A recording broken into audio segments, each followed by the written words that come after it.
not a king, I'm the king.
shot down. I've been hurt. I've been left down in the dirt. I've been lied to. I've been cheated. But I'm never coming to my knees.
Hello and welcome to the ESL 1 Birmingham Qualifiers. We are here for the MENA region. My name is Emma. I'm joined by T. How's it going? Are you excited to get in some goddamn qualifiers? This is going to be the qualifier that Falcons don't win, all right?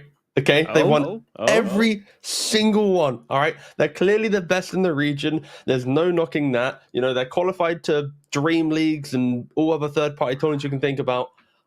But maybe this is the time, you know? Maybe the new Nigma roster finally steps up and does something. Maybe PSG Quest doesn't live in the shadows of Falcons of every grand finals.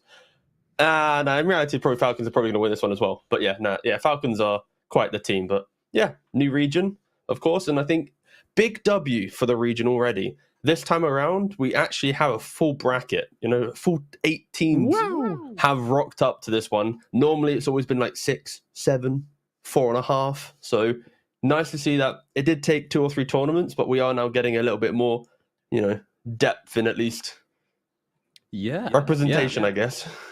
Yeah, I mean, you know, it's expected, isn't it? Like, you know, you introduce a new region, it's going to take a minute for, like, the Flyers to get around to everybody, for, you know, the friends to tell the friends to turn up and go have some fun. So, we got some teams joining in, and, you know, like, a couple of these teams down in the... Well, I'm saying down in the lower bracket if it's already happened, but let's be real. Some teams are about to get down to the lower bracket.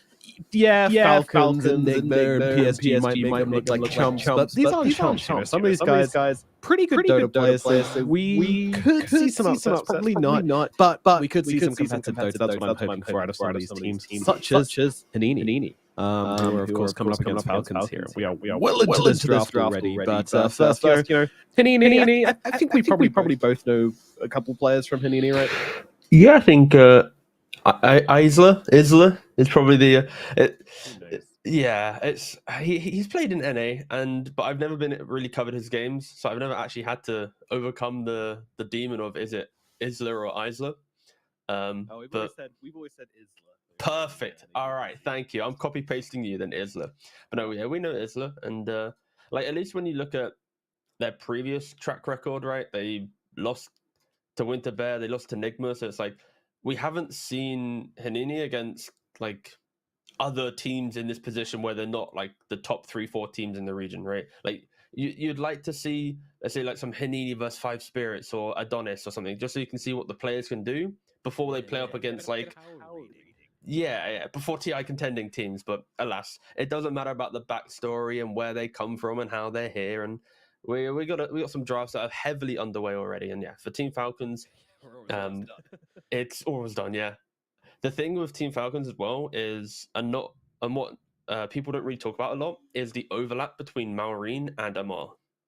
Because, of course, like Amar in your team is very strong, right? Because it's like, okay, well, now we need to respect Timbersaw, we need to respect Mars, and he might play some Slardars, and there's Razors, and there's Vipers, right? Like, he's got a very, like, strong hero puddle that people just always respect in the first phase bans. But Maureen as well, as the mid laner, he also has, like, the Razor pickup. He sometimes might dabble in a bit of Mars back in the day. Like, there's a little bit of overlap between the two of them that the Timbersaw as well, he loves to play. So, like there's this like double value now where yes, Falcons might rush to pick up this hero, but it's not like old school drafting where we know Amar's playing it, just pick a strong lane, right? There's like a little bit in the back of your mind, wait a second, could Maureen just take this? And now suddenly Amar gets to bamboozle you again later down the draft. So I think that's like really important with this team that I've heard not a lot of people talk about, and it's one of the I think primary strengths right now outside of them being just insanely good.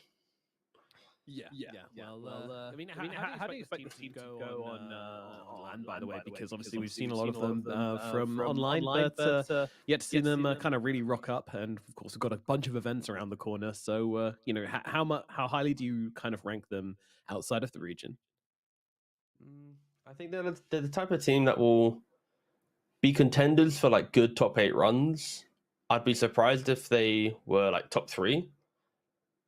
But I think they should consistently be top 8 with that one tournament. They'll be like, whoa, you know. They'll find it. Yeah.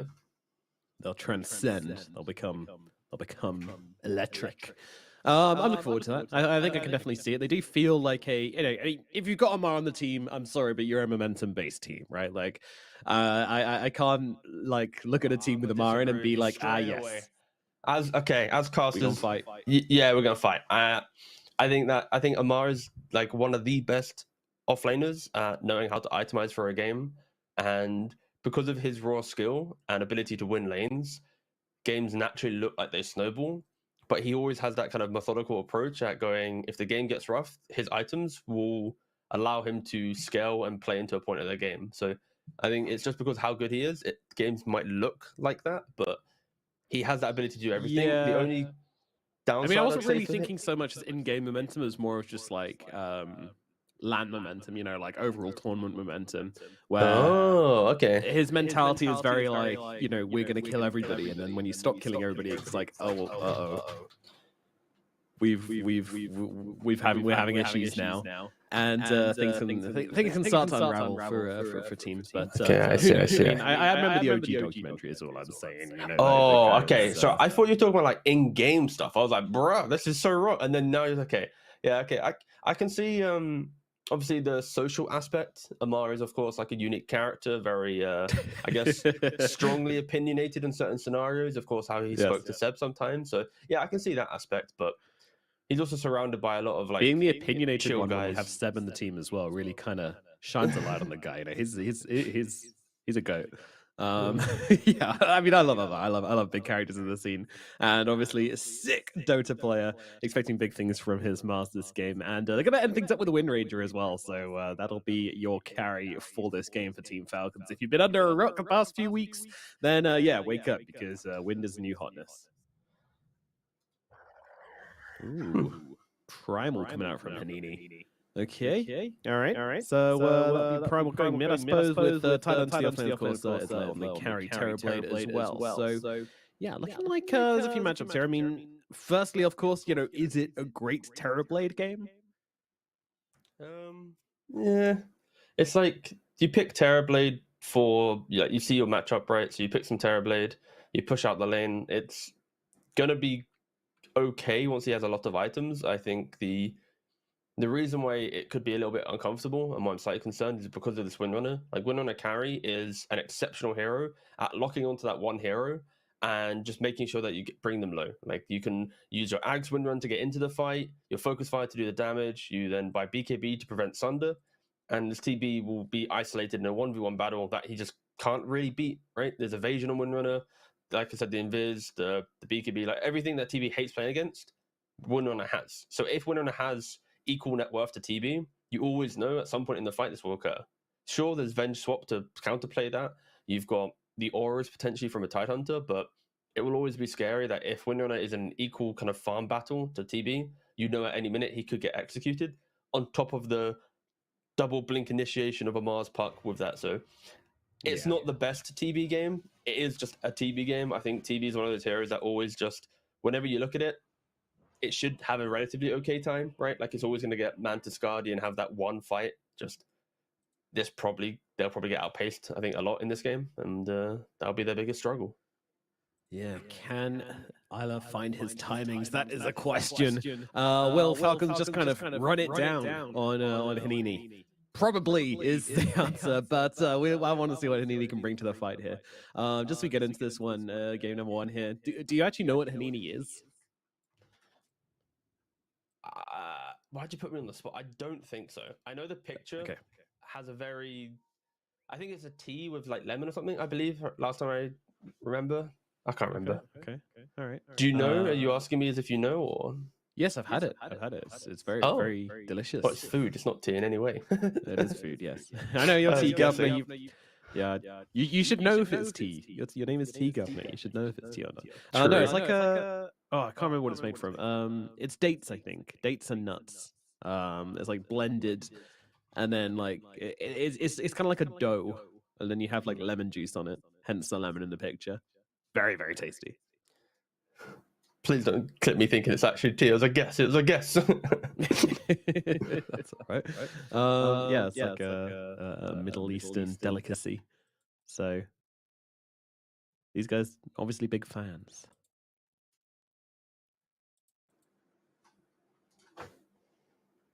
Not too much. I mean, maybe we get a bit of action here on the bottom rune. Mine, gonna go for it here. Oh, he's quick enough. He's quick enough. He gets the extra bounty for his team with that cute little all play. I like that.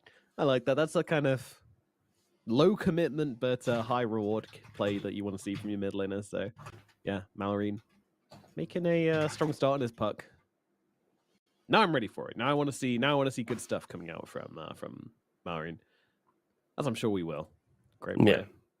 Yeah, he is a very, very talented player for sure. Like when you think about like the pub scene, Malorine was one of the players in the last year that was just grinding so much that, of course, he did stand in for some very reputable teams, but he was one of the players that was just kind of ensuring his name was at the forefront of everyone's thoughts when that post-TI shuffle came around, because he just dominated pubs for so long from the mid lane. And he's also in the same kind of band of memery, right? Like him plus Amar plus Crystallis, like Fishman, like all those kind of lads are in like the same ecosystem of the ranked game where they all kind of do the same memes, make the same type of plays, they talk shit, they're all like they're in a little bubble, right? If you play against any of them, it's like, yeah, exactly. They do have their own ranked cult, exactly. Oh, I see.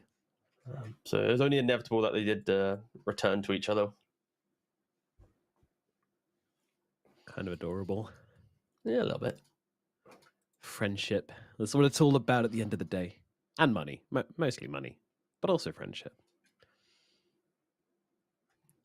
Can you buy No, you can't really. I mean, you can, but they're just fake. Don't want to do that.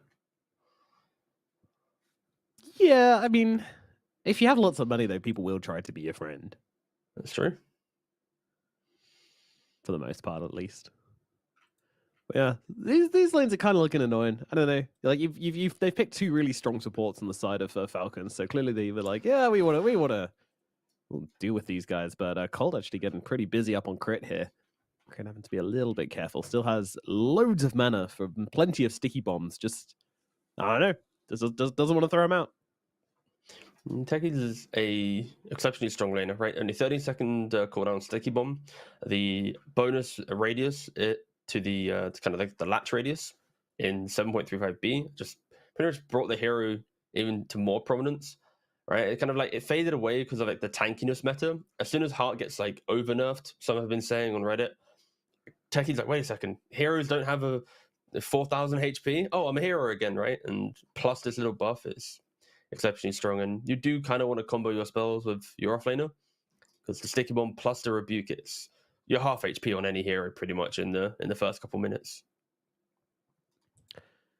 Pretty brutal, but of course, Venge does have the edge when it comes to trading. If she can get in range and start doing the damage, then yeah, that's when Crit will start to suffer. And again, they just keep on chasing Amar here. Stuns coming out. Blood Grenade even coming down from Cold as well. But Cold, is he taking a step too far forward here? Is like going to pop the Metamorphosis, but in comes Crit flying on through to secure the first blood onto Cold. Oh no. Little too aggressive there on the squishy Vengeful Spirit, I would say. Yeah. Well, mid lane Malorine's going to fall to Metaphor. Oh no, the Primal Beast managing to catch the puck out. And that's going to be a nice little pickup there for the Primal at the mid. Okay, yeah, you don't see that often. You don't see Malorine giving away a solo kill, but yeah, this top lane, right? It's the reason why Mars is a relatively strong offlaner is the fact that you have this spear to kind of disengage that pressure that you have on top of you. On top of that, the Venge, they didn't get the level 2 timing earlier, so it was kind of like a desperation go, right? Like when you're Venge TB, you have Wave of Terror plus Reflection, you chip them down without having to be near them because the illusion does it for you. The fact that they tried going as soon as Mars hit 2 as well, it didn't feel good. It just felt very forced. And of course, Falcons capitalized on that and the aggression continues and they just keep diving down, but they are preventing Mars from hitting these creeps here. Oh, Amar is going to fall here. Crit jumps in, does get a very nice blast off. Is it going to make a difference? So they're so low on the dire, but Crit still just trying to stand his ground. I don't think they can finish off the techies here until they've got a couple more spells available. Isla, Cold, both trying to chase him down. Salve even coming out from the techies as well. Bombs being placed, but he's out of mana. He's going to be able to grab the one of them. Isla, he wants the kill, but he really can't go for it, especially with Amar coming back from the dead. He's now joining with this one. Meanwhile, down at the bottom side, Skitter's going to get the kill onto Lil One. The Tide Hunter falls down here as the Wind Ranger gets to business. Very strong laner this Wind.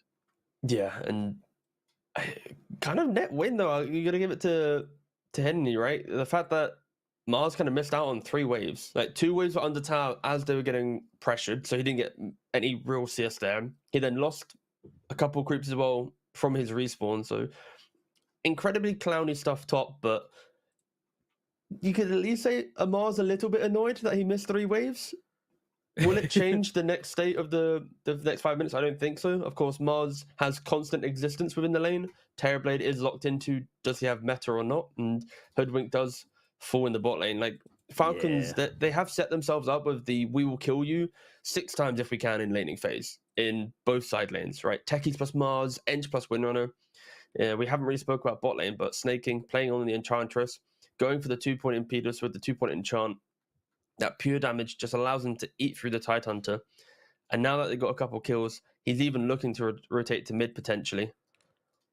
Yeah, Lahir is setting up here at mid, but they've actually made the rotation onto Crit a little bit early. Falcons, were they ready for this? I don't think so. Crit has gone down. Malorine's just going to have to get himself away, orb up to the high ground here, trying to catch him out with a cheeky bushwhack, but unable to connect on that one. So, all right, we'll get away, but they lose Crit. And Panini, honestly, kind of outmaneuvering Falcons a little bit in this engagement. But Mad Frog just comes running up the high ground, and yeah, they're going to make sure work off that squirrel. Cold coming in around the back, though, again with the very aggressive movements from the Vengeful Spirit. Marine's going to go up the high ground. Metaphor going to keep on chasing with the onslaught, just getting on top of him with the trample. Marine's going to take a ton of damage here. I'm not sure he's going to be able to survive at level 6 on Metaphor to bring down the puck. Oh, no. Another kill going the way of Hanini, and now they look over towards snaking as well. They want more. Will they find it? Stun on cooldown still for Cold, so snaking very, very fast. Those boots will just be able to back himself away, and that will be that. But yeah, Marine getting caught out again. This is not what we expect from the level 30 puck.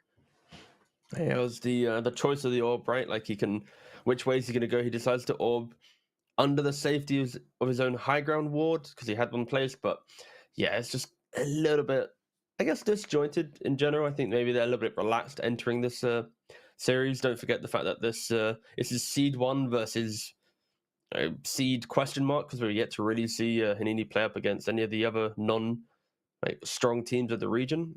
But yeah, 3K lead. It does feel like this is the normal kind of procedure for these types of matchups, right? It's you have moments of hope for the team, but in reality, Falcons are just building up that net worth lead.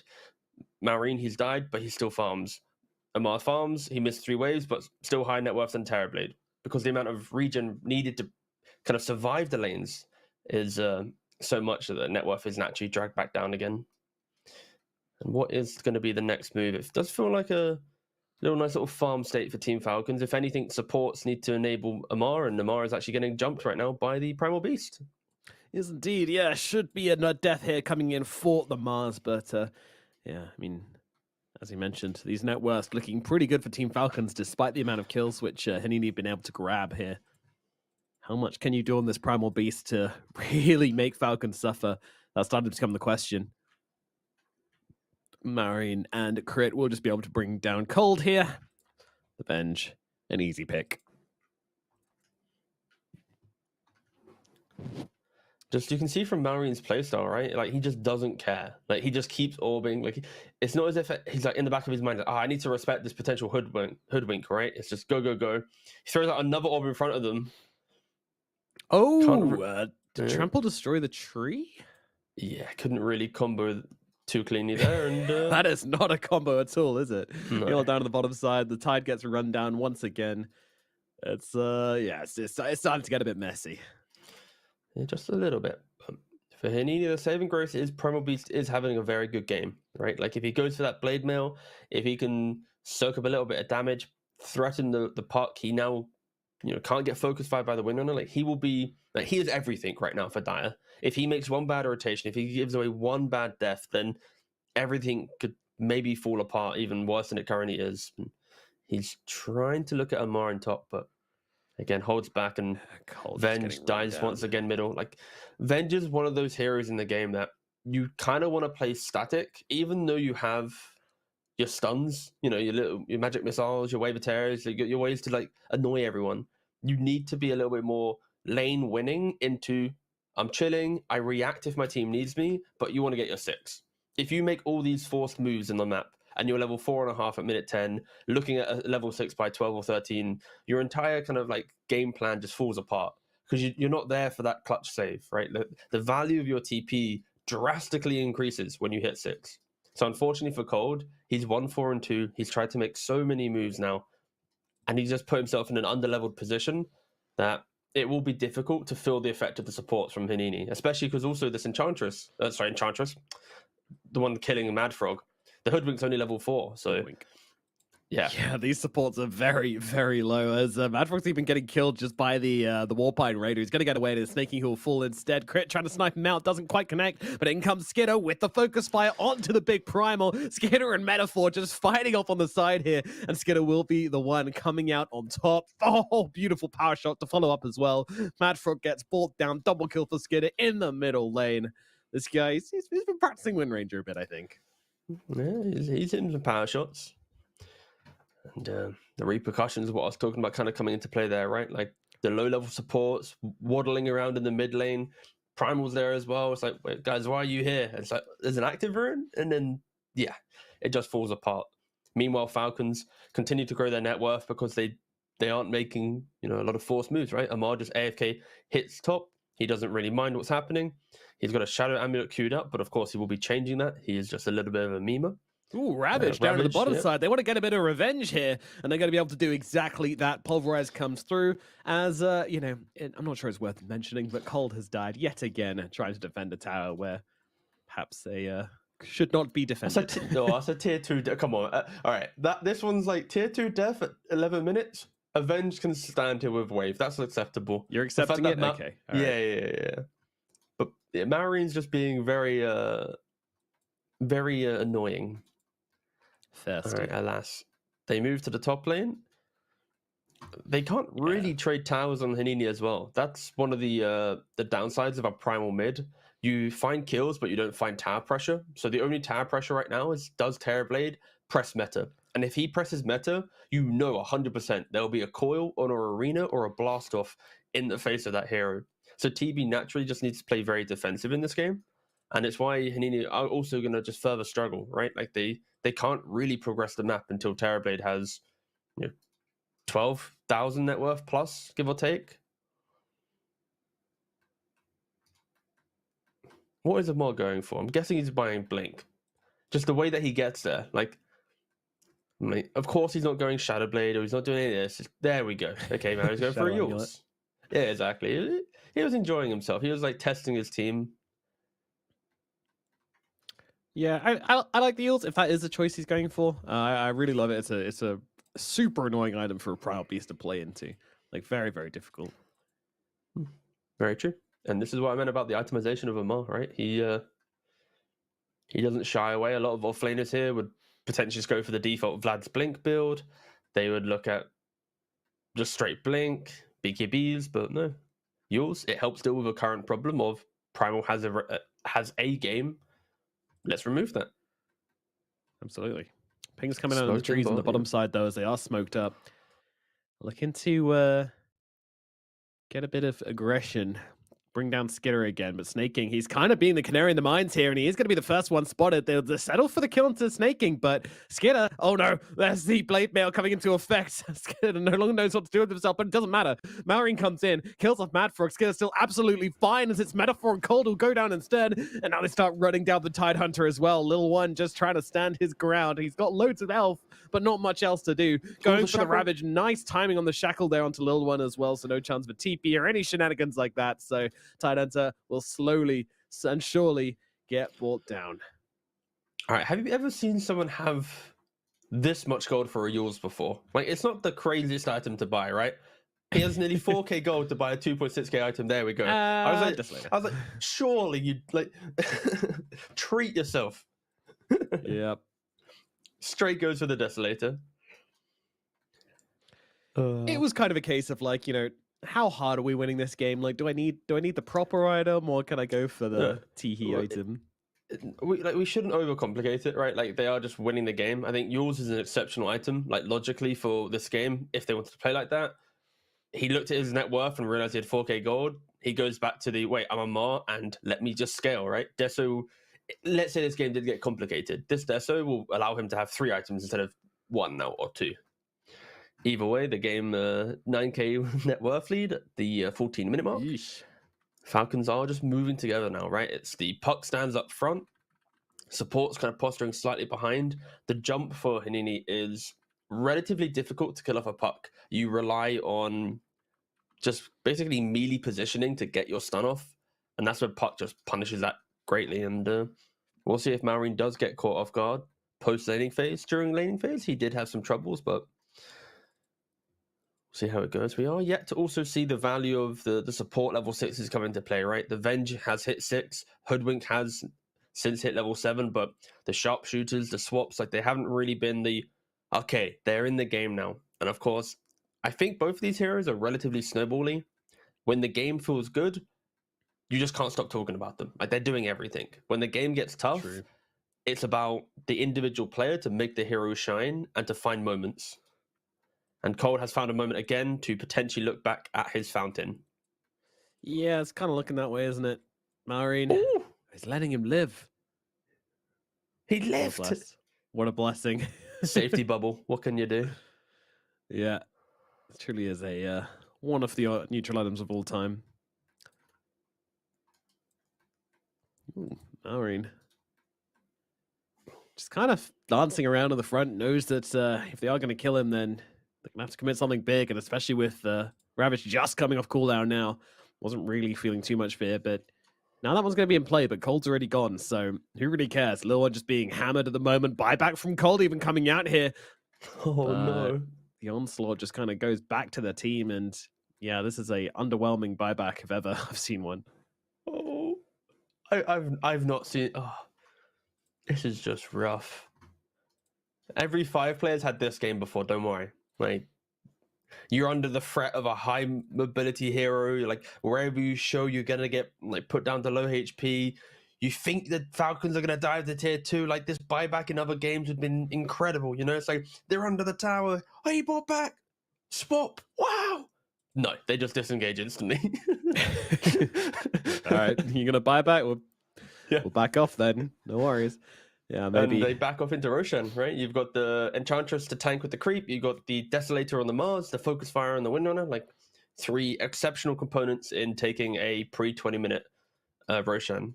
Aegis will go to Skidder, and yeah. Game just continues to slowly progress in the way of Falcons. Lovely jubbly.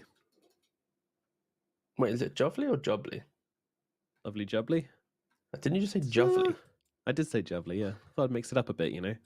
Oh, fair enough. No, that's fine. Just for the international audience, they might start thinking that's a British phrase, and then they'll... Oh, true. How's Isla doing? Is he having a nice time? Oh yeah, we've literally not spoken about Terrorblade at all. No, I haven't mentioned him once. I mean, there's been no reason to talk about him. He's done absolutely nothing. As, you know, you kind of expect from a Terrorblade. You know, in a lot of games, 1-0-1 is the dream KDA at 17 minutes for a Terrorblade. But, yeah, unfortunately, yeah, he took a tower. Unfortunately, his tier 2's fallen on the top side. Falcon's probably going to start heading towards mid now as well. Yeah, I think for this Terrorblade, his entire game plan was just ignore the chaos. I need to get to Manta +1 item when they come high ground. Because the high ground mid 20 minutes is inevitable. And he needs to make sure that he can stand his ground in the fact that it's like, if you hit a Bushwhack or a Ravage or a Swap, my meta damage will be enough to kill off that one hero. And then everyone else, we don't have to think about that yet. Because I need to be able to kill one hero. In his current toolkit, Let's start with he can't one do that. and work our way up from there. Each hero takes 10 minutes to get a game plan to kill. Make this game 50 minutes. We're good to go, right? Makes sense to me. Checks out. He's got the Manta. He can continue being a nuisance, right? If he plays on this side of the map, skipping mid-bot wave, force Falcons into a one-wave push, and then you have, you know, Wave of Terror plus Hoodwink. Like, that's very good high ground defense for at least creep killing. Falcons can kind of ignore that and just hit the buildings anyways, but... yeah, I'd be interested to know when Terrorblade wants to try and take his fight. He still is missing about, I think, 10,000 net worth in being happy. He's maybe 5,000 net worth away from being content, but it's pretty doom and gloom right now. Yeah, I mean, he's got a bit of space, but then Falcons kind of getting sick of him already, moving into the area. And unfortunately, like I feel like any of these heroes can probably just chase him out. As we're seeing here, snaking, just immediately putting the pressure on him. Yeah, that TP, it's not going to work out, my friend. In comes a spear, crits with him as well. Focus fire coming through as well. It'll try to go for the asunder, but it's not going to happen. Amar comes in with the Blink God's Rebuke, and that'll be enough to bring it down with Terrorblade. First death for him, but a big one indeed. And now, well, they're going to try to go for a bit of revenge here. It's going to be the kill onto crit. Does come through. And nice little sharpshooter there. Realizing that the hero is dead and changing targets last second. But what's he up to? He was doing some nice little rat shenanigans. Yeah, get a decent amount of damage actually onto that tower as well. Through the push earlier, and now this. Whoa, Light Collector TB. Interesting. I have no idea what other options he has, but this item's kind of disliked a lot by people, but I think the 10% move speed is very good for this hero.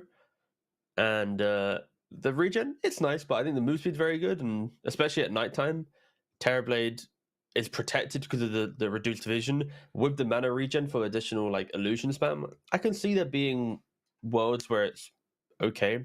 It also just depends on the other options, right? Like if he just had some egregious tier 2s, and sports are dead. Okay, sports are dead. They got caught in arena and they now no longer exist.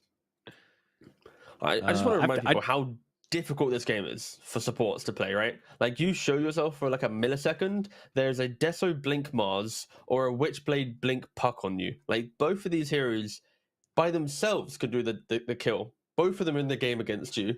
So they could both double jump you if they wanted to kill you even quicker. Like it is so painful to play into these heroes. And again, I feel like the theme of this game so far has been, when is Hanini going to make that move? When are they going to try and do something? Of course, there's 16,000 gold now. This move isn't happening, right? This move isn't coming. Maybe earlier, they could have tried to sync up some heroes, maybe done one of those classic like Terrorblade TPs with Titan to pushes, but yeah, alas, it doesn't happen. Mad Frog died, respawned, I monologued, in between his tier 4. Yeah. TB's TPing back. Oh, Ravage.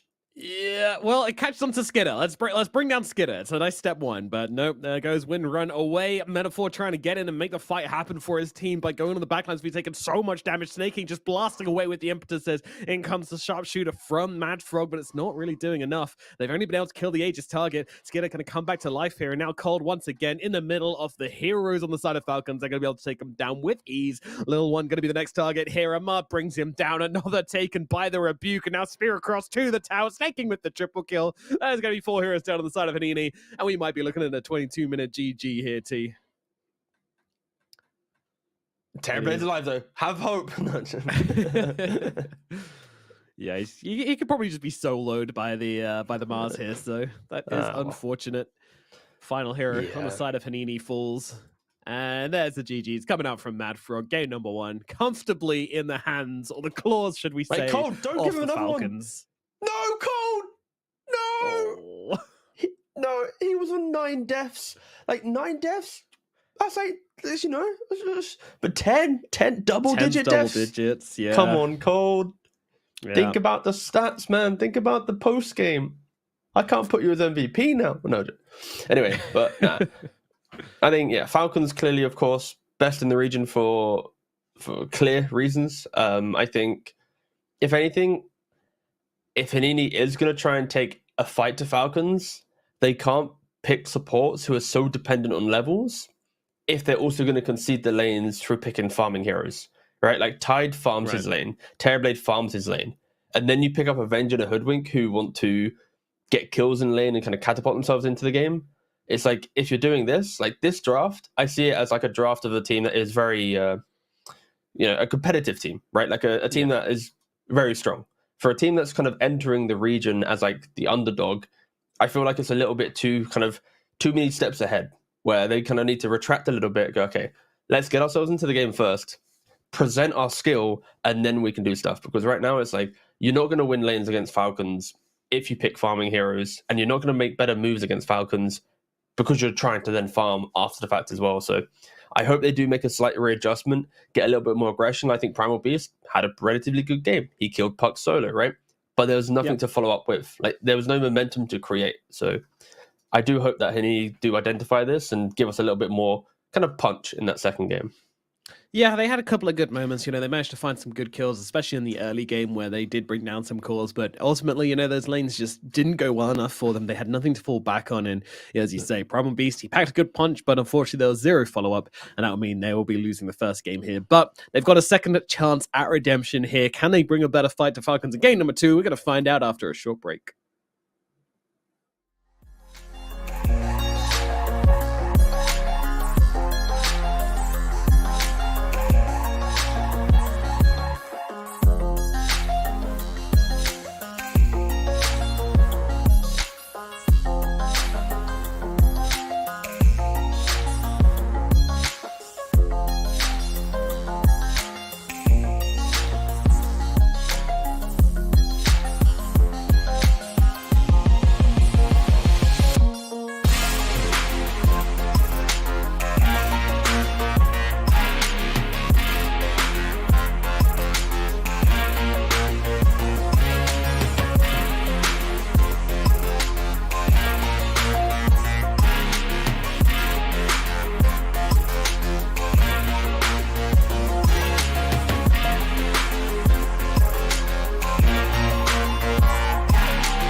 days are getting shorter.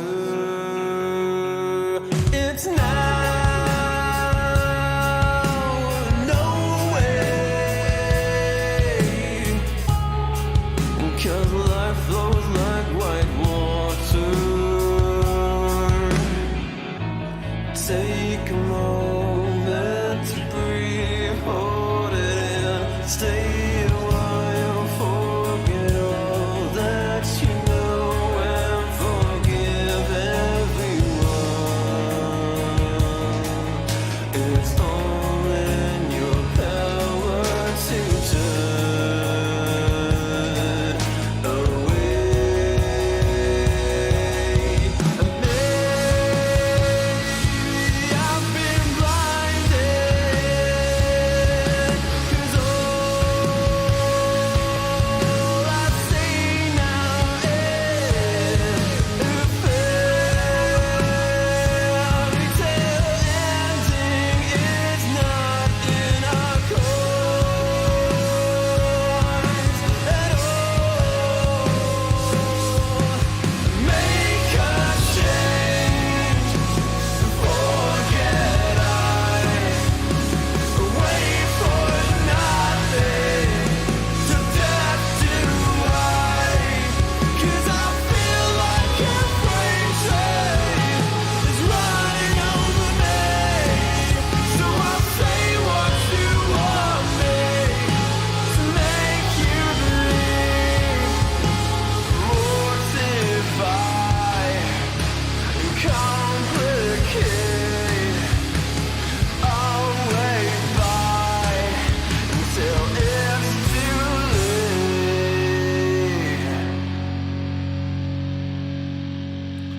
But I think that you know much better. Wait forever. My head is on straight for once, and you will pay for it.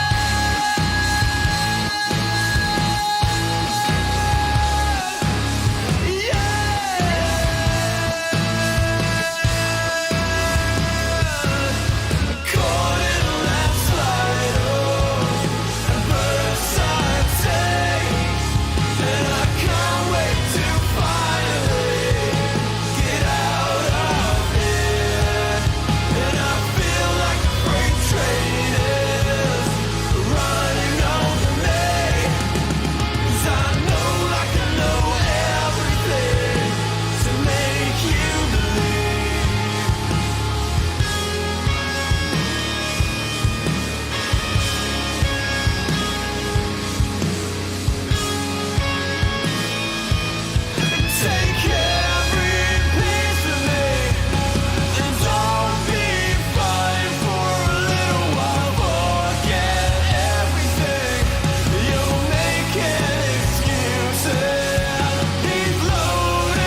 And it's time for another game of Dota 2. Yes, that's why we're all watching. That's why we're here talking to these mics at you. It's all for a game called Dota, and it's all to qualify for an event where people are going to play Dota in front of lots of people, T.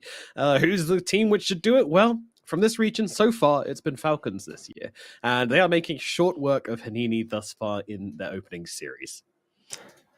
Yeah, and I think most people will expect that to be occurring again in Game 2. And I think for Falcons, one thing I like from them at least is in this region where they've clearly shown that it is very lopsided, very kind of top heavy, they aren't using the kind of newer teams as like kind of cannon fodder to just meme on them, right? Like they're respecting their opponents. They're still drafting the same draft that they draft if they're playing for the grand finals to qualify for the events. I think that is actually a really good sign for a team, because we have seen in the past where these type of matchups occur and it's like the better, more experienced team, they'll be more relaxed, they'll pick some off heroes, and it doesn't really help the big picture of what the region's trying to become, because you're just kind of not allowing them to improve, right? So I think they need to utilize this time as much as possible. I think this is the perfect time to make improvements, and everyone watching the stream can see those improvements, because they lost their lanes very handedly, right? In that first game, they picked a lot of farm, right? If in Game 2, they come out slightly more ahead, if their support's hit 6, it's like we're seeing steps of improvement, right? Like, I'm really not looking for a lot, as you can hear, but I just want to see the team analyze that first game and show us how they move in a different direction based on that. And that's what every competitive team is always looking for, right? Like, how do they kind of bounce back? And that's what I'm looking here. Yep, and when it comes to popular heroes at the moment, Doom is definitely one of the most. I mean, on Dota 2 Pro Tracker, he has the most matches out of any other hero, with 4,309 over the past 2 weeks. So, yeah, it's not surprising to see him coming out as a first phase pick for Team Falcons right now. I mean, what is it about this hero in his current form which makes him so attractive and so kind of generalized? It's the fact that we now have the Scorched Earth build return once again. Combo that with the purchase of Veil, it is just a lot of just chip damage. You have a lot of move speed on Doom as well with this, and it's so hard to really kind of push him out of the lane. And yeah, he just basically just runs you down for free. And yeah, it's just one of those heroes that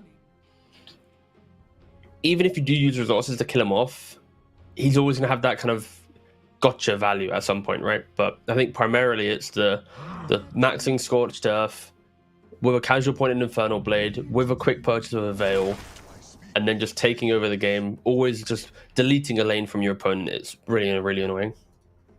Yeah, it's... I don't know, like, Doom will always be Doom. There'll always be a time and a place for Doom where he can just throw it down and, yeah, mess someone's day up, you know, mess some carry's day up. And who doesn't want to do that? Nature's Prophet coming out as well for the Falcons, which I actually believe is the...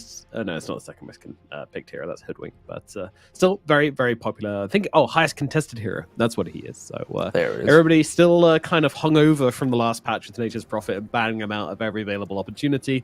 And for good reason, because this guy sucks. Yeah, I think Nature's Prophet is on a trajectory to being so good, he either gets over-nerfed in the next patch, or he gets ganked by a rework. Like, that's how good he currently is in regards to, like, the pub meta, the pub scene. Of course, the reason... Oh, we got a pudge. We'll get to that in a second. But the reason why the Nature Prophet, of course, is good is Dota right now is very much a... It was always been a timing-based game, but it's now even more timing-based, right? You've got Lotuses, Wisdom runes, Active runes, Bounty runes, like all these things. And then if you have a global teleport, you're always going to be able to kind of just have more influence on what these timings are trying to do for you and your team. And so Nature's Prophet naturally just thrives in this type of a game. And for Hanini, they go for the Pudge. I'm pretty sure they have a Pudge specialist on their team, if I remember correctly. But either way, like, we asked for some better lanes, and they're kind of at least there, right? Like, if it's a Pudge side lane, like a core, he's got either a Tiny to play with him with some Toss Avalanche for a free hook, or he's got Avenge Stun for a free hook, right? Like, at least they're setting up for, like, some combos. Am I inspired by it? Not really, but it's them, so we'll see how they can utilize it. Yeah, it's something. It's something. I'll say that. I mean, I don't know if it gives you a way out of this game or a way into the game, should I say? But yeah, we'll see where it ends up laning and how they end up deciding to play it. Meanwhile, on the side of Team Falcons, there's the second most picked hero. So you got the most contested and then the 2 most picked heroes of the patch so far, at least in pub games. So good job, Falcons. Yeah, keeping it meta, that's for sure. Come on, give us a wild card now. Give us something crazy. Crazy would just be. Wait, I'm not going to try and speak. Okay. Whew. I was just about to get to the point of saying Hinini, as much as they're enjoying their potential kill combos that they've created, they have like negative wave clear and just negative tower defense with their heroes. It's like if they don't start the game with all kills on their heroes, they struggle. And now Falcons identify this by picking a lifestealer. So lifestealer, unless a couple heroes come into play that can annoy him, I think like maybe some Razor. Actually, Razor's already been first phase banned, of course. Team Falcons. That's the type of hero that they need, though, right? They need some like super obnoxious ranged offlaner to play with the tiny, to threaten this lifestealer, and yeah, it's not going to be coming into play. Hinini continue going down the no damage, no wave clear route, and they are just gonna get punished by this. I think that after laning phase, it will just become a large concern for them in how they're going to help each other out. I think Nature's Prophet, this teleport, will always be able to provide that extra bit of control and damage because Doom with Scorched Earth, Lifestealer with the corrosion, the Feast chase down, the Bushwhack from Hoodwink, like it's gonna be very scary. How Falcons play this early game, and again, Hinini haven't really drafted to deal with this right now. No. I mean, there's a universe where I don't hate the Void pick. You know, you've got the Chrono into the Doom. That gives you a way to kill him before he gets Doom off, which I think is really important to give yourselves if you're playing against this hero. Like, it is just an option to be able to nullify this hero. And you know, just in general, there's not really a whole lot of save coming out for Falcons as well, so it's a good Faceless Void game for sure. But again, it's how it impacts the game as a whole, which is kind of tricky for them. But I don't know how many carries they could have picked to really kind of patch up that hole. You know, is that really the role which is going to give you like lane pushing and whatnot? Yeah, I guess it can. It can. It's just when you have a Doom with Scorched Earth plus Shivas, Illusion Heroes fall off. You also then, it's just like so many different things, right? You're boiling in, and it helps that Falcons are picking some of the strongest heroes right now. For Hinini, their mid laner needs to be this like all-doing hero. I think Puck is a very good example of that, and Falcons have already just banned that out.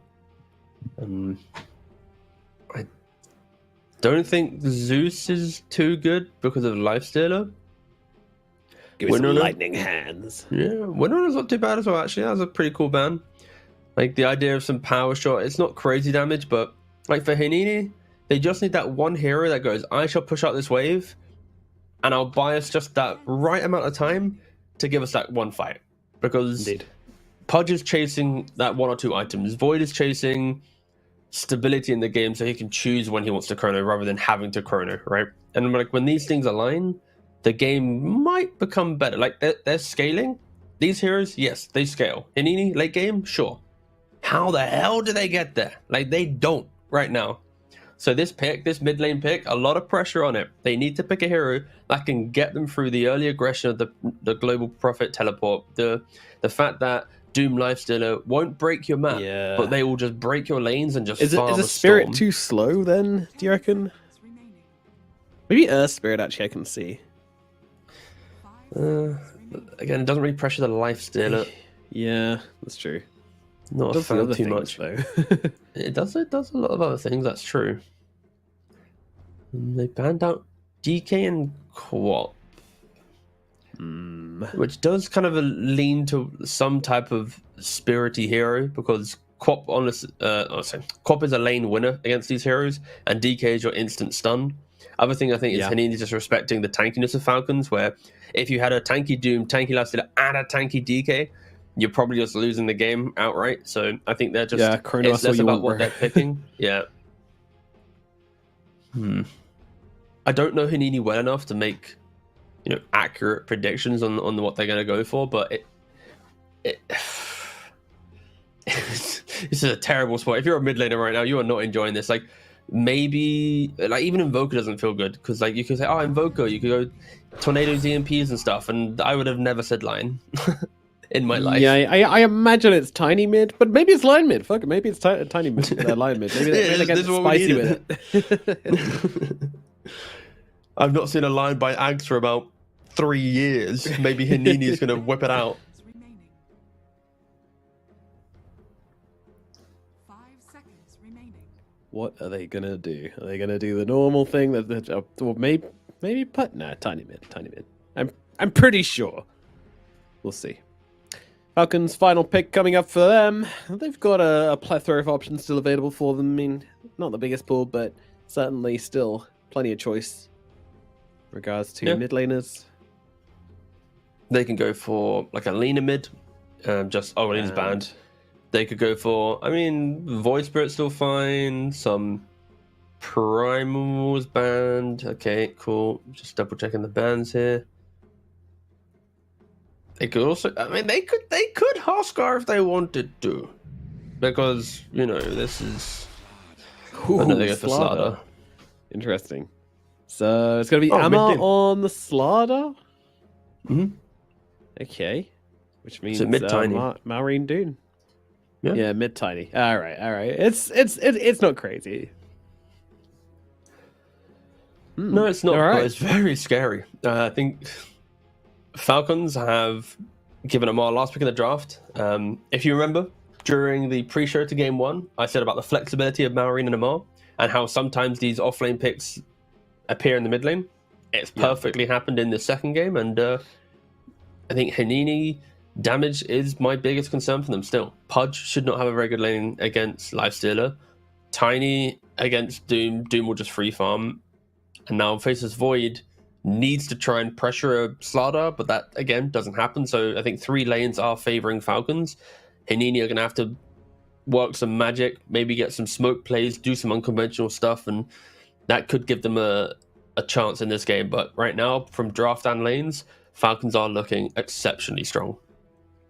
Yeah, it's looking pretty brutal. I don't know. Like, it feels like one of these games where the noose is just kind of set up, and it's just going to get tight really, really quick. I feel like lanes are a problem last game, and Hanini, honestly, like, they didn't pick poor laners last game. Like, they had, was it Hoodwink and Venge? You know, like, these guys aren't terrible in the lanes, but Falcons just kind of got the better of them. In this game, they've kind of go, okay, screw the lanes. We don't need lanes, and I think they do. I think they do need lanes.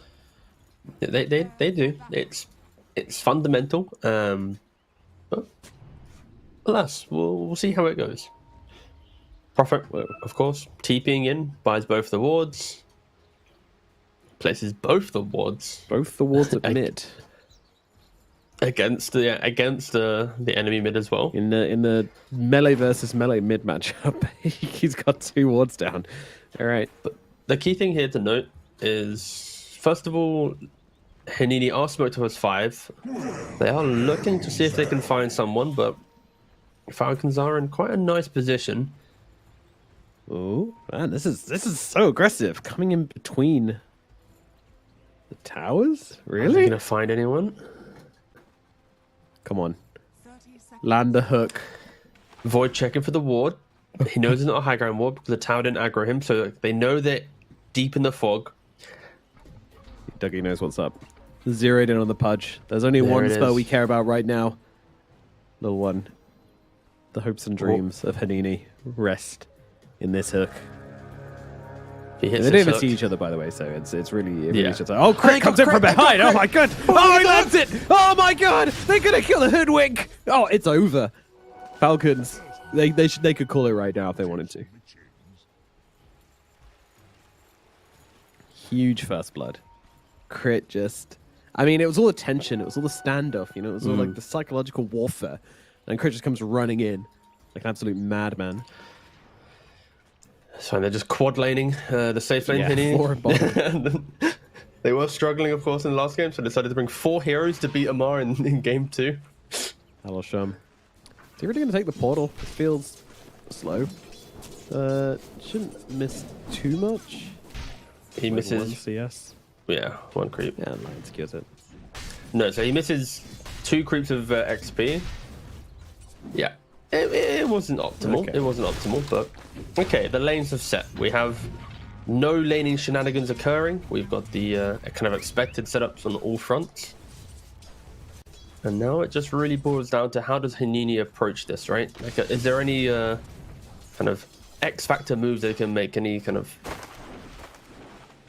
unconventional things? Because if the lanes go as expected, then Slardar naturally always farms, Doom always farms, and Lifesteal always farms, and they just need to try and disjoint that in some capacity. He wants to have themselves some money. That's just like last game. So much net worth coming out of the lanes. Even though it looked even, like score lines and like kind of movement wise, it looked pretty even. But yeah, Falcons just rolling ahead. Snaking, TPing onto Mad Frog up on the top side. They want to go for a kill onto this Lion, and he has no mana for a stun. He has no mana for nothing. And he's going to be dropping down here. Mad Frog will be the second kill of the game.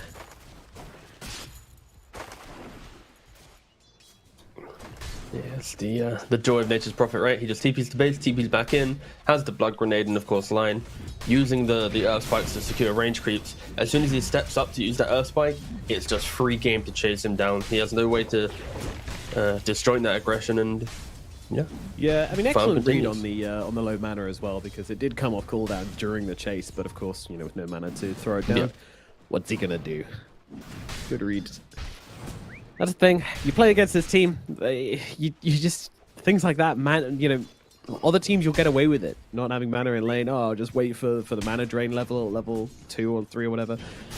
Now, like against this team, nah, not happening. You're gonna get punished for it. Anything you're gonna get punished for. They're gonna punish you in ways you didn't even know you could get punished. Maybe you like being punished. Ooh, nice little bushwhack down on the bomb side from Crit into the double stun as well. Very tasty. Snaking's actually fallen up in the top side.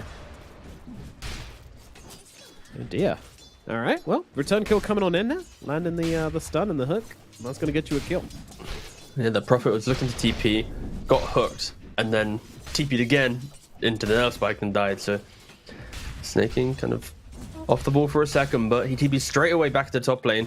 Behind Mad Frog, all the spells are on cooldown. Nice Sprout to prevent him from running away. Oh, hook lands onto the lifesteal. That with might the just save Mad Frog's life, but they'll just turn their attention over towards the Pudge instead. As down at the mid, they're actually going to be able to get a kill onto Maureen. Metaphor gets him again. Oh, this is quite the joy. Okay, all right. So what happened here is in mid lane, we got the Tiny. Doom stepped up with his build, right? With the 2-point Scorched Death and Infernal Blade. He wanted to go very aggressive, and then the Tiny just Avalanche Toss, had him inside tower range, a couple hits, and yeah, he just died. Metaphor, 2 games in a row now, he has solo killed Maureen. Like Maureen, who has been a top 10 mid laner in Europe, has just been solo killed by the unknown rank of Metaphor. I don't actually know what MMR he is. But yeah, still, exceptional stuff coming out from Metaphor within the first 6 minutes of both games.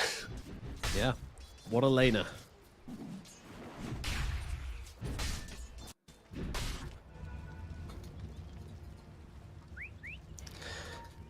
I mean, according to his Dota profile, he earned Immortal on Friday. He earned the what? I don't know. Hold up. I don't know. All right, get to talk. I'm doing the research. There's no All right, he didn't recently just. Oh, I've No just shot, turned. right? I've just turned him all. I'm owning my arena mid. The glow up is insane. Yeah, this kid's going places, dude. Stonks are rising as Isla down to the bottom side, taking a bit of a pounding. Cold almost gets, well, does get brought down as Snaking makes the rotation. Nature's Prophet with the global teleportation. The Blood Grenade comes out. They've only got the one, though. He doesn't have a Time Walk, unfortunately, so it is just going to be a kill for the side of Falcons. They take down the enemy carry. And meanwhile, getting a bottle refill at mid. Oh, I see. What's up? Metaphor has 198 games on record, and last known rank was Archon 3 based on Dota buff. Get him out of here! Some might say this is a Smurf account, guys. Here. Get him out! What the hell? How is it again? I'm upset now. I hope you never get an active rune again, Metaphor. Well, at least now I don't feel bad about getting smashed. No, I don't care anymore. Terrible name. You have a 4 in the middle of it. Just out of spite, I'm now going to call him Meta 4-4. Yeah, let's do it. Let's do that. That's how it should be done. He is dropping Marine though. He is. He's getting a good amount of damage off onto him, and the tree throat will be enough to bring him down. Oh, Malrine killed off again. This time it was a rotation from the supports, but nonetheless, a lot of deaths happening from the middle lane. Just to confirm, his in-game has 1,000 games. His Dota buff has 300 games. But either way, point stands. Just for the people who do want to double check. Sure, okay. Sure. We've got our best investigators on the case. Yeah, there we go. There's Levian just being tickled under the tower by Amar. Just not leaving him alone. Just really not leaving him alone. Doesn't want this Faceless Void to be alone in lane. Drag the supports back.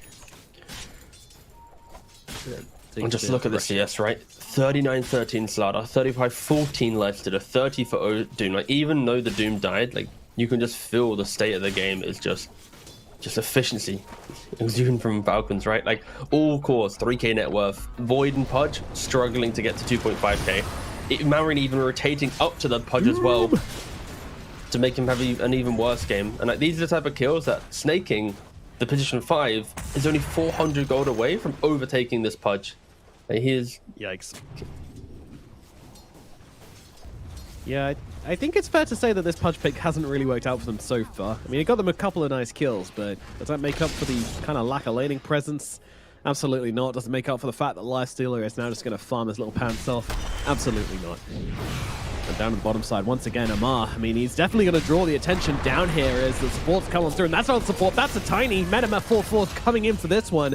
And they're going to be able to bring down the fish. They'll go towards the squirrel as well. A whole menagerie down on the bottom slide, looking to be brought down by the side of Hinini.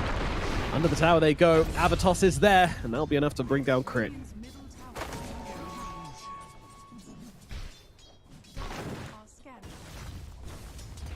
Goodness gracious.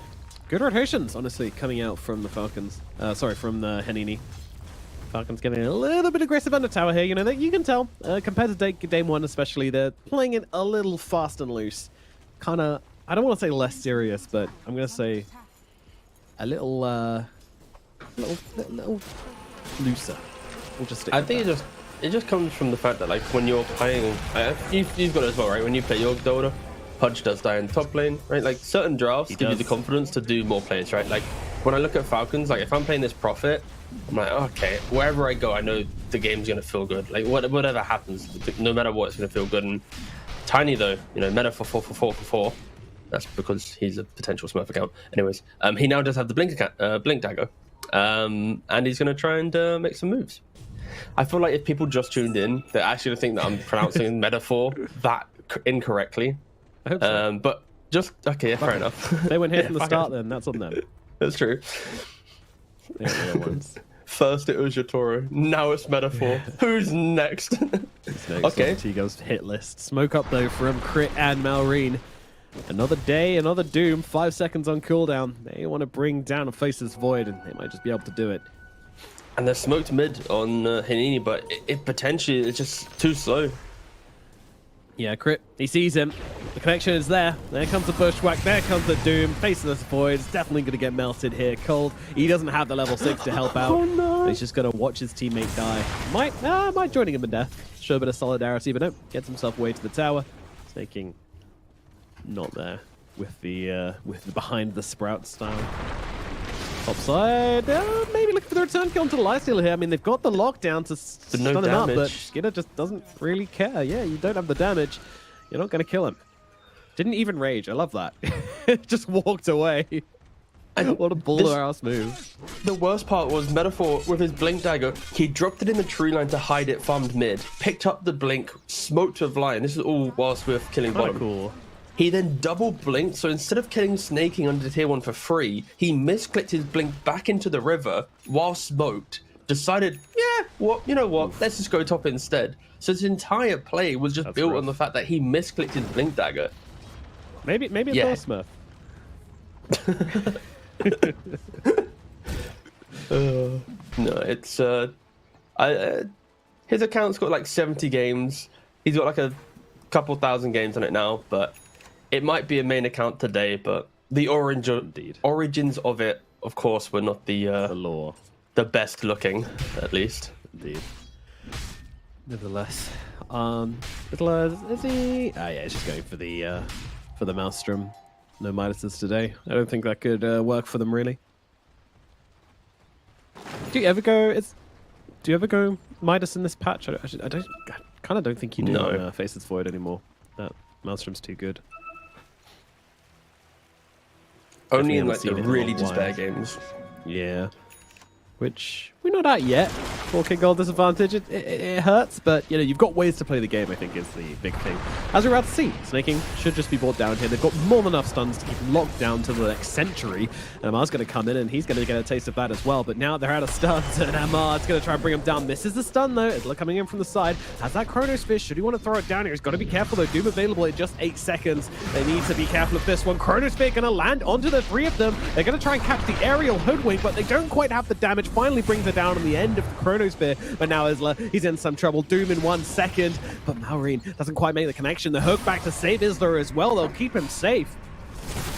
Falcons, I mean, they might not be getting anybody here. Tiny, okay, they finally find a kill on the backlines here. The Tiny gets brought down, so it'll be something. The enemy mid laner will fall, but overall, I think you're feeling kind of okay on that one if you are Hanini. I mean, they killed the top net worth hero. It's a dove in their eyes, right? Like they've shut him down, and he's destroyed his gameplay. He might just be dead to like the spirit. Yeah, he is. Yeah, that's awkward. Well, that's one way to go down. Just kind of underestimating the fact that Nature's Prophet has a spirit vessel and a blood grenade, so happens. Meanwhile, the Mage Slayer finished up on the Slardar. I know this item is very popular at the moment, but Slardar Mage Slayer? I feel like everyone buys, like, the fact that Hood isn't a thing anymore, right? Like, you need to buy a Shroud or a Pipe or a Glimmer, right? So Mage Slayer is now I'm an offlane hero that wants magic resistance, but I don't want to spend all my gold on an item to get there, right? So Mage Slayer has become the new kind of casual Hood for players. And on top of that, it gives attack speed, mana regen, plus a bit of a damage buff. It gives a bit of everything, right? So it's a very annoying item to play into. It will probably get nerfed in some capacity in the future. Metaphor has jumped onto Hoodwink in the mid lane. Not the cleanest of goes. But looking a little spicy, but crit will fall regardless. Cold going to be able to get himself out of that one. Mad Frog might not be so lucky though. Rage is going to end just as the Lion goes down, so no chance of stunning back. As on the backside, Metaphor, he's in a little bit too deep here, and they're going to get punished for that for sure as Falcons descend upon him, swoop down upon him, you should say, and get themselves a clean couple of kills in the middle lane. And this is the issue, right? When you're playing against a team which is just kind of looking to farm, and you feel the pressure to go make these deep moves, they can just respond at such a cheap cost, you know. Some of them are walking over, some of them are TPing to their towers, but like time cost and resource cost to go and make these plays happen is extremely low. And Little One's gonna get punished for this one as well, just positioned way out in the middle there, in the sticks, in the boonies. And the blink now gets picked up for Sada, so you've got Armlet on Lifestealer, which allows him to be super annoying. You got the blink on the Slardar, Shiva's on the top side. Yep.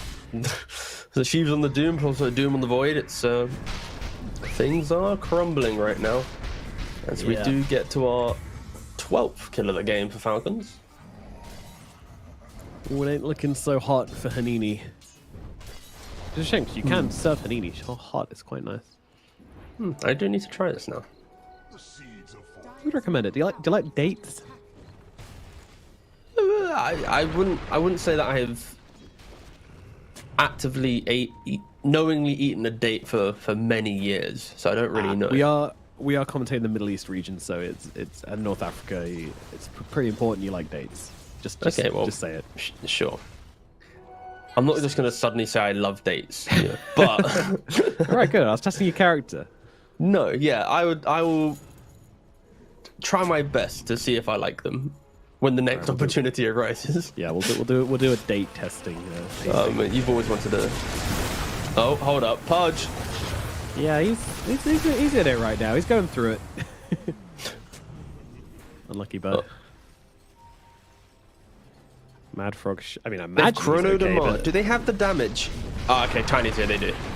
Yeah, in comes Metaphor 4 over on the sidelines with the avalanche, with the toss, with the tree in the face, and down it goes on the fishy. But a bit of revenge might be coming their way as Mad Frog does get the 2-man starter. That's actually going to take the flight out of the Falcons and force them back for now. Ooh, that was deep. Yeah. Radiant's queued up for Skidder. Not long before he's going to have it either. Snaking. He's very far forward here, and yeah, this is going to be a punish. Finger comes through, the damage comes in, and no one's actually want to scoop up that kill, so a Flesh Heap coming his way as well. Snaking just sticking around a little too long, but over in the mid side, they're going for a return kill. Oh, just in time, getting off the time walk for Isla. Double damage life stealer ain't no joke, but thankfully, not lockdown coming out from the level 2 bushwhack. And Skidder didn't want to use the rage for the bonus move speed to get the right click off because he didn't really know what was behind the void in that chase down. Instead, he's now kind of walking through the jungle, and but you know, Hanini, they've got a little bit of breathing room. They've got a fat stack of ancients, but you don't really see Lifesteal taking triple stacks too often. They're going to have to bring the Scorched Earth in. They're going to have to bring everyone if they want to do this. It's very clunky. It's rather, isn't it? It's very clunky indeed. The Doom comes into the mix as well. The Skidder has gone down. Big kill coming out for the side of Hanini. And what more can they get for it? The doomed Tiny just trying to run himself away from this one. Isla just tapping the Doom on the shoulder, trying to get him to stop killing his friend. But he's going to be careful as well. In comes the Dismember. That doesn't last long at all as Amar's here to stop it. Mad Frog coming in to help. That one last hook from Mill 1 before he goes down as well. Tiny tries to jump in and finish up Malrine. It's not enough though. The Avatos, it wasn't enough damage. He'll now fall as well. Falcons, they've lost just their lifestealer so far as they look towards the Lion. He's stuck in the trees, will be falling as well. Isla goes down deep into the enemy base. Amar's got no chill, but Metaphor is going to give him some. DX comes out and the Avatos inside the fountain at 18 minutes. All right, look at the fight recap. Did Tiny gain gold? He gained XP? You got to say that of all the buybacks he could have done, killing off Amar, who's at your behind your tier 4s at minute 18. Turning it into more. Snaking spawn as well. Yeah. Crit. Trying to blow him up, though. They're trying to get a bit of revenge. I mean, if they get this dieback here, it'd be complete disaster. But they do pump the brakes a little bit on Falcons, realizing they're 2 heroes down, 4 still up on Hanini. Not a play you want to go for, especially with that Chrono being threatened as well. So they'll pump the brakes just a bit.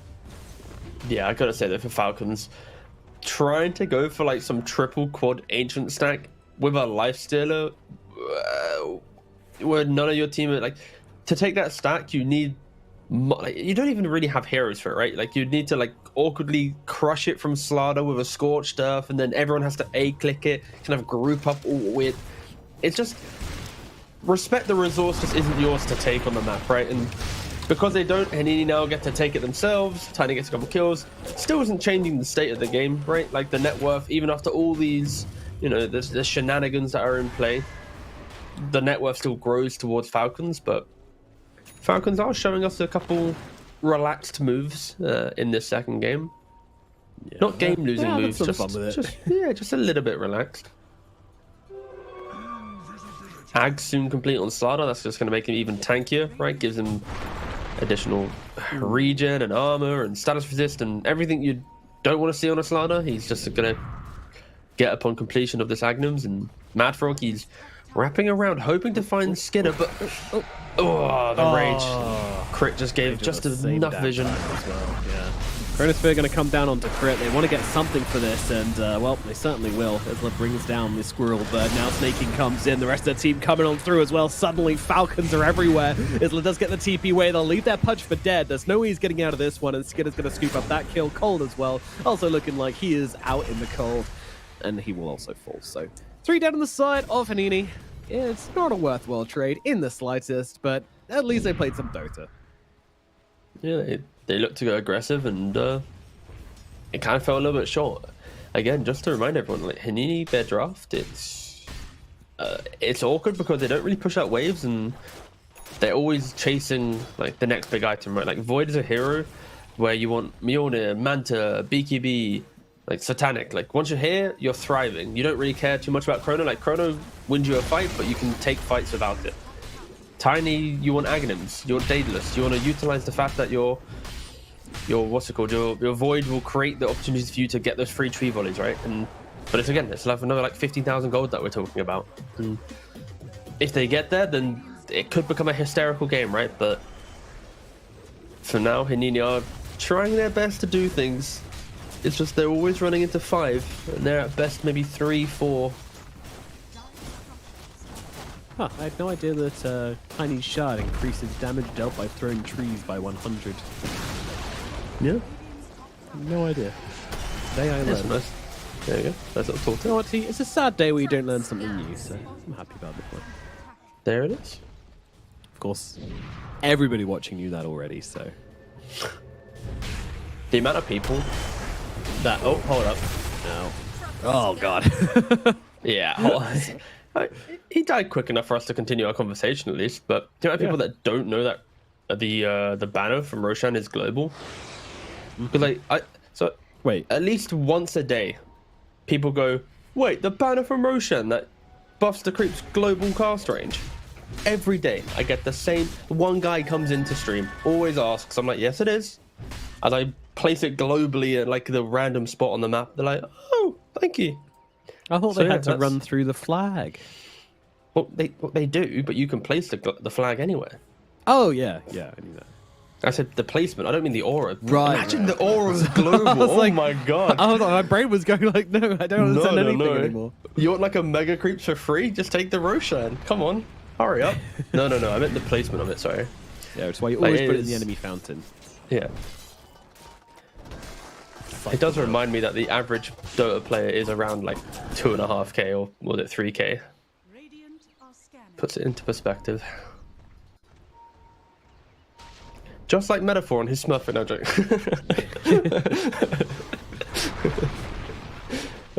Falcons are going to Roshan though. They, of course, with Slaughter.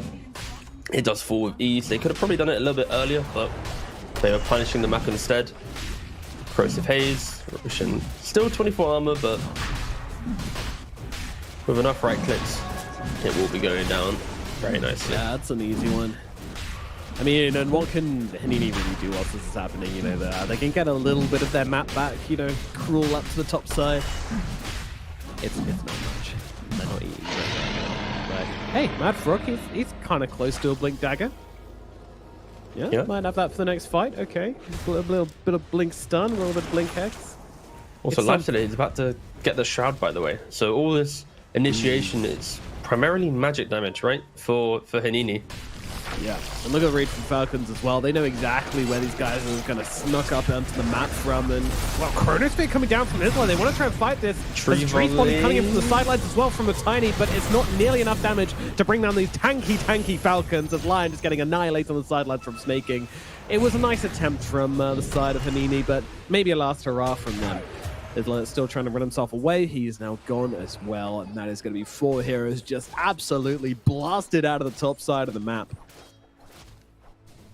Just when you look at their HPs, right, it's disgusting. You got Slardar, 2800 HP, Mage Slayer. You got Lifestealer, 2800 HP, Aegis, Armlet, and an Eternal Shroud. Doom, 2600 HP, Shivers, Octarine. Like, all 3 cores are so tanky.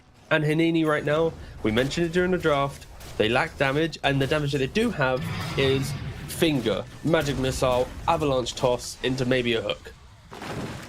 It's so minuscule that Falcons are just, you know, laughing in the face of their opponents and how they can brush off a Chrono and then still chase them down. It is very unfortunate for Hanini. I don't really know what they can do to get a kill now. Maybe smoke up and kill up +5. Okay. Doesn't look like Snaking's going to be eating it right now. Now, can they get out is the question, and the answer, at least for Metaphor, appears to be no. Crits on the case, Amar's helping out as well. They've got the Sharpshooter, they've got the damage to just slowly bring him down, and also Cold gets caught out as well. Lion has been seen by a Treant. Oh god, why is there a Treant here? He's got the Blink Dagger delivered now. There's another one. Will help. Oh, why is there a goddamn patrol command? He's got to try and make it his way past Malrine here, but Malrine will... Oh my god, he's trying to doom him! Do it. Oh. Oh, no. He tried to get the doom off. What a Void in the top lane. oh, no. Oh no.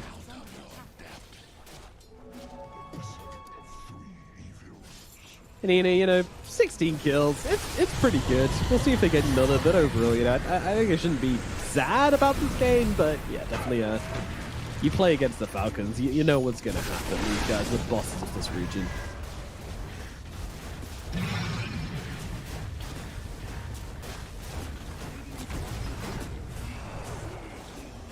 And they just walk towards bot tower. 3 are dead.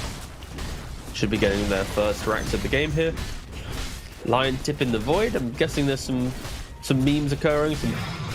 I'm hoping this is a friendly tip and not some Crack to banger, I hope, yeah. Yeah.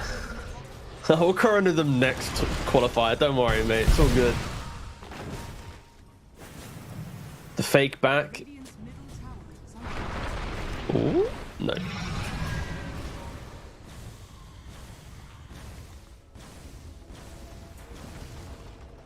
I mean, just look at where the Falcons are positioned right now. They're not going to let them leave the base.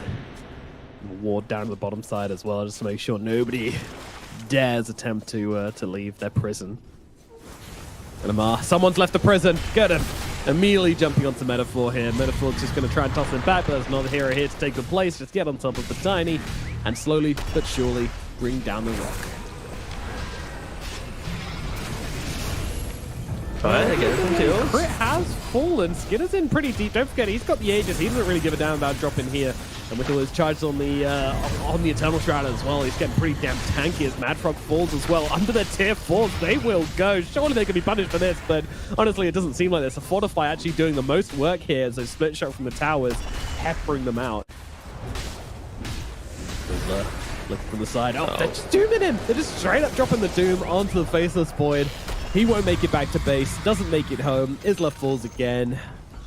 GG's maybe coming out shortly as Amar just parks himself in front of the enemy base.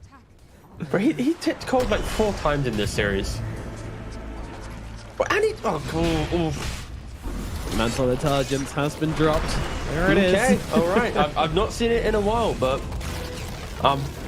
maybe there's some lore that we might find out in the future, the Amar versus Cold lore that we just weren't aware of. But yeah, of course, we came into the series with the expectation that Falcons would 2-0.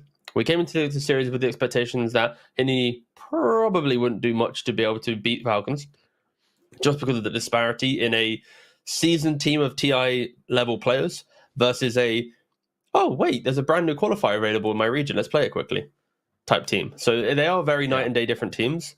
And if anything, I just hope that Hinini doesn't lose kind of motivation to continue trying, because, you know, this tiny player, Metaphor, he had moments of making some pretty good plays. You know, there was the general draft of Hinini's, I think, were very underwhelming. But I think in general, like there's not a lot of good to look at.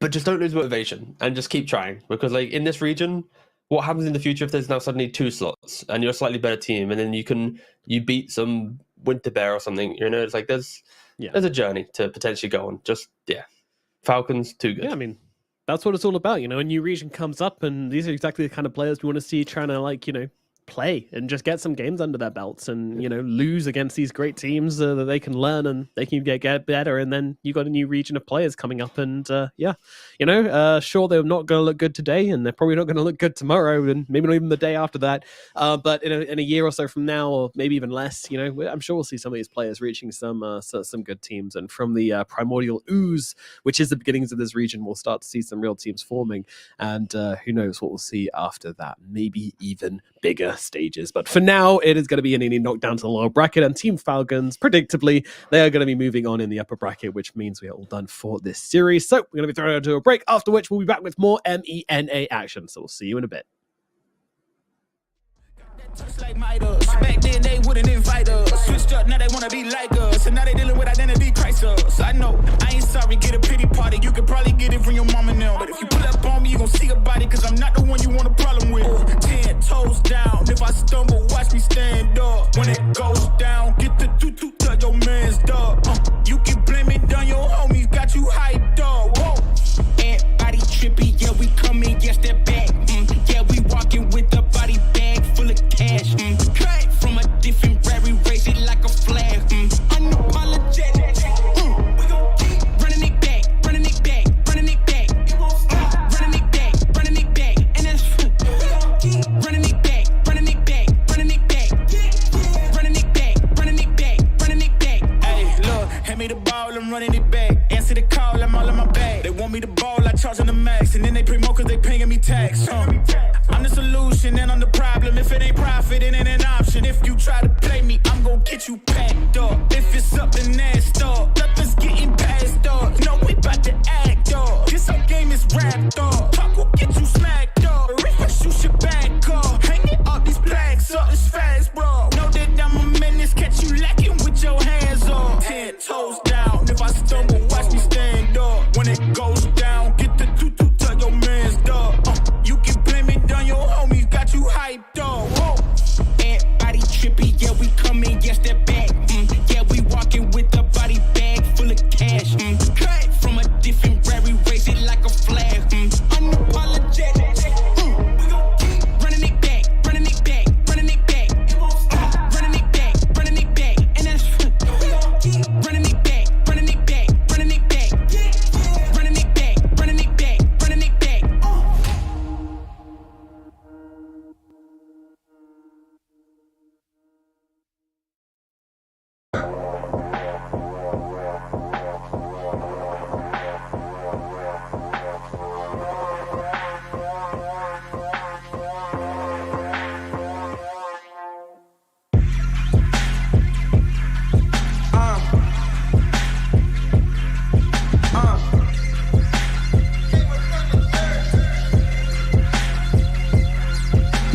Lanes in my way, they might have to get murked. Approach me with caution, might have to get hurt. I tower from the treetop, but I came up from the dirt.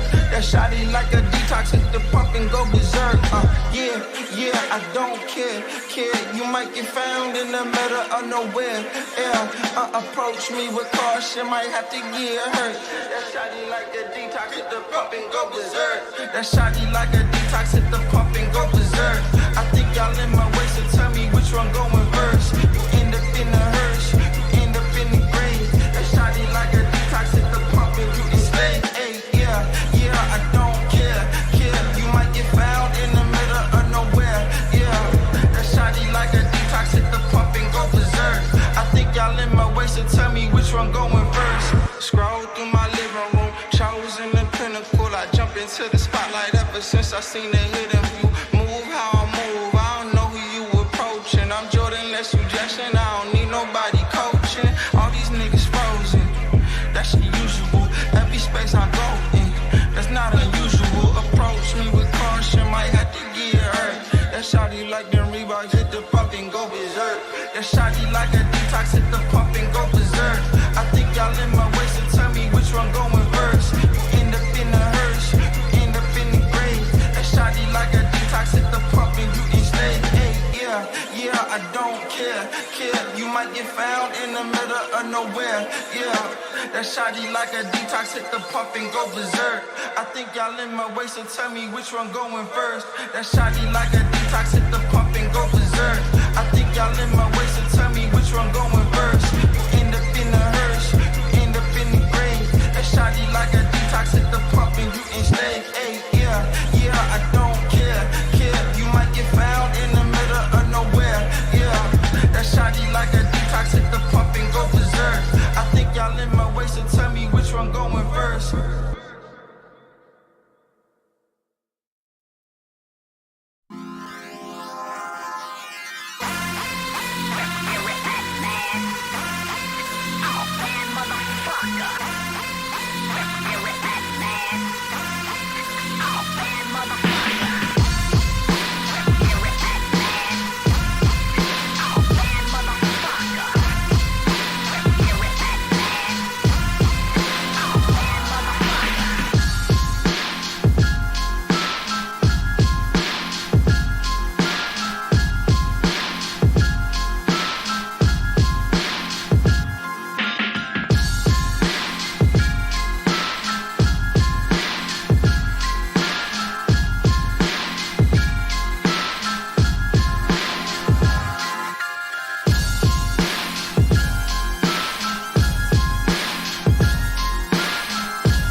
I be on a what? Yeah. You know I be on a what? Man on a mission, I'ma get it. You know I be on a what? Yeah, it's all hard, ain't no fear here. You ain't giving this to all, you steer clear. Never beat, I've been down and I reappear. You got some money on the line, you better put it here. Rolling in and doing that work. Check priorities, I'm doing that first. Checks big and I'm sure that hurts, but it's checkmate, we ain't selling short, know the work. Ain't nowhere to hide, you ain't gotta see me come and keep me on your mind, cause I be on the work. Yeah. You know I be on the work. Man on a mission, I'ma get it, you know I be on the work. Yeah, man we coming for them bags. If they said I couldn't have, get the team. I got a vision for the things you ain't believe. And here's the motto, hard work is over everything. It's that comeback. I'm calling plays, hit the pass, then the run back. Yeah, I'm far ahead and gotta run last. But we ain't letting up, we never done that. Ain't nowhere to hide. You ain't gotta see me come and keep me on your mind. Cause I be on the way. Yeah. You know I be on the way. Man on a mission, I'ma get it. You know I be on the way. Yeah. I'm on the way. On the way. Yeah. On the way. I'm on the way. I'm on the way.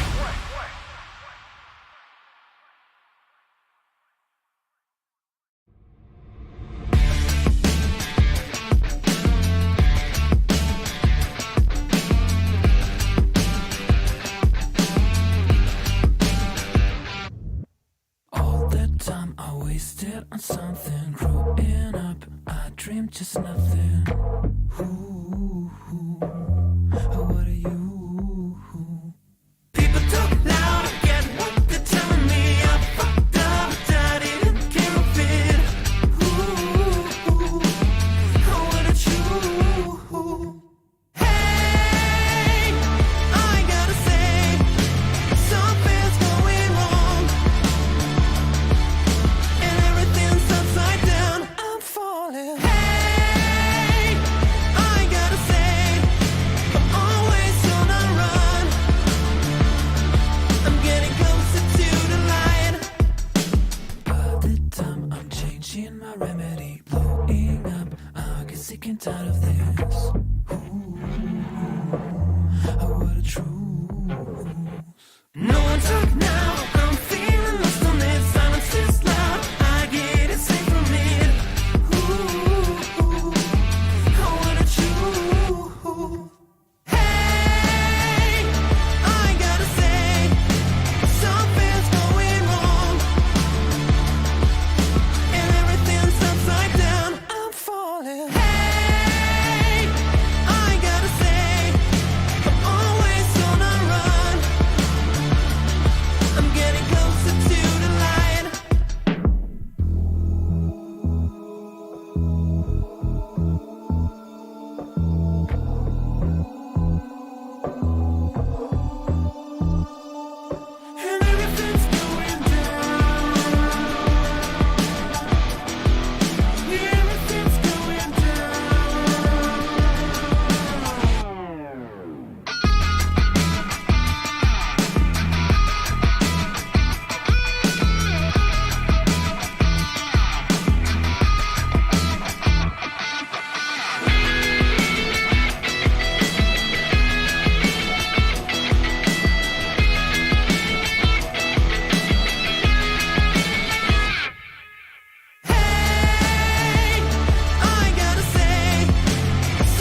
could never be like me.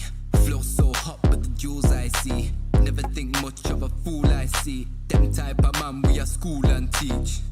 Fresh to death, head to toe. Smell the best fresh cologne.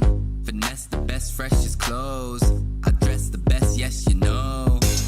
I'm that guy, pose for the photo, never been shy. Drips in a chokehold and I got vibe. Wardrobe looking so cold, put it on ice. Yeah, I'm that guy, pose for the photo, never been shy. Drips in a chokehold and I got vibe. Wardrobe looking so cold, put it on ice.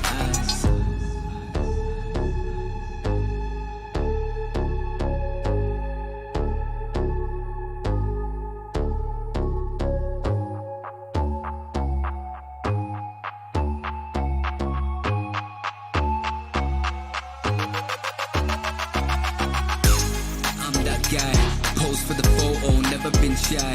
Drips in a chokehold and I got vibe. Wardrobe looking so cold, put it on ice. Yeah, I'm that guy.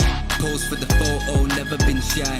Drips in a chokehold and I got vibe. Wardrobe looking so cold, put it on ice. I'm that guy. I'm that guy. I'm that guy. Put it on ice. I'm that guy.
and the dust are trailing behind my boots.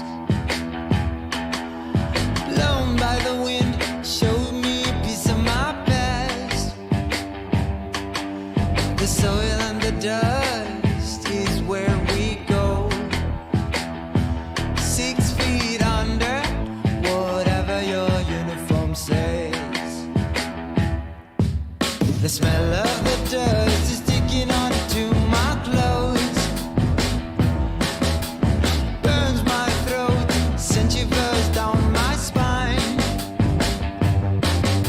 The smell of the dust makes us just the same. What makes us different is just a bullet away. No pride, but shame. No pride can bring a corpse from the graveyard. May the souls rest in peace up above.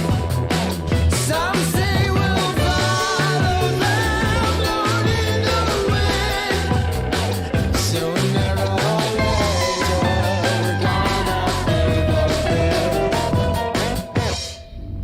The taste of the dust is lingering in my mouth. Burns my throat, sends shivers down my spine. We taste the dust when we grow. 6 feet under, whatever your uniform says. No pride, but shame. No pride can bring a corpse from the graveyard. May the souls rest in peace up above. Some say we'll follow them down in the wind. Sooner or later, we're gonna pay the bill.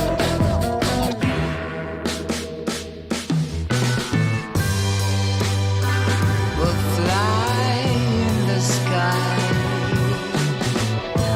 blown like the dust, the soil and dust. Ooh, I thought on smoking guns.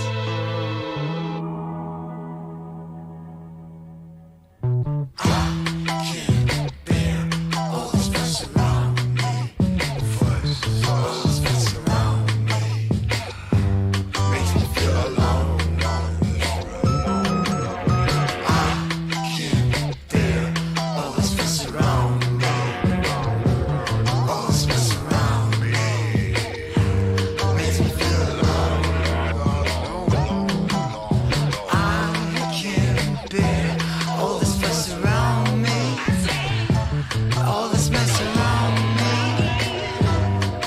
feel alone. I can't bear all this fuss around me, all this mess around me makes me feel alone.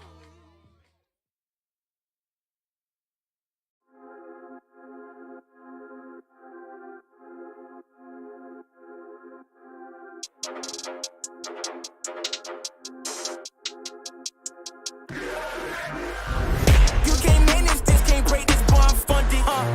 Gotta keep my distance when you not 100. Both the same ones say they love you, they funny.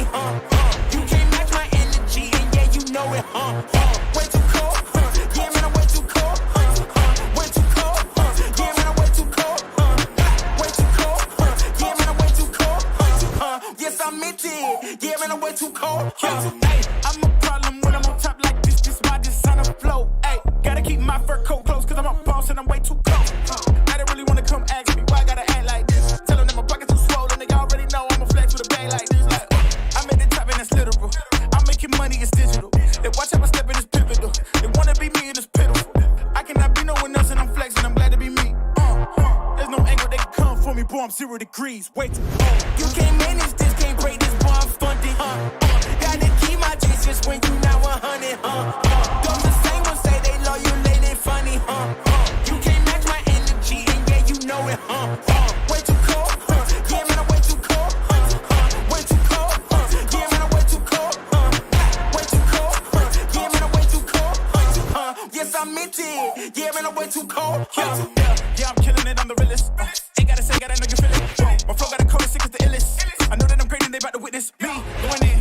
I went way up, about to go again. You see me on the telly, then you tell a friend. Cause you know I'm about to rain, it'll never end. Cause I got big dreams, big goals, never settle, gotta keep on going now. You say you got it, and I'm Red Bull, I got the wings and I ain't coming down. No. Ooh. I keep it straight, every line is so intentional. This is your moment to let it go. You know that I'm into them way too cold. Too cold. You can't manage this, can't break this, boy, I'm funded.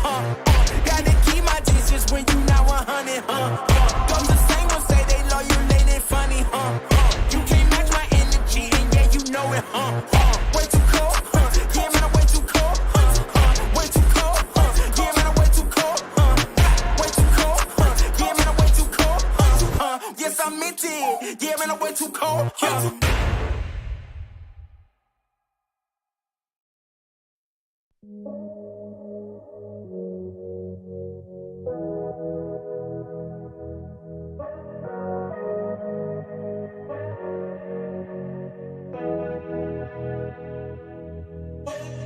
Landstraße in den Süden, Kickdown, Moto Guzzi, Sozius, Traumfrau, Monika Bellucci, High-Res, Roadtrip, Neapel, Rom, Overnight, Truckstop, Insta, Snapshot, Polaroid, 40 Love, Korken knallen, Karte Door, Spa-Time, Bubble Bath, Aftershave, Miyake Sport, Private Coach, Crunches, Lunch Break, Yachtclub, Seafood, Aperol und Lachsteak, Küss den Ring.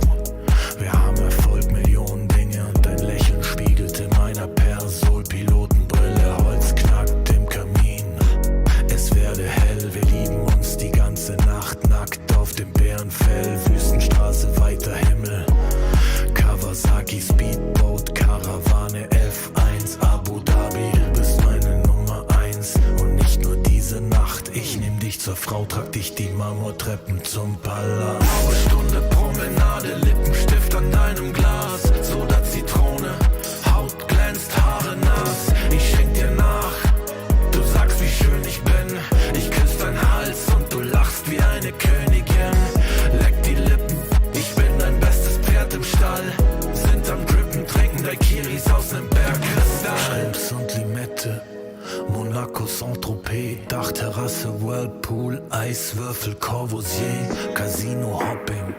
Die ganze Welt ist hier, Drinks für zwei, Champagner, Elixier, Traumpaar, Undercover, Americans, unsterblich, Grace Kelly, Cary Grant, allein unter Palmen und dazu kalter Cider, Sommerwind, Küstenstraße, Sonnenbrille, Alpha Spider, Hors d'oeuvre, schwerer Wein und klarer Kopf, Zigarren aus dem Humidor, Cohiba und Davidoff, Candlelight, sanftes Licht, Candelabra, deine Haut, China White, Seidenkleid, Balenciaga.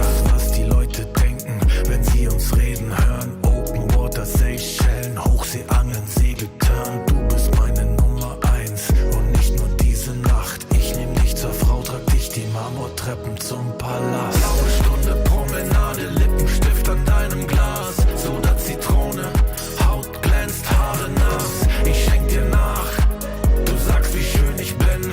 Ich küss deinen Hals und du lachst wie eine Königin. Leck die Lippen, ich bin dein bestes Pferd im Stall.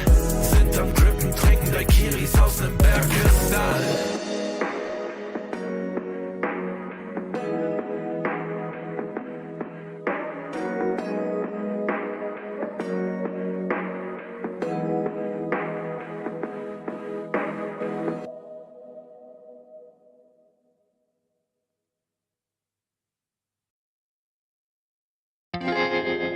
The voices in my head, they say I'm lost, but I found myself in the dark.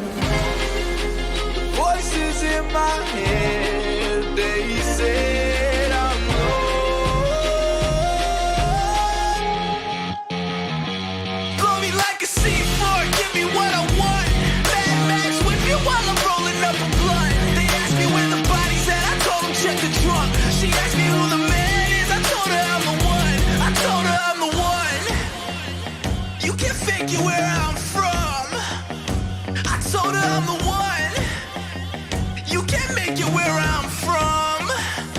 couple warrants and a gun to my name, low-key.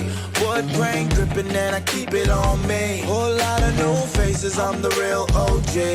Keep talking shh, and I'll put you on a white tee.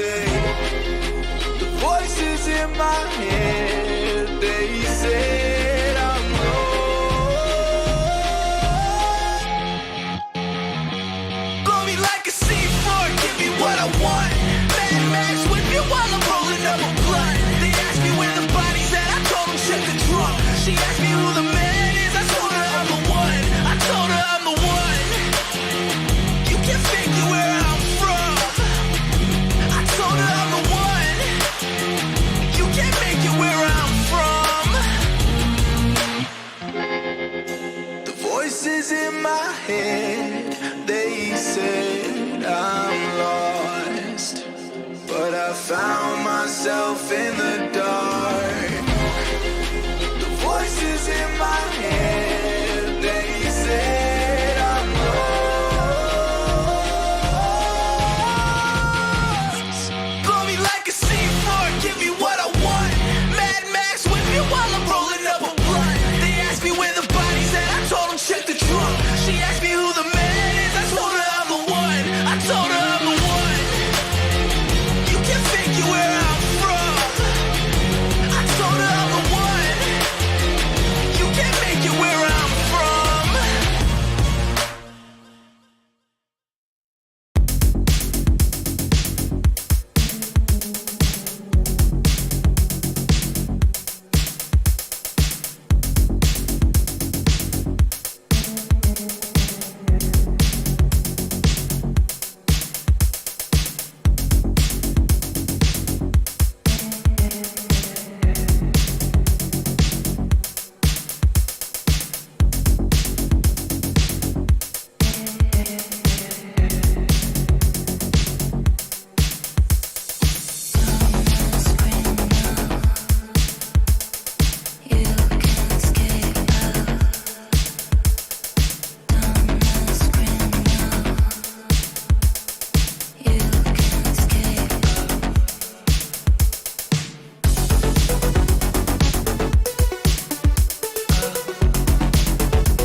pain, you can't shake that.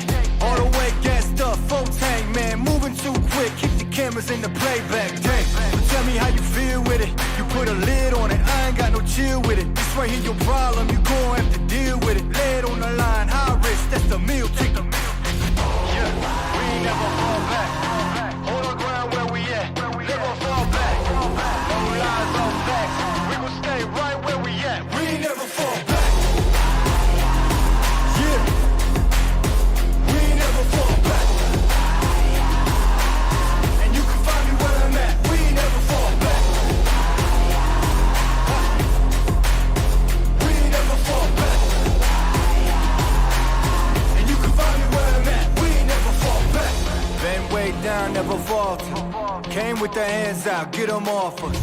I'm 24/7 in the office.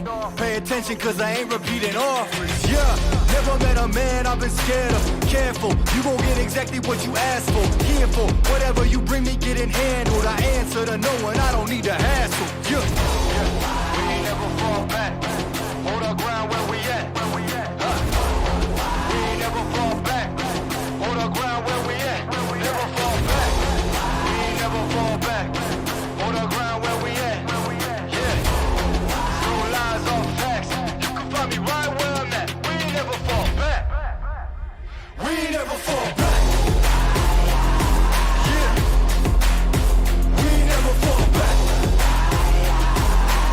And you can find me where I'm at. We ain't never fall back.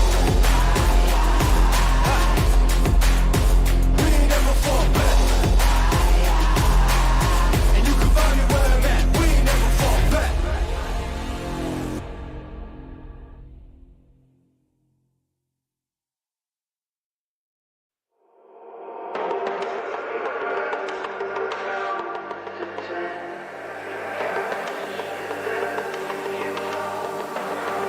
Steam out. I see you turn around. Stay low. You shine the brightest now. There's no doubt. This current's changing. Still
I'm the king.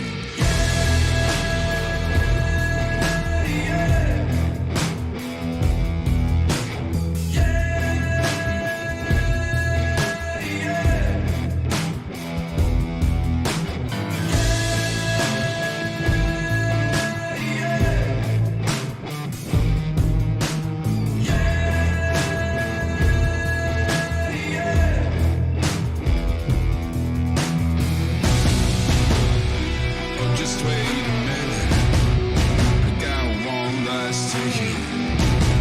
Do you wanna come with me? I gotta say I'm on the business. Say I wanna just believe it. I said I wanna take you out there. I got one last ticket. I got one last ticket. I got one last ticket. No, I'm not a king. I'm the king.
I've been shot down, I've been hurt, I've been left down in the dirt. I've been lied to, I've been cheated, but I'm never coming to my knees. Needed a way out, needed a way out, needed a way out, needed a way out. Oh no, no, no, no, never gonna break. Oh no, no, no, never gonna break.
weirdo. Tattoos from my toes to my earlobe. Was a role model, I never had a hero. I learned how to live through the stereo. Coming from where I come from, the inferior. Everything you see ain't what it appears though. Everything that I built, made that from zero, then added a zero. I am my hero. You couldn't imagine what it's like in my mind. It's beauty and catastrophe at the same time. Remember they laughed at me when it was game time. Now I know that they mad at me. I'm one you can't find. I'm not from the day. I come alive at night. I'm not what you used to. Couldn't recognize. They all on the ground while I'm taking flight. Yeah, you're welcome to join me. I promise I won't bite. Things they say, they're never getting in my way.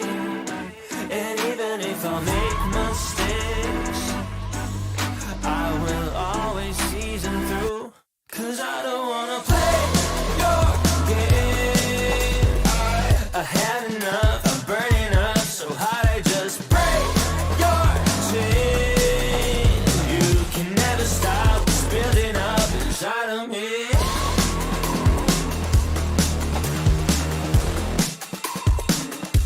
Inside of me.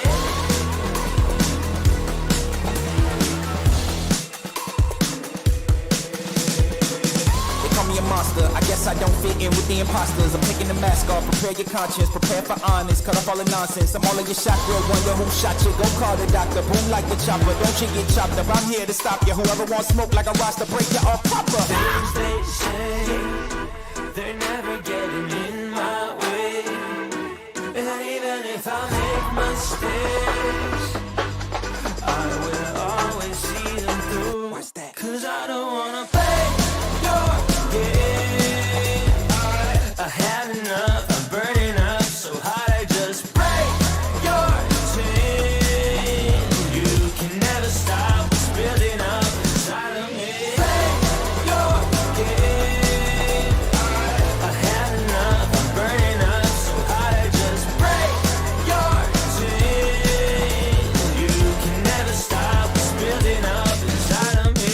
They say that I'm such a weirdo. Tattoos from my toes to my earlobe. Can never stop what's building up inside of me. They say that I'm such a weirdo. Tattoos from my toes to my earlobe. Can never stop what's building up inside of me.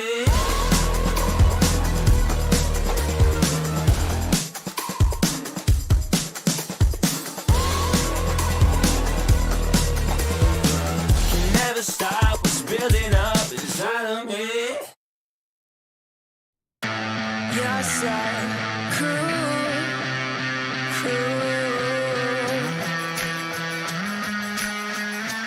so stick around. You're so cool.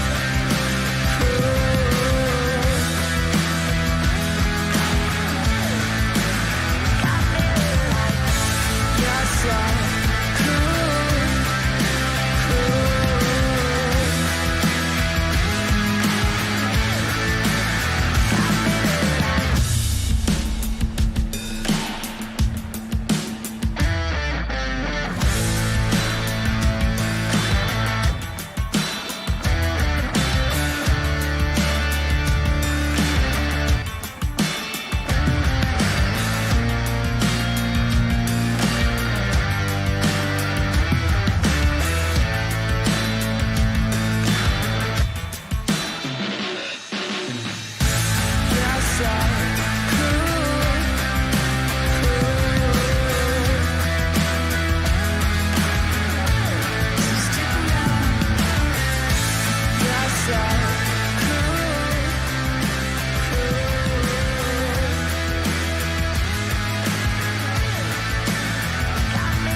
You're so cool.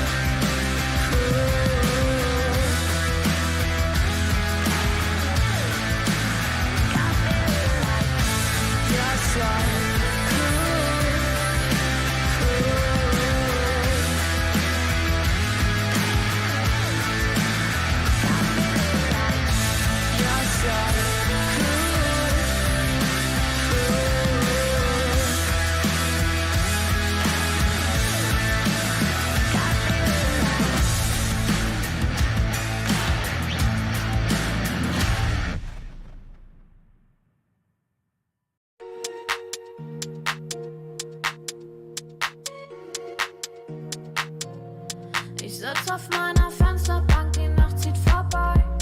Ich blick über den Tellerrand, trinke Sekt auf Eis. Ein Teufel und ein Engel tanzen auf dem Parkett. Vielleicht sind wir unsterblich, müssen nie wieder weg. Ich sitz auf meiner Fensterbank, die Nacht zieht vorbei. Ich blick über den Tellerrand, trinke Sekt auf Eis. Ein Teufel und ein Engel tanzen auf dem Parkett. Vielleicht sind wir unsterblich, müssen nie wieder weg. Backpack, Kippen und Drinks gegen Tristesse. Großstadtbild, komm mir nicht weg. Kopf fragt, mach kein Pisstest, nein. Ich will nicht auf deine Party gehen, nein. Engel und Teufel tanzen Schwanensee. Von deinen Lippen tropft der Chardonnay.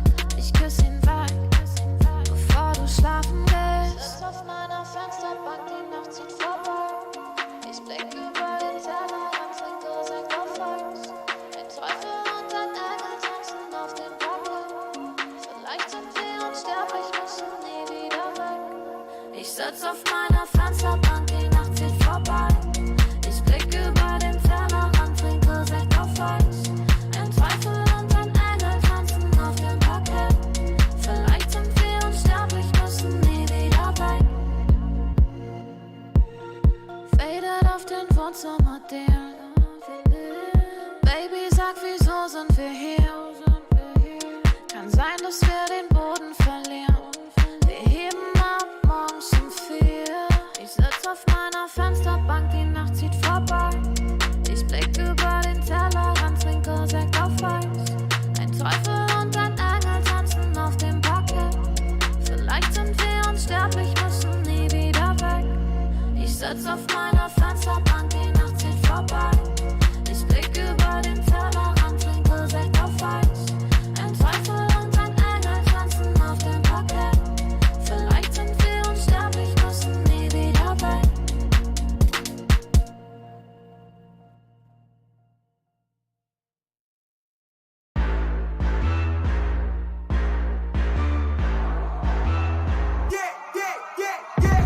I'm the main event, ain't no back and forth, let's get it. Heartless energy, yeah. Better get lost, oh get with it. Ain't nobody in front of me, ain't nobody in front of me, ain't nobody in front of me, ain't nobody in front of me. You can try to prove me wrong and try to give respect, but who we looking for if there was no one left?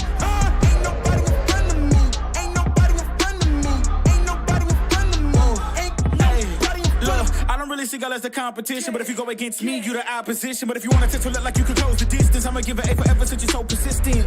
With you, I'm just practicing, cause I'm back to back, let's get back to winning. As a matter of fact, I'm not that forgiving, cause you did this to yourself, that's a bad decision. I don't see no one in front of me, you is a ghost, you ain't got a soul. Whoa, always say that they gon' come for me, knowing they won't, they doing the most. Whoa, chasing my, gotta get already, not selling my, you on the, y'all moving, ready to, whoa. I'm the main event, ain't no back and forth, let's get it. Heartless energy, yeah. Better get lost, oh get with it. Ain't nobody in front of me, ain't nobody in front of me, ain't nobody in front of me, ain't nobody in front of me. You can try to prove me wrong and try to give respect, but who we looking for if there was no one left? Ain't nobody in front of me, ain't nobody in front of me, ain't nobody in front of me, ain't nobody in front of me. This my game won't stop. No, I can't fit in your box. Whoa, that's demolish shop. Froze, set the scene, no plot. Hoes, whoa, please don't play me. Cause when I let the beat sound, you think I'm crazy. But none of you critics gon' faze me. So when I talk like this, don't blame me. I know I'm bad with it. Go against a goat, that's bad business. All of y'all are jokes so sad with it. To me, you're just a ghost, don't get mad with me. Just, it's a my, gotta get already. Not selling my, you on the, y'all moving, ready to, whoa. I'm the main event, ain't no back and forth, let's get it. Heartless energy, yeah. Better get lost, oh get with it. Ain't nobody in front of me, ain't nobody in front of me, ain't nobody in front of me, ain't nobody in front of me. You can try to prove me wrong and try to give respect, but who we looking for if there was no one left? Ain't nobody in front of me,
Betty gehen, Shorty schläft, wenn die Sonne untergeht, Runden drehen, die ich erlebt, ich will nicht mehr gerade sehen, der Verstand ist lahmgelegt.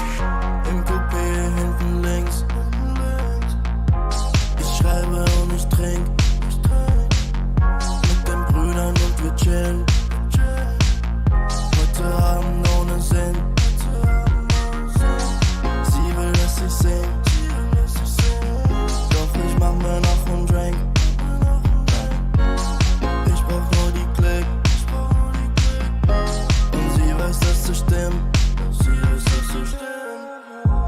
Die ganze Nacht nur, die ganze Nacht nur, die ganze Nacht nur, die ganze Nacht nur, die ganze Nacht nur, die ganze Nacht nur, die ganze Nacht nur, die ganze Nacht nur unterwegs, Sportcoupé angehen, mit den Brüdern und Rosé, Späti gehen, Shorty schläft, wenn die Sonne untergeht, Runden drehen, die ich erlebt, ich will nicht mehr gerade sehen, der Verstand ist lahmgelegt. der Kopf ist aus Gedanken leer, die Musik laut, die Augen schwer, ich hör nicht auf, will immer mehr, der Wagen rollt über den Teer, und wir fahren, cruisen langsam durch die Stadt, ohne Plan, aber Kippe aus dem Fenster, ich erschaff, wie gehabt, holen für den Body an der Tanke Saft, 808, das ist so laut, dass du in der ganzen Stadt. Die ganze Nacht nur, die ganze Nacht nur, die ganze Nacht nur, die ganze Nacht nur, die ganze Nacht nur, die ganze Nacht nur, die ganze Nacht nur, die ganze Nacht nur unterwegs, Sportcoupé angehen, mit den Brüdern und Rosé, Späti gehen, Shorty schläft, wenn die Sonne untergeht, Runden drehen, die ich erlebt, ich will nicht mehr gerade sehen, der Verstand ist lahmgelegt.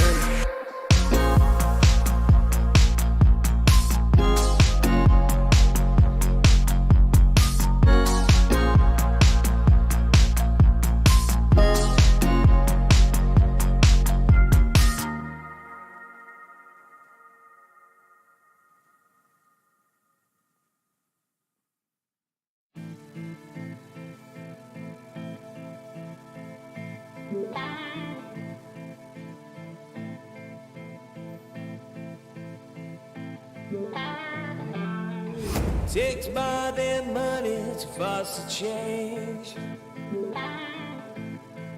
Takes by their time to heal the pain. Heart break, we light the fire. Heart break, we light the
Raise that level up.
So look out, here I come. Yeah, baby. Hey. Never ever, never ever, never ever gonna stop. Yeah. I swam the river to get to you. I climbed the mountain, get to you. I called the preacher, get to you. I walked through fire, I tell myself, get to you. Straight through hell. I'm never gonna stop till I get you. I'm never gonna stop till I get you. Never gonna stop. Yeah, but I'm never gonna stop till I get you. Never gonna stop. Yeah, I'm never gonna stop. Yeah, till I get you.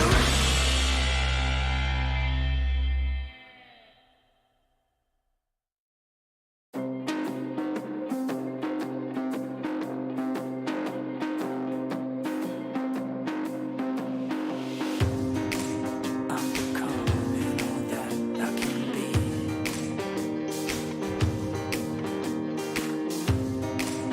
Let me show you something you've never seen. Time to get up and dust yourself down.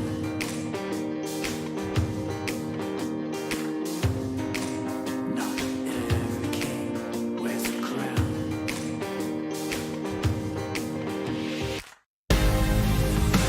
So take me to the finish line, 'cause you're never gonna stop me trying.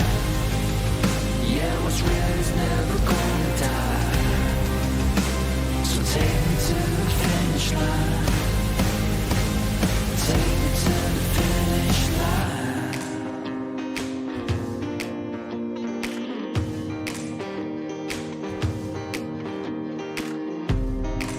Keep on running till I get to the top.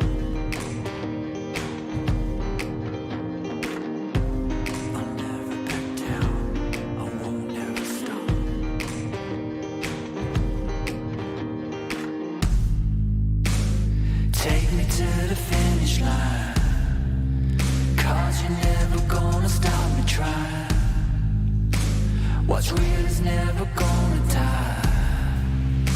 So take me to the finish line. Take me to the finish line.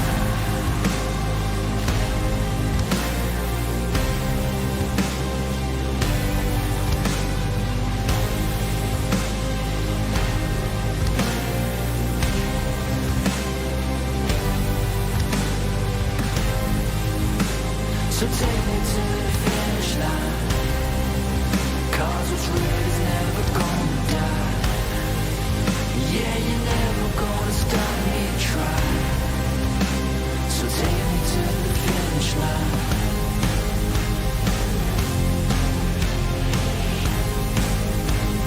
Take me to the finish line. Take me home.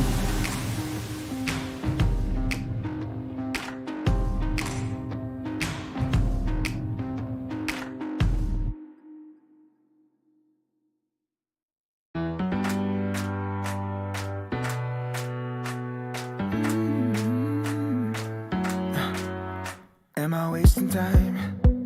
'Cause I'm already gone. So long, can you stay the night? 'Cause you're the thing I want. I know you're feeling different when you're stressed out. But even with no makeup, you still stand out. 'Cause no one makes me feel the way you do now. Like you do now. The way that you move your body, you make it look like a hobby. Every time that you touch me, it's electricity. Things we discovered underneath last night's covers. Everything came so easy. It's electricity. Electricity. Whoa. It's electricity. Electricity. It's electricity. When it's late at night, I feel you on my skin. My skin. You're all that's on my mind. It's finally sinking in. You're it. I know you're feeling different when you're stressed out. But even with no makeup, you still stand out. 'Cause no one makes me feel the way you do now. Like you do now. The way that you move your body, you make it look like a hobby. Every time that you touch me, it's electricity. Things we discovered underneath last night's covers. Everything came so easy. It's electricity. Electricity. Oh, it's electricity. Electricity. It's electricity.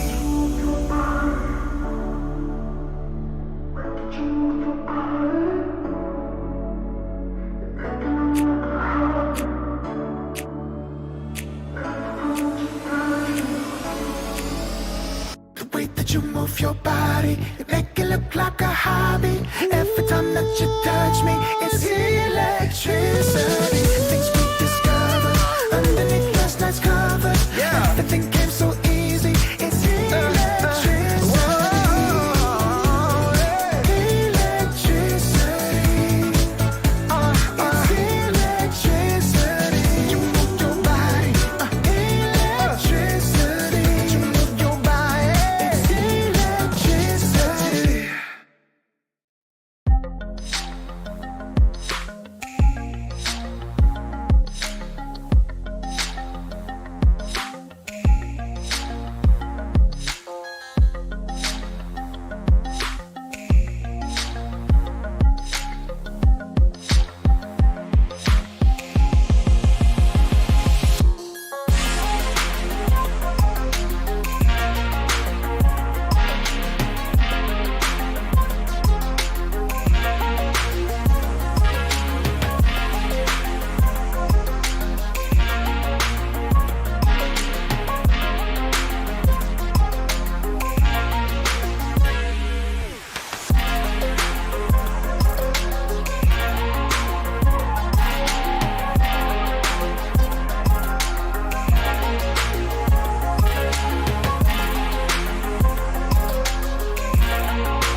days are getting shorter.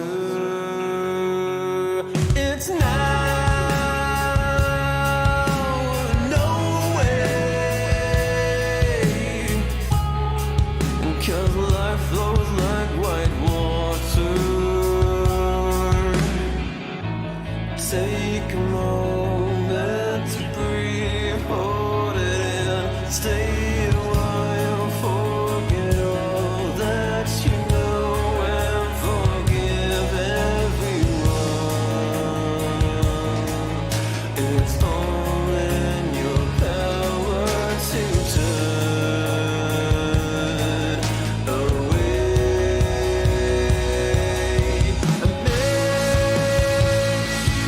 I've been blinded, 'cause all I see now is a fairy tale ending. It's not in our course at all. Make a change, forget wait for nothing, to death do I, 'cause I feel like a freight train is running over me. So I'll say what you want me to make you believe. Mortify, complicate, I'll wait by until it's too late.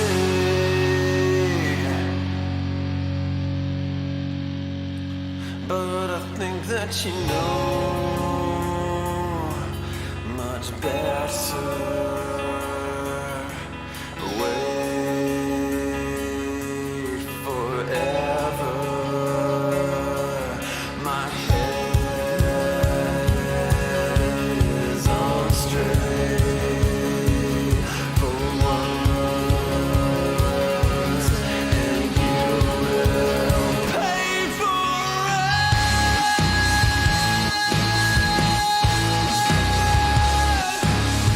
Yeah.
Throw your uppercut, try to hit me in the gut, thinking that I won't react. You whispering my name, thinking I won't be the same. Turn fiction into fact. See what you didn't know, bruises that'll never show, slipping on your every jab. So tighten up your fist, step into the ring with this. I hope your mama's got your back. First round, you thought you would've knocked me down. Fifth round, bleeding out the side your mouth. Final round, holding the sound of my name in the crowd. You hit a bus. Oh, oh, oh, oh. You hit a bus. Oh, oh, oh, oh, oh. Just 'cause I took a break, you're making a huge mistake, thinking you can take the throne.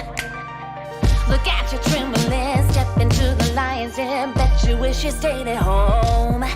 Begging for mercy underneath your breath when I ain't even sweating yet. My legend's written in the stone, yeah. You're crying, Adrian, defeat is now your only friend. Even your mama's gotta know. First round, you thought you would've knocked me down. Fifth round, bleeding out the side your mouth. Final round, holding the sound of my name in the crowd. You hit a bus. Oh, oh, oh, oh. You hit a bus. Oh, oh, oh, oh, oh,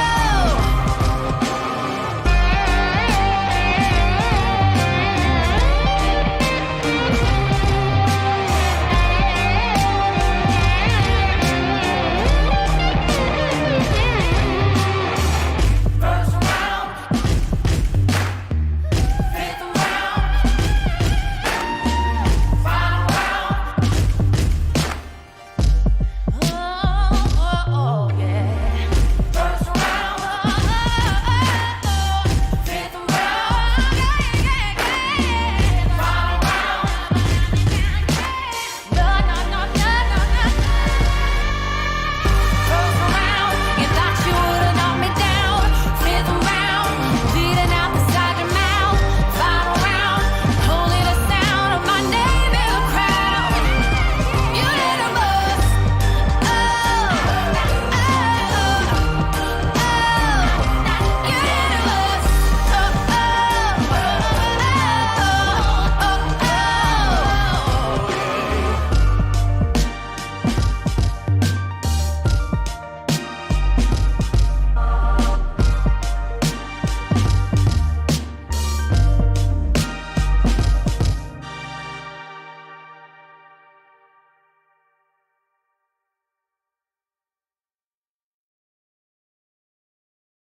oh, I'ma keep winning, winning. I'ma keep winning, winning. Ooh. I'ma keep winning, winning. You can try to save yourself, but you only gon' play yourself. You can try to save yourself, but you only gon' play yourself. You can try to save yourself, but you only gon' play yourself.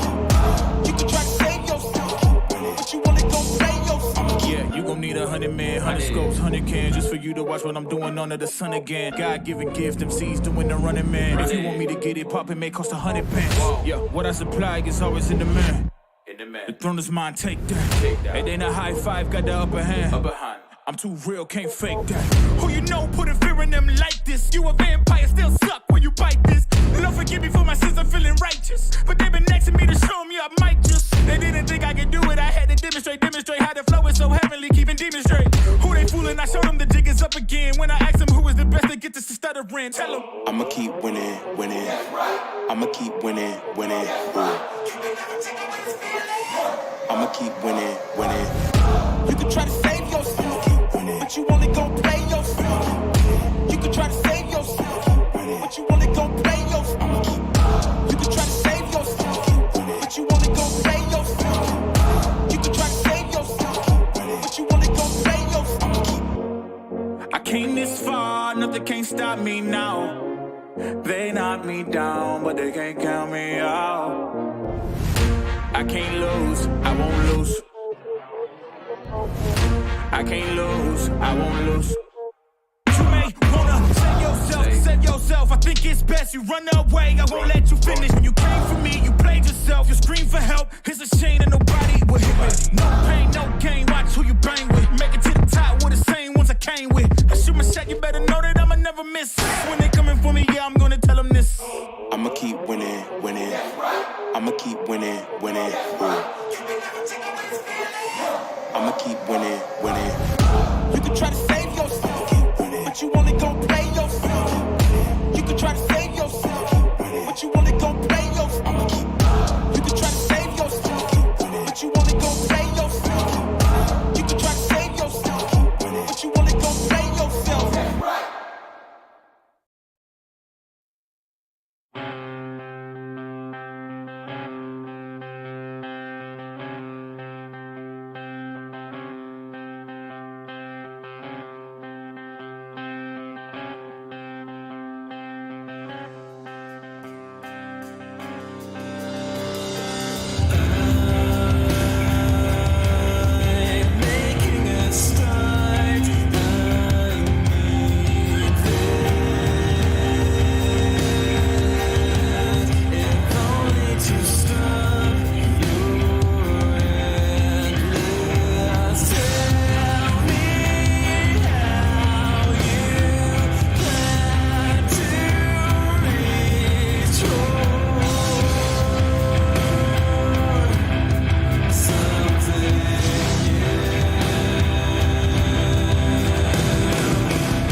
Open your eyes, what can you see around? Wind of the open sky, over the siren sounds. This is a dream, getting the royal scar, holding a diamond blade, throwing it far. Holding your breath still, you jump the fire. We'll just sit and wait till you see me fly. You know they'll never catch me for it. See me fly, the way I put my finger on it. See me fly, you got it, then try to tell me you got the wrong guy. See me fly, you know they'll never catch me for it. See me fly, the way I put my finger on it. See me fly, you got it, then try to tell me you got the wrong guy.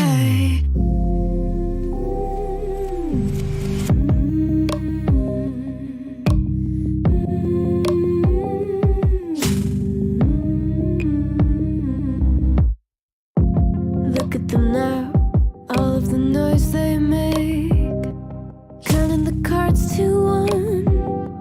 Queen of hearts never breaks. Falling asleep, here might just take a while. Trying not to grind your teeth, dreaming to touch my style. Well, can't say I blame you, trying to come close to, but all you can do. See me fly, you know they'll never catch me for it. See me fly, the way I put my finger on it. See me fly, you got it, then try to tell me you got the wrong guy. See me fly, you know they'll never catch me for it. See me fly, the way I put my finger on it. See me fly, you got it, then try to tell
walls are melting, hallucinating.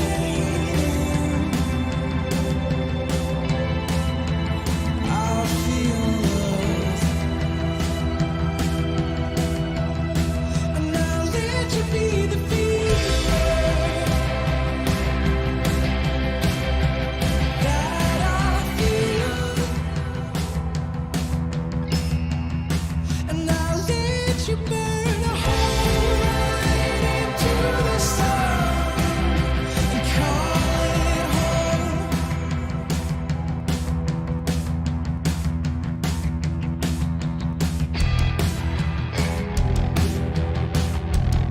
So I'll let myself fall into your arms,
Lot of them rags.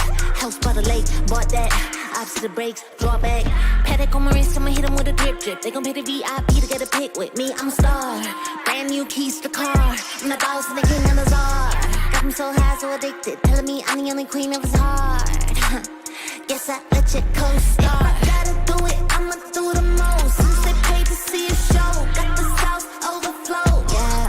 If I gotta do it, I'ma do the most. Watching me, they take no razor close to the goal. Yeah. If I gotta do it, I'ma do the most. Since they paid to see a show, got the sauce overflow. Yeah. If I gotta do it, I'ma do the most. Watching me, they take no razor close to the goal. Yeah. If I gotta do it, I'ma be the best. You can bet I got the recipe. Mastermind creator of this high vibe energy. Only thing I'm loyal to is building a legacy. So quit testing me. Lot of commas in the bank, I'm a provider. Tell the amateurs stay in their lane, ain't no outsider. Bought a mansion in LA, right next to Mariah. Write a song, get filthy paid, price going high. Yeah. If I gotta do it, I'ma do the most. Since they paid to see a show, got the sauce overflow. Yeah.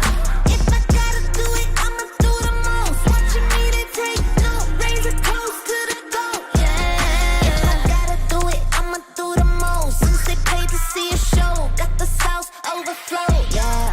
If I gotta do it, I'ma do the most. Watching me, they take no razor close to the goal. Yeah. It takes a lot to be the best.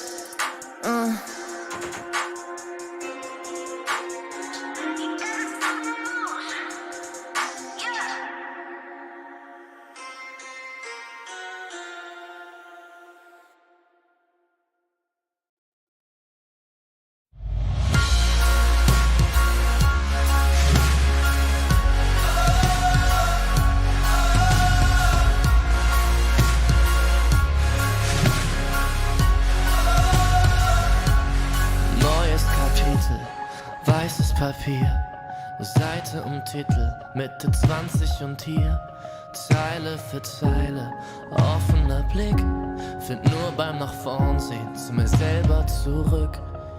Und auch wenn's irgendwie nur eine Plattitüde ist, der Augenblick zerfällt, hält man ihn fest.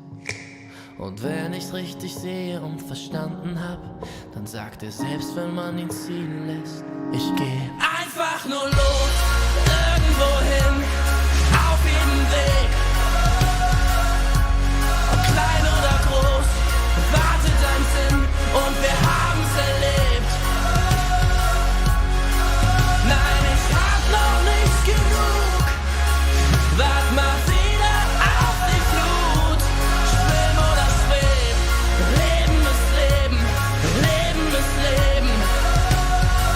Solange sich alles bewegt, solange sich alles bewegt. Lieber neue Gedanken aufleisen sollen, statt ewig im Gestern mit den alten Parolen. Nun ist die Währung, der Weg ist das Ziel. Kostet die Welt dann vielleicht gar nicht so viel.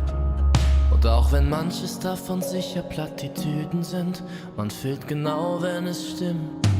Ich geh einfach nur los, irgendwo hin, auf jedem Weg. Ob klein oder groß, wartet ein Sinn und wir haben's erlebt. Nein, ich hab noch nicht genug, wart mal wieder auf die Flut. Schwimm oder schweb, Leben ist Leben, Leben ist Leben. Solange sich alles bewegt und unter mir, da hör ich die Sirenen singen. Ein Teil von mir will gern gleich hier zu ihnen sinken. Doch ich widersteh, hör auf mein Herz, ich geh. Ich werd nur kurz zum Abschied winken. Und dann einfach nur los, irgendwo hin, auf jedem Weg. Ob klein oder groß, wartet ein Sinn und wir haben's erlebt. Nein, ich hab noch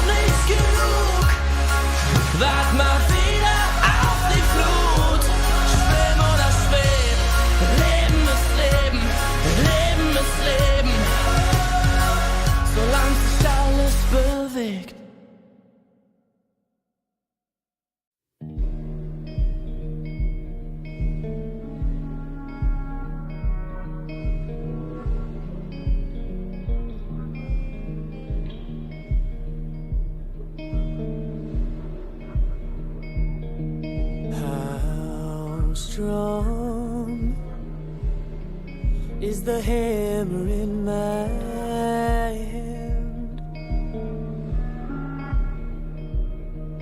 How long can you force me to dance? There's a crisis in my heart and in my world,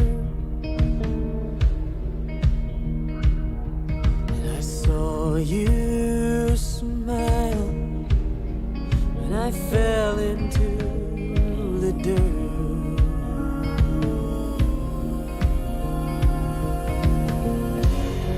Oh, your fire, I don't belong here. I'm not calling you a liar, but I know you don't know me.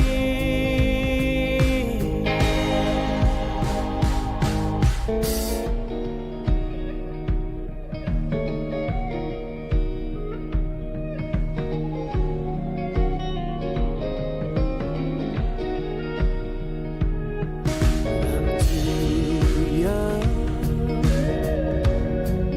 for bitterness like this. I've grown too old to forget. I'm not a killer, but killing never fails.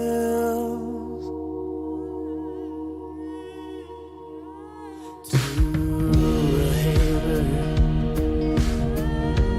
every problem's a goddamn nail.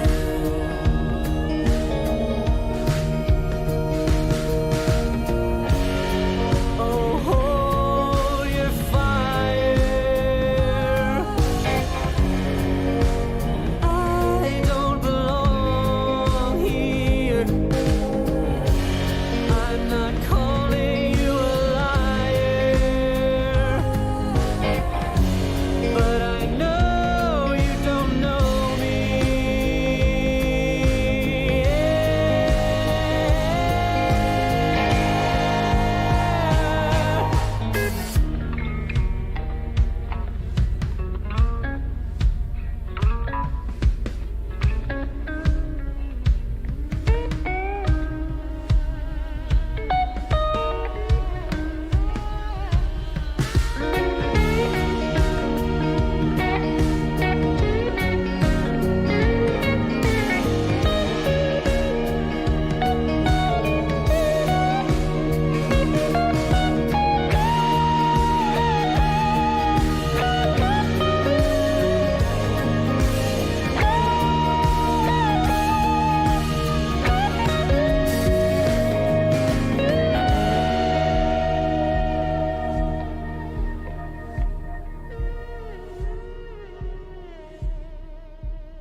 Everybody trippy, yeah, we come in, yeah, step back.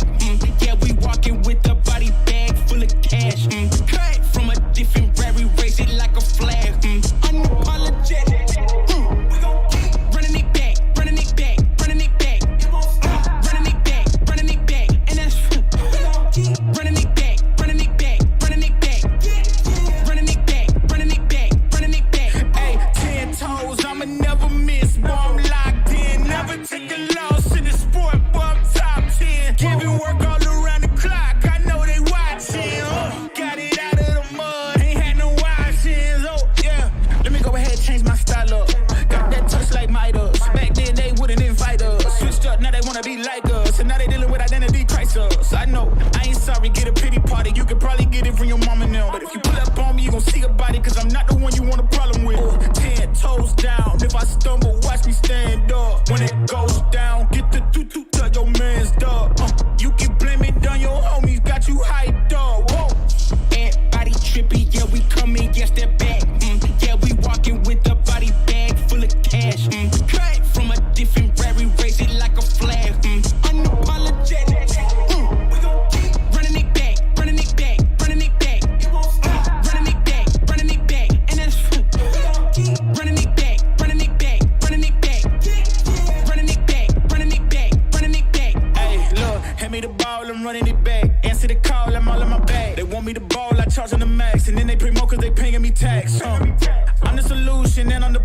If it ain't profit, it ain't an option. If you try to play me, I'm gon' get you packed up. If it's up, then that's up. Nothing's getting passed up. No, we bout to act up. This whole game is wrapped up. Talk will get you smacked up. Refresh, you should back up. Hanging up these plaques up, it's fast, bro. Know that I'm a menace, catch you lacking with your hands up. 10 toes down. If I stumble, watch me stand up. When it goes down, get the tutu, tell your man's dog.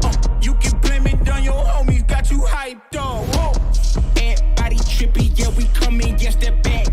Yeah, we walking with a body bag full of cash. Cut from a different rary, raise it like a flag. Unapologetic. We gon' keep running it back, running it back, running it back. Running it back, running it back. And that's we gon' keep running it back, running it back, running it back. Running it back, running it back, running it back.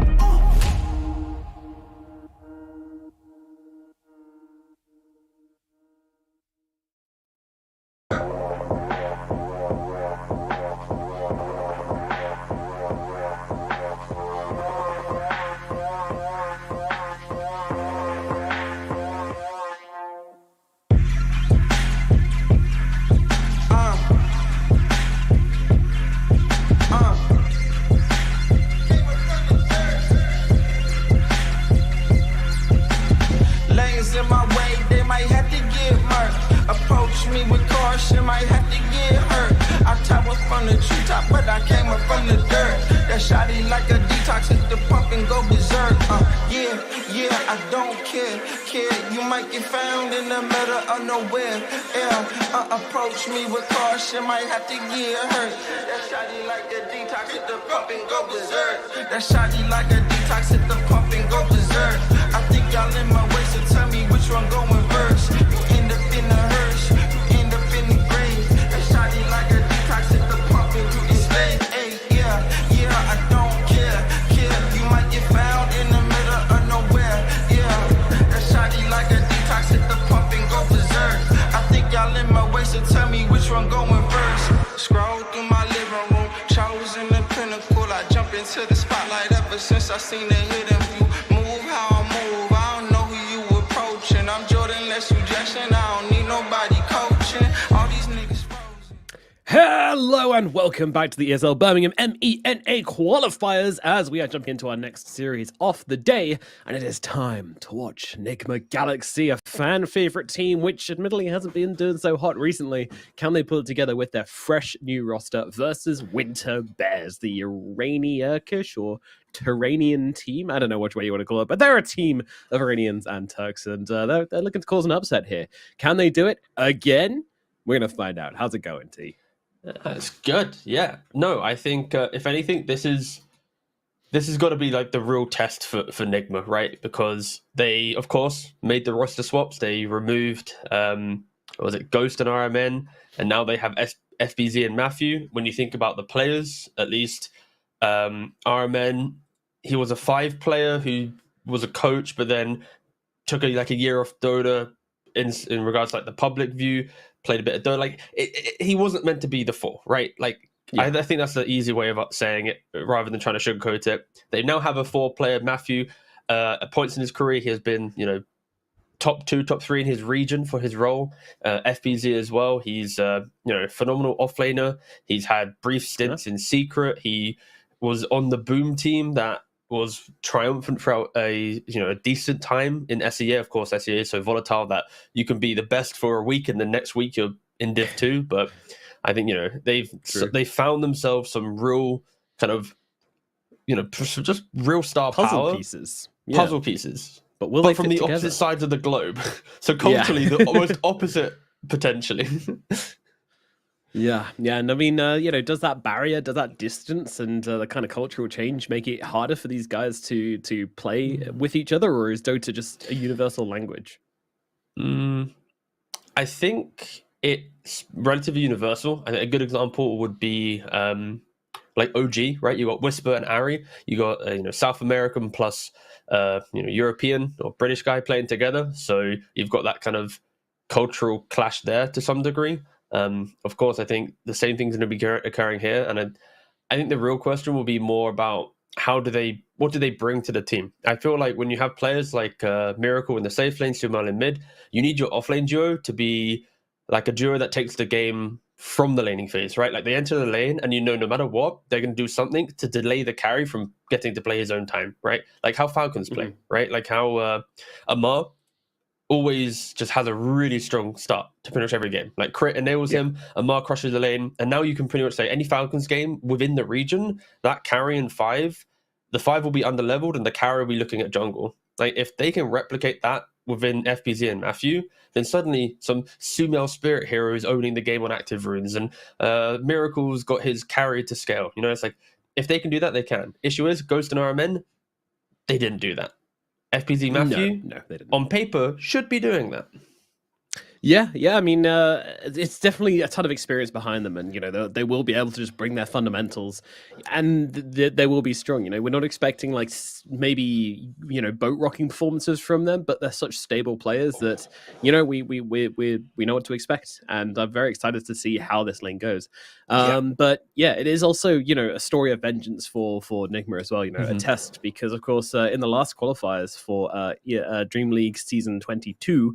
It was actually Winter Bears that knocked them out in a 2-0 with a stand-in nonetheless as well. So not a great performance. Obviously a lot of Twitch chat and everybody was having their fun with it. But of course, this was a very experimental roster. Now we're kind of looking at something a bit more concrete. And also Winter Bears, they're doing the same thing as before. Why change a winning strategy, I guess? They're currently looking for a stand-in. So not a great sign, I'll say that. Just to clarify, right? Like the draft should have already started by now, but Winter Bears, like Nigma was saying, they don't have a player. They're missing a player, right? They're looking for a stand-in, like he just said. They have 10 minutes from now to find a player. and when I say looking for a stand-in, it's not like they have a guy already. They're messaging everyone on their friends list right now. Yo, boss, we need a 5. Do you know a 5? We need a 5. Probably like rank 400 plus, please, minimum. That can join the team. Yeah, if you're looking for your shot, guys, add them up. Get exactly. Yep, I got their Steam accounts right now. I can send you. So, but no, post it in the chat. Winter, like this is probably if you were ever trying to think of like what's the worst situation you can ever be in going into a competitive game, it's first being only 4 players, and also not knowing who your stand-in is. Because the last minute stand-ins are always very scary. Nigma, of course, they are very ready. They're chilling. They're just all in the lobby. So yeah, we'll see how that goes. But not the best start. Do we know who's actually missing? Because they've all got different names to what they have in I will have a gander. We got Reality. Check. Okay, next up we need Pastille. Okay, I'm checking now. It takes a bit of a hot second though. Tired of bots. They got their 5. Okay. They got Stoic. Okay, so it's just tired of bots and seek discomfort. Tired of bots was the Crystal Maiden player. So Crystal 5 support. Maiden, Crystal Maiden's in the game too. So probably Jeezy then. Yeah. So both of the Turkish players are there. Okay. We've got Reality. Turks represent. Yep. Who else? God, this carry only, is he here?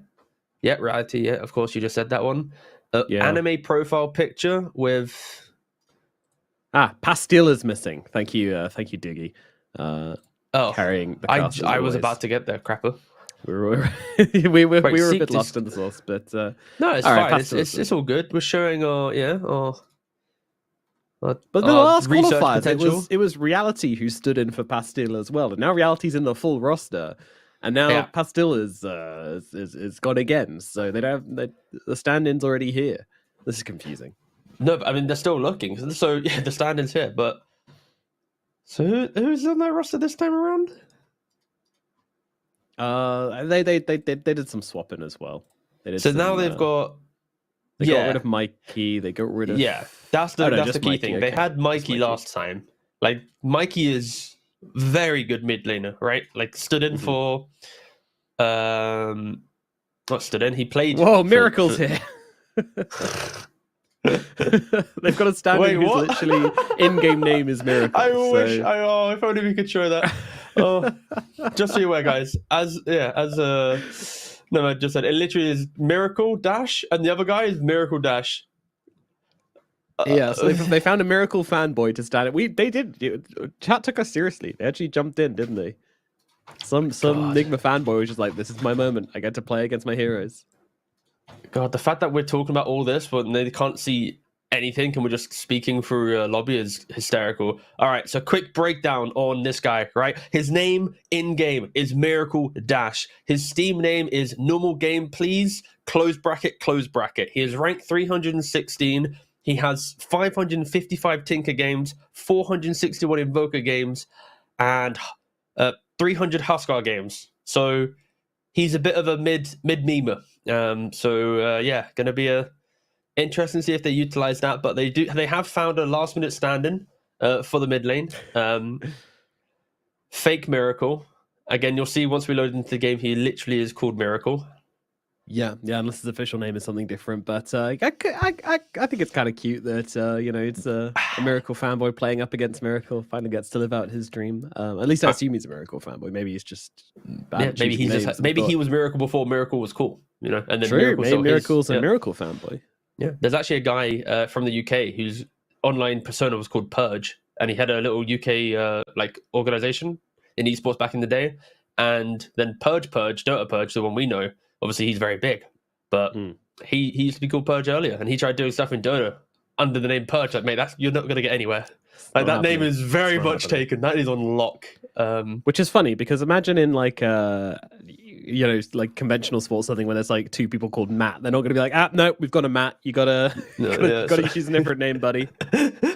Oh, Dave. I do want to ask you, Nomad. It's very important to the state of this game. Kind of the social and the kind of the team aspect of Winter Bear.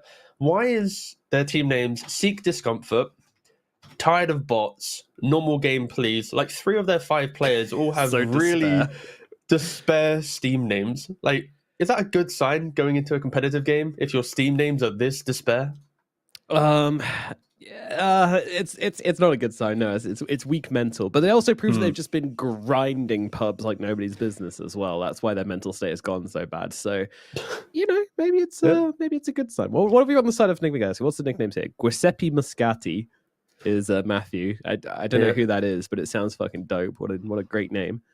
Sumo was tagged up as Heen, which is a nod to a very good. It's not really coach. a nod; it's more of like a point. a nod would be like a suggestion, like an in joke. Just call very good point. No, like all of Nigma's names are just normal. Of course, again, they do have the stand-in. Just so you're aware, guys, we aren't just podcasting for the fun of it. They are currently waiting for the approval of the stand-in. I don't know what that means. It would be kind of hilarious if Nigma just went no. Yeah.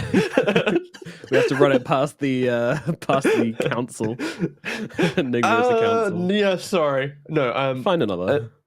No, there's probably rules, obviously, in regards to the player can't be playing in other teams, blah, blah, blah, blah, blah. So it's just natural formalities occurring right now.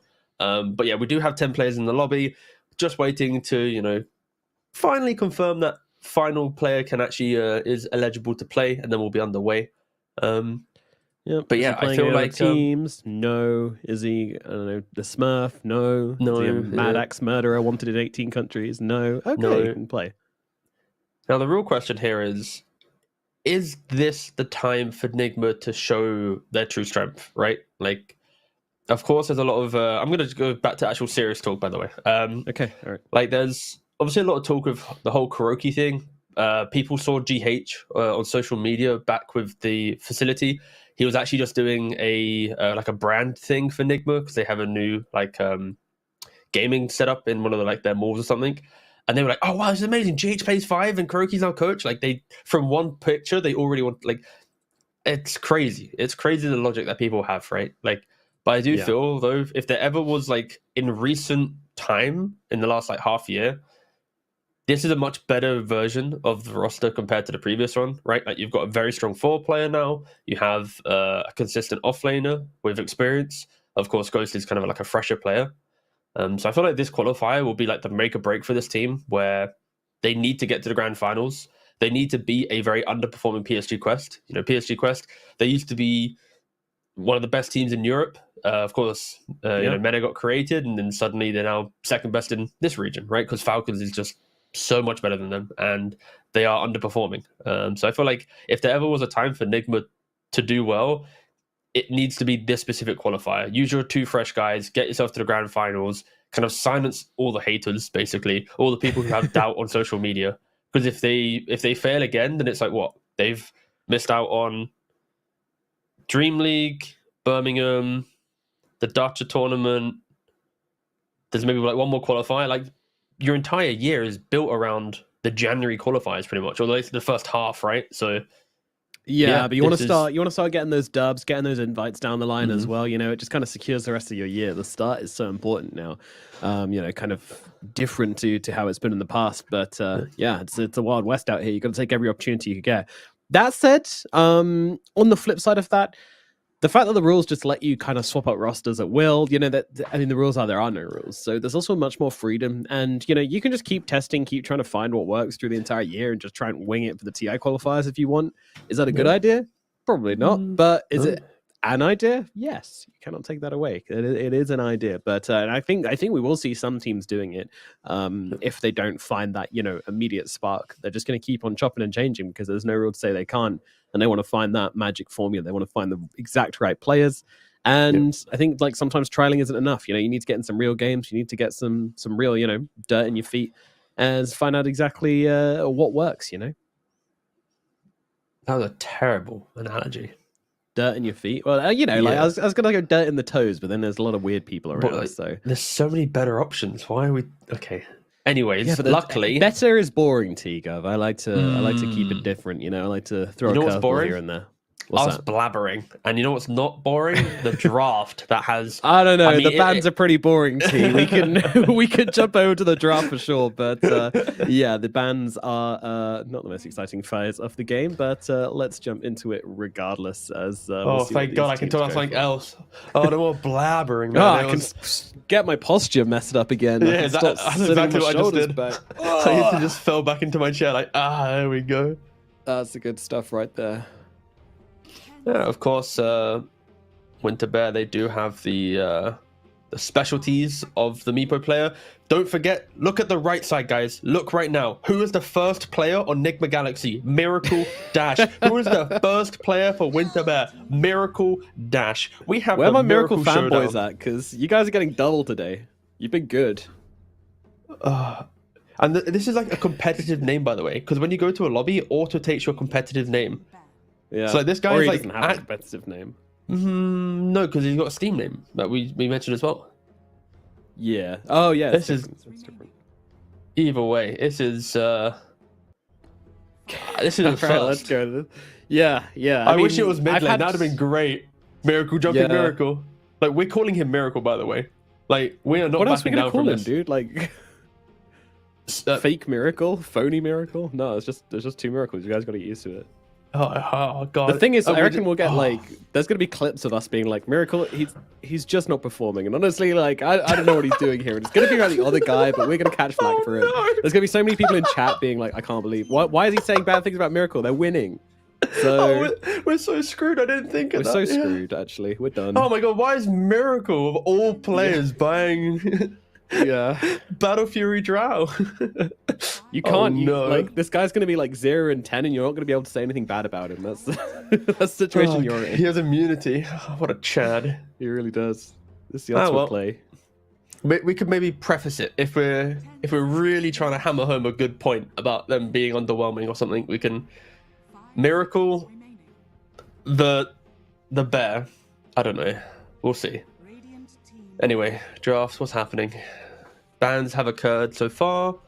We've seen a lot of respect towards FBZ in regards to the Timber and the Doom. Of course, in the region, these are some of the best heroes. It helps when Falcons dominate for so long.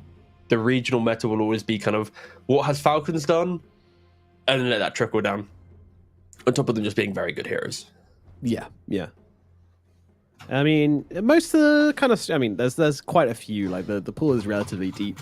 I think the pool just kind of, like... Hero pool stays deep because of this, like, massive ban phase we have at the start. Nobody can really get too attached to one hero because, you know, one team's going to have 4 bans, the other has 3, so unlucky. We'll see. But still, some of the popular guys being let through. You know, we still have a Doom. Oh, no, we don't have a Doom hanging around. We don't have Avenge hanging around. No more profit, so... Yeah, kind of open with what Nigma. They can go for comfort here if they want. 10 seconds remaining. So I think you really want to see any specialities you want to see being played. Dire team pick. Not really. I'm just here to see some good Dota. I think Nigma has underperformed now for a year. Winter Bear are making upsets, but we don't really expect them to qualify, right? So it's like, I'm just here for some good Dota, and I think realistically, if you are an Nigma fan, you need to see a clean 2-0, right? You don't want to see this, like, if you win 2-1, you're not winning this region, right? Like, Falcons will not let you. They'll see let that you weakness. They'll smell it. Exactly. So it's like this first game, for me, it's like everything is on the line right now. Like this, if Nigma are trying to be contenders to win this, get themselves to ESL Birmingham, it is all about just, beating the team that knocked them out last time around with ease. And already they have the Centaur first pick, a very, very strong draft foundation. In a sets way, up for. Go on, sorry. No, in a way, it's kind of like poetic that Miracle is playing against Miracle here because, in a way, Nigma's biggest enemies has always been themselves, and now they have to overcome that in this match. So I just wanted to bring that metaphor to light for everybody because I think it's very perfect. Continue with the draft. Yeah. Also, Winter Bear could have had one player called Reddit, and then maybe Kuroki would have crumbled. Reddit just kills him, just feeds on him. The fact is, like, of course he doesn't read Reddit. Like, the fact that people actually take the time to type the stuff out. So you really think Kuroki, TI winning player, one of the legacy players in our game, you think he on a Tuesday morning wakes up, oh no, the Reddit match page flamed me. No. It's like, no. I mean, my personal favorite guy, my favorite guy is the guy who's like, I said they should do this in game 1, and then they did this in game 3. So, it was because, they followed my advice. So, they're kind of implying that, someone read their comment, and I'm always like, I want to be that guy. I want to be that guy where you just believe in your heart of hearts that people are reading what you say into the void and are actually, acting on it. That's some good mental space right there. I mean, it's cool. Validates your opinion. I mean, isn't that what people want in life, to feel valued and respected and validated? And all right, and I will segue us into Keeper of the Light. What a hero! Wow, but yeah, I don't know. Is mid-coddle still a thing? I don't know where this hero is. Yes, it is. I'll be completely honest with you. Mid-coddle is still a thing. It's very active in its ability to obviously shove out the mid wave. You can go for Vessel into Orchid when you boot to travel. Your level 6 timing is very potent because as you run to side lane with a Solar Bind, you then just lock people down, you illuminate them. Like, not many heroes outside of natural debuff immune heroes can deal with that level of aggression, or just, again, you don't really feel like immense healers, right? So yeah, Kotl, very aggressive in that regard. And already they paired it with a Tiny. So if it's a position for Tiny, he's a hero who also likes to walk around the map and look for those fights. So it's a nice little combination. And Nigma, their response to this is just tank up, pretty much, right? Like, you might think, is Nigma a tanky hero? Well, he kind of is, because the current build now is rushing Vlads, so you get tankiness through your lifesteal. And on top of that, he can just go for a pipe if he wants to. And now you can just pipe up someone else, and it is most likely a position 5 Enigma, so we will see the Vlads first. Pipe is a 50-50 due to it being a 5, but on top of that, you have SD, so you have the disruption to save as well. If this was a European game, I would argue Centaur could have been the support still, because we've seen it from teams like Secret. And I can't remember another team that has done it. Maybe OG's done it once. But the Centaur 5 or 4, playing on Stomp and Double Edge into then just Blink Dagger, could also be a little bit of flex that Nigma have. Yeah, and Stampede is just such a valuable spell as well that, it made us a lot of sense whenever you can get away with it. If you don't need that kind of big harassment in the laning phase, then the hero can run it. It's, it is a Shadow Demon and an Enigma here, so I'm wondering, are you pretty sure the Enigma's going 5 and the Shadow Demon's going to be 4? I think it's very open right now for Nigma, because Enigma could be 3, 4, 5. SD could be 4, 5. Centaur could be 3, 4, 5, right? Like, it's... Yeah.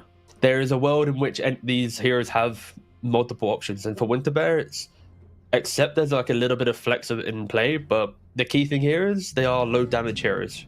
They are really strong laners, but they don't break from lanes to break the map, right? Like if Enigma is off lane, he wants to farm Vlad's +1, hit some towers. If Centaur's off lane, he wants to buy Veil, then a Blink, and then he wants to do stuff. So there's a very big window right now that the first 3 heroes on Nigma can't just go from lane to lane, kill to kill, smoke and do everything.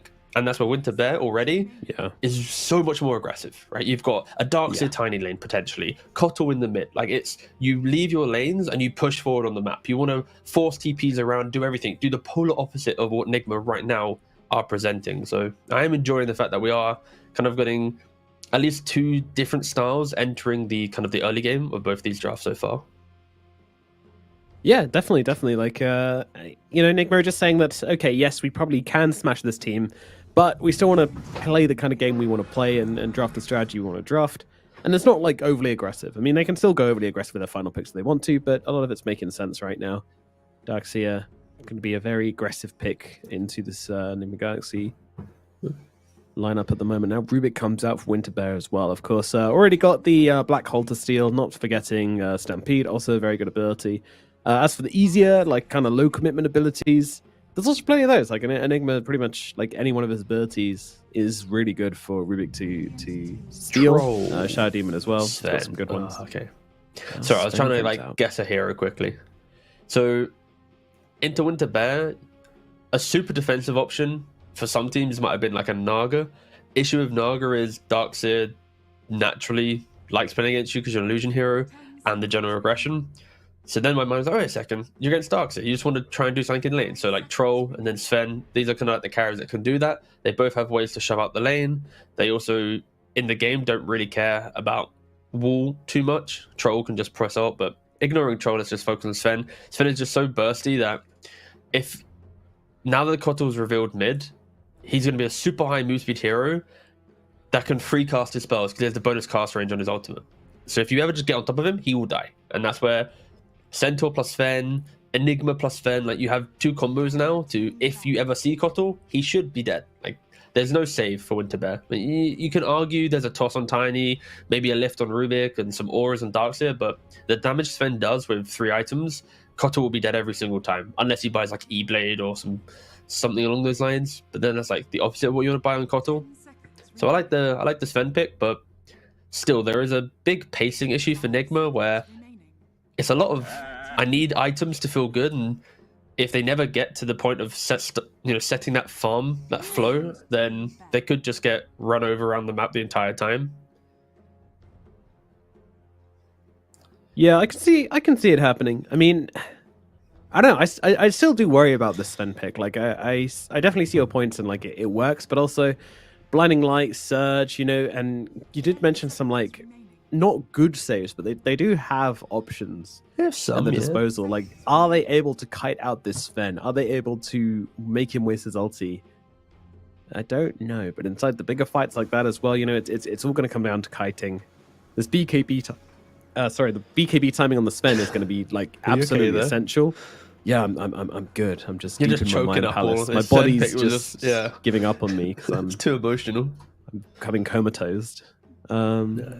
But no, I can definitely see like ways which Winter Bear can play into this Sven. Is not free, but it's also not. It's still a good pick, but it's not like killer. No, I'm trying to think of what the carry pick is for Winter Bear. I think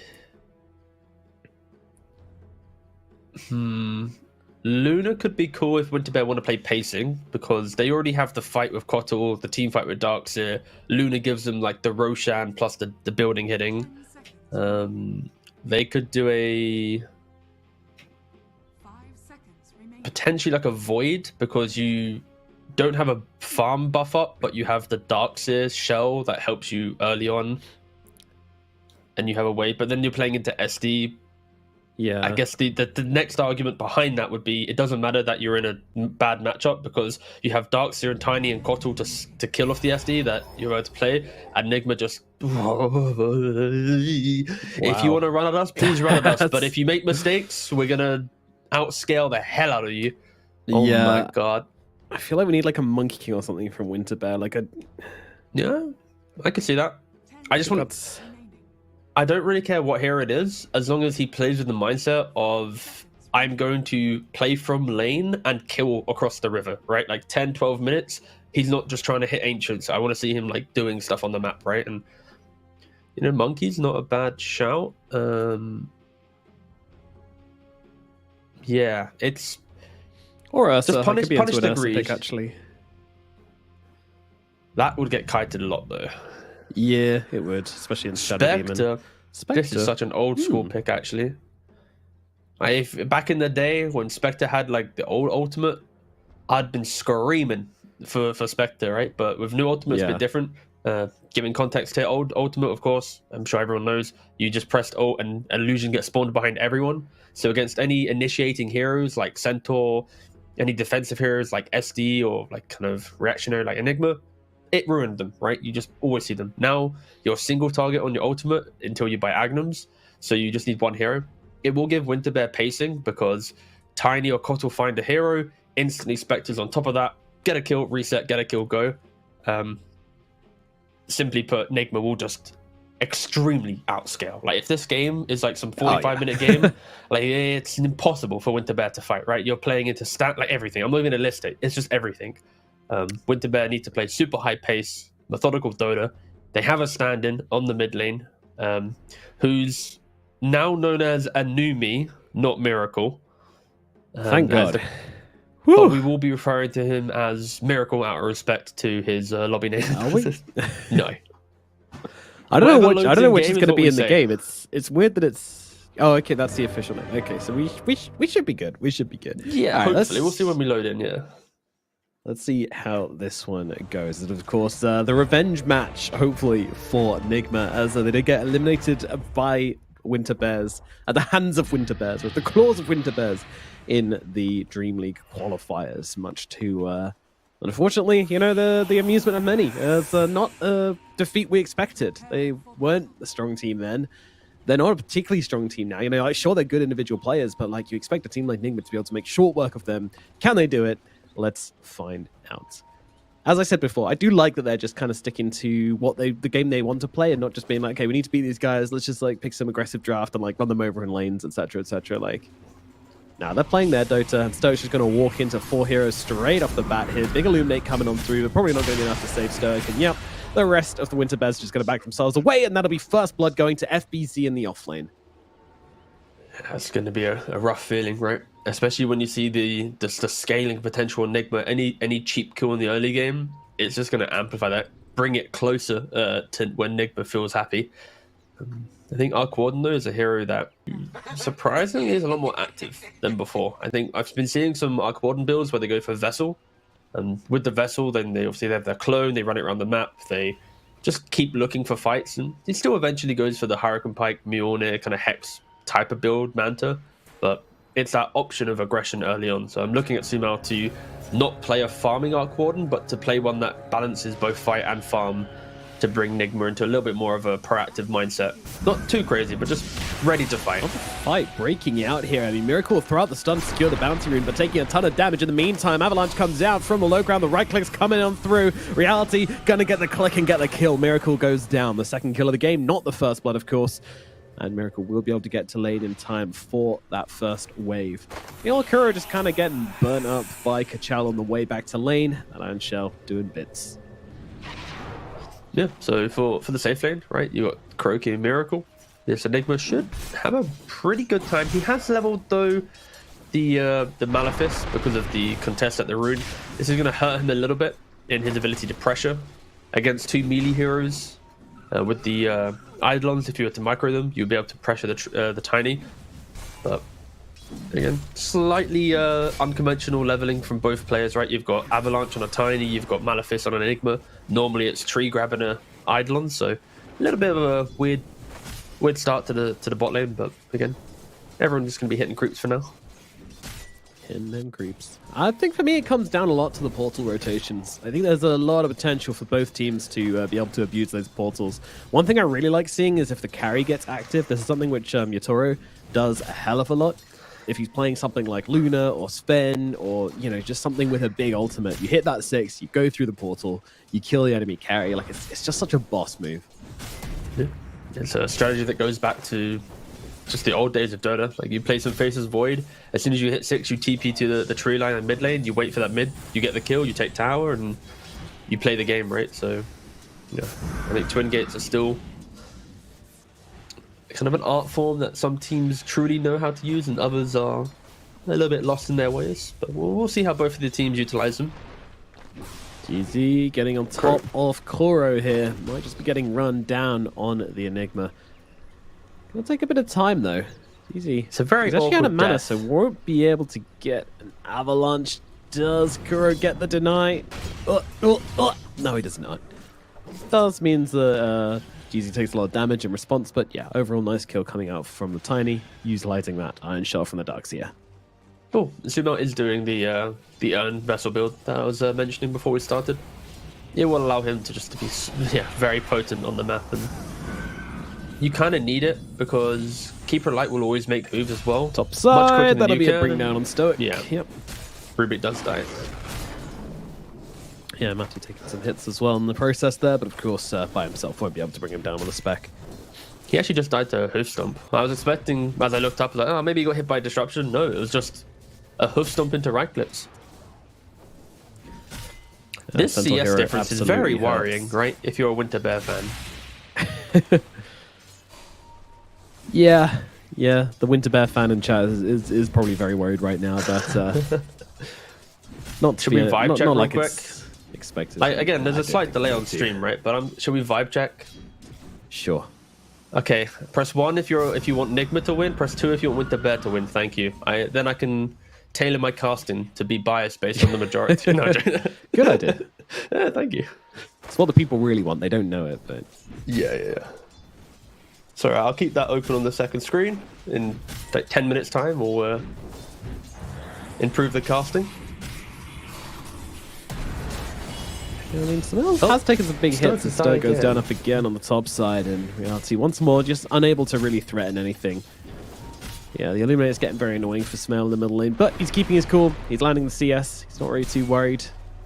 Knows that the one thing he needs to do is farm, and that's the thing. Coddle, he can do a lot of damage to you, but very rarely does he actually get kills in the lane because he just doesn't have the toolkit by himself. It also helps that Sumel's doing an exceptional job at playing for the denies. Keeper Light is a hero that farms very quickly, but he farms in a way that he just shoves waves.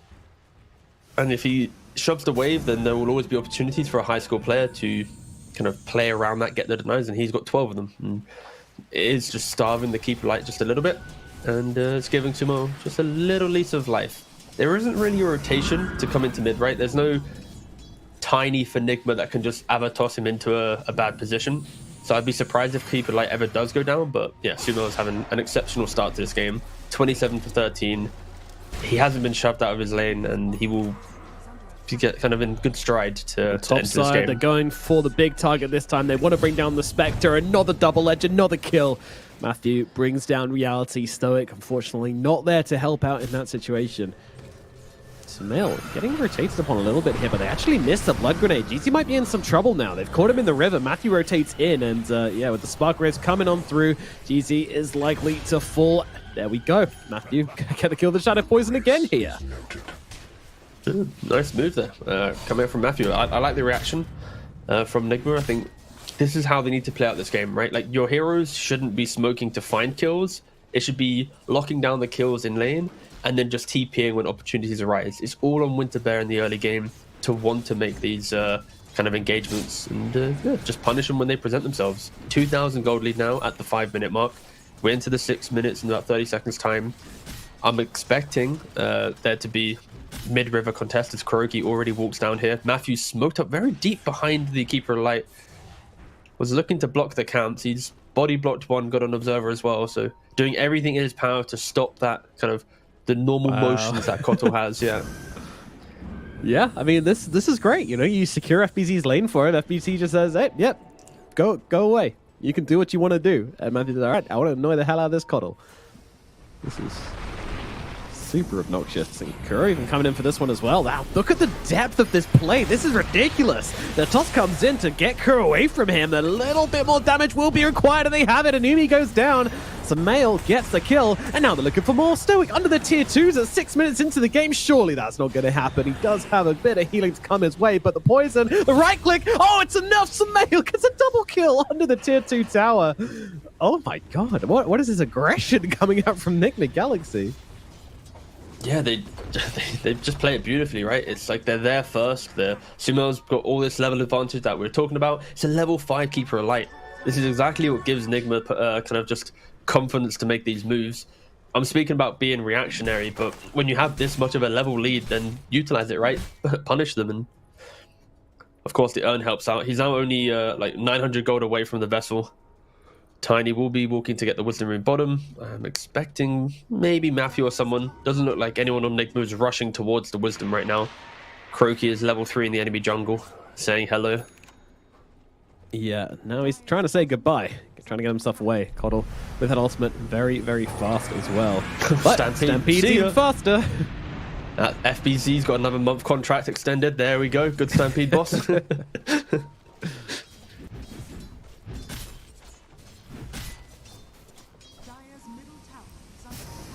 in reality, there's really not much they can do about the Centaur. It just completely frees up Matthew's game. He's just going to keep sitting at mid, keep helping out Sumail, keep putting pressure on the Coddle. And like, if you don't win the lane as Coddle and you don't really finally farm afterwards, like, what are you? Not very useful, I think, is the answer. And well, dead is looking like it's going to be the answer here. Well, I think just the way Matthew's playing right now is just exceptional, I feel, right? Like, you've got such a nice lane between the Centaur and SD. You don't need to help Centaur because Spectre is the weakest carry in the laning phase, right? He's a farm-only hero that can never kill. So now Matthew has free reign to do whatever he wants. He's opted to play on preventing stacks. He's enabled Sumail's great laning. So I think, yeah, just the way SD has played right now is insane. I'd love Croaky to get a couple more levels, though. He has been sitting at level 3 in a winning game for, like, some time, but it's okay. They'll come shortly. Well, here we go. They're going for the play on Sumail here. Again, they haven't bought a ton of people, and Sumail is just going to get bought down. It's more than enough, but now Miracle looking for a bit of revenge. It's a great kill from Winter Bears, and they might as well get Kuro whilst they're at it, so that's going to be 2 heroes bought down. Winter Bears, they bring the numbers and then some. Everybody to the middle lane to get that kill. Okay, so we've got the results in for a very crucial poll. It feels like it's like 55-45 towards Nigma. And somehow there's also quite a big cohort of people that are just press 3, so whatever that means.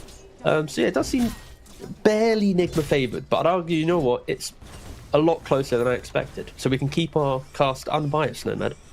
Okay, we'll do. There you go. Jeezy.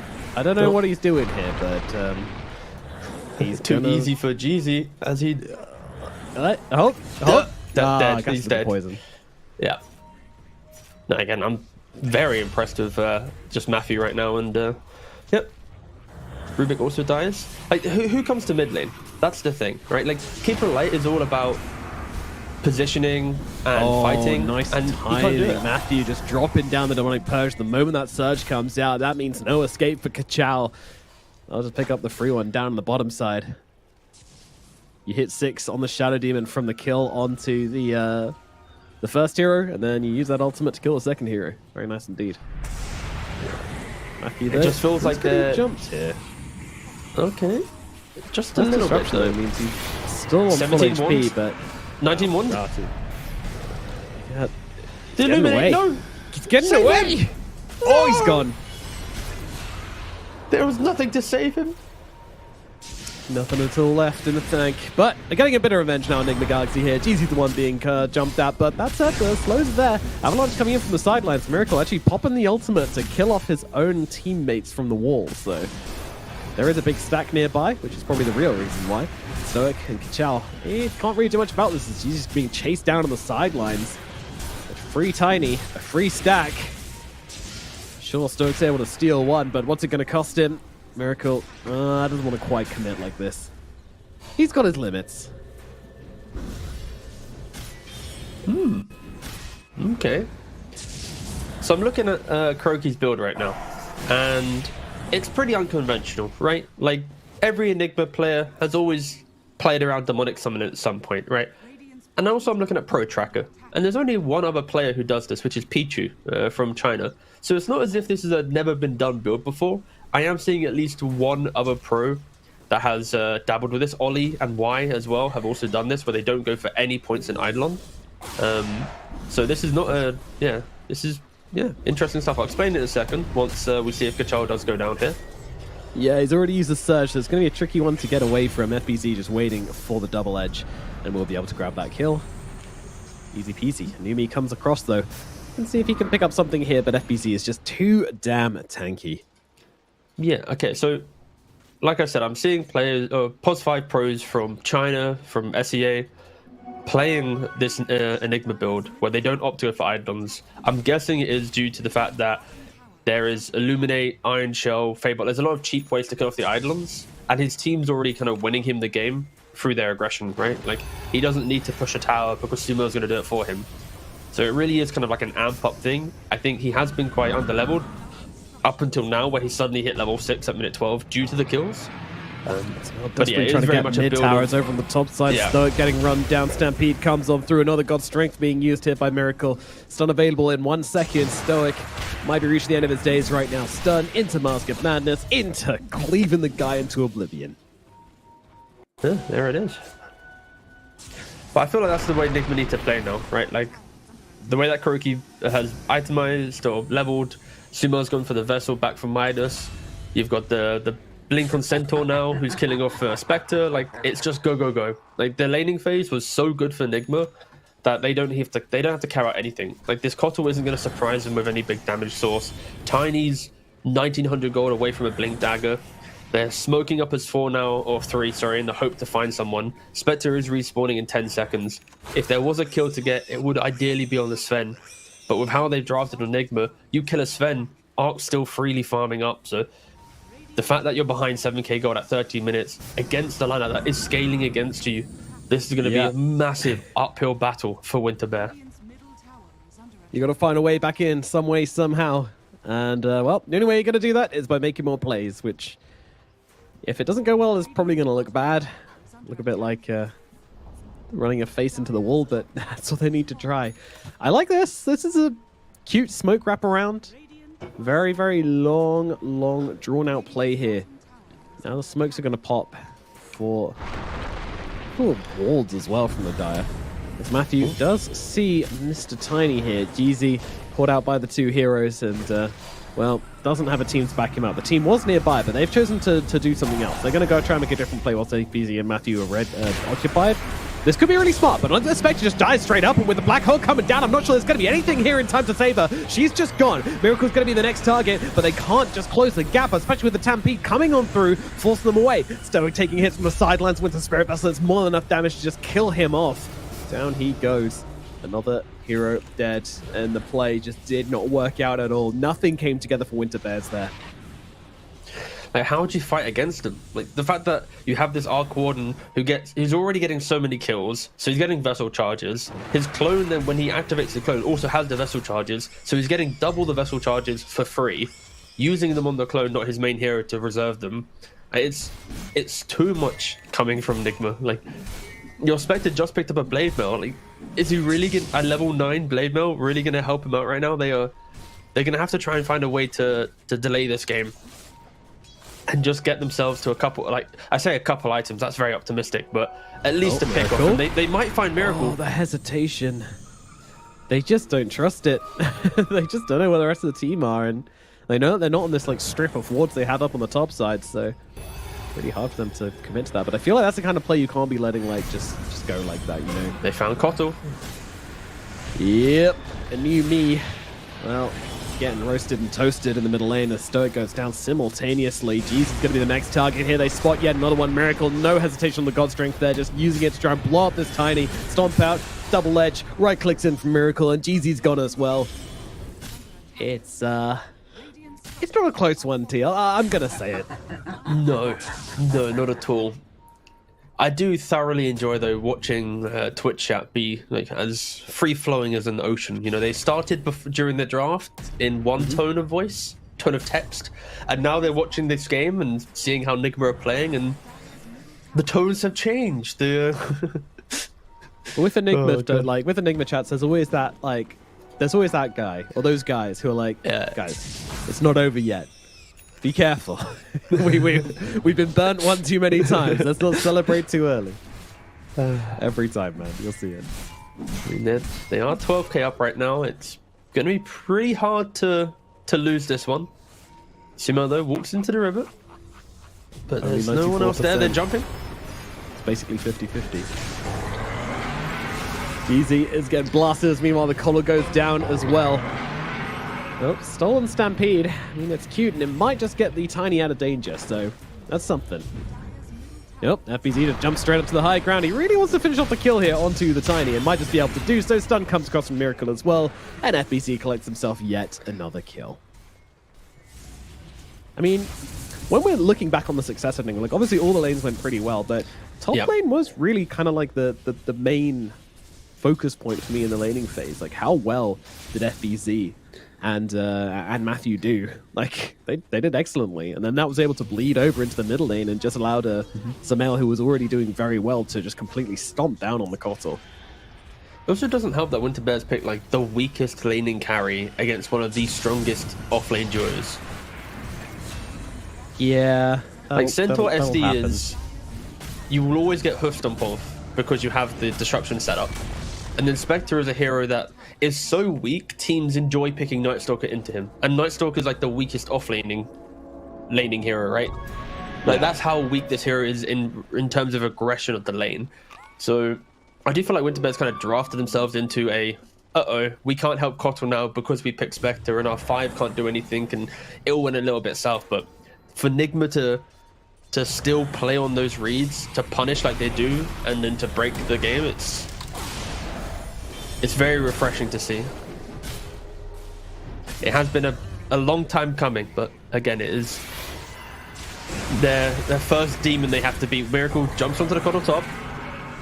Yeah, I mean, Reality trying to do what he can with this blade nail, but the answer is really not a whole lot as FBZ jumps in the back as well, trying to find Kachal. Nice ball coming down. Miracle could be in some trouble. Illuminate's going to scoop on through. Disruption buys him a little bit of time, and he blinks himself away.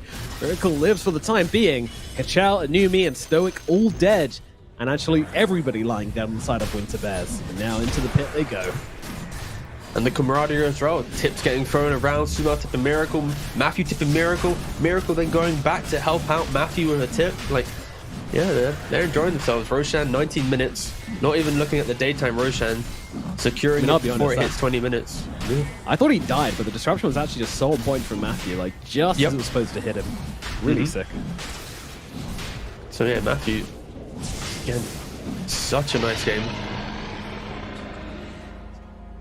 They move down to bottom lane. Instant disruption from Matthews. Set up with FDZ with the stomp. Half HP. Need a little bit more damage. Oh, look who's coming in. It is Samael's clone. He has 5 vessel charges on his main hero. Like, this clone is walking around with 4 free vessel charges. He could use one on... No, he can just do anything. This is why the vessel build on Arc Warden is so strong. Like, you get those early kills. You build up such a large stack on your main hero. And anytime you press your clone, you're like, all right, we're chilling, boys. Go play Dota. Off you go. I got free hills, free everything. It's kind of silly. I like it. Very silly. 18,000 gold lead at the 20-minute mark. 31 for 5. Is there anybody who's still saying, well, no, let's not celebrate yet? I mean, it is game 1, so long way to go still. I feel if Winter Bears had a different mid laner that had scaling in him, I'm down to like meme do the cope, you know? But a Keeper of the Light who's behind on net worth, it's, well, I'm guessing win probability is probably like 97% right now for Nigma is my guess as I load up the graph. I'm so sorry for disrespecting you. It's 99%. Extremely rude. So rude. I was giving the extra 2% as a nod to Darkseer. Darkseer's always a fun hero no matter what state of the game in the late game, just annoying. And also Dota Plus has always loved Spectre since the beginning of time. Always usually gave her a little bit of extra meat, but not today. Not today. All right, Nigma. Is it high ground time yet? Is that the time? Well, it's definitely Tormentor time. Taking down that big old cube. It's another reason why Dota is so scary right now. Because 20 minutes, if you're draft at 20 minutes, cannot fight for a Tormentor or contest that Roshan, you suddenly lose both, right? Like, look what Nigma's just done. This happens pretty much in every game. We have an early lead. What is Kuro doing? What's happening? Dying to He almost Tormentor? died to the Tormentor, yeah. Alright, that's fine. But he didn't. Okay. Can I go back to my point about the game? Yes, of course. Thank you. Yeah, so I feel like right now, teams have got so disciplined that itemizing and kind of preparing themselves for like the 20-minute moment where they choke their opponent out, stealing both Tormentors, getting 2 free shards, that Roshan. So then this first Aegis used to be an Aegis. Now it then became an Aegis plus 1 shard for both teams. And now teams have got so good that it's now you get 2 shards and an Aegis and potentially even the 21-minute wisdom runes. That like there's so many things in the span of like 2 minutes that just really accelerate a team's advantage, and it just helps them just kind of propel themselves into that kind of that 30-minute mark of the game where they might even be looking at high ground, as Nigma are doing it now, of course, with a 22,000 gold lead. But yeah, you have to be careful and you have to respect that in Dota nowadays.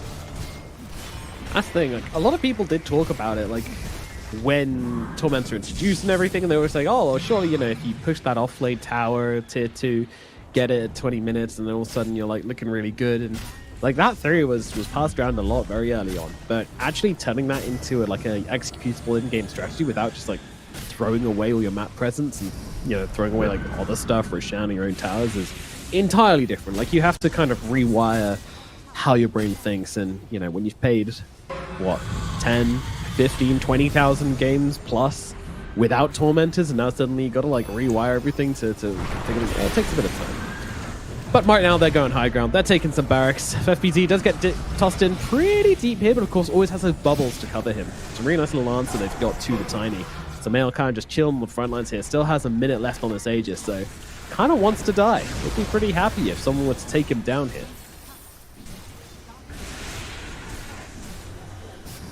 Dude, I'm so giddy. Come on, Winter Bears, you got it. Vac Wall, Avatos, Illuminate. You might kill one guy, but it is one of the best combos to hit in the game. True. Just give me one satisfying moment. Have they got a smoke? They got a smoke. It doesn't matter. They're already jumped in. They're already my god, dead. 2 heroes just absolutely blasted. Miracle follows up on the initiation from SBZ and makes short work of them both. But now, well, they'll go in. They'll take the Aegis. Can they get FBZ down as well? Reality once again trying to hang out on the front lines with this Blade Mail. But Miracle, he sees another target. He's running for RGZ on the back, and FBZ is going to be able to take him down with the double edge. And now there's just a case of killing off their own illusions. Easy does it. And another 3 heroes lying dead on the floor. Once again, Nigma Galaxy losing absolutely nobody as they come for the next lane of barracks.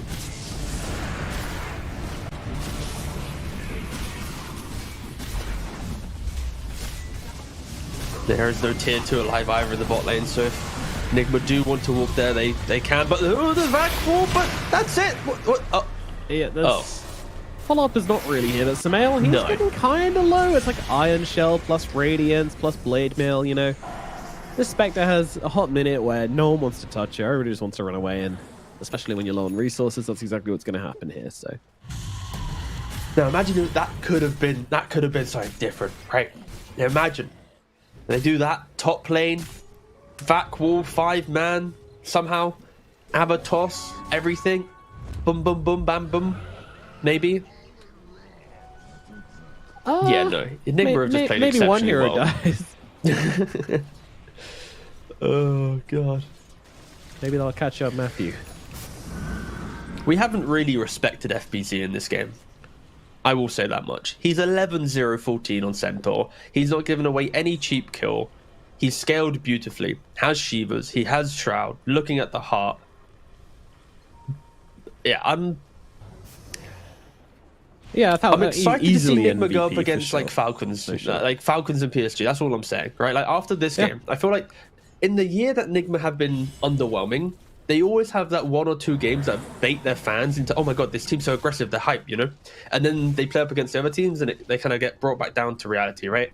But this type of game, this type of draft, it's like, it does excite me to see a more competitive, potentially, I'm not going to try and get carried away here, Nigma in this qualifier run, right? Like, this is the type of game that you want to see. This is like, as we entered this series, we were like, we want to see Nigma, if they're to do well, they need to crush Winter Bears. It can't be an even game at any point. Yeah, we did. If they want to even think about qualifying.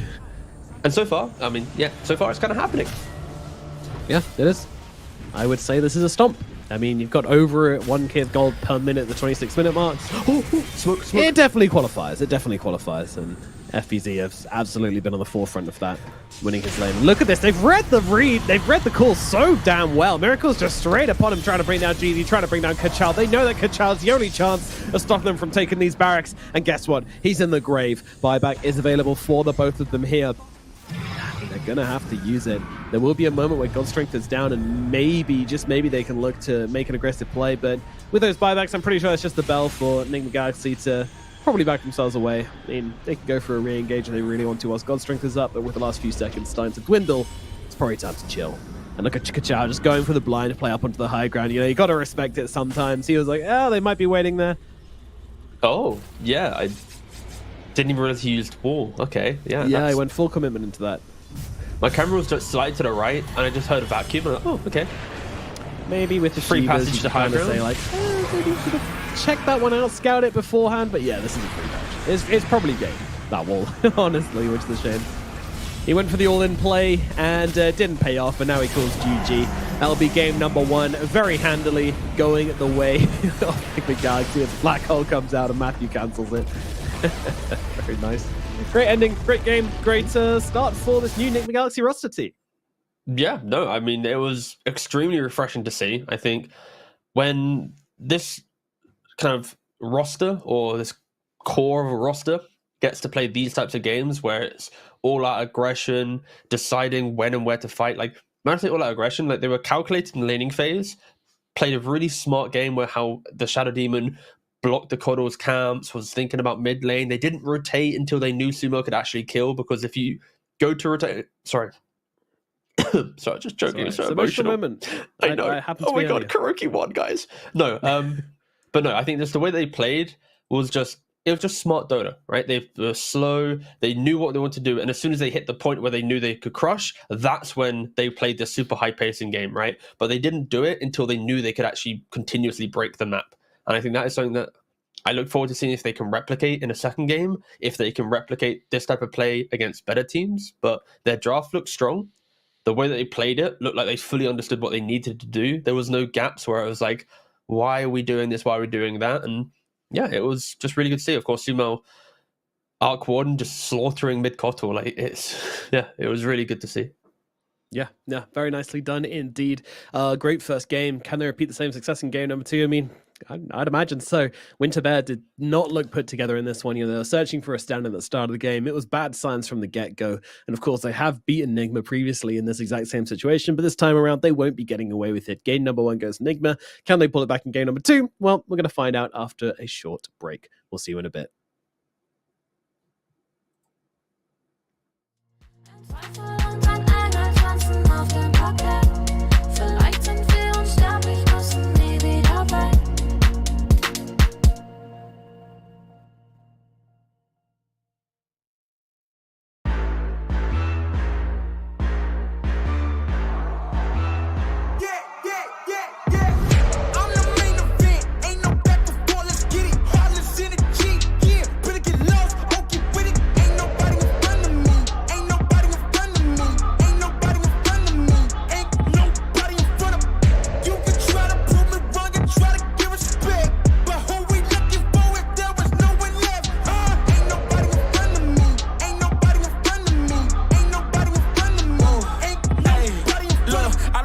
The competition, but if you go against me, you the opposition. But if you want to look like you can close the distance, I'ma give it A forever since you're so persistent.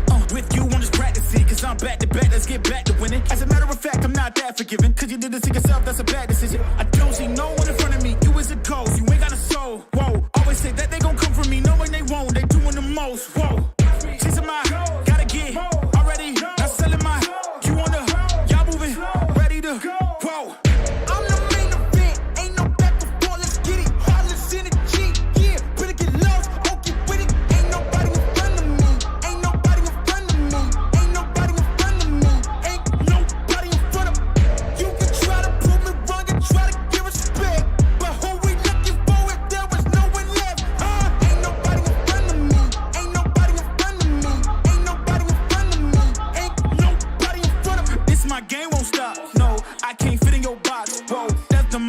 shots. Froze, set the scene, no plot. Hoes, whoa, please don't play me. Cause when I let the beat out, you think I'm crazy. But none of you critics gon' faze me. So when I talk like this, don't blame me. I know I'm bad with it. Go against a goat, that's bad business. All of y'all are jokes so sad with it. To me, it's just a ghost, don't get mad with me. Just, it's a mind, gotta get already. Not selling my, you wanna, y'all moving, ready to, whoa. I'm the main event, ain't no back before, let's get it. Heartless in the G, yeah, better get lost, won't get with it. Ain't nobody in front of me, ain't nobody in front of me, ain't nobody in front of me, ain't nobody in front of me. You can try to prove me wrong and try to give respect, but who we looking for if there was no one left?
Hello and welcome back. It's time for game number 2 of Nigma Galaxy versus Winter Bears. Game number 1 was an absolute thrashing. Nigma Galaxy pretty much stomping every single lane, and especially their off-lane duo, the new kids on the block, FBZ and Matthew, absolutely tearing it up and then leaking through into the mid lane as well, putting tons of pressure onto the enemy mid laner, just giving Samel a fantastic game. And yeah, looked easy, looked simple, looked like everything went exactly to plan. Can they do it again? And what are you expecting here from Nigma? Are you expecting like a similar strategy for game 2, or are you expecting them to do something entirely different?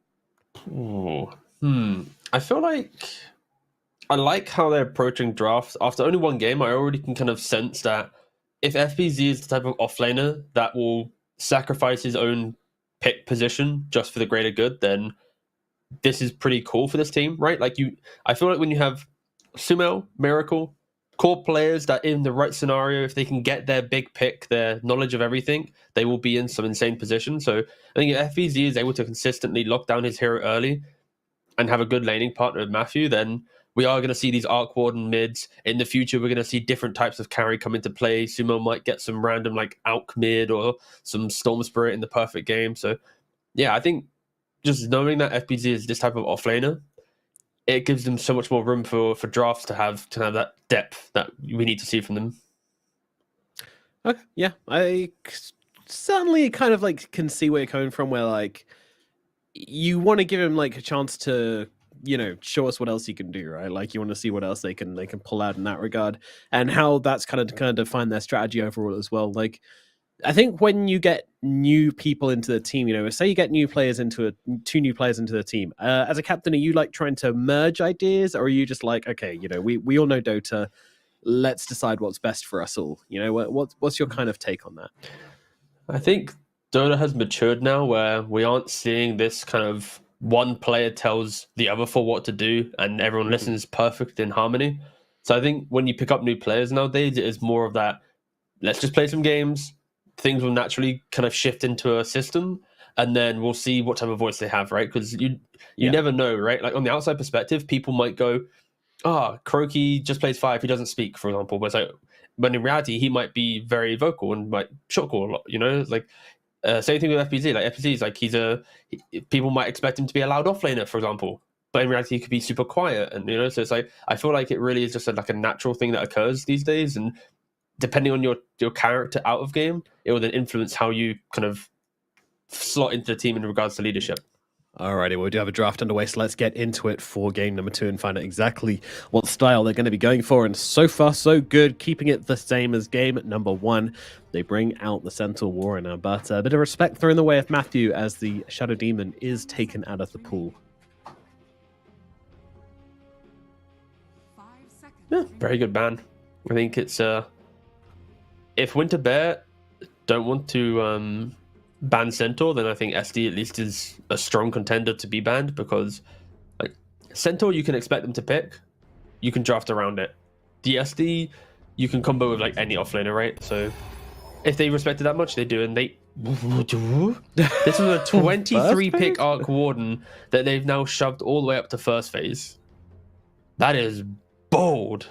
They had like 3 more bans before Nigma might have picked it. Well, technically 1 more ban, but still.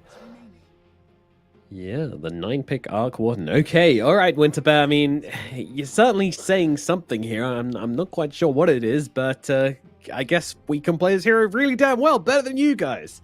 That is maybe what the communication is here from Winter Bear. I'm not really too sure, but nevertheless, we'll see what how it works out for them here. In draft order, right, because they are second pick, there's only 1 more ban before second phase, so Nigma will have 4 heroes before Winter Bear get the additional final 2 bans, right? So it's like, in Winter Bear logic, potentially, it's, are we going to spend our second phase ban on an Arc Warden? No. Are we afraid of it? Yes. Do we just pick it? Are we do we want to play it, right? So it's like, yeah, I can see why, because they're second pick, that this discussion has occurred. I don't know if it's that important, because again, you're playing against Sumo. It's not as if it's like, oh, Sumo, the filthy Arc spammer guys. You know, it's like, no, this guy's got like plenty of heroes to lean on. So we'll see if this does hurt them down the line. But It could go carry still, could go mid. Key thing is to enable it in the correct way, right? Like, we just saw how well it was able to utilize the aggression of his teammates with the Vessel build. I want to see the same thing. If Winterbear do go for this Vessel, make sure you actually have heroes in the supporting roles that want to find kills. If they aren't level 6 by 10 minutes, I don't want them to have like no game, right? Like a support at level 4 at 10, if you have the correct cause, can still do stuff. Like if you're picking Avenge and you're under leveled, sure, different story, right? But I just want to see Winterbears play with the same logic as Nigma, I guess. And what are some examples of some supports which can still be useful pre-6? Oh, so supports that are useful? Pre-6, yeah. Pre-6, I'd say you've got like AA, like Disruptor's still relatively useful, right? Because you have Glimpse. Of course, we don't see it too often. Like AA is still relatively okay because you have Vortex. Basically, anyone who applies like a slow or has some type of kill threat, is useful, high pressure pretty heroes, much. Yeah, sure. like you could argue that Clockwork at level 4 or 5 is still going to be useful, right? Because you could just walk in and battery assault and cogs. Sure. Of course, Hookshot's very useful. Like examples of heroes that really struggle at the game, not giving them 6 is like a Scarif Mage who's chasing for a kill, but he wants Mystic Flare to get that, that extra oomph on the mid stun, right? Like that's the 6 give you the smoke potential, right? But you could easily spend a long time breaking down every single hero and which ones really need it or not. But I guess right now I think the most prevalent ones are like if you're in the pub scene at least, like Venomancer 6, you're missing that, you feel terrible. Venge with Swap, you feel terrible. What else? Any good examples? Maybe Grimstroke as well. Same thing. Like you'd want Soulbind, but oh, Clockwork just got picked when I tapped back in. Nice. Yeah. No, you called it. Good job. We did it, T. Thanks, mate. Analyzed our way into the draft prediction. Yeah. So, Epic Galaxy, what direction do you want to take things? Now, 3 of the heroes are already gone. You've got picked one of them. The enemy's picked one of them, and one's been banned. So, what is the pivot? No Nature's Prophet available for Kuro. Still a few of the big boys around, but Snapfire is going to be the first pick, and Dragon Knight's going to be the next one. Okay, so definitely support Snapfire, I think, for starters, is what we're looking at here. DK mid, I would imagine. So, yeah, I reckon it's going to be Snap Centaur lane. Sounds pretty good to me.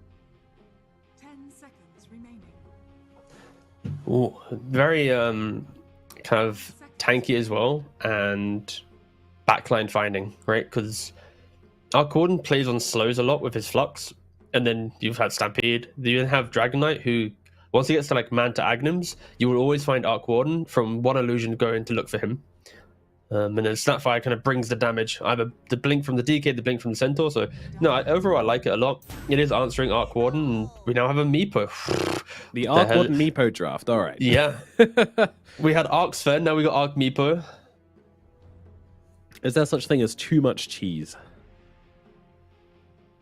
I wouldn't say this is really cheese, though, nowadays, because it is so popular. Yeah. But if they round out with a Huskar, then we're having a banquet. What is this? It's a very short king draft as well. I'll give him that, right? The Clock, the Meepo, the Pugna, Yeah, all maybe us, they're trying to make a middling statement. 5-foot lads. We're Generous. we're with the best fan today. 10 seconds remaining. I don't really know what I want to make out of this draft, by the way. I'll be real. It's just... I'm not sure there's much to be said about it. I think they're just like, all right, boys, we're on the rocks. Like, this Nigma have come to kill. So let's just do what they can. But picking Troll into Pugna is kind of interesting. But of course, with the recent changes to Troll Warlord, it doesn't make it as bad as it used to be. No, it's a very good matchup for Troll. You buy Agnims and then you don't care. Yeah, true. You basically get Dispel on your offensively and defensively. So if Pugna wants to decrep you, you can dispel yourself with the melee axes, and if you want to dispel Pugna, you then just throw the axes on top of him instead. So you have plenty of options to destroy him. Also, Meepo has rose to prominence due to the fact that you have this Mega Meepo. You combine all your Meepos into one, become extremely tanky, and you just kind of create this like right-click warfare. Who's a very good carry at entering one-on-one right-click warfares? It's going to be Troll. pop the ultimate, gain the attack speed, get some roots or bashes or something, it's going to be very, very strong. So, yeah, I think Nigma did answer the second phase Pugna Meepo very well with this troll pick. And for Winter Bear, my concern just comes from, like, what's their map play, right? Like, Meepo wants to farm Diffusal Ags. Ark wants to buy a vessel, but wants heroes to kill with him. Clock wants to have people to kill with, but I don't see any kill hero right now. Until maybe the vessel on Ark. And then Pugna's just there. So it's like their biggest timing right now for Winter Bear is to bring Pugna Clock mid lane, if Ark's mid, and just throw down the spirits and the blasks and to exist. Like, there's no gotcha smoke right now. Like, this last pick for Winter Bear really needs to give them some momentum. And I like the Visage Band from Nigma. It is a Kachow hero. It would give the rest of the lineup just a really scary 15-20 minute timing, but once again, it feels like Nigma just has a very stable... As long as we don't get crushed in lanes, this draft will just be able to outplay Winter Bear. Yeah. There's like some late game timing which they have to be concerned about, but honestly, like it's not a big deal. They also have really good run at you. Like when you hit your timings on Nigma, you know, they don't need to worry about being kited, I don't think, because they just don't have the capabilities of doing that on Winter Bear. Like, so much mobility on Nigma just coming out from the Centaur and the DK Blink, throwing a cookie for the troll as well, and all of a sudden all your heroes are getting around all over the place. Pretty good. I like it. So we got the Visage and the Tide Hunter band out. Now we're going to get to see a Kuro Oracle coming out as the final pick for the side of Nigma Galaxy, saving the position 5 pick until last. A little bit unconventional, but they didn't want that troll to get banned out. The hero is very popular right now, and for good reason. It's darn strong. Now, Winter Bear, it's time for their final pick. They got to grab themselves an offlaner, which really ties this draft together. What could it be?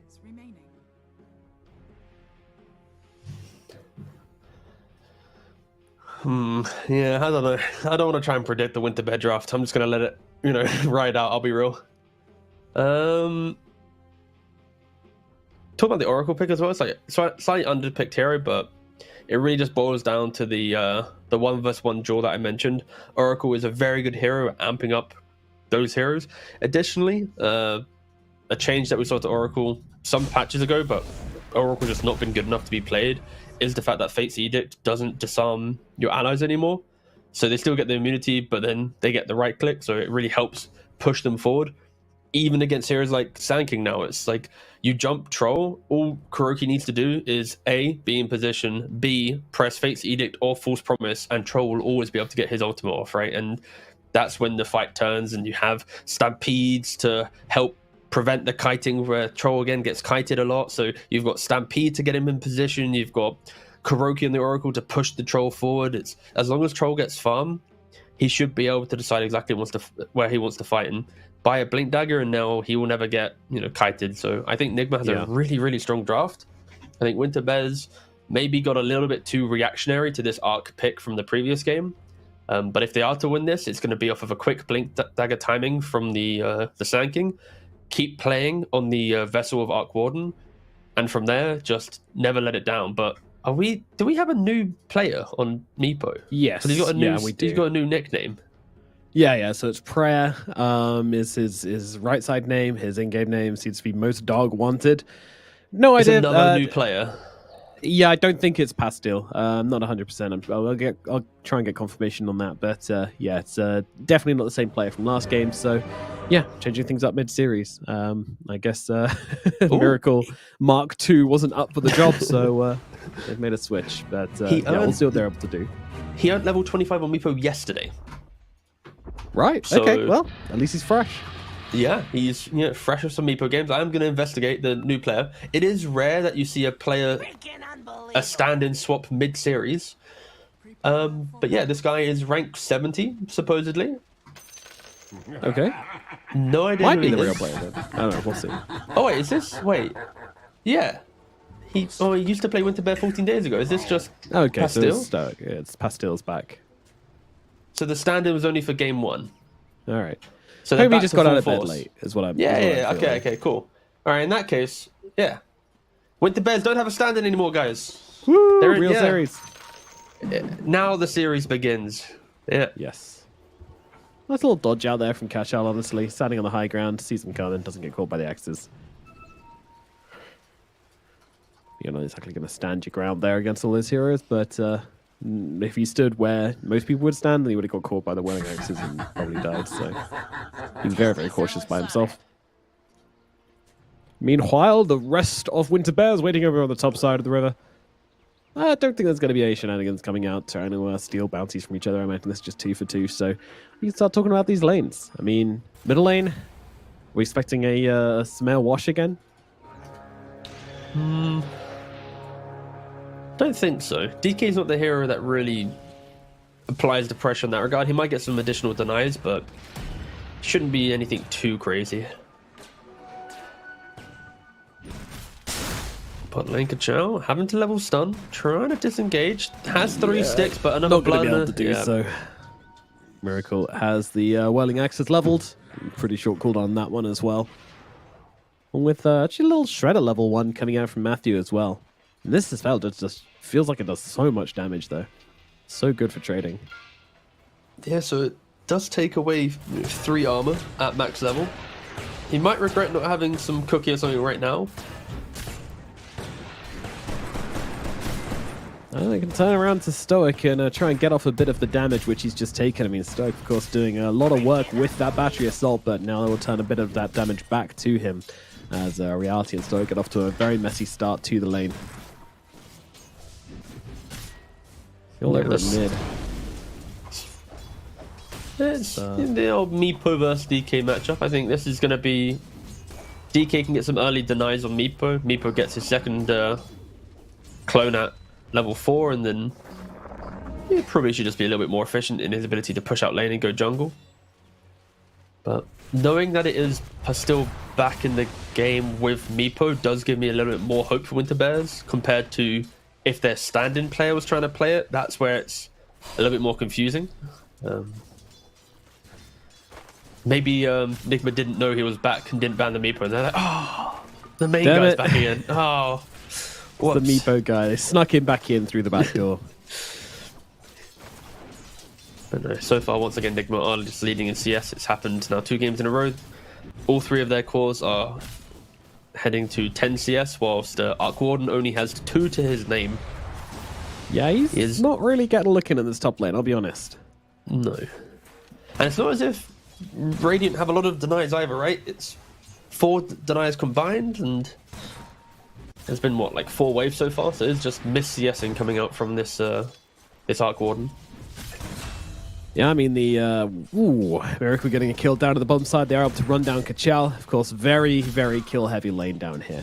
Oracle plus Troll Warlord does not mess around. They've got so much damage to offer and so much catch as well. Top side, not going for the play onto FBC, but of course they got the cookie to just get the Centaur out of those cogs. And again, just seeing like what a one-sided lane this is going to be. Oof. The Clockwork is an incredible laner at amplifying ranged heroes. He is the body that sits up front, soaks up the damage, but this Snapfire just fully disjoints that. The cookie is, kind of game ruining for the Clockwork, and if anything, Winter Bears just need to be a little bit more efficient on their farm. Respect the fact that they won't be killing like they should do in other lanes, and ensure Arc Warden can get kills. Stoic does go for the Lotus. Matthew a little bit late with the cookie. And now they might be able to go, right? Cookie's on cooldown. He has a Lotus and a Fairy and 11 wand. He's very... Stoic. No stick available. 3 charges if he can get them off. FPZ Mail moving to the tree line. Just going for the TP back to the tower. Doesn't want to have to run past the Arc Warden again, so he's going to make it out. And in fact, nobody dropping. Meanwhile, in the middle lane, by the way, most dog wanted. Just split the Meepos and got both water moons off Samael. Now, admittedly, Samael doesn't have a bottle, so he's not crying about it, but... No. Oh, Sanking's dead again. 3 deaths. Yeah. Sanking is probably one of the most volatile heroes. Also, by the way, I apologize. I mentioned Snapfire's inventory, not Clockwork, so I got a little bit baited there for a second, but, still Clock. Survived top lane anyway. Getting run down, trying to make his way through the tree line. Not going to happen. Yeah. Nowhere to run, nowhere to hide. And it will be a kill going towards the Radiant side. Nigma pick up another one. And yeah, this is... it's looking very bad to get up at the top side. Yeah. It's just like... Good teams will always just whittle down your resources, right? Like, Yeah. FBZ just exists in the lane. If you make a blunder, I'm here to press you. Same thing in bot lane. There's Sand King, 3 deaths to his name. Sand King is a very volatile offlaner where he either gets early level Sandstorm, you never kick him out, or he dies 3-4 times, absolute despair, you're praying you get a Blink Dagger and a kill, right? And we're currently looking at that second option. Like, you don't play stable games, and that's why you don't see Sand King as often as heroes like Centaur, just because of how unstable you are. 4-0 to Nigma, and yeah. I think Meepo should be the saving grace though for Winter Bears. It's when he picks up the Diffusal Blade, try and find moves on the map. Yeah, I want to see it. And, you know, even Smell just kind of standing his ground against the Meepos here and continuing to just attack. And now Kuro comes in as well, throws down the root. It won't be enough though to bring down most Dog. Dog gets away. Oh, he's going back in. Oh, he's come back in, yo. Playing a risky game there. Wanted the damage from the poof. Almost gets himself killed. And honestly, I think they might have just been a little slow. Oh, they don't have mana. Never mind. No, yeah. I think that's why Meepo did go back in, right? He saw the Oracle didn't have mana. And of course, we might go in for the 1-1-3 build. It's not as if there's going to be some burst of dual breath damage coming out. So, yeah, okay. Liking the fact Meepo's doing this. And now through this rotation, mid, Miracle's by himself. Kuroki isn't there to hold Miracle's hand anymore. They utilize the Twin Gates and they finally get a kill. So, yeah, now there's going to be some real pressure coming down to this tower. I mean, you've got a Catapult plus a Pugner just blasting away at this bottom tower. Like, it's going to take damage. Arc Warden getting run down as well. Yeah, you move that support across and you can't really step up on this Arc, especially not against a Snapfire and a Centaur. They're going to make short work of you. So, lesson learned there for the Arc Warden. They'll have to go back to the Fountain. And the game continues to feel in this kind of awkward state right now where all eyes are really on Meepo. Yeah, Dota is a game where all players need to be in harmony, right? As soon as one person steps up, another guy has to step back, right? And it kind of didn't happen here. You've got Arc Warden dying top. You then had Troll. He did get dove bottom, so it doesn't really count. But Winter Bears, they need to make sure they aren't overstepping their marks when they rotate. I like the fact they are making these moves, but yeah, you just can't be dying like this. And now Sumo hit 6 in the mid lane with this Dragon Form. It'll kind of keep a little bit of pressure on Meepo, where if Meepo wants to fully AFK jungle to get Diffusal, he will just lose his mid tower. Yeah. So now kind of like this Meepo's like, do I defend mid? Do I jungle? Do I call supports mid? It's a couple more questions getting kind of given to the Meepo that he doesn't like to answer so early on. Rotation up to top side is looking to help secure the Wisdom Rune here with Matthew, and Stoic may well be a victim. There comes the little Shredder coming through. The damage, the anti-armor. So now just trying to run him down. I mean, it might not get him here. It's a nice position for the Cogs. And hey, Stoic. Is he juking himself? No, because FBZ is coming from the other way. So he's actually making the right play here. But he's going for the deny, which is going to take way too long. And they're just going to wait for it. Matthew's able to easily pick that one up. Smell comes back in just for the XP. And I mean, still made a decent amount of space with that, honestly. Like, Samel spent way too long doing that and didn't even get the kill in the end either, so. But it buys a little bit more time because DK isn't just hitting that mid tower like I expected. He obviously went for the rune, so Meepo got some time to farm. You've got a little bit of just a moment to think for Winter Bears. And when I say that, it's not as if Nigma are like breaking the map, it's just more one wrong TP, one wrong placement of your heroes, and suddenly like Arc dies again, or Meepo gets run out in the jungle. Or it's just you need to be ready to rotate. Exactly, but at the same time, like you feel like you need to do something. You need to make something happen on this map before. If Nigma comes out of his laning phase like completely unscathed, then things are going to look a little awkward. Let's talk about Orchid. FPC getting very low. Stampede turns around, tries to go back in, and is going to be able to bring down Stoic with that and keep himself alive. Matthew, though, doesn't get the same luxury. The Miracle with the rotation across is able to jump in through the Twin Gates and brings down the enemy carry. That is exactly what you want to be seeing. The carry on carry kill. Yeah, very nice moving. Meepo is kind of posturing up here. The Troll does have ultimates, and Sand King's here as well. Are they going to try and find Kuroki to start the fight? That would help with their initiation, and yeah, instantly on top of him. Kuro. Nice usage on the self-root there, but doesn't really make a difference. Kuro going to go down regardless. Yeah, which is then freeze him from the Earthbind, but wasn't enough to keep him alive in the end. A little bit too aggressive in his positioning there, but Still, nice moves coming out from kind of, I think, all cores so far, right? You've got the troll comes through the gate to kill Arc, the Meepo comes top, gets the free kill on the Oracle. Sanking then just goes back to bot lane.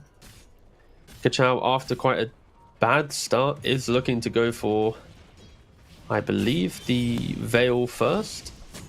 Into then, yeah, he's got the Veil, so he is a quarter of the way to Blink Dagger. And that's the point where you really want to sync up. Oh, he did get it. Okay. You want Blink on Sanking, Diffusal +1 on Meepo, and just keep up going. on top side, taking a little bit too much damage here. This urn coming out onto him, also not helping. And the right clicks will be there from Reality, and that will bring him down. And we're really starting to see those urn charges tick up, just like last game for Samael. Reality now trying to also copy the same success. But middle tower does fall. Rune also killed off as well, so Enemy Galaxy getting a lot from this middle push so far. And they're looking to stun into more as they head up to the top side. Well, Clock's going to find them all.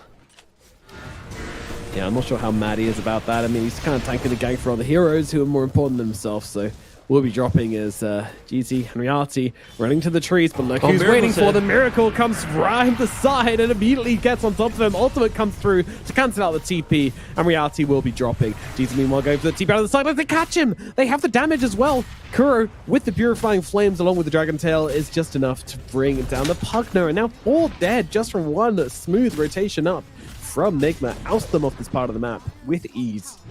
Yes. The worst thing as well was Arc Warden's Midas was coming out to him as well, so not only did he have Midas off cooldown, he then had it like he's died, respawned, he's going to walk back to lane because he had his TP. Of course, with the 2 charge, it's not really that much of a problem, but it's just, yeah, really not being as efficient as he wants to be. He just keeps getting run down. This Twin Gate, Nigma just showcasing how good it is if the carry wants to constantly be there. You asked about it in the first game, and Miracle was demonstrating that he does know how to use them very well. Oh, he does. He does. In this game. I was looking for it, and yeah, absolutely rewarded. I mean, you have a good lane, you get some levels, it only makes sense to try and make that spillover. You know, it's such an important spillover, very important mechanic in Dota. Doesn't matter if you win your damn lane. It matters what you do with that victory. Clockwork, he's been spending so much time tanking ganks and making super small players on the map that he now needs to get level 6. He's going to get it from soaking up the Sanking farm here, but they are minutes away from trying to make a play themselves. Kachal 400 gold away from the Blink Dagger. Clockwork just hit level 6. And Meepo might... they just double smoked. Uh-oh. It's kind of hard to do these days, right? Yeah, they used a Kura and a hero, so... Oh, that's impressive. Yeah. That's pretty cool. Oh, no. Oh! Come on. Sometimes you just it happens. Let's not talk about it. All right. Chat already saw everything. Yeah. FBZ doesn't really know what's up. He's got Blink though. They have Flare to cancel. Arc's coming in unearned charge. Look at this mini map. All different directions. Yep, hookshot is in. Arc Warden's hero as well. Going to give him the illusion to help out, the clone to help out. They need a little bit more here. And Kuro comes in from the side. Going to throw down the Fortune 10 as well as a Fate's Edict to try and help out FBZ. Now the heals start coming on through. And FBZ is going to be absolutely fine. Reality may want to be killed off by Samael on the sidelines. The kiss is coming over the top as well. It's going to be enough to bring down the Arc. Oh man, a terrible, terrible attempt here from the Winter Bears. And FBZ has got all the help in the world now to work with thanks to his captain. And they'll bring down GZ as well. Man, if you're going to go for the Centaur, you have to have more damage than that, but just couldn't pull it off. It's an incredibly awkward play. Sanking now just got his Blink Dagger, right? Like, the fact that they used 2 smokes, ran top, semi-comboed onto an illusion to then try and kill FBZ, where they would have killed him, but of course Kuroki comes in to turn it around. He survived plenty of time for an entire TP plus, spell goods to be used. Yeah, very desperate plays coming out from Winter Bears in the second game. They are very close to disperse the Meepo, but honestly, yeah. Here it is, the Blink reveal. Will they find anything more than just a Kuroki? Oh dear. Hello. Okay, all right. I'll take the consolation prize. Yeah. Most dog. gets himself a pickup here. It does feel very uncomfortable though watching this. Like the last 3 minutes have been like, I feel like every Dota player has experienced this type of game. If you're on Dire, right? Like you felt the make a move but it doesn't connect, and then you look to your other cores and they were ready to fight but they just weren't with you when you went for the fight, and it is a little bit messy. It is a little bit sloppy. At some point though, the heroes do just naturally align, right? Like Meepo Sanking, they want to find kills. FPZ though very quick to use Stampede. Disperser is on cooldown. They connect one net, but they can't go on this. It took too long. Already the TPs are back in, and he's kind of a bit spicy with it, but of course, never bought in the other Meepos, so most dog always able to just get himself away when he needs to. Yeah, it's. I mean, this is like, this is his signature, right? Like, this and his Morphling is like the way Pastille likes to play, so we expected good things from him, and so far, he is delivering. He's the richest hero in the game when they're getting beaten pretty hard, so it's very impressive watching his Meepo. Yeah, they are farming, but at some point you do need to translate farm into fight, and then fight allows you to win a game. So I am intrigued to know when Winter Bears are going to kind of attempt that. Of course, their fight execution will be a little bit complicated. Their only backline jump is... Actually, they have two forms, right? They've got the Clock and the Sand King before Meepo Blink Dagger. And realistically, they need to find Kuroki every time. Because if they jump Kuroki and he prompts ult, then it's already a fight lost. If they jump Troll, they're also probably losing the fight because they don't have perfect stuns after the fact. Like, they've got, a couple stuns. They don't have any Orchids or Hexes or anything like that to complement themselves. So a full 5-on-5 fight is also awkward. But luckily, Kuroki is showing himself. He certainly has, and that's going to get him down very, very quickly. Nice stomp coming on through onto all the Meepos and the Sand King, but they'll just turn their attention towards Matthew. They've got to get this kill quick, and I think they might be able to do so as FBZ has fallen. Burrow Strike through gets Matthew as well. Winter Bears may have just finally found themselves a fight, but Miracle, he's coming in to scoop up Jeezy, just wants a side kill and gets himself away. And there will be no more chase coming out from the side of Winter Bear, but the first fight in pretty much the entire series that they've been able to take. Looking very, very cool for the side of Winter Bear. Yeah, it helps that Nigma wasn't really trying to fight, right? Like, Kuroki was looking to D-ward. He gets shocked by their existence, gets killed off. FBZ's like, I'll save my captain. Oh, captain. And yeah, so yeah, for Winter Bears, it was like the perfect kind of blunder from Nigma. They punish it instantly. They now need to somehow replicate this again. Of course, I already mentioned the lack of continuous control that they have. It's a lot of like roots and slows and just soft stuff that they throw around. I think Gleipnir on Arc Warden will give them a little bit more confidence to take some of these fights. It will take some time to get there though, as he is so kind of not underfarmed, but it is in mode catch up. Like, he's not in the happy I'm already at 10k net worth position that some Arc Wardens would be in right now. And Nigma, they are going to Roshan again. Pre-20-minute Roshan. They've done this twice in a row now, 2 games. They have scanned this out, so Clockwork Stokes in position to maybe steal this. He has Flare, only level 1 hookshot, but can he do this? If he can do this, he's already wrapped to the left-hand side. And Miracle doesn't care. He's still going for it. He's trying to block it. I believe. He's going in. The hook shot. Oh, it's not a steal. Matthew with the 4-star. Matthew 4-starred him out. I was looking. I was trying to figure out who did it because it wasn't his own. It was actually Matthew forced him out the other side. Very, very sick from the new position 4 from Nigma Galaxy. It was, I feel so bad for Stoic, but Matthew, my god, that was so good. And now straight away they're running it down top, continuing that aggression. FBZ might have blinked it a bit too far. I don't know, Miracles are getting kind of low as well. The Burrow Strike's going to come through onto the 2 of them, and that will take an end to the Aegis. Now, what can they get for it? Stoic still able to just get himself back. Maybe Samel will run him down with the corrosion damage. It does look like everybody's going to survive for today. Oh my god, that was very close. About 40 HP left on the clock by the end there, but he does survive. Somehow, Nomad, that was like the best counter. We didn't lose our Aegis into worst usage of the Aegis I've ever seen. Yep, that's true. Now the Burrow Strike's going to buy a little bit of time for the Meepo, who's looking very, very low, but in comes Omega Meepo, keeping him alive. The second chance has been granted. Kachal just trying to force them back with the Epicenter. Sure, we would have liked to get some damage in it, but the net missed, unfortunately. But still, Winter Bear, they're starting to feel it now. They're starting to believe it. FBZ is going to go down. Now the net's coming on through. It's going to land onto Matthew. Matthew may be in some trouble, but of course, you've got to be careful this Meepo. He just doesn't have much health left on his main boys. They got the troll. Matthew's going to leave as well. Now hook shot and the cogs coming out to Miracle. Nice save from Kuro, but ultimately, what is it going to mean? What can you really do, Miracle, other than get off a bunch of damage before you yourself goes down? And that's exactly what will happen. Brings one hero down with the Maloli support as Winter Bear continues a chase. Nigma Galaxy, they are losing this fight tremendously. Burrow Strike comes through onto Kuro as well. The Oracle's going to follow his team to the grave. One hero left, and Winter Bears, they want him. The Bears smell blood, trying to bring down Samael. Samael trying to make it to the high ground. DZ's upon it. Arc Warden's here as well with the Manta. Should be enough to get Samael to safety. So it won't be the full team wipe, but my god, it was a blow to Nigma Galaxy. What on earth was that? Like, Nigma, they get the ages because of a clutch play from Matthew. Gold going the way of Winter Bears. They then, dive deep past the tier 2 tower. Miracle doesn't get his ultimate off because he got, of course, Burrow Striked into then Clockwork Battery Assault and died.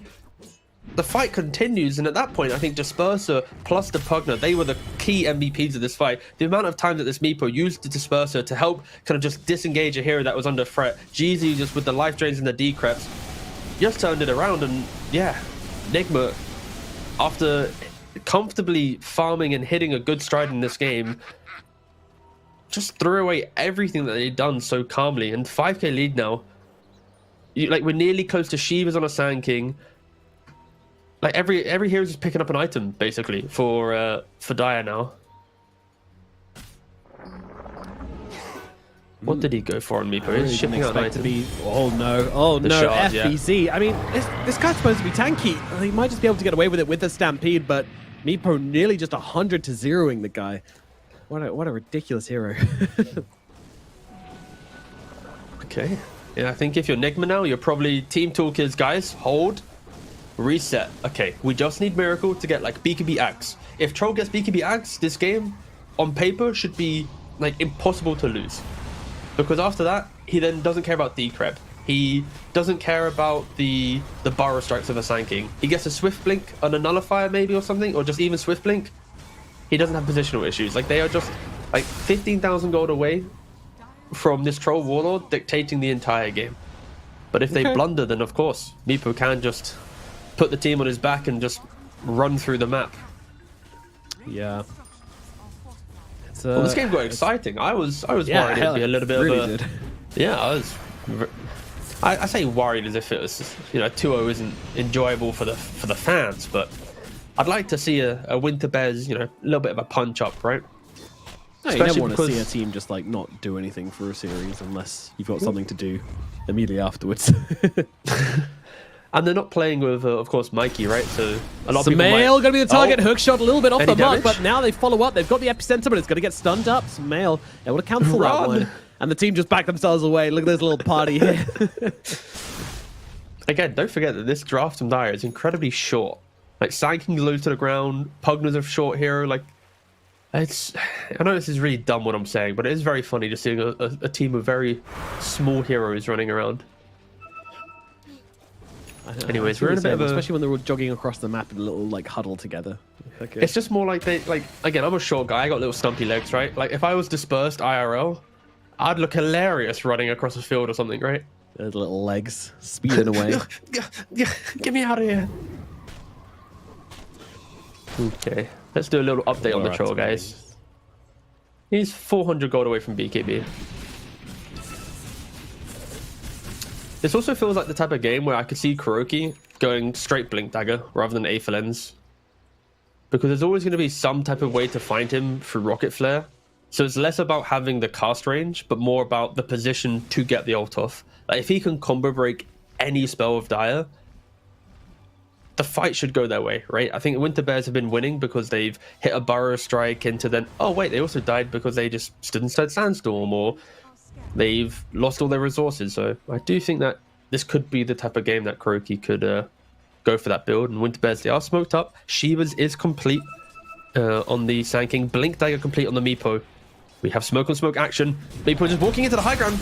Dude, I mean, how did he not get blown up here? And instead it's a troll who's taking all the damage, but of course there's the ultimate coming out from Kuro. That allows him to get off his own ultimate on Miracle as he's able to tear one here, but no, the dig comes out, buying him some space. Mega Meepo down as well, just to buy him as much time as possible. Miracle does not have a target, he's being kited to the end of the earth, and now he comes down to the ultimate, surrounded by Meepos and a Sand King, and now they peck away at him bit by bit. Miracle will fall, 3 dead on Nigma once again. Oh, Winter Bears, they've done it before. Can they do it again? Can they take a game off Nigma Galaxy? Right now, they are looking very, very good. Oh, it's happening, Nomad, right? You got smoke on smoke action. Both teams go in, and somehow the team that's in the river, in the low ground, the Meepo blinks in, gets that initiation, and the troll, he locks onto the Meepo, but they aren't able to stun up the main Meepo. They aren't able to prevent the Mega Meepo, and they just keep going. That's the problem. You have to control the Mega Meepo. You can't let him get away with it. You have to help the troll get the clicks off, right? Like this Meepo. Yeah. One of them went to half HP. Like if you just prevent that main Meepo doing his busted spell, then the fight could be very different. But yeah, incredibly awkward fight for them, and it's only going to get worse for now, right? Like Arc Warden, he's just got the Gleipnir as well for that fight, so additional control. He's going to maybe look for a 4-stuff. Yeah, this is a little bit spooky for Nigma. Like they're still in kind of like farm mode, right? Like Miracle still wants to buy his Aghanims. Sumail wants his Ags as well, so then you get the upgraded Dragon Form to help with the kite, with the tankiness. But yeah, will Winter Bears give them another 5k worth of gold of breathing room? Well, of course, it's like 4k gold, but you know, let's add an extra 1,000 gold for fun.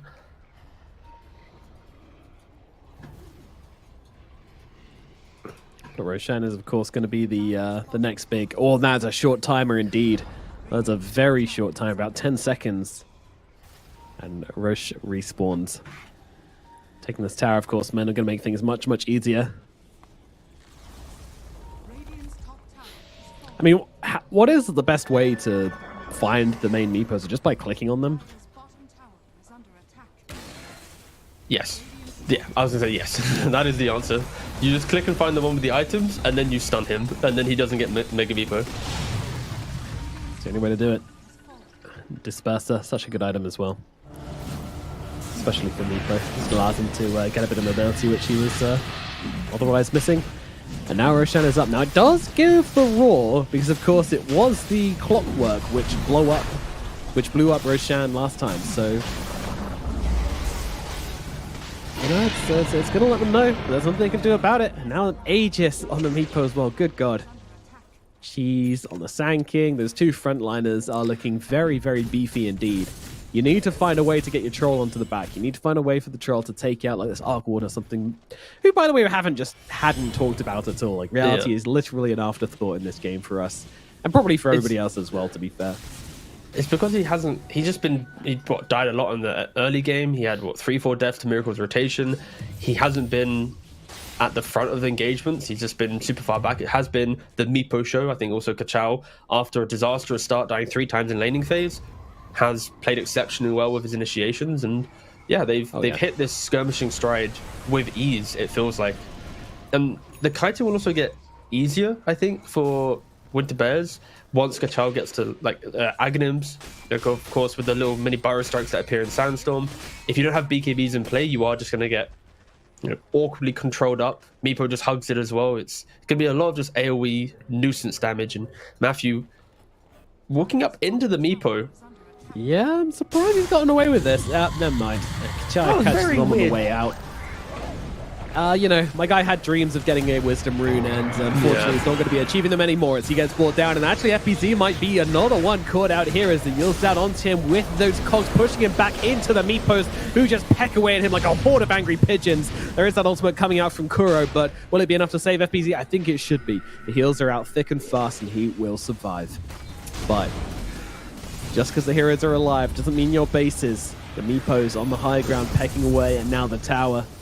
The male has the Orchid, right? So they have a way to deal with the Mega Meepo, but finding it in the fight, it is not easy. Click good.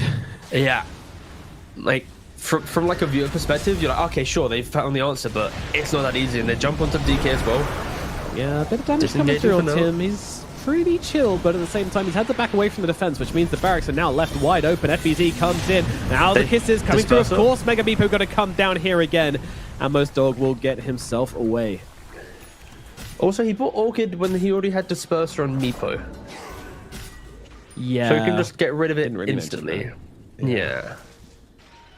Not the best Orchid pickup in that regard, but I feel like this Orchid will have other uses where he can stop the Pugna from life draining, for example, or he can, I guess, stop the... And it's going to be, I think, relatively low impact, but there could be a moment that one fight, the item does shine.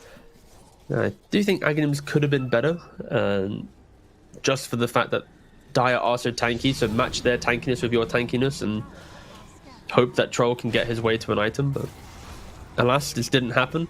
Nigma are in a very difficult position now. Yeah, they certainly are. I don't think they have the answers, honestly. I'm wondering what they can do about Pastille just here on his Meepo, up on the high ground. I mean, okay, yeah, you got some nice AoE, you got a couple of stuns, but ultimately he just doesn't care. He's got so many get out of jail free cards and an Aegis nonetheless. They want these barracks and they're going to get them. Winterbet, they find a big step forward in this game. They don't even get the clone. No, timed out. Yeah.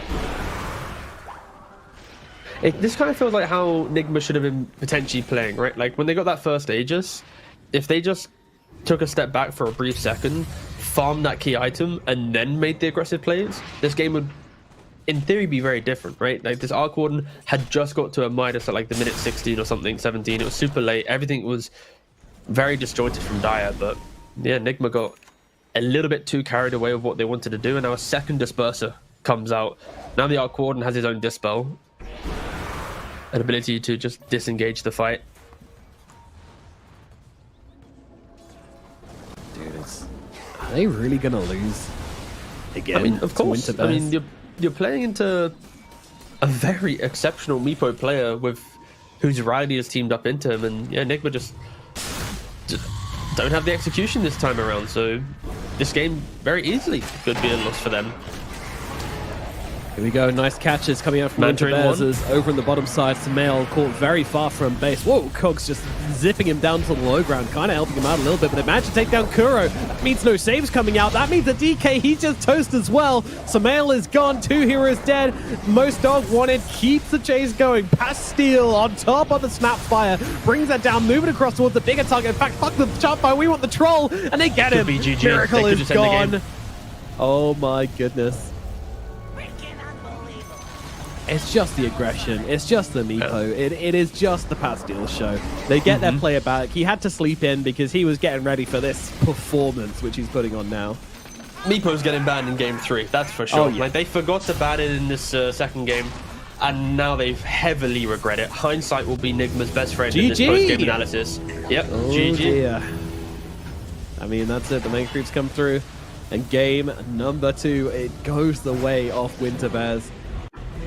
Yeah, an incredible game from the Meepo. I think, again, Kachal does deserve a shout-out on his Sanking. He had a very tough lane, but kind of brought it back in. And I think fundamentally, what we praised Nigma for in Game 1 is now actually the undoing of Nigma in Game 2, right? We like the aggression that they had, the calculated plays that they made in Game 1. In Game 2, they get an Aegis because of Matthew and a clutch 4-staff, but then they instantly throw it away. If this Aegis is not a dive, but instead a slow move to a tier 2 where they take it, they farm up a BKB, and then they look to break the map, take the second Roshan, and then win the game from there. We're already talking about GG well played game 2 has finished. Let's go to the next series, right? But yeah, the simple decision to dive that tower top, to then lose the entire map control, to lose everything on the game, this Meepo player, he's never going to lose chance on that. Pastille will never make a mistake with this type of game and this opportunity. So yeah, they blundered it, and yeah, Pastille just capitalized on it very easily. They did indeed, yeah, absolutely. I mean, it was kind of the sleeper Meepo where it didn't do anything like, I mean, it did good in lane, kind of, you know, it just kind of existed up until the point where he hit his timings. He realized how strong he was, and all of a sudden, this Meepo, he never really fell too far behind. He just started owning, walloping, and yeah, Nigma Galaxy just did not have the number of Pastille at all. Really, really outstanding. I mean, if there's any Meepo players out there, if any of your friends are Meepo players, then A, why are you friends with a Meepo player? But secondly, send them this VOD as well, because watch this game, because this was a goddamn clinic coming out from Pastille. Very, very nicely done, taking down Nigma Galaxy, pushing us to a third and final game, which will be coming up after this short break. We'll see you in a bit.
Hello, friends, and welcome back once again. It's time to get into it. I mean, we're at the sticky situation, the situation where questions are going to start to be asked.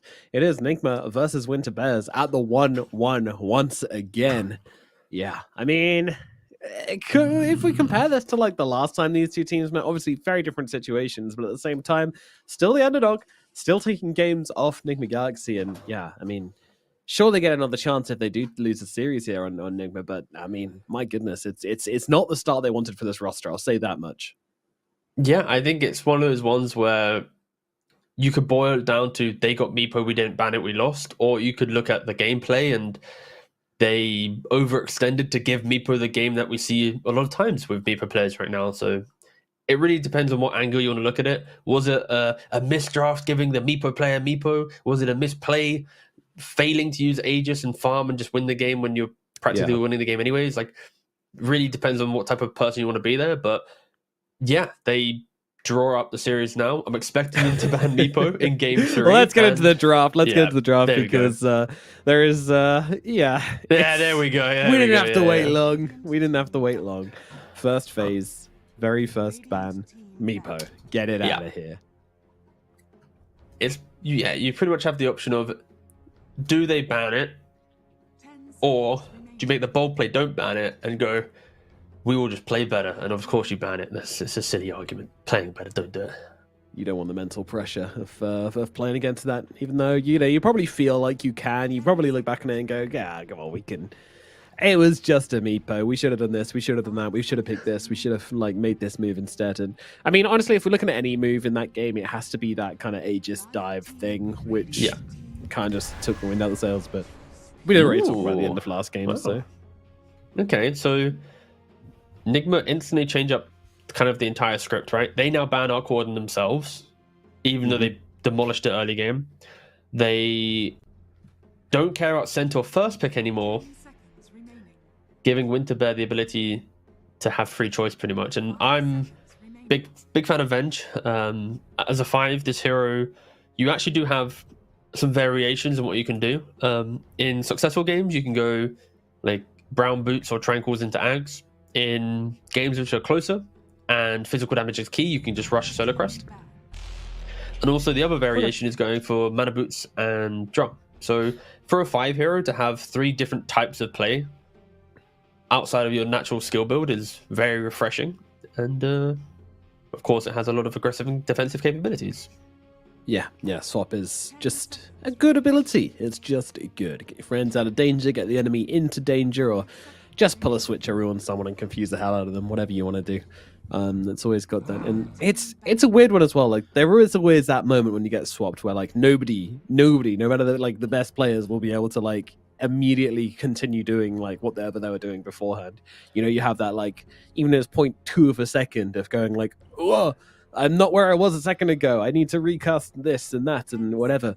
It matters. It exists. When you think about like, when you get, let's say, lassoed from a Batrider, it's like a soft drag. So it's like, moving this way. A Ravage, it's like centralized. And a Black Hole, it's there. A swap, you can have your screen on one section, you disappear. You need to double click, select my hero, reassess the whole screen, and then play from there. So in regards to like movement spells, it is the fastest displacement spell I'm off the top of my head, right? Compared to all the other ones, which are like, I skewer you away, I lasso you away, I kick you away. Like swap is just boom, you're now there. Boop. Of course, the cast range is slightly smaller to compensate for that at lower levels, but very scary. Big deal. It's a big deal. I mean, for people like me that barely have any idea what's going on in a team fate in the best of times, we're just holding on for dear life. Swap bust, we're done. We don't know what's happening anymore. Just pressing the buttons on the keyboard and seeing what happens. Watch the pretty lights. You buy 6 BKBs, so at least one key that you press will be the correct one. Yeah, we'll get there. Just bind all my buttons to BKB. I did see there's like a I think it's from Elgato, the like it's like a foot pedal. The foot pedal, now. Yeah. I was thinking of getting that for my BKBs. Then I can never miss it. Yeah, but I shuffle my leg a lot. I'd only be able to play Bristleback with that pedal. Yeah, dude, get the high APM spells on that pedal and get a real leg workout going. You end up being able to drum really, really well. Boots of Bearing on lock. Of course, Winter Bear, didn't really mention it. They did instantly pick Terrorblade to play into Venge. Terrorblade high armor hero, so you never really care about the Wave of Terror. Of course, the damage aspect of Venge, that reduction side Wave of Terror, also can be slightly annoying, but in the grand scheme of it for a Terrorblade, it's pretty negligible. You also play the map very well. Venge can't push out waves by herself. She can Wave of Terror to assist her creeps, but with a Terrorblade illusions everywhere, you lose that aspect in that regard. So yeah, I like the response, the speed in which you pick it. Also the Tusk as well. You now can fight the aggression with saves. When Venge swaps, Tusk can blink and snowball. So yes, you've caught a hero off guard, but now we can save that hero. Yeah. It's always that thing about Tusk as well. It's like the dual usefulness of aggression and defensiveness. It's always made the hero like ridiculously versatile in my mind. Like I really don't think there's many supports which offer the same level of versatility as Tusk does. Not only that, but also his builds as well. Like he's a very kind of complete hero where you never feel like you're desperately in need of like a 4-stuff or something to make your game make sense. So yeah, I think being able to disjoint any aggression will always make a hero insanely good in the right hands. But then when you break down the hero further, it's what makes it viable, right? Like Shadow Demon Disruption conceptually should be a broken spell, right? Being able to banish someone away from everything, buy that hero time to press that BKB, to blink, or to aggressively use it as well. The issue is the rest of his toolkit outside of his ultimate is a little bit underwhelming in patches. Tusk, though, you have shards, which blocks pathing, pushes waves out very easily. You have Snowball, which is a stun. You have Tag Team to bonus physical damage. You have a BKB piercing stun as well. Like when you think about the whole toolkit of a Tusk, it really is just one of the most universal heroes in regards to surviving the meta of a patch. And Winter Bear, at least, they continue down that line of aggression. Oh no, I have a Tusk on my team. Yeah, pretty nice. It's honestly very good. I thoroughly enjoy the hero right now, and I like the fact that Winter Bear continue to go down that aggressive route because they have the Mars the Kotl. If it is a mid Kotl, you play on high range, so if it's mid Primal Beast, you don't really care, right? Like you have Blinding Light for the early game. Primal Beast down has to go for a BKB. It'll be one of those rare games where Primal actually doesn't have anyone to Stampede charge onto, right? Because Tusk can Snowball, Mars can Spear, and then Kotl can Blinding Light. So only Terrorblade, in theory, should be dying to this Primal Beast. And so why did they pick Primal then, if that's the case? Because you still give purpose for your team to move forwards on the map, right? Like, once you pick up BKB, those problems do disappear. You will be that hero that has to absorb it. Like, I think Mars having to use Spear Arena for a Primal Beast won't feel good because there'll be a swap or a life drain behind it, right? So you're trading Primal's initiation for big teamfight spells from Winter Bear to survive, and then Void comes in after the fact. So I'm not opposed to it. Also, if Primal goes off lane and Nigma Galaxy gets some like Invoker or some high spellcaster mid lane, then it's even better, right? Because now you're Primal. Sure, you're playing into some decent counters, but play a stable game, play a farm game, get a BKB. These problems will disappear. Yeah, and you can be the beast, which you want to be. And I mean, that kind of feels like it's what Nigma maybe have needed. Like FBC's been doing a lot of the heavy work in the team when it comes to starting fights and being that impactful player. So maybe, a Primal at mid is going to kind of shift that weight a little bit, make the game a little easier for Nigma to play that aggression, which they kind of wanted.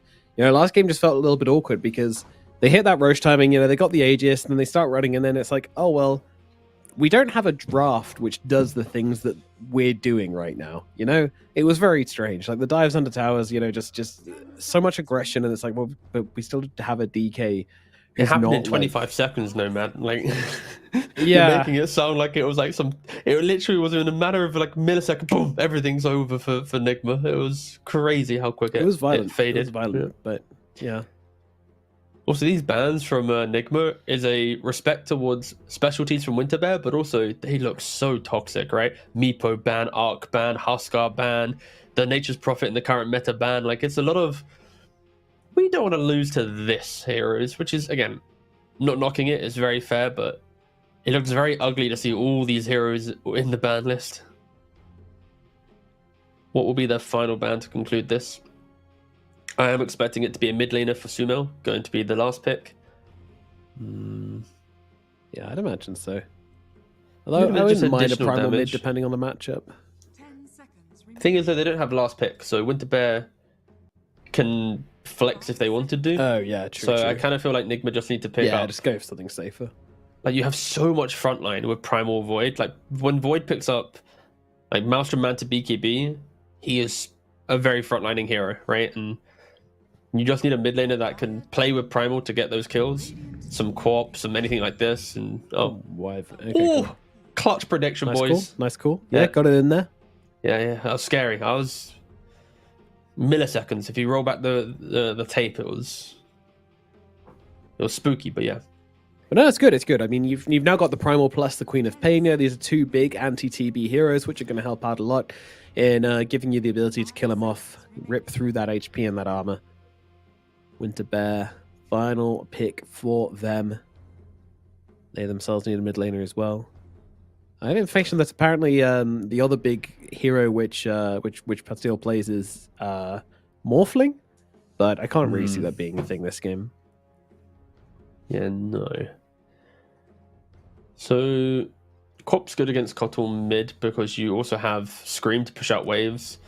When Kotl wants to be super aggressive on the map, one dagger onto him just really hurts his move speed that he lives on. So, yeah, they are flexing him away from that mid matchup, picking up the Queen of Pain.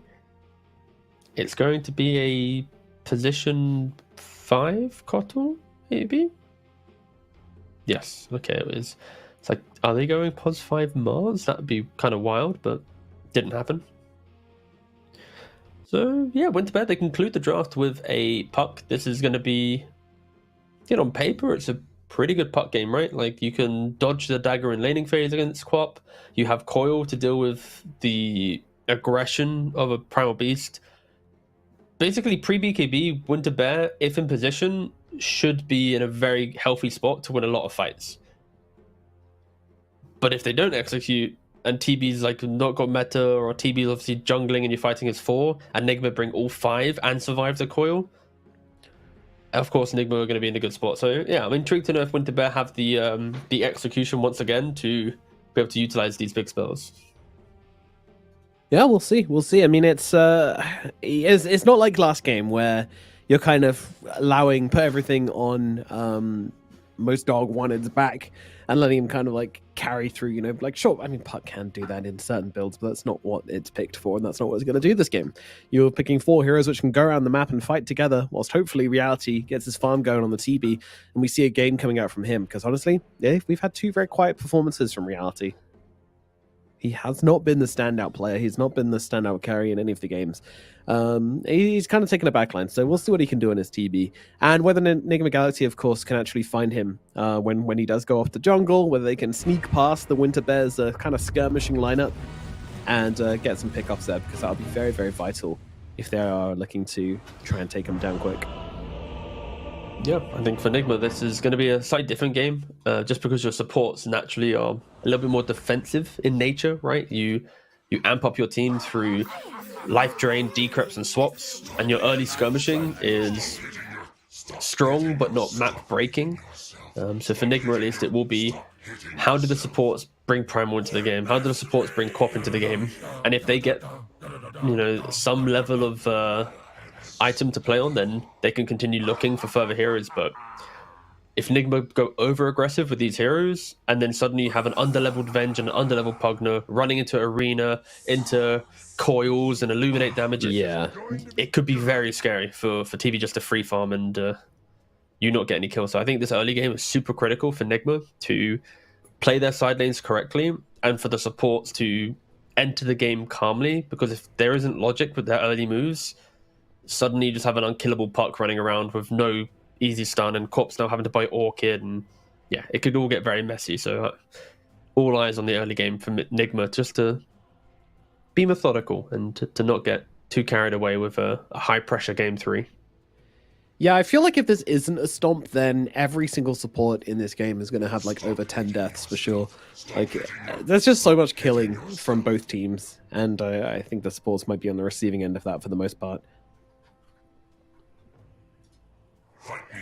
So we are paused. Don't know what we're paused for. Oh, I'll quickly scroll back through chat. Oh, nothing was said. Just said good luck, have fun, into pause. So hopefully everyone's okay. Cool. No one disconnected.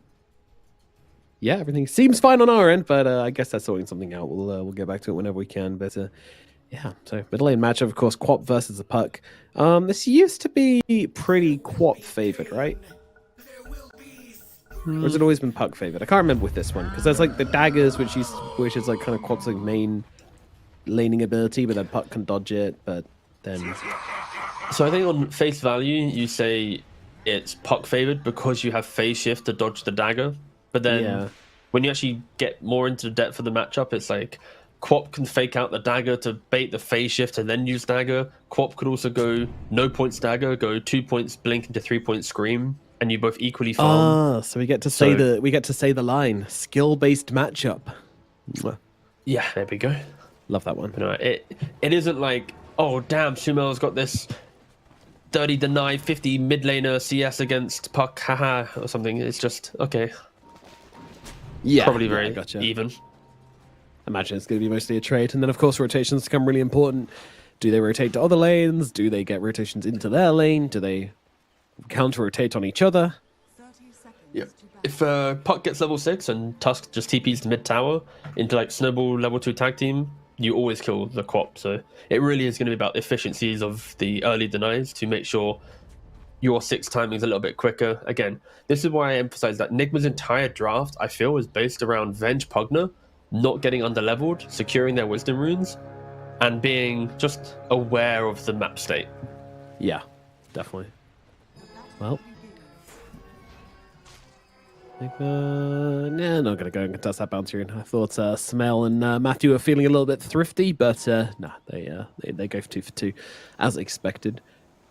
So, Coddle in the laning phase. I mean, we've seen many Coddles being played at mid. A couple of support here and there, but definitely not as popular. I mean, how do you make this hero successful as a support? You know what? How do you utilize like Illuminate and whatnot? So, specifically putting it in 4 position helps because using Illuminate on a safe lane wave when you push it further to the off lane is going to feel terrible. Pushing a wave underneath the void will feel pretty good. It also helps when you're laning with a hero that likes getting his low cooldown spells refreshed. When you get some levels into Mars, these 14-16 second cooldown spells suddenly dropping down will feel very good for the lane.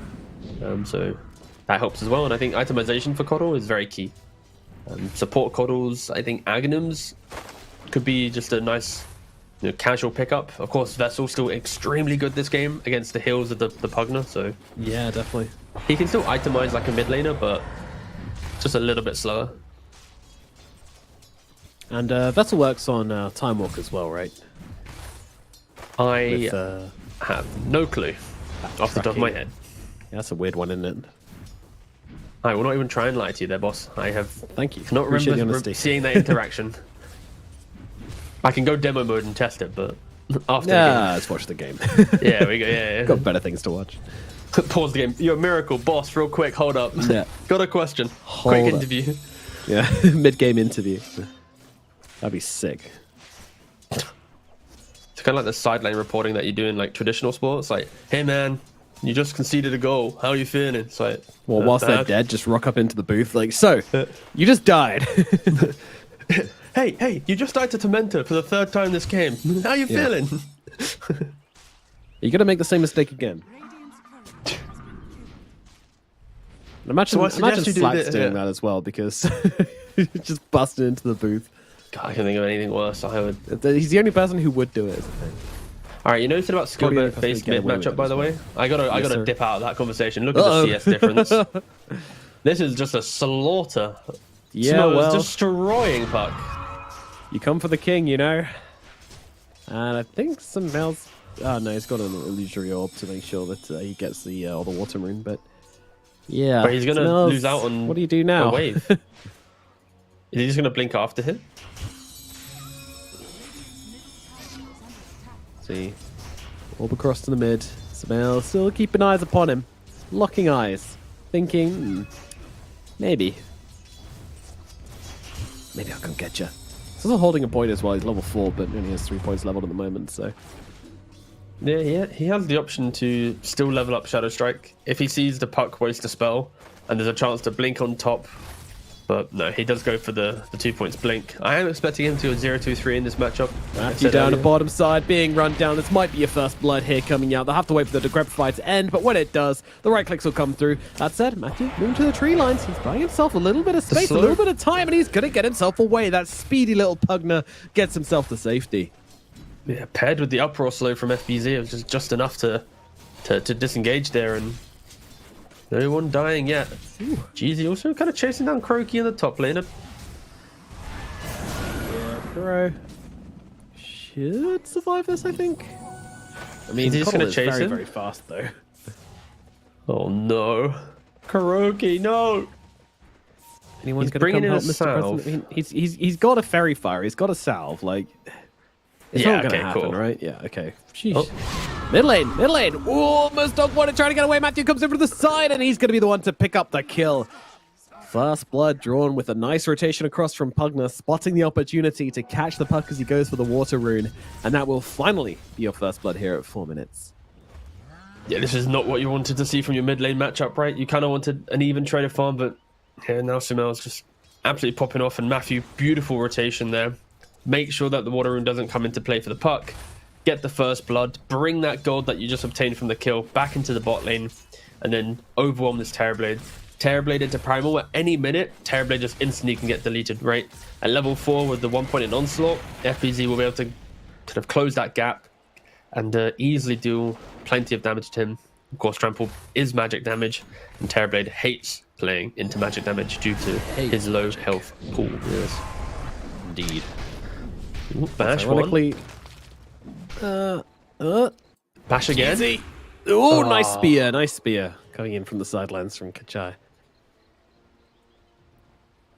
All I'm saying is 2017 Miracle would have bashed again there, but it's fine.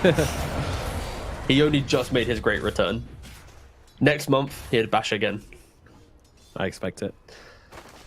He's warming up the RNG fingers for future games. There's Reality getting run down here.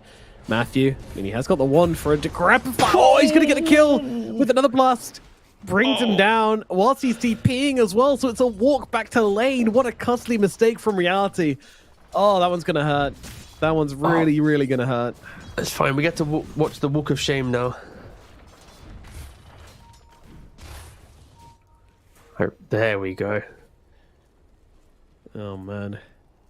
It's more like a sad trot when it's Terrorblade. He does jog everywhere, but...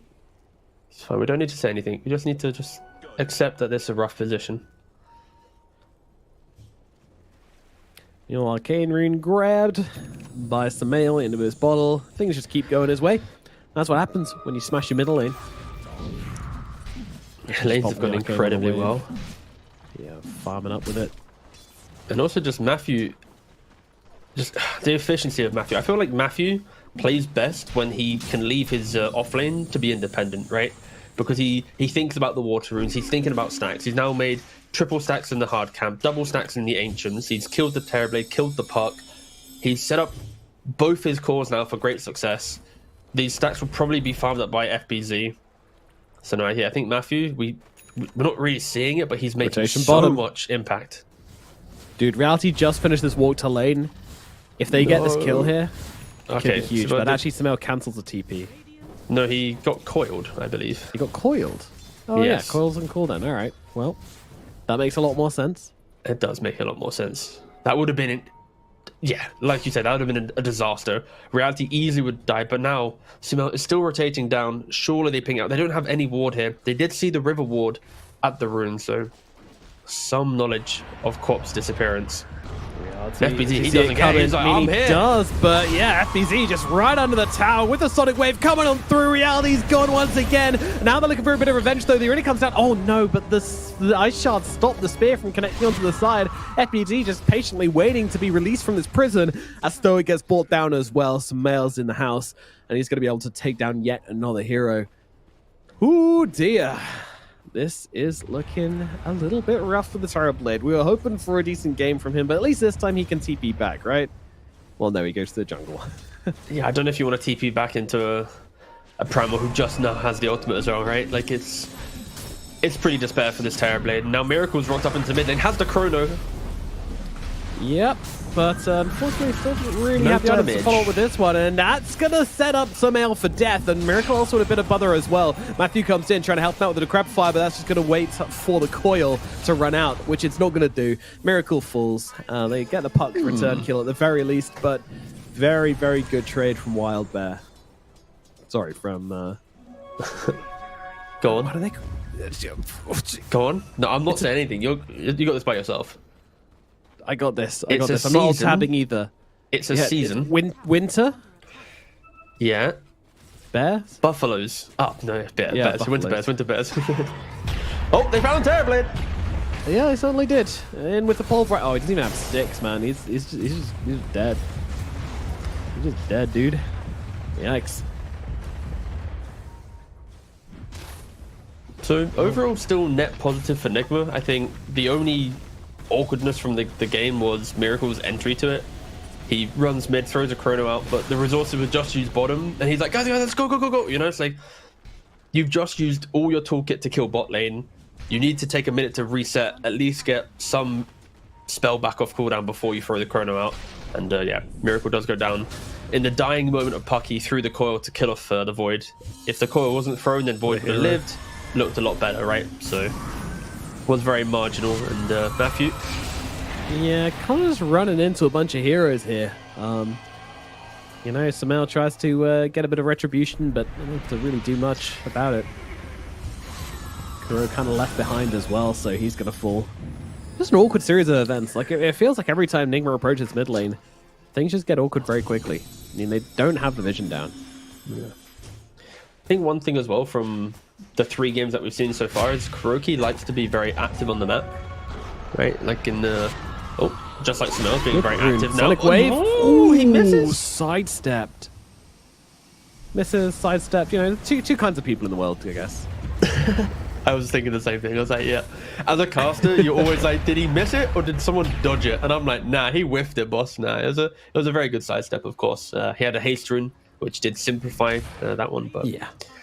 My one thing so far from watching these games is Kuroki likes to be very aggressive. He likes to put his hero in positions that obtains information through either people going on him or him dying or him just trying to set up kills for other people. The repercussion is he always is under-leveled, I feel. Like at 10 minutes in 3 games, he's always been like level 4. And he gets level 6, like on average, I think 11 to 12 minutes from the 3 games that we've seen so far. Which is a tough one. It's down to the bottom side once again. Reality's gonna take a fall. Kuroki's gonna jump as well. 2 big ults. Okay. Kuro has fallen. Is there any revenge coming for the side of Nigma? I mean, they're bringing the heroes across the mill. A little low on mana for now. Trying to bottle up so that he can get involved, but not much he can do. Yeah, there's a Chrono available, but are you going to drop it on the Tusk? Yeah, I don't think so. Like, this kind of goes back to my point where, like, imagine if Venge is 6 there, right? Like, you're still probably going to die, but, like, in the initiation, if they don't combo perfectly, you get a swap, you have damage reduction, it spends another 4 seconds to kill you, now Chrono. Like, these are the small, like, downsides of Kuroki's current playstyle, that it enables the team to make the bigger plays, but at the sacrifice of his own, like, flashiness, basically. Yeah. He does need to get level 6. We need to see it for sure. Yeah, it completely changes the dynamics of these fights. Like, you're playing against a great lineup for it as well, so... Stoic to fall. There'll be a little bit more XP going the way of Kuro. In 2 minutes, there will be that Wisdom Ring. I mean, that could be the final hurrah. If you're somehow not 6 by 14 minutes, then... grab his upwards and ruin it all. It won't be that bad. He is very close to level 6. So. Also, it's pretty cool from Tusk, by the way. As he died in the mid lane, he was microing his courier to see the hard camp in the hope to then snowball. So he was making some cool plays to try and survive. It looked like he just gave up, but he was microing his courier. Radiant now. That's pretty sick. Grouped up. Did they have a smoke or anything? No. Okay, they just grouped up for a bottle. Just kind of awkwardly lost into the mid lane. And during this time, right, Matthew's just lapping up this bot farm. Of course, Pugner, a very good hero against Terrorblade, and you can kill off the illusions with your life drain. As the game goes longer, you'll get your shard to help kill off the illusions. You just push out. Yeah, it's super chill game from Matthew. Yeah, he's having a good one. Great debuts from him so far, all 3 games. I think it's been pretty damn sweet. We're 1 creep away from 6 on Kuroki. All right. Here it is. Get that sweet mid XP, boss. You got this. He's so careful to not die. He actually respects Puck Mars so much that he's... Yeah. 1 creep. He's right. They are trying to make a move, but... Not to him. Again, he's respecting the initiation. And there it is. We got the 6. Let's go, baby. Right. 20 seconds before minute 14, so... You're all right, I guess.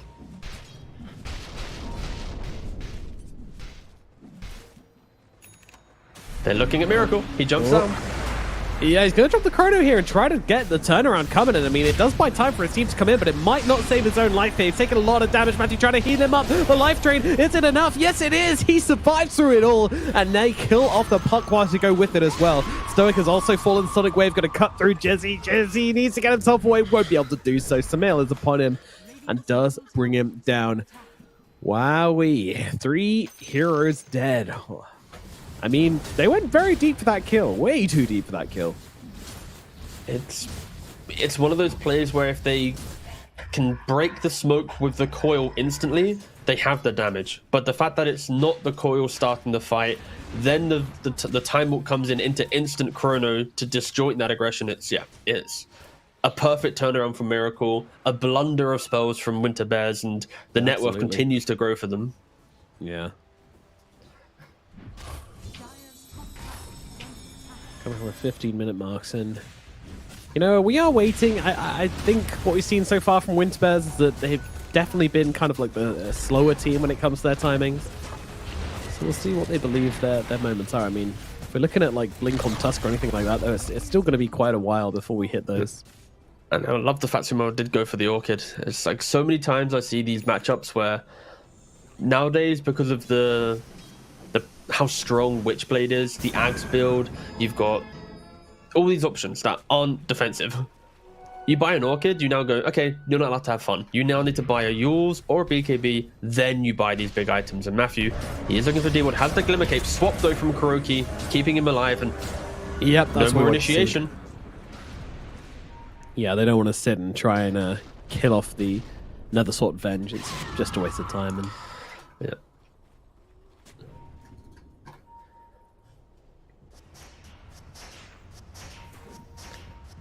$5K gold advantage for Nigma Galaxy. Definitely in control of this one. BKB queued up for FBZ. I mean, I think that is the biggest timing off the game. Full stop, I would probably say. Like, I don't think there's going to be another timing more important than this one. Yeah, he has Shivas already. He's got a great healer Lotus as well, so he's going to have a big burst of HP if needed. He cancels the baiting everyone there. Yeah, seriously. Everybody on the map is like, what's going on down there? A little loud about it as I actually managed to catch out Samael a little bit and okay, swap into 2cm blink. By the Symphony of Skills we're looking for, but nevertheless gets him out of danger. FPZ still trying to look for something here, still trying to put a bit of pressure on. Don't forget, this is reality with the Metamorphosis, so he really wants to make something happen, and Samael might just get caught out here. They don't have the swap anymore, so he's just gonna fall. Chronosphere comes down a little too late to save him, and now the spear is beautiful, catches out Miracle. Oh my god, Nigma getting absolutely smashed in this engagement. FPZ and Matthew trying to get themselves away from this one, but how far can you run? Not far enough. Matthew's gonna fall, Puck gets a double. And there's 3 heroes dead, and the tower probably going to go the way here as well. I mean, why did they just back away once they got the Metamorphosis T? It's just a bit of a... I feel like Nigma just really want to take every fight possible once you enter the mid game, and Miracle's entry has also been a little bit underwhelming, right? His first chrono was into then his own death. His second chrono was an insane counterplay reaction, and then his third chrono, yeah, it's very forced from Nigma, it seems, and it's not as if they were trying to lose anything after the fact, and yeah, they're going to kill the Tusk here, but yeah. I mean, it's another kill which FBZ is involved in, so... And now Meta's on cooldown, so it's just go, right? Like, this will always be the repercussion of any good fight from Winter Bears. It's just, wait a second, we won the fight, but what do we have now to take the secondary fight? Often the answer is, you have nothing.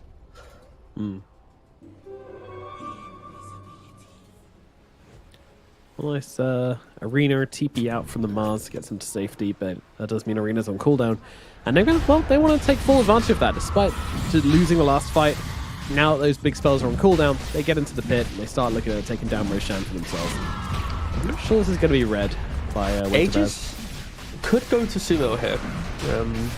Just because of his strength for the Orchid, it might allow him to go a little bit deeper with that next Blink and that next Orchid.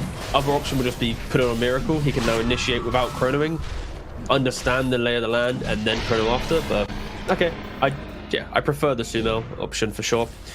Winter Bears are trading the tier 1 tower instead. Metamorphosis is back up in 10 seconds time. Manta complete as well. Both teams have a couple key things to think about in this next coming fight. It's for Nigma, positioning. Make sure that when you initiate, you aren't falling victim to your supports instantly dying to a call or an arena. But also make sure if you do use your big spells like the Chrono or the Stampede ult from Primal, you're capitalizing on that and doing the damage. And right now they're jumping on. My God. FBC just immediately engaging in the fight, but they do give him a chance to get off the Sunder. So Reality back up to full HP is going to allow him to survive through the Sonic Wave, and Smell's got to be careful. FBC's already gone. He is out of the fight. Oh, silence up immediately onto the face of this Void. Most Wanted Dog, very, very clutch there, and silencing off and stopping the Chrono. Now heals coming through onto Kuro. Kuro will be okay. Yeesh, but not the clean initiation from Nigma. Once again, just a little too rough and wild from them. And they found Void for the arena. No, Miracle's gone. Ka-chow catches the two of them out. It's perfect from the Winter Bears as once again they come barreling down on Nigma, and there's 4 lying dead. They're just blundering all their spells. I feel like first Roshan is Nigma's biggest opponent, I guess maybe. They just got an Aegis, and again, with this Aegis, they run themselves head-on into a Terrorblade. Full combo, the Tusk misses his snowball save on the Terrorblade, which actually then allows Terrorblade to sunder. Their Sonic Wave pushes them up to the high ground. Now Nigma, at deep behind tier 2, is trying to reach up to the Ancient's high ground location, which is a little bit too far away. Everything's disjointed. It's an absolute mess. And then Winter Bear's like, wait a second, what are they doing? They're using all their spells, but poorly. That's just poorly. It's I've got to say it. Yeah, it's just a really awkward situation, like giving the enemy high ground by pushing them up there. Not quick enough as well. The Sunder coming out there is just kind of fight over. Really tough stuff. If they jump the Terrorblade there and the 100-0 him, then it's like super easy fight, great, right? But because they didn't execute in that moment, the rest is just like you're pressured in the situation to go, we nearly killed Terrorblade, no Sunder, okay, try again. And before you have BKB on Faceless Void, it's so hard for him to commit and to be clean on these moves. I must say, like, probably the standout play from the fight for me was certainly the Puck managing to get off the silence onto Miracle as he came in. Like, he was about to land like a 3-4-man chrono on that high ground, completely changing the fight around. It would have easily been able to bring down at least the Terrorblade and probably the Puck as well. But Puck is ready, drops a Winning Rift the moment he goes for the Time Walk in. But it is positioning, right? Like, the fact that you're fighting in such an awkward location, it gives Puck high ground vision to make these plays. Like, if you're playing on a choke as well, there's only one way it's coming from, right? Oh god, Queen of Pain. There goes the Aegis once again. Are they going to try and fight this? They have coil. They need to get here. They need to get here now. And the rest of the team just not coming. Samael's just dead twice. Oh, dearie me. And now Nigma is going to be saying, buy BKBs. Yeah. I'm not going to say anything else other than the fact that Nigma threw away their ability to play the map they misplayed themselves into a position that going aggressive will just lose them the mid game, and they need to respect the team fight that Radiant has. And Miracle is looking to buy his BKB. Miracle has opted to join multiple fights without truly securing his own game. So now he's like, okay, guys, let's stop this. Let's relax a little bit. Like FBZ, he had a phenomenal game. He was OP, but then he got dragged into additional fights and delayed his own BKB timing. He's now getting it at 22 minutes, 23 minutes. He could have had this way earlier if they just slowed down the game just a little bit. But the BKB's out. He's jumping instantly in. Well, it's going to be able to get them a cheap kill onto Stoic. And the rest of the team probably won't be looking to follow up on that. No big commitment.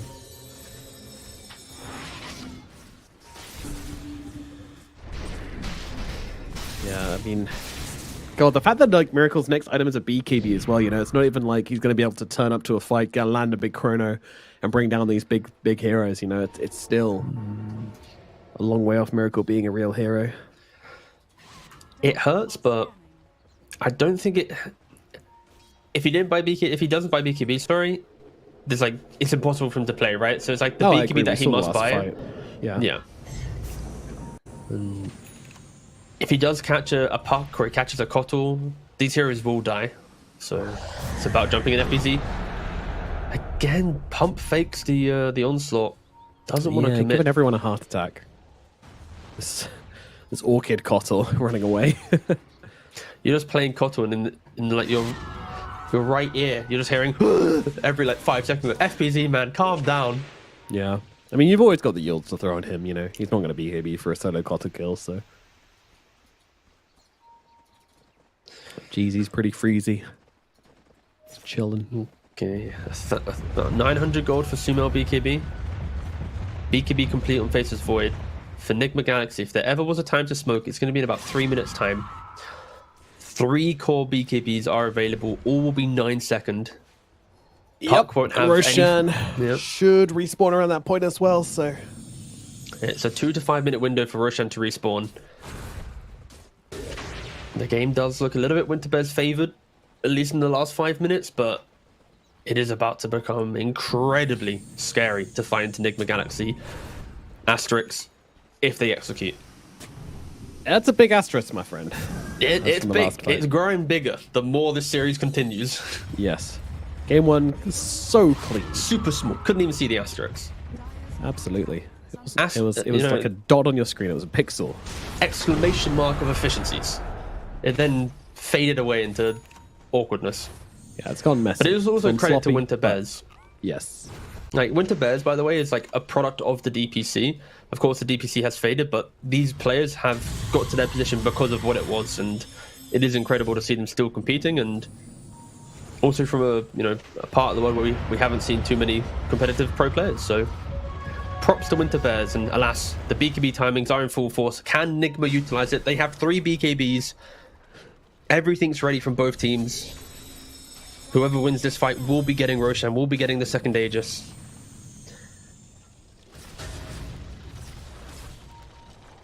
I mean, who are your eyes on in this fight? Ooh, Kachal, FBZ, they see each other, blink forward, spear, doesn't connect. Looking for a backliner, doesn't want to commit onto FBZ here. FBZ again, just posturing, daring the other team to come and take a swipe at them.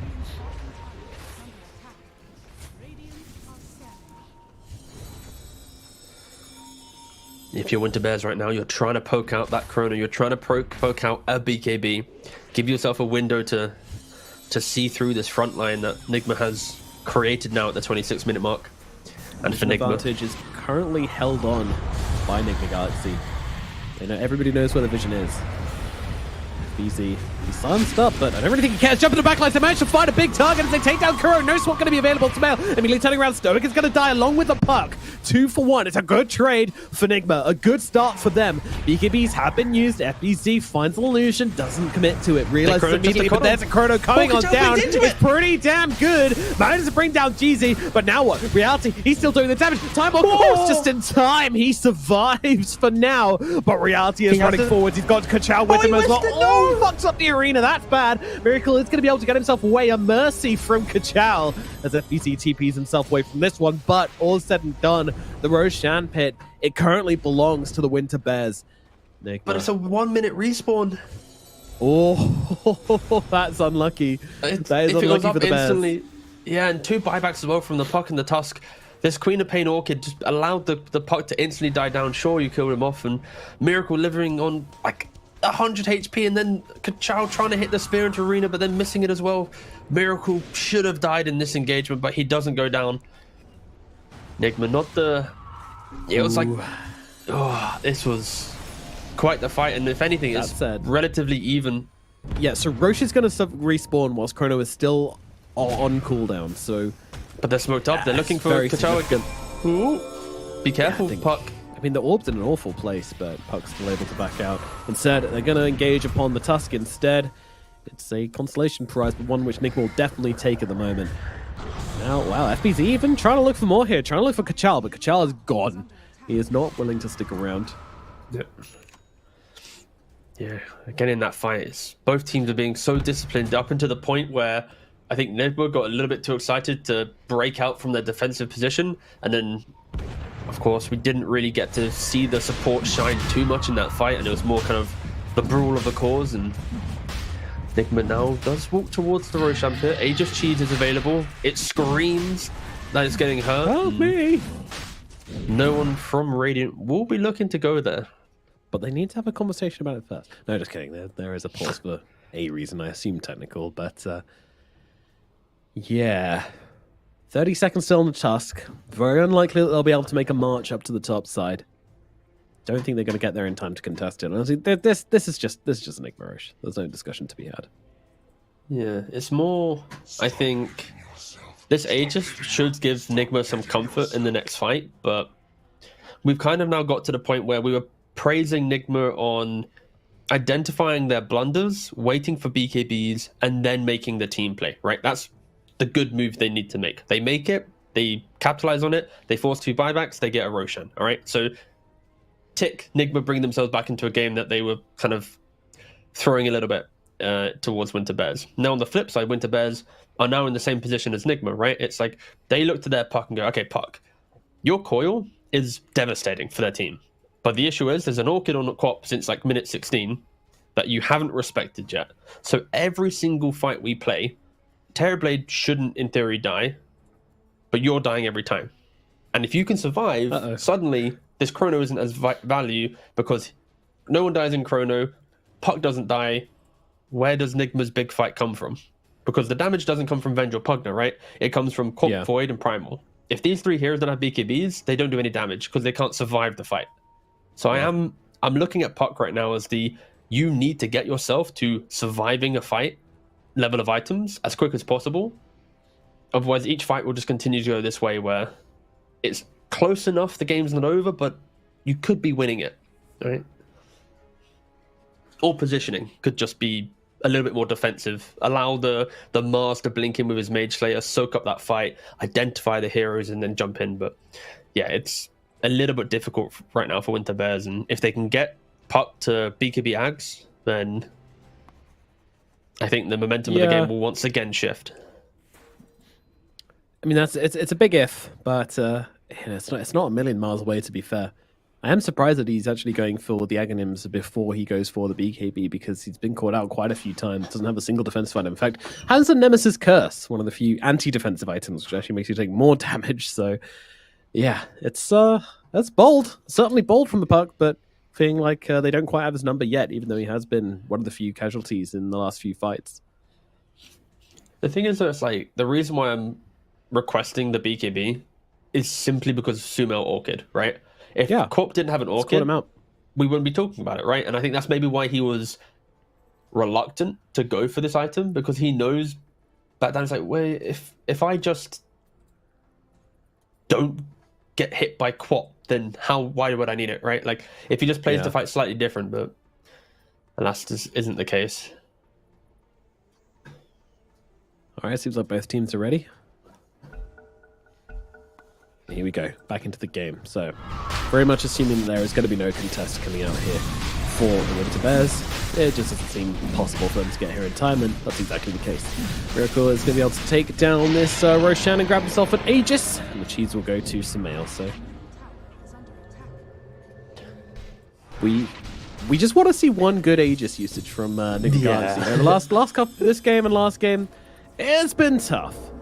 No. It's been like 30 seconds after getting Aegis, Nigma have instantly died somewhere with the Aegis, or in a way in which Aegis has faltered. So we've got about 15 seconds left. We'll see if that happens again.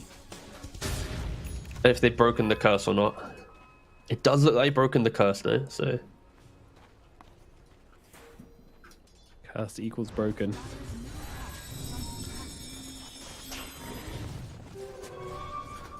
Is there anything item-wise that Nigma are waiting for? Not really. Like, Quop's not really progressed her items recently. She's a quarter of the way to Ags. Primal's looking for a Shroud to soak up a bit more damage. It seems like they've kind of stagnated a little bit in item progression, but they have still hit that big we can win any team fight if we're together mentality, and it's probably why they're not gaining insane gold right now, because they are hugging each other a little bit more than before. Yeah. No, they want to make sure they're ready for the next fight. There is kind of a nervousness to honestly both teams, I'd say, that they're both feeling like very, very prepared. No one's out like shoving lanes by themselves for the most part. Maybe it's also like, do you really want to try and can they kill a Terrorblade who has 3,000 HP inside a Chrono?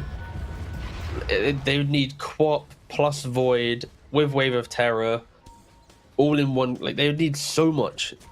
Yeah. And you throw like one Illuminate heal or a Yules to disjoint someone else jumping in. It's not the easiest just go Chrono TB type game. There are very I guess discrete layers that they need to respect and might not be the most apparent at face value.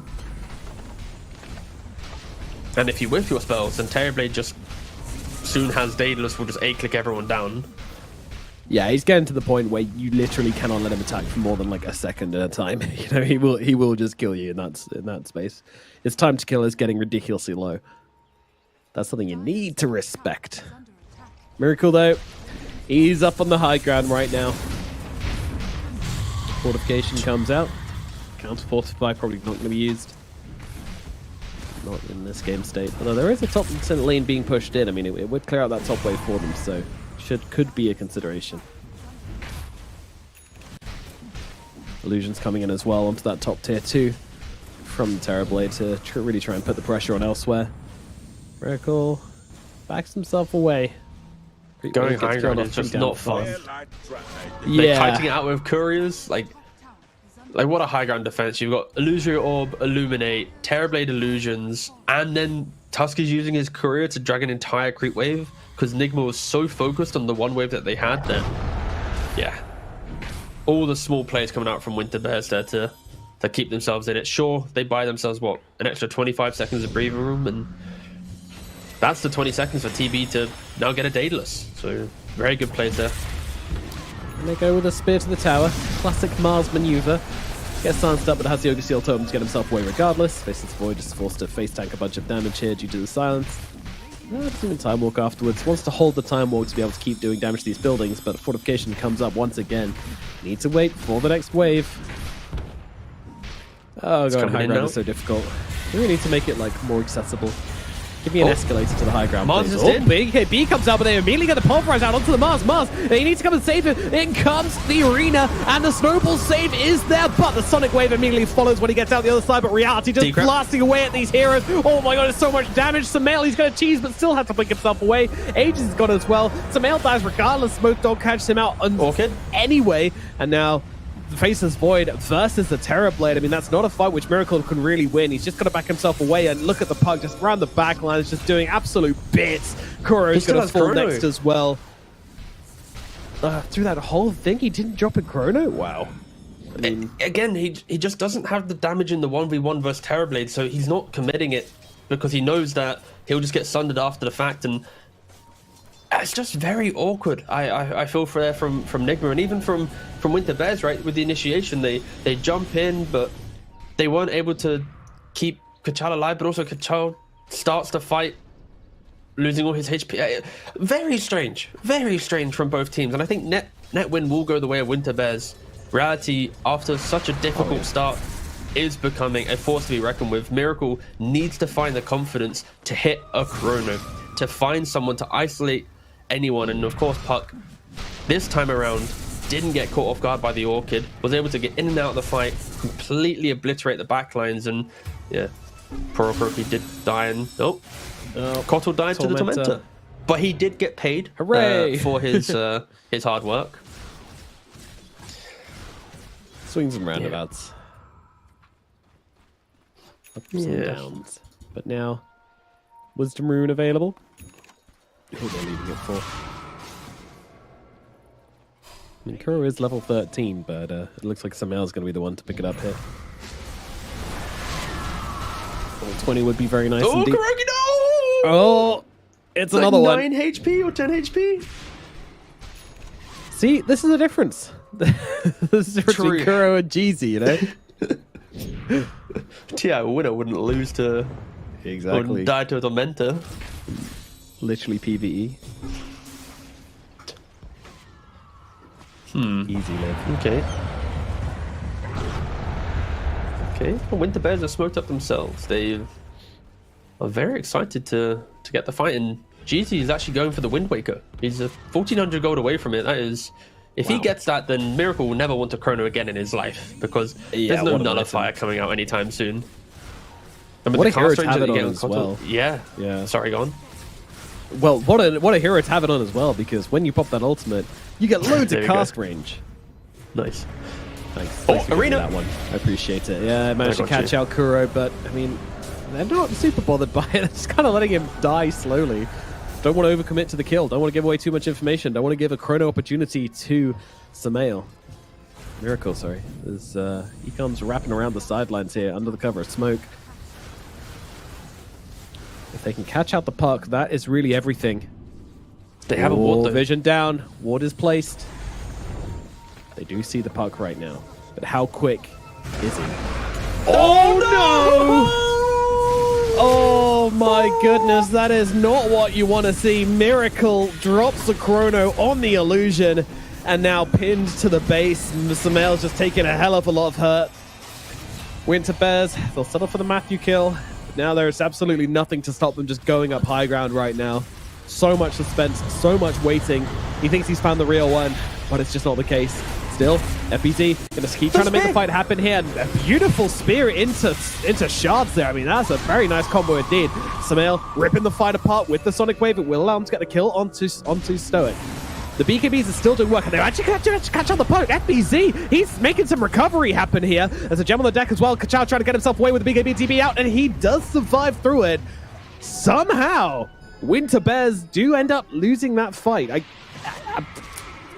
I don't know. I don't understand this game. It's a blunder on all fronts. Again, Miracle, after mis-executing in the moment of the fight, he lives on a sliver of HP. Think back to that top fight around that dire tier 1 area when he survives on 100 HP. And now again here, he misses the chrono after jumping in, nearly goes down to jump out. And in that jump out, the rest of the team gets baited in. The shards into two-man spear. The puck jumps on top. It looks fantastic, but there just wasn't enough damage in that moment because they used it to try and kill Miracle seconds earlier. So Miracle isn't hitting the chronos, but he's hitting the time walks, and that's giving Nigma just enough life in these fights to keep themselves in this game after what has been a very topsy-turvy usage of their spells.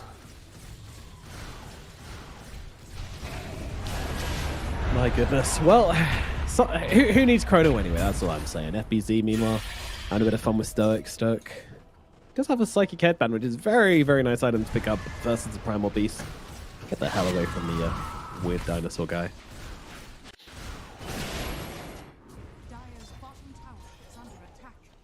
38 minutes into this one. No real gold advantage to speak of when it comes to actual advantages. I mean, TB is king. He really is the king of this game, and this Roshan is very good indeed. This Roshan is pretty king though as well. Like the third Roshan get a free ag. Sorry, Sumo's been lacking damage. Right, a lot of these fights he's been just a little bit awkward. And if he gets a free Aghanim, something that he kind of wanted to buy pre-Shivas, it will just really give himself just new entry to the game, and that will be where Winter Bears will be kicking themselves just a little bit there, right? Yeah, poor top discipline chrono, on Roshan, has to be said.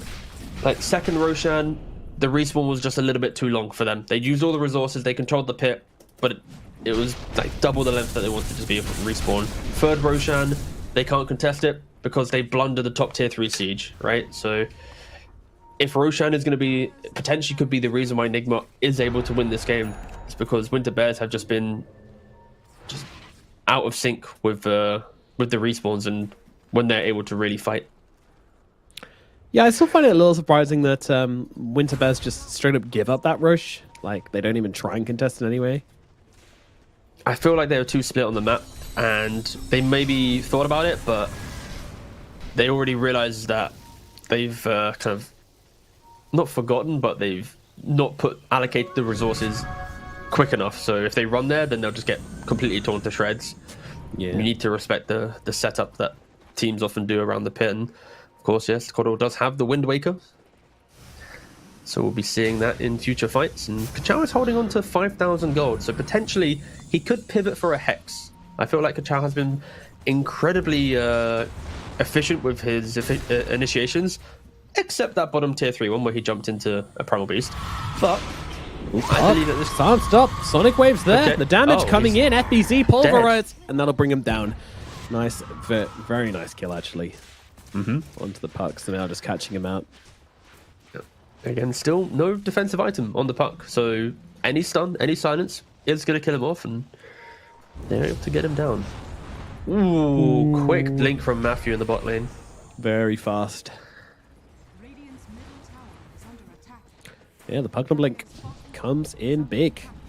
Winter Bears there. Look at the shove. I mean, what? They have no even puck. better for this. This is bold.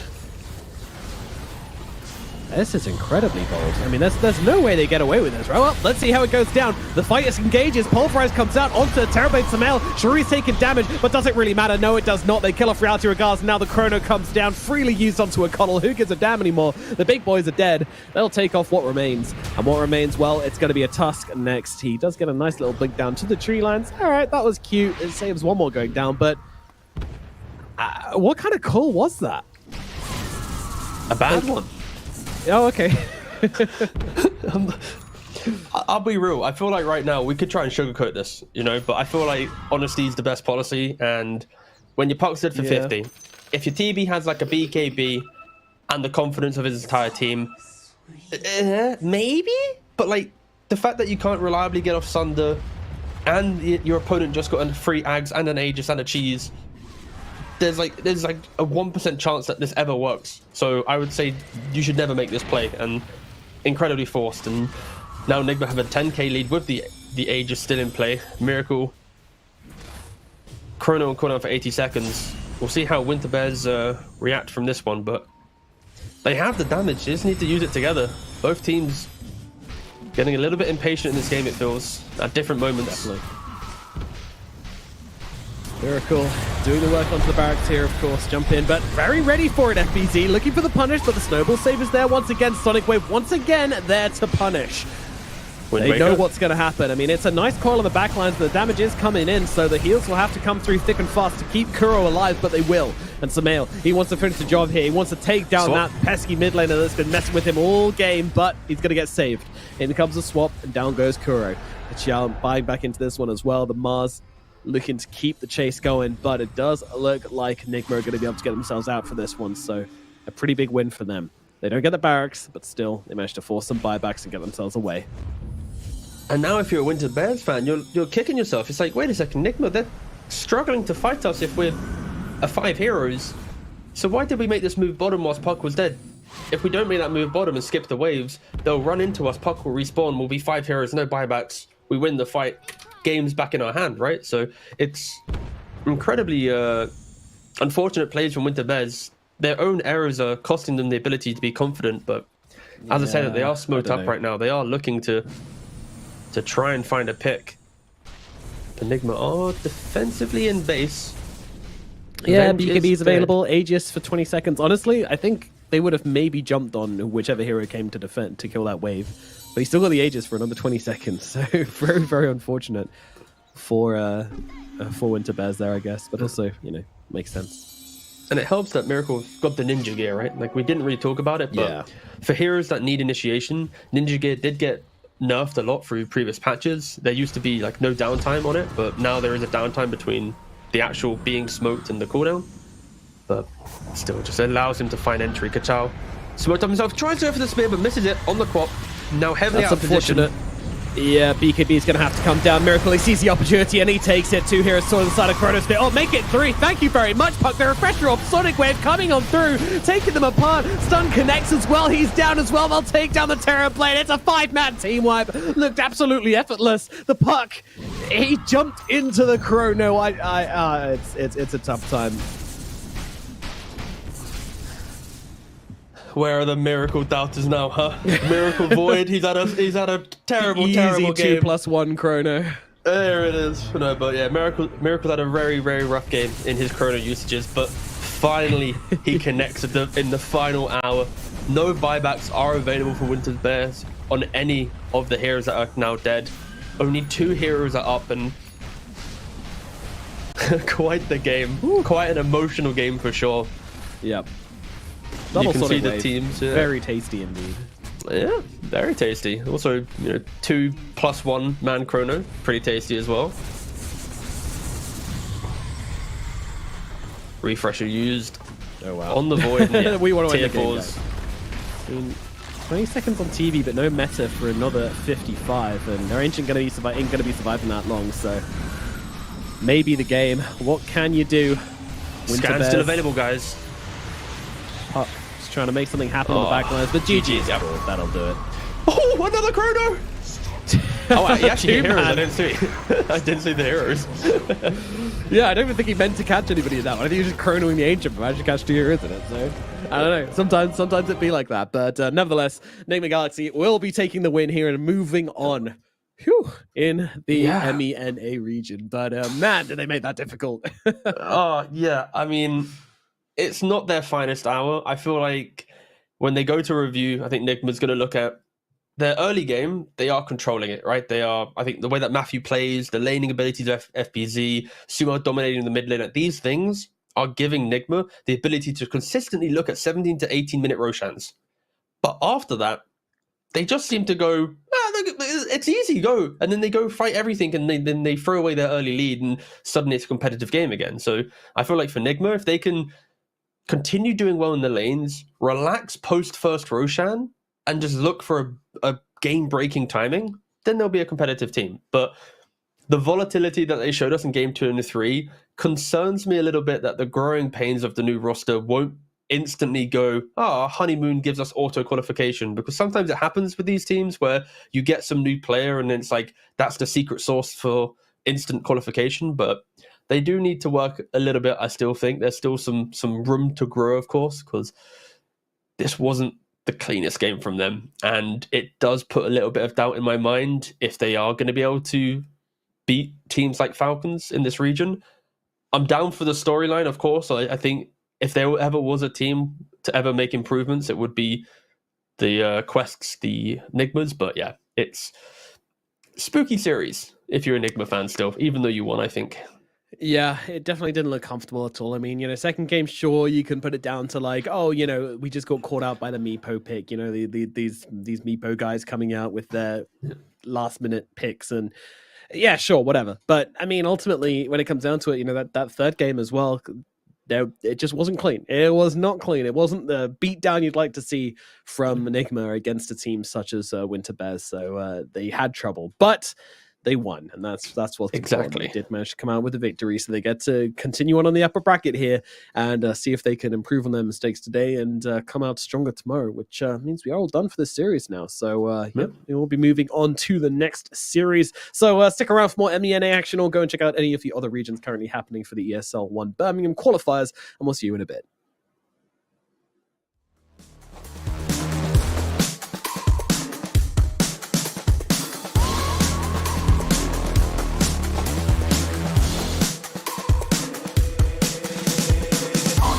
I'm such a weirdo. Tattoos from my toes to my earlobe. Was a role model, I never had a hero. I learned how to live through the stereo. Coming from where I come from, the inferior. Everything you see ain't what it appears though. Everything that I built made that from zero, then added a zero. I am my hero. You couldn't imagine what it's like in my mind. It's beauty and catastrophe at the same time. Remember they laughed at me when it was game time. Now I know that they mad at me. I'm what you can't find. I'm not from the day. I come alive at night. I'm not what you used to. Couldn't recognize. They all on the ground while I'm taking flight. Yeah, you're welcome to join me. I promise I won't bite. Things they say, they're never getting in my way.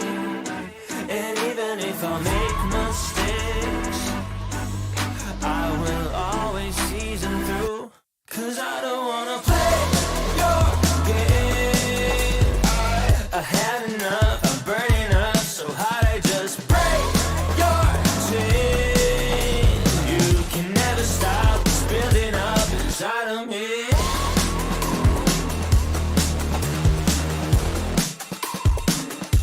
Inside of me.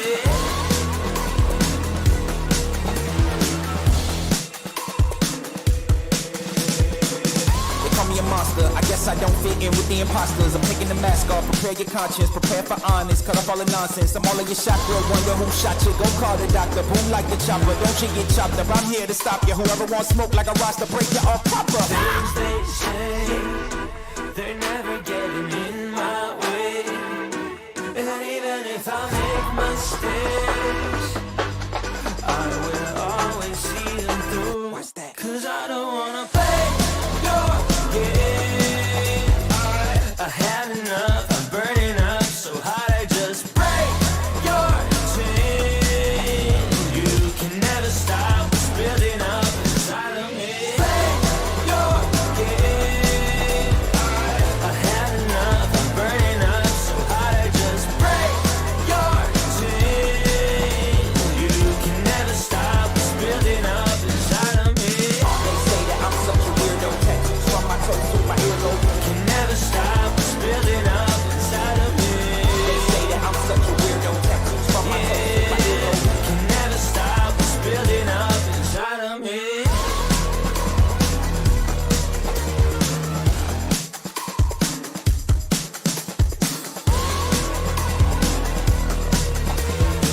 Can never stop what's building up inside of me. You're so cool, cool. So stick around. You're so cool, cool.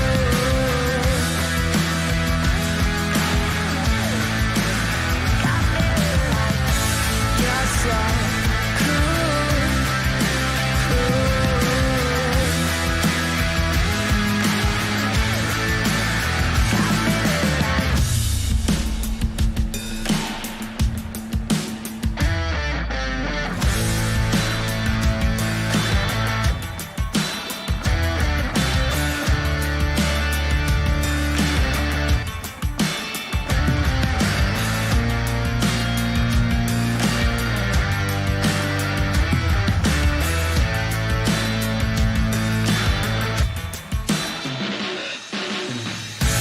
You're so cool, cool. So stick around. You're so cool,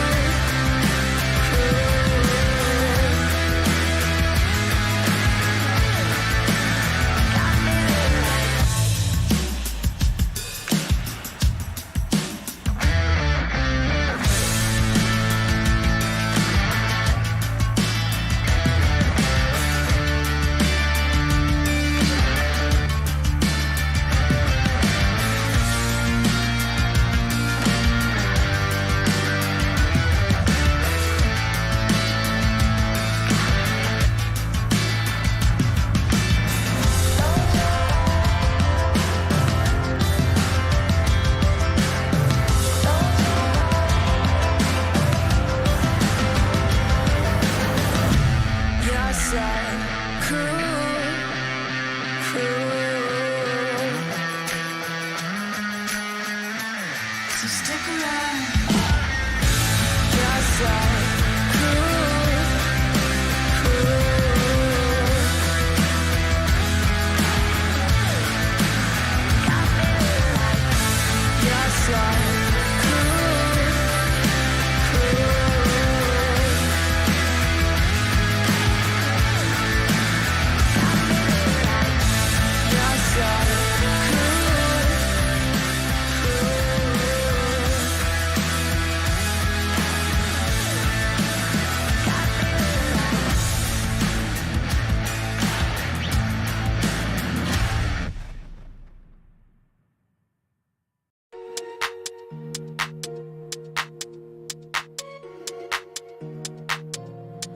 Ich sitz auf meiner Fensterbank, die Nacht zieht vorbei. Ich blick über den Tellerrand, trinke Sekt auf Eis. Ein Teufel und ein Engel tanzen auf dem Parkett. Vielleicht sind wir unsterblich, müssen nie wieder weg. Ich sitz auf meiner Fensterbank, die Nacht zieht vorbei. Ich blick über den Tellerrand, trinke Sekt auf Eis. Ein Teufel und ein Engel tanzen auf dem Parkett. Vielleicht sind wir unsterblich, müssen nie wieder weg. Backpack, Kippen und Drinks gegen Tristess. Großstadtbild, komm mir nicht weg. Kopf fragt, mach kein Pisstest, nein. Ich will nicht auf deine Party gehen. Engel und Teufel tanzen Schwanensee. Von deinen Lippen tropft der Chardonnay. Ich küss ihn weg, bevor du schlafen gehst. Sitz auf meiner Fensterbank, die Nacht zieht vorbei. Ich blick über den Tellerrand, trinke Sekt auf Eis. Ein Teufel und ein Engel tanzen auf dem Parkett. Vielleicht sind wir unsterblich, müssen nie wieder weg. Ich sitz auf meiner Fensterbank, die Nacht zieht vorbei. Ich blick über den Tellerrand, trinke Sekt auf Eis. Ein Teufel und ein Engel tanzen auf dem Parkett. Vielleicht sind wir unsterblich, müssen nie wieder weg. Faded auf den Wohnzimmerdeal. Baby, sag, wieso sind wir hier? Kann sein, dass wir den Boden verlieren. Wir heben ab morgens um 4. Ich sitz auf meiner Fensterbank, die Nacht zieht vorbei. Ich blick über den Tellerrand, trinke Sekt auf Eis. Ein Teufel und ein Engel tanzen auf dem Parkett. Vielleicht sind wir unsterblich, müssen nie wieder weg. Ich sitz auf meiner Fensterbank, die Nacht zieht vorbei. Ich blick über den Tellerrand, trinke Sekt auf Eis. Ein Teufel und ein Engel tanzen auf dem Parkett. Vielleicht sind wir unsterblich, müssen nie wieder weg.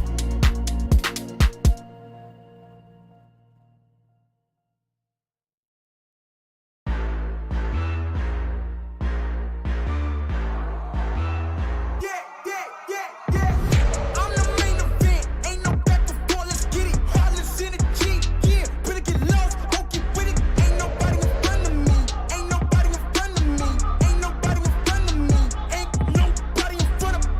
You can try to prove me wrong and try to give respect, but who we looking for if there was no one left? Ain't nobody in front of me, ain't nobody in front of me, ain't nobody in front of me, ain't nobody in front of me. Look, I don't really see y'all as the competition, but if you go against me, you the opposition. But if you wanna test to look like you can close the distance, I'ma give it A forever since you're so persistent. With you, I'm just practicing, cause I'm back to back, let's get back to winning. As a matter of fact, I'm not that forgiving, cause you did this to yourself, that's a bad decision. I don't see no one in front of me, you is a ghost, you ain't got a soul. Whoa, always say that they gon' come for me, knowing they won't, they doing the most. Whoa, she's in my, gotta get already, not selling my, you on the, y'all moving, ready to, whoa. I'm the main event, ain't no back and forth, let's get it. Heartless in the G, yeah. Better get lost, don't get with it. Ain't nobody in front of me, ain't nobody in front of me, ain't nobody in front of me, ain't nobody in front of me. You can try to prove me wrong and try to give respect, but who we looking for if there was no one left? Ain't nobody in front of me, ain't nobody in front of me, ain't nobody in front of me, ain't nobody in front of me. This my game won't stop. No, I can't fit in your box. Whoa, that's demolish shop. Froze, set the scene, no plot. Hoes, whoa, please don't play me. Cause when I let the beat sound, you think I'm crazy. But none of you critics gon' faze me. So when I talk like this, don't blame me.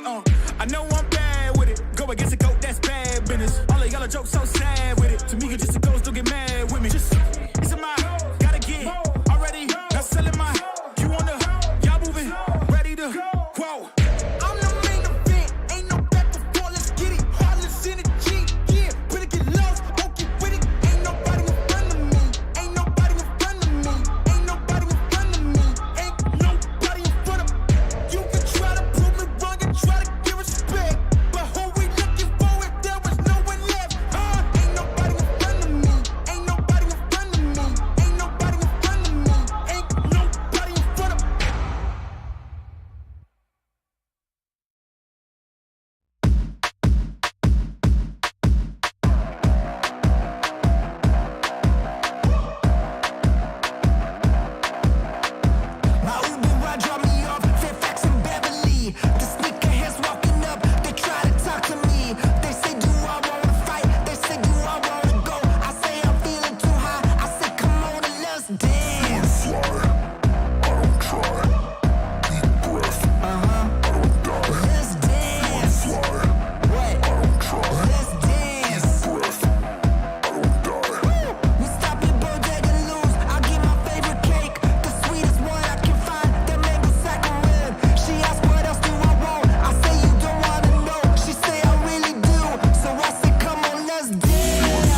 Shorty schläft, wenn die Sonne untergeht. Runden drehen, dich erlebt. Ich will nicht mehr gerade sehen, der Verstand ist lahmgelegt. Im Coupé hinten links. Ich schreibe und ich trink. Mit den Brüdern und wir chillen. Heute Abend ohne Sinn. Sie will, dass ich sing. Doch ich mach mir noch einen Drink. Ich brauch nur die Klick. Und sie weiß, dass sie stimmt. Die ganze Nacht nur, die ganze Nacht nur, die ganze Nacht nur, die ganze Nacht nur, die ganze Nacht nur, die ganze Nacht nur, die ganze Nacht nur, die ganze Nacht nur unterwegs, Sportcoupé angehen mit den Brüdern und Rosé, Späti gehen, Shorty schläft, wenn die Sonne untergeht, Runden drehen, dich erlebt, ich will nicht mehr gerade sehen, der Verstand ist lahmgelegt. Der Kopf ist aus Gedanken leer. Die Musik laut, die Augen schwer. Ich hör nicht auf, will immer mehr. Der Wagen rollt über den Teer. Und wir fahren, cruisen langsam durch die Stadt. Ohne Plan, aber Kippe aus dem Fenster, ich erschaff. Wie gehabt, holen für den Body an der Tanke Saft. 8 und 8, ist so laut, dass du in der ganzen Stadt.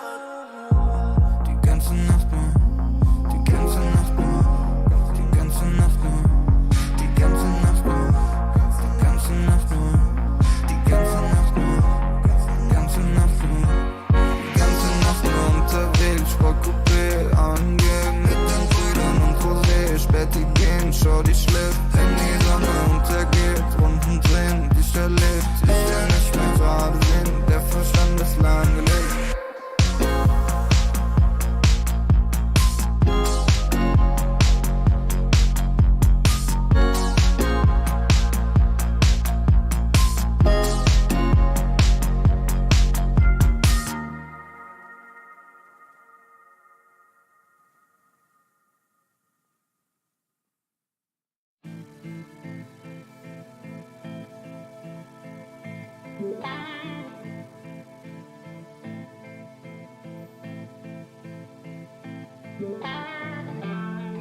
Takes by their money to fast the change. Takes by their time to heal the pain. Heartbreak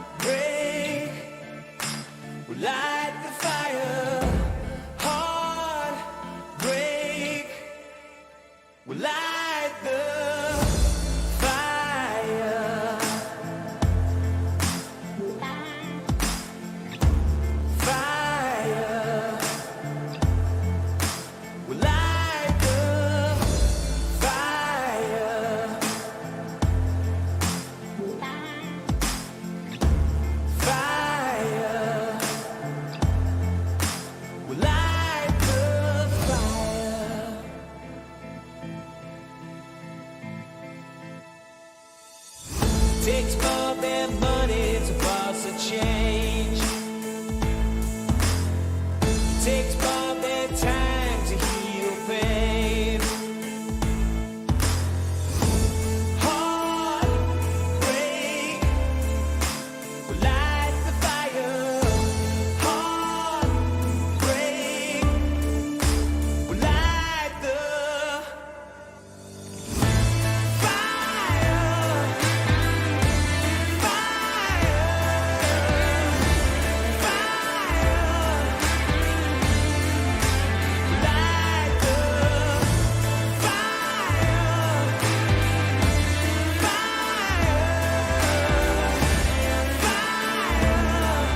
So take me to the finish line, 'cause you're never gonna stop me trying. Yeah, what's real is never gonna die. So take me to the finish line, take me to the finish line.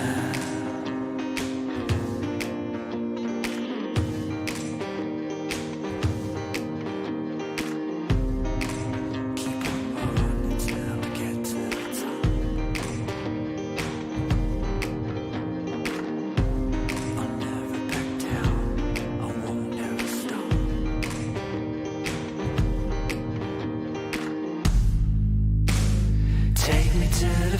finish line. Cause you're never gonna stop me trying. What's real is never gonna die. So take me to the finish line. Take me to the finish line.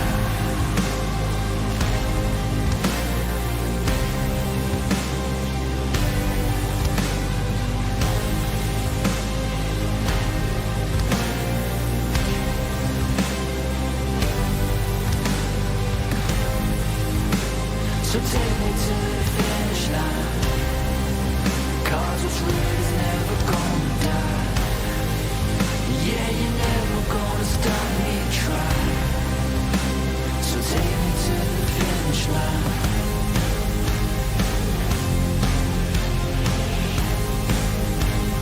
Take me to the finish line.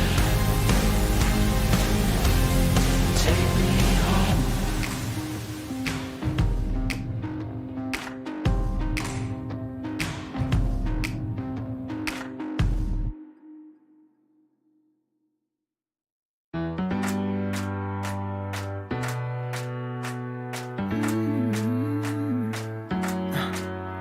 Am I wasting time? Cause I'm already gone. So long. Can you stay the night? Cause you're the thing I want. I want. I know you're feeling different when you're stressed out. But even with no makeup, you still stand out. Cause no one makes me feel the way you do now. Like you do now. The way that you move your body, you make it look like a hobby. Every time that you touch me, it's electricity. Things we discovered underneath last night's covers. Everything came so easy. It's electricity.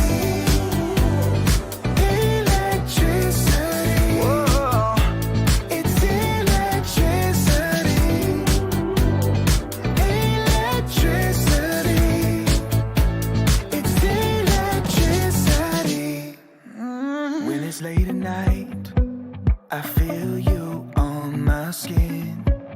My skin, you're all that's on my mind. It's finally sinking in. You're it. I know you're feeling different when you're stressed out. But even with no makeup, you still stand out. Cause no one makes me feel the way you do now. Like you do now. The way that you move your body, you make it look like a hobby. Every time that you touch me, it's electricity. Things we discovered underneath last night's covers. Everything came so easy. It's electricity. Electricity. Oh, it's electricity.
our days are getting shorter. It's now, no way, 'cause life flows like white water. Take a moment to breathe, hold it in, stay a while, forget all that you know, and forgive everyone. It's all in your power to turn away.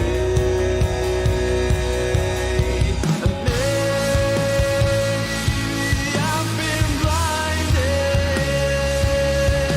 'cause all I see now is a fairy tale ending. It's not in our course at all. Make a change, forget wait for nothing, to death do I, 'cause I feel like a freight train is running over me. So I'll say what you want me to make you believe, mortify and complicate. I'll wait by until it's too late.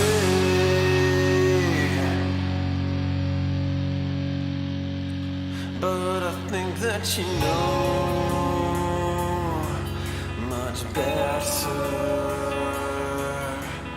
Wait forever. My head is on straight for once, and you will pay for it.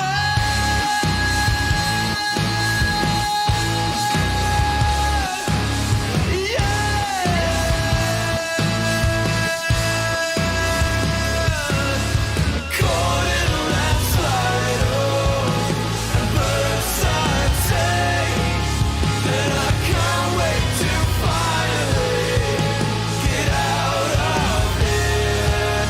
And I feel like a freight train is running over me, 'cause I know like I know everything to make you.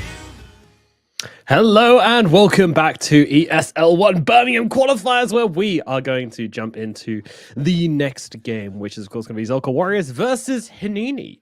Tigov, you've been doing a bit of research on these two teams. Of course, we saw the first team play. We have not seen Zolka Warriors play yet. So what should I expect? So Hinini on paper will be the better team. I think most of their players hold a relatively decent Immortal rank. For the side of Zolka Warriors, unfortunately, I believe, I don't know if Dota buff is that accurate because sometimes it can be out of date, but a couple of the players are divine. I think one of the players is like 1500 Immortal, which is roughly 8.4k-ish. And then a couple players are like, say, 4,000 Immortal. So around, I guess, low 7k area. So it is quite a lower MMR team compared to other teams that we see in this qualifier. But of course, with this region, I feel like there's always going to be a couple teams that go for open qualifiers because there aren't a lot of open qualifier teams, and then they get to play here. So it's kind of, it's fine for now. Of course, it's a very early region. Zolka Warriors did take a game off of Team Revenants in the upper bracket. Again, don't know about the quality of that side, but I do expect Hinini to be the better team of the two, just based on MMR, and we'll see how it goes. But again, Zolka Warriors, it's 4 Lebanese players and 1 Romanian, so pretty cool to see another like national team to some degree, right? Yeah, to some degree, for sure. Let's jump into the draft for game number 1 between these two guys, as we'll be chilling out and watching these guys kind of battle it out here. I mean, I am surprised that Zolko Warriors were able to take a game off Revenant. I guess we'll see how good that team is tomorrow as they play out versus Falcons, but yeah, maybe that's not a good stress I like test how you for said good a it. team is. I like how you said it as if you knew anything about Revenants. You know, you said it as if like Revenants was like a legacy MENA team. You know, Look, all I know is that they were the number 1 team to get through open qualifiers other than Nigma Galaxy. So there we go. I'm putting some respect on the name. All right. No, MMR wise, I just checked the Revenants team that they took a game off. All of their players are immortal. One's rank 900, which is roughly 9.1k. One's rank 1400, like I mentioned at MMR earlier. So it's like they took a game off a team that potentially had about 1500 higher average MMR than themselves, potentially. So yeah, again, I think the joy of this region will always be you will get teams that other regions would never get at this stage, because for MENA, you kind of treat the closed qualifiers for some teams as the opens, because there aren't any open qualifiers teams. So it's like, what stack gets made this time, right? And this time around, we have Revenants, Zolko Warriors, and Gamax, for example. They're the new teams on the block, right? And yeah, again, it's just fun to see faces. They'll enjoy their time. Won't qualify, but we'll get to see some players who haven't really competed before now get to compete. So for sure. The joy of Dota, open for everyone. The miracles of tomorrow. There it is. All right, so we got a Lion and a CM coming out first. So The draft feels very different to the other teams we've seen, right? Yeah, it's on me. Like, we got a Venom first phase ban with a Night Stalker first phase ban. It's yeah, very different pacing for sure. It is. Yeah, no Doom coming out for either team as well. That one's just kind of glided through the draft so far, which is surprising because that has been very hotly contested in all of the other games. But yeah, we'll see what their plans are with that one. Maybe just nobody likes Doom. It's fair enough. It's a boring hero. The fact that Doom hasn't been banned yet is something. 10 seconds remaining. Yeah, it is. I don't know, maybe they meant to pick Doom, but pick the other Hell guy. Crystal Maiden's very close to Doom on the keyboard, right? Yes, CD. that's what I was going with. I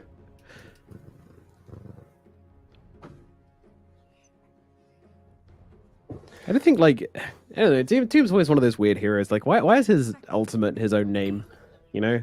Like, it's kind of dumb. Yeah, a little bit. But it sounds nice. Oh, I guess Doom he used to be Doombringer, didn't he? Ah, yes. I was about to say, I'm pretty sure there's probably some like Dota 1 names that we're forgetting right now that would sync up with it. You. No, it does I feel still very feel like they should have strange. just like memed the rename rather than like when they told them to rename it from Doombringer, they should have, okay, he's now the Doom creator or the bringer of Doom. Just misspell it slightly. The Doom bling. You know, he's got all that gold chains because he gets so much gold. Yeah, maybe not. Anyway, draft wise it's really strange because we got unconventional bans. It does feel like we have entered a new area of the region. Also, random CM's face is getting absolutely manipulated by Ark's hand just because of the. We normally don't see this because all the TOs have like unique UI for the draft, but look at CM's face. Yeah, she's getting mind absorbed. I don't know. Maybe it You feels will good. Who buy knows? me wards. You will tank all the ganks for me. Right, where we go? Every time I die, you will say sorry for no wards. When I die, you'll say sorry for you not dying instead of me. Exactly. Okay, so draft-wise already, Zolko Warriors now bring back the draft to look normal, I'd say. The first phase line's a bit unconventional, but now they have Centaur as well to pair with it. And then you go for the Pudge that we saw earlier today. Lil One did play a Pudge. It wasn't the best game. Hey, it got them first blood, all right? It did. I'll never forget. But it's very aggressive now because you have CM, Rubik, both perfect setup heroes for a Pudge to hit a hook. On top of that, you have Arc Warden with the Vessel that we've been seeing earlier today in the Nigma series. into Marcy, who likes to play on lifesteal, that can punish. Centaur, who's naturally tanky, you can punish. So I think Hinini's draft is better looking than the ones they had earlier today. But for sure, it's punishable because, again, it's one of those, if they don't get kills, their draft does fall a little bit flat. And there are 2 picks for Zolka Warriors now to potentially punish that. Yeah, they do have a pretty straightforward-looking game plan from Hanini as well. Like, Pudge just goes in and causes the shenanigans. Arc Warden farms up. Yeah, just gets some, like, not super hard carry to line things up. You're laughing. You're feeling good about life. Zolka, meanwhile, I mean, they're living up to their name, right? You got Marcy's a warrior, Centaur's a warrior, Ursa's a warrior. Kind of ticking the boxes right now. They are very on brand. It's looking good. Is that flag just orcs, by the way? I guess, yeah. It does look like it. I'm sure there's very specific. There's someone in chat's like, it's actually the character or thing from this and that, but I have no idea. But it's very aggressive looking. Their draft is aggressive. I'm intimidated, yeah. No, but I see their heroes and yeah, they play off each other. I think Arc Warden doesn't like playing against heroes that get on top of him. He likes to go for Vessel, then Gleipnir, then Hurricane Pike. So if you're talking about your utility coming after, 12k, 13k worth of items, give or take, it's a nice window to punish. Of course, Ursa, in theory, should do well against Pudge. There are times where Ursa can actually throw the lane by going too aggressive. If you don't get level 2 first, you get hooked Fade Bolt and chased down by Rot. But yeah, I think Zolka Warriors have a very good grouping lineup once they get their cheap items and all their heroes, like Battle Fury, Blink Ursa, some straight BKB Marcy. Yes, and then you go Void Spirit as well. So yeah, very aggressive, high stun style lineup. And if the MMRs are as accurate as Dota Buff was saying, and they do fluctuate from 5k to low middle 8k, then this would be the type of draft that can surprise some of these high MMR stacks that aren't very polished. 5 seconds remaining. Yeah, it's a catch you out draft, isn't it? It's like you lose one fight against us and suddenly we can fight our way back into it, that kind of thing. So yeah, I do respect it, and I think it definitely kind of shows like which team is able to put together like something which makes more sense. I don't know if that makes sense, but one of these drafts looks right. One of these drafts does looks a little wrong. In what sense? Could you expand on the wrong part? It makes me uncomfortable. It makes me think. It makes me see it, and I go, I can't picture these 5 heroes running around together. I see. Now, does that make it a bad draft? No. No. Does it make it a good draft? Also, no.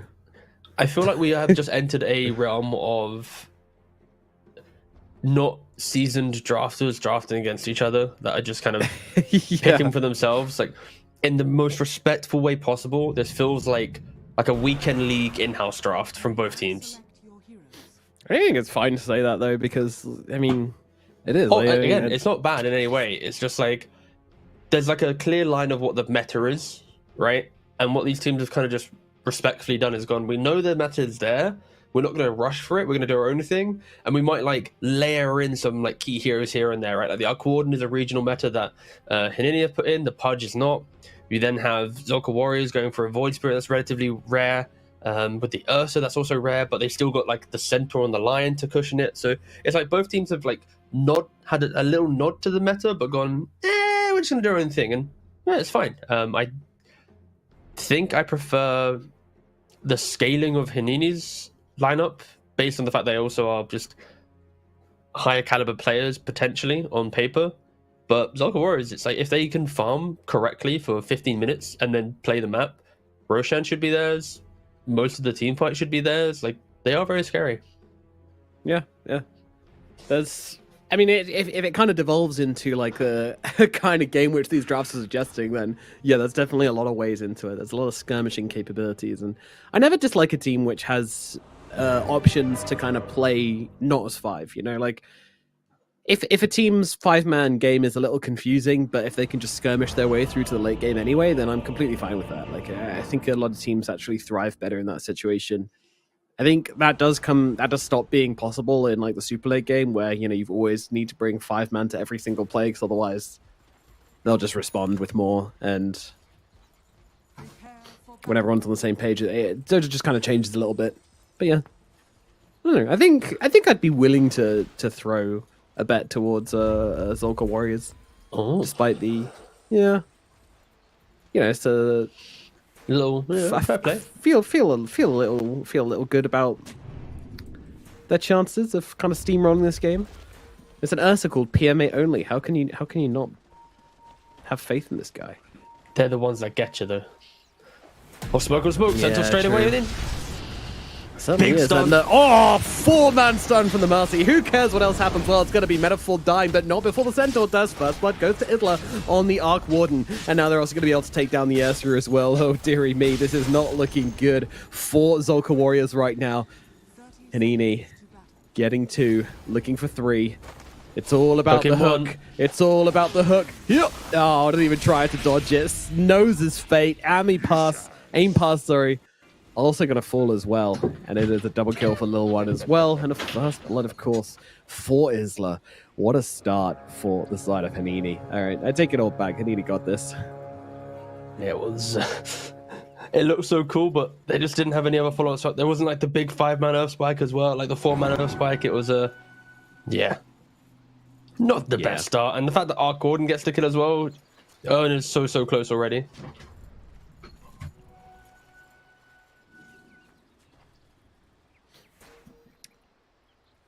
All right, how's our mid lane gonna look? Let's see. Got a Void Spirit versus a DK. That doesn't sound particularly exciting, but maybe something will happen.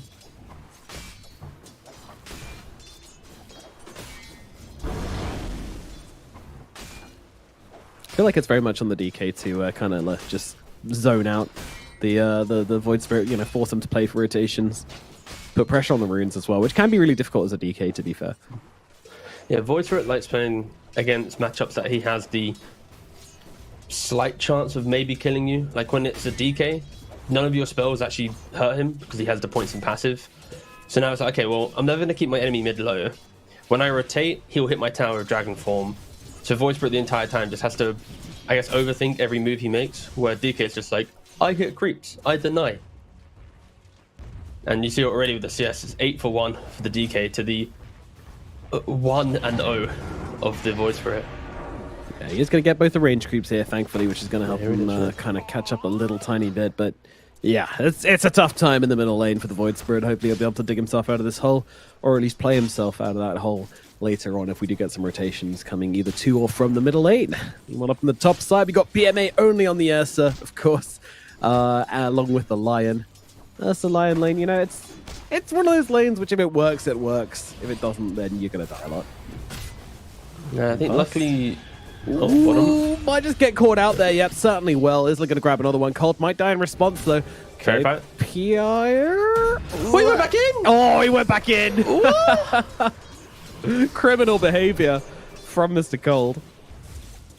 He was out scot-free, but he turned around for another go at him. I have no idea why. Up the top side, Pudge in some trouble as well. Ursa getting very low indeed. Origin trying to fight up with Mad Frog. It's got to be a little careful. Creep wave coming under tower, which means that the Pudge really doesn't want to leave right now, but got to be careful. Luckily, the Fury Swipes have timed out on him, so Ursa can't just run under and finish the job. They kill the there as well as, bottom side. They will get the return onto K-Baya. The Crystal Maiden in this bot lane is forcing so much stuff. Like, as a 5 player, sometimes you get too excited to use your spells, and I kind of feel that's happening right now with Cold. Like, he comes to lane, he runs back into Centaur, he dies, he comes back in, he then goes, go, fight, and then Arc then dies because of it. Top lane as well, Mad Frog also goes down. Maybe even the... No, he has a fairy fire, he's fine. But yeah, Ursa didn't commit. Hanini are getting a little bit too excitable in their aggression. And, it doesn't really matter though, because there's no kind of net loss after the fact. For now, at least.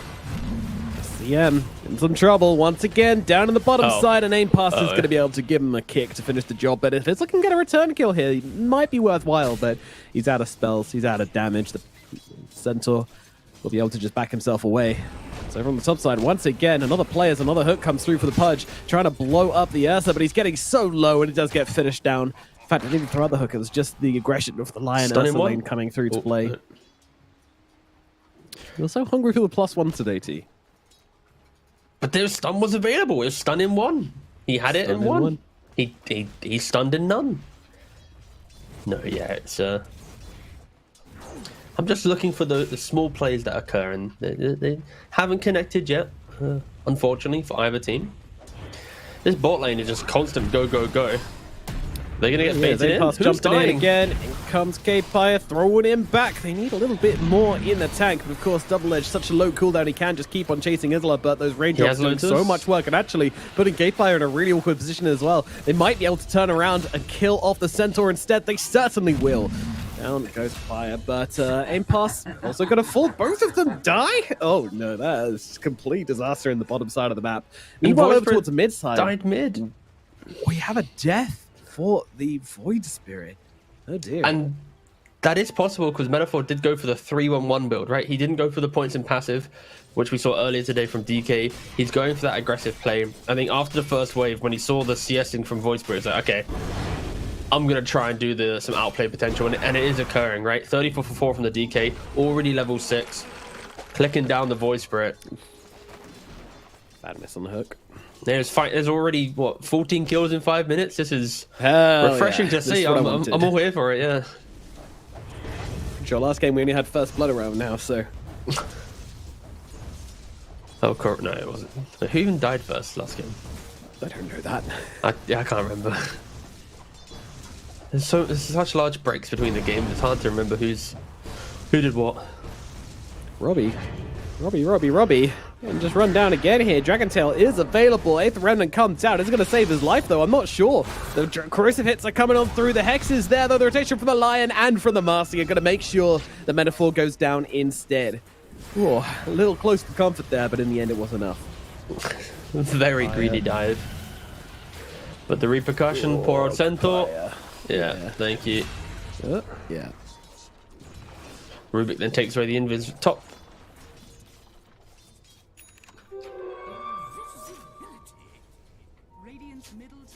Ooh, are they going to try and... Ooh. Get both of them. Oh, Robbie bottled one. They trade. Mad Frog will likely die for this, but with the invis rate, actually. No, never mind. He never broke invis. Nope. And meanwhile, up on the top side, well, they did break the Pudge. BMA only manages to get on top of him. It's the Lion Ursa lane. It's always going to be able to get kills. Seems like they did do very, very well out the starting minutes, and now they can just kind of threaten anybody who tries to come up here. Another day, another... Sorry, go on. I was just saying, another really bad lane for this Pudge player. He's had 2 games of it as Robbie G being chased down. The corrosion, will it be enough? Blood grenade as well being thrown into the mix. Oh, they need a bit more and they will find it. The breathe fire is there and Robbie G goes down.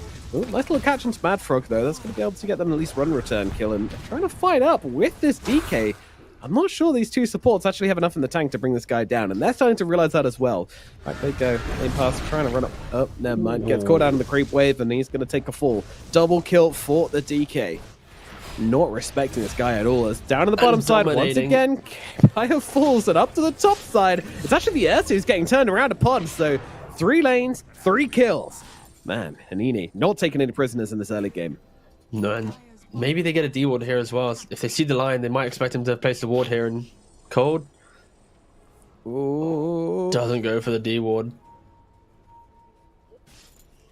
There's wards everywhere around. He's just dropped the sentry anywhere. Oh, that's not a sentry, my guy. Insta D ward. I feel so bad when you play support, actually. Yeah, I agree. Hook miss. PMA only. Getting on top of Mad Frog here with a stunned follow-up as well. Ultimate comes in from the Crystal Main, but instantly cancelled by aim pass, who throws him into the mix now as well. Gonna make it a +1 going to the Ursa here, I'd imagine. Cold has no choice but to get mauled apart by PMA only. I don't really get the pressure being applied top. After you kill the Ursa, I feel like both supports, if they just run mid on the DK, who has Dragon Form up in like 3 seconds, just apply pressure to this mid tower, take it. Once you take this, you open up the map, but they haven't really done that. Isla now is farming right next to the twin gate. Both supports coming, but neither of them are level 6 yet. So what could be a free kill if they had that, of course. It is 8 minutes, and that's it. I mean, he stops it. Some of the Tempest double, and that might be his downfall. With even Stampede coming through as well, they do have enough damage to bring him down. Look, at least one return kill onto Origin, though, and with Cold coming in to help out, it might just be the double. Although, Root up in 2, not 1. Unleash, throwing Cold around all over the place, but there's a Root coming through. The Spark Wraith. Oh no, the clone dies. Cold suddenly all alone, but Aim Pass doesn't have anyone to jump off, so can't really go for the rebound plays. Let's just back himself away and accept this Crystal Maiden will live to fight another day. Yeah. That could have been one of those moments where it's like, if the Arc Warden survives, if the CM's quicker, if the Rubik's there, then it would be absolutely devastating. And through all the chaos of the side lanes, Metaphor just chills mid.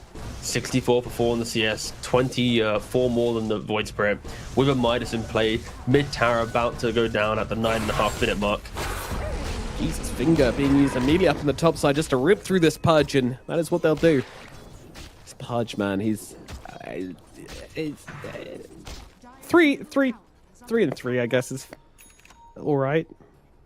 I think if you're Hinini right now, you're like, this game only gets difficult as Ursa suddenly gets a 13-minute Battle Fury, and could be the case if he gets some more kills here. That's it. Robbie G is gone. I mean, they've got the root, they've got the damage, but PMA coming in from the backlines. Yes, are looking to take down the Rubik. Rubik with a stolen dispose. Does throw him away, but it doesn't make a difference. He dies regardless. Now the Yes are looking in for more. Cold is going to be the next target. Stunned up by Metaphor, though. They're backing themselves away on the side of Panini. Stampede's going to come through, though, and try and stop that from happening, and allow K-Pyre to bring down Cold. Hook available. Completely whiffs. Wrong guess. Line gets away.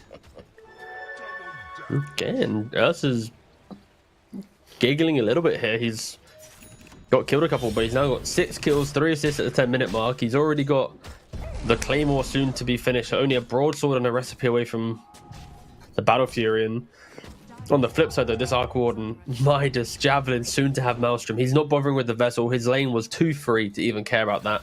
He's going to go for the old school, like Boots of Travel, Mjolnir, Hex, Hurricane Pikeman to like just become a real raid boss of the game. And it does look like they're trying to smoke to kill him. They know they need to shut him down. This time Cold is here, though. Better positioning from the Crystal Maiden. Might be able to block this smoke. Oh, Robbie G walks north, not south. Doesn't see them. Ooh, Cold. Makes his way through. It's going to probably get killed here, but what can he do with it? I mean, there's a lot of damage being thrown down the other way onto the Marcy, so it looks like we're just going to have the CM and the Marcy jumping. Though nice toss away from the Marcy. Doesn't matter, though. There's a Corrosion, bringing him down. And Robbie G, the one in trouble once again. This Void Spirit cannot survive a single engagement, and they're looking to get the return kill onto K-Pyre as well. Isla staying upon him. Right clicks galore, and there's a brief fight to finish the job. Another kill going the way of Hanini. I mean, these trades are just looking absolutely What's horrific. happening? Oh. This Ursa is like, guys, if we just stopped feeding, I'm having a really good game. Yeah, he really is. And Pudge is like, guys, if I just stopped feeding, this game would be pretty good. But somehow the Pudge, who's died 4 times, is still higher net worth than everyone but the Ursa, which is weirdly impressive. Yeah, true. Yeah. Enough. I'm impressed. Nice. It's not a good day to be an offlaner. 400 gold away for Battle Fury. So there's going to be a 13-minute Battle Fury. Centaur shows himself for a second and dead. Gone. Evaporated. Yeah, Centaur's had quite a rough one because he's purchased the Helm of Iron Will and the Ring of Health, which unfortunately for Centaurs, it's a bit overkill, right? Like in a difficult game, you just buy one of the regen items, you get your blink, and then you go back to complete whatever you need, right? And unfortunately for him, he has opted to go for a bit of both, so now it heavily delays his blink dagger. 5 extra health regeneration from those 2 items. It's a lot of regen. It's a lot, but how has he even done? Not enough. Dies to the tick damage. Yeah, this Corrosion is getting him a lot of kills, Mr. Metaphor. Hitting level 12 now as well, so you've got the AoE Dragon who can now go and take the Ancients. Metaphor is kind of owning. He's not even the richest player in the game. Oh no, Centaur again. They were just killing them in the triangle. No. He doesn't look like a Centaur. Here's a big boy wand. Yeah, he does. He uses it. Corruption. Will it be enough to bring him down? The extra speed for the rebound should keep him alive. There's that HP regen. Oh no, Metaphor finds him. Lands a blink, gets a kill. Breathe Fire finishes the job. Needed more health regeneration. Meanwhile, Aim Pass is going to fall. Killed off by Mad Frog. Origin, he's going to get himself away. Uh-oh, here comes Yersa, trying to bring down a big target. TP out from the Dragon, not going to work. Kill spree goes to the Yersa. Any more Could it be the game? Nothing. Joey gets another one. He's got the damage. This Ursa's having the first game. Overpower. This is crazy. Everybody in his team is eating absolute garbage, and he's just like... he's eating so good. He's doing whatever he wants to whoever he wants. It feels like Ursa just solo queued up a tier 8 battle cup, you know, and he's just by himself, like, what's happening? Alright, so he's 500 got away from a Blink Dagger. Okay, we'll see how they can utilize the Ursa. Ideally, killing off the Arc Warden once or twice would be exceptional. He has 10,000 net worth, but only farming items still, right? It's Midas, Maelstrom, Boots of Travel. It's the carry player's dream. But yeah, still no more. Wisdom Room is still available at the 14-minute mark. Maybe Centaur pokes his head up. I am really scared to say, though, that I don't think Centaur's even going to get a blink pre-20 minutes. Unless he just doesn't bother with Veil. I feel like he needs to just ignore the fact that he's got components for everything, but nothing complete, and just get the blink.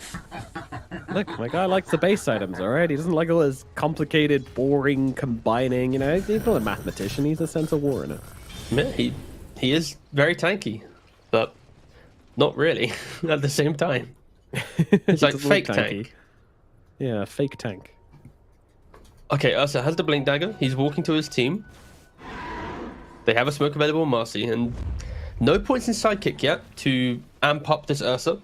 I would like to see the Marcy start getting those points as she hits level 8. And Cold dies again. Yeah. Godlike Ursa. I have not seen a game like this for so long, by the way. This is wild. Robbie G, he doesn't have any steps. Uh-oh. No steps. No problems? Oh, it does get caught out by the right click from Metaphor. But they're smoked back in. They're looking for the return kill. The scan, it hits. They're aware. Twists on twists. What a roller coaster of emotions I'm going through right now. Wait, Metaphor just high-fives his way Oh in. my god, he's just in the middle of everyone and gets away. How does he allow to blink out of that one? That is illegal. Arrest this man or kill him either way. Find some justices right now. They're jumping on through, looking for the Rubik. Crystal Maiden getting up a nice ulti from the sidelines of the freezing field. PMA, though, just looking to rip through everyone right now. Does take down Mad Frog, looking for more. The Dragon does get away from this one. Little one trying to escape, but maybe even turning around and just blowing up Kelpier instead. Metaphor finds the answer on the sidelines. That's a godlike streak gone. Origin falls as well. Metaphor, he knows that regen's going to kick in eventually, so he never leaves a fight and jumps back in to secure the Ursa kill. Big plays from the mid laner. Just the start of the fight. The fact that the DK is high-fiving, walking into the fog, and no one from Dire is able to react in time. He then blinks out, and the Arc Warden never joined the fight. He popped his clone middle, decided just to push out mid lane. So this was a 4-on-4. Of course, Void Spirit was respawning as well, and they weren't able to get the heroes in. This was, if Ursa got 2-3 kills there, then this game was looking real spicy. But Henini able to counterplay quite nicely, but it feels more like the blunder of spells of Dire rather than the excellent positioning of Radiant. Indeed. Yeah, it's kind of bad playing off other people's mistakes, but at the same time, that is half of Dota mostly. It's a good half. Oh, that's a good hit. Is it going to matter? Yes, it is. Robbie G's going to fall. Cold will die as well. PMA constantly jumping in for his free cold kill every fight. He's got a coupon for it. So he moves across back towards the Ursa. Ursa's going to fall as well. 2 more kills gained by the Ursa, but 2 more kills gained by Metaphor. And Isla Even bringing his clone into this fight to try and help out as well. His real hero is not far behind either. And that's going to be able to secure them one more as Origin falls. And Metaphoring Isla just kind of making a warpath across the map at this point. Aim pass so very low. Brilliant Dagger available in 4 seconds. They need to keep eyes upon him. Ultra kills. Bring him down. Rampage. Hello. We see it. It's possible. Right there. Rampage, it's possible. Jumping in. Ursa in trouble. And there we go. They bring him down. Metaphor gets the Rampage across the map. That'll do. That will do. He's going to have Aghanims potentially like pre-20 minutes on this Dragon Knight. That is very, with very Blink spooky. Manta Midas. That's insane. Yeah. Oh, I feel so bad for the Centaur. You know, we said about him completing items. Like, he completed Veil, and now he's looking for a Blade Mail. Like, you know, like a tuck shop in UK where it's like you get a little bit of everything, like a little pick and mix. That's what his inventory looks right now. Like, I want a little bit of this, a little bit of that. I cannot wait for him. He's not eating good tea. He's not eating good. No, he's eating just a lot of different stuff. I just want him to have one delicious meal. That's the issue. He's grazing. Yeah. He's snacking, not eating. You a buffet enjoyer? It's too tactical, you know. When I was a child and I was innocent to the world, then yeah, I loved the buffet. But now I'm an adult and I know the economics of them and to min-max and to look at things, not so much. Can't help it. That game of brain. It's just rotted away your quality of life. Literally that, yeah. I see a salad bar at a buffet, no thank you. Bread, no thank you. Meat, okay. Now I'm just going there to eat meat, and there's only so much meat you can eat. It's true. Yeah, I think I told you this before, but I once went to a buffet and I was like, oh, great. And they give you like a tin. And I'm like, okay, great. I'm going to fill this fucker up as big as I can because so much food. Got to the till and it was by weight. And I was like, oh, no, I've got like a pound of macaroni cheese in here. It was like 20 quid. It was really bad food as well. Literally buffet food for 20 quid. I was like, oh, God. Oh, God. But I'm too British to say, actually, I messed up and didn't see the sign. Well, Can I put it back? I was just like, no. Put it in the tin. You're not going to scoop it out. Yeah, right? Exactly. They portion my macaronis from my broccolis or whatever. Yeah.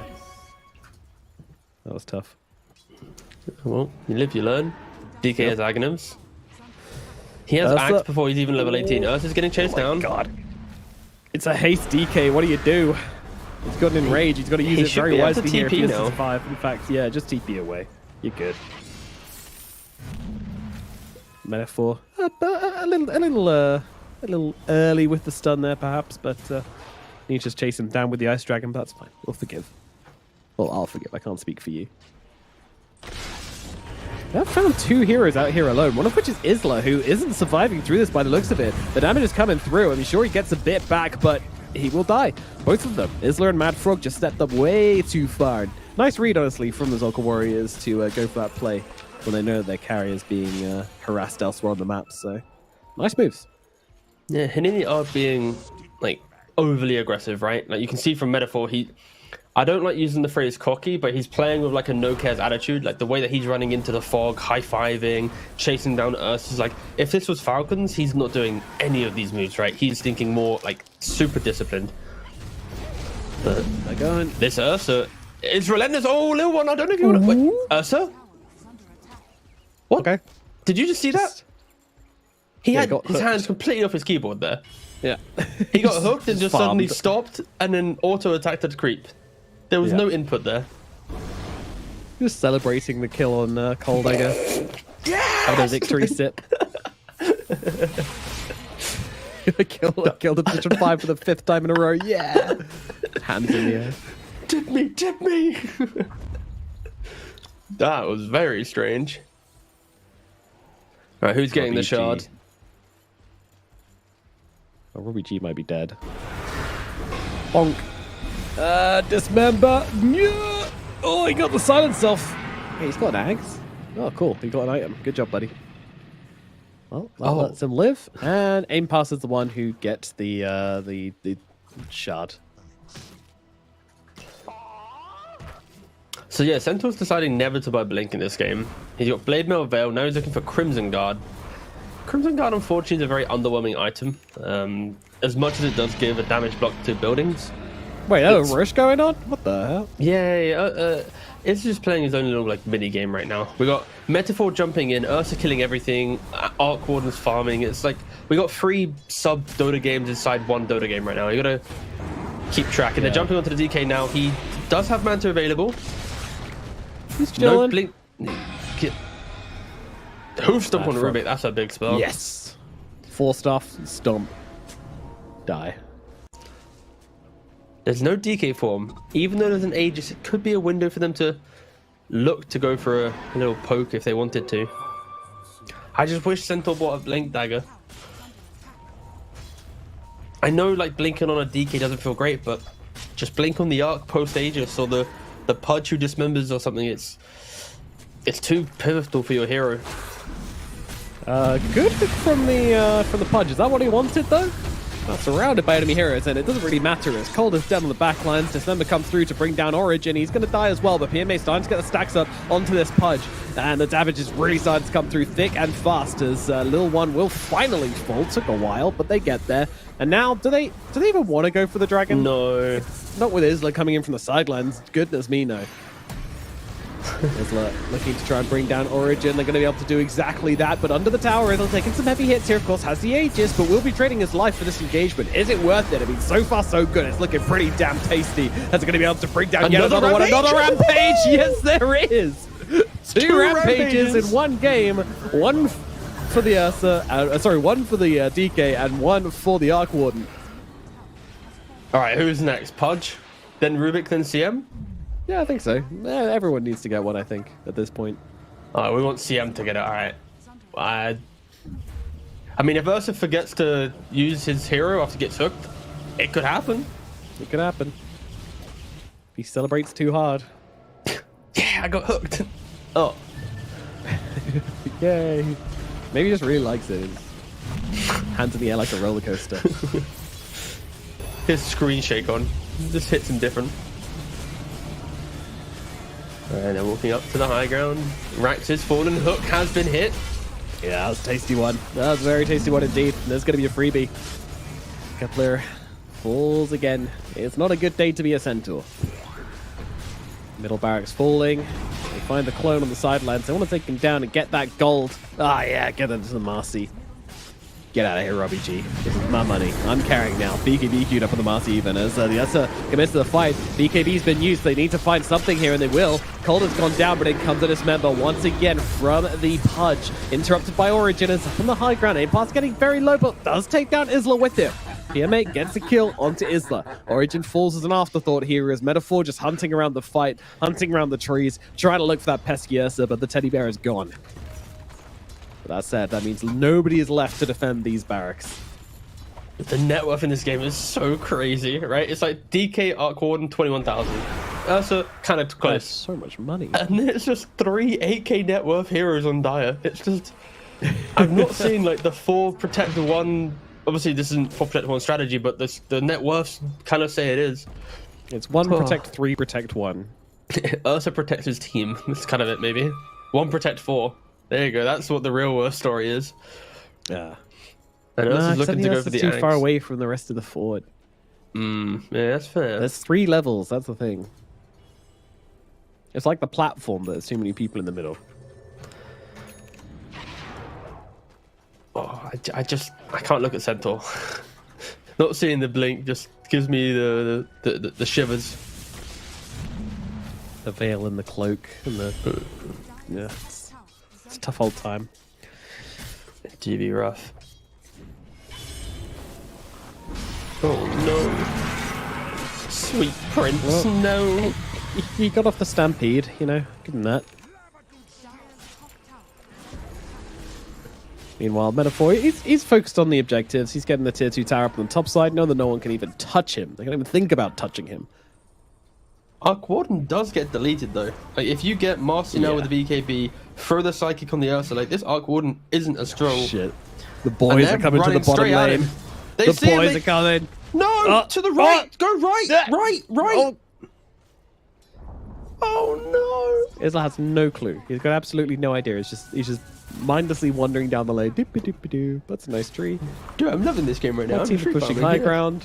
Wonder where the enemy are. Don't know. Anyway, Me or Ursa's team were like, where is he? He's got left, he's got right. Oh, he's juking us so hard. Oh my god, how's he so good? Jump in. He read us like a Void book. Spirit. Oh, a beautiful little hook there. Moves it across, but of course the silence immediately stops the dismember coming on through. Marcy, there's the BKB from her. A fresh one out the bag. Trying to bring down Cold, of course, looking for that Crystal Maiden kill. As Origin does get blown up by the Dragon on the backlines, as does Coupler as well. Little one does connect onto the Ursa, but he doesn't have a dismember available, so he's kind of just tanking him right now. Doing a better job than I'd expect of taking these Ursa hits, but will eventually fall. Yeah, Isla is still just... he's not even playing Dota. You know what I mean when a kid's like singing the Maroon 5 song, Payphone? Yeah. That's absolutely what's going on. That's how it is. Now. Yeah. Oh, he finally joins. Hey, what's up, dude? How you been? GG's cool. All right, very good. There we go. Game number 1's done, and it will unfortunately be Zolka Warriors going down in the first game, and Hanini taking it back in game number 1. It's the fact that, like, for Hanini, this game was all about just being able to, I think, just outplay in lanes and just have just mechanically better players, I feel. There were some choices made from the Zolka Warriors that just showed some of their weaknesses a little bit. I am expecting a little bit more, I think, from Zolka Warriors in the next game. I think PMA only, this Ursa, proved that he is a pretty good player in how he's finding fights and looking for backlines, never really engaging too crazily. Like, he gets dragged into team calls, sure, but like independently, he was making good plays. I think Marcy had the right idea with his itemization. I think Centaur, unfortunately, had a very tough lane and decided to go, my game is bad, it's over, I just buy auras. And you rarely see that nowadays be effective. And Void Spirit, it was, yeah, unfortunately, we didn't see too much of him. So I really hope that Zolka Warriors can pick themselves up after this first game, because Ursa, he had a good game. So if you enable your Ursa in the next game, play a bit cleaner, don't feed away kills, itemize for the team, not yourself, they could easily, I feel like, this is not an easy comeback, but I could have seen this game have moments of, ooh, could they do it if they just were a bit more cohesive? Yeah, I kind of agree. Like, I think there's definitely more fight left in the Warriors before they get knocked out, but they are now on the precipice of elimination. Scary, scary times indeed. If they can't pull it out of the bag here, then they will be eliminated from these qualifiers and will not get to go any further. We'll get to play some more sweet games of Dota. Hanini, you know, I feel like for them, it's going to be a similar thing in game number 2. You know, they'll get themselves one of these fresh meta picks and just kind of try and run a tight ship as possible. You know, have a bit of fun with it as well. And yeah, I'm expecting 3 rampages in the next game from them, please. We're going to throw it out to a break, after which we shall be back with game number 2 of Hanini versus Zolka Warriors here at the ESL 1 Birmingham qualifiers for the MENA region. I'll see you in a bit.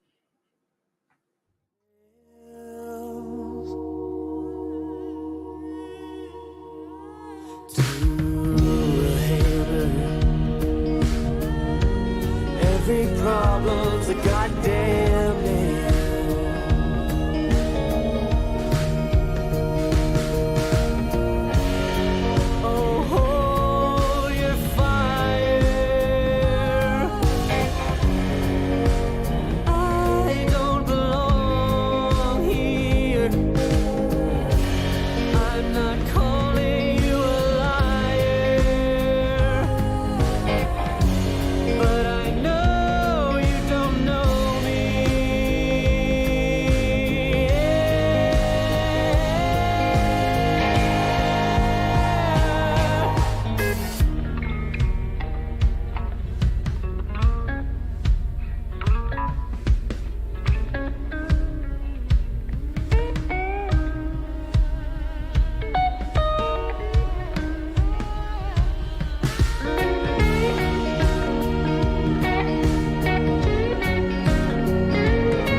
Everybody trippy, yeah, we come in, yes, they're back. Yeah, we walking with a body bag full of cash. Cut from a different rary, raise it like a flag. Unapologetic. We gon' keep running it back, running it back, running it back. Running it back, running it back. And that's we gon' keep running it back, running it back, running it back. Running it back, running it back, running it back. Hey, 10 toes, I'ma never miss. Boy, I'm locked in, never take a loss in the sport, boy, I'm top 10. Giving work all around the clock, I know they watching. Got it out of the mud, ain't had no options. Oh, yeah. Let me go ahead and change my style up. Got that touch like Midas. Back then they wouldn't invite us. Switched up, now they wanna be like us. And now they dealing with identity crisis. I know, I ain't sorry, get a pity party. You could probably get it from your mama now. But if you pull up on me, you gon' see a body, cause I'm not the one you want a problem with. 10 toes down, if I stumble, watch me stand up. When it goes down, get the doo-doo, tell your man's dog. You can blame it on your homies, got you hyped up. Whoa. Everybody trippy, yeah, we come in, yes, they're back. Yeah, we walking with a body bag full of cash. Cut from a different rary, raise it like a flag. Unapologetic. We gon' keep running it back, running it back, running it back. Running it back, running it back. And that's we gon' keep running it back, running it back, running it back. Running it back, running it back, running it back. Hey, look, hand me the ball, I'm running it back. Answer the call, I'm all in my bag. They want me to ball, I charge them the max. And then they promote cause they paying me tax. I'm the solution and I'm the problem. If it ain't profit, it ain't an option. If you try to play me, I'm gon' get you packed up. If it's something nasty up, nothing's getting past up. No, we bout to act up. This whole game is wrapped up. Talk will get you smacked up. Refresh, you should back up. Hanging up these plaques up, it's fast, bro. Know that I'm a menace, catch you lacking with your hands up. 10 toes down, if I stumble, watch me stand up. When it goes down, get the doo-doo, tell your man's dog. You can blame it on your homies, got you hyped up. Whoa. Everybody trippy, yeah, we come in, yes, they're back. Yeah, we walking with a body bag full of cash. Cut from a different rary, raise it like a flag. Unapologetic. We gon' keep running it back, running it back, running it back. Running it back, running it back. And that's we gon' keep running it back, running it back, running it back. Running it back, running it back, running it back.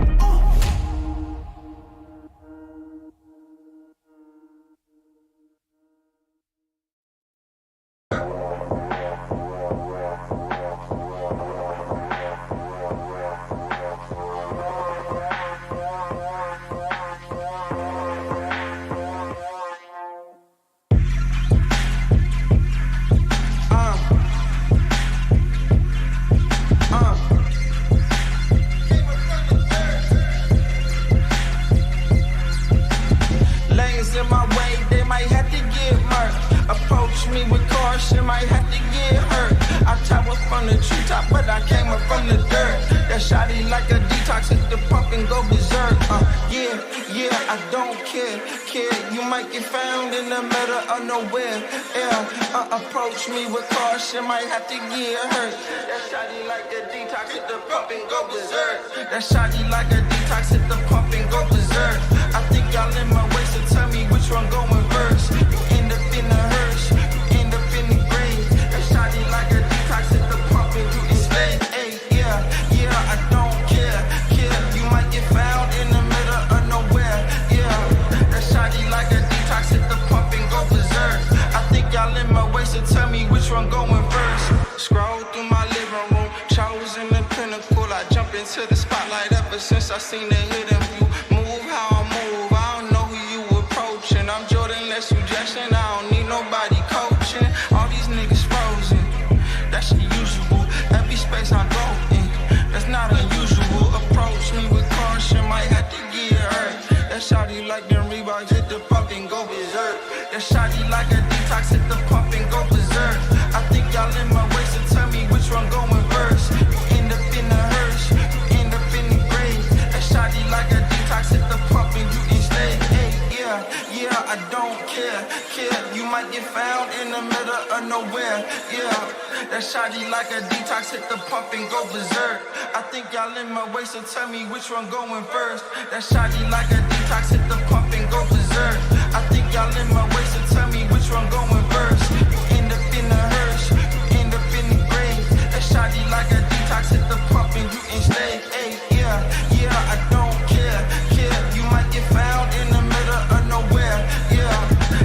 shawty like a detox, hit the pump and go berserk. I think y'all in my way, so tell me which one going first.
I'ma get it, you know I be on a what? Yeah. You know I be on a what? Man on a mission, I'ma get it, you know I be on a what? Yeah, it's all hard, ain't no fear here. You ain't giving this at all, you steer clear. Never beat, I've been down and I reappear. You got some money on the line, you better put it here. Rolling in and doing that work. Check priorities, I'm doing that first. Check's big and I'm sure that hurts, but it's checkmate, we ain't selling short, know the work. Ain't nowhere to hide, you ain't gotta see me come and keep me on your mind, cause I be on the work. Yeah, you know I be on the work. Man on a mission, I'ma get it, you know I be on the work. It's time for game number 2 of Soccer Warriors versus Hanini. Hey guys, how's it going? Welcome back. Big MENA fans with us, I suppose, or maybe some friends and family of the Soccer Warriors or Hanini still checking out these qualifiers. It's interesting. I mean, watching these guys play because they're not the stars. They're not these star-studded lineups we got in like the boring regions like Western EU and all that. Ugh.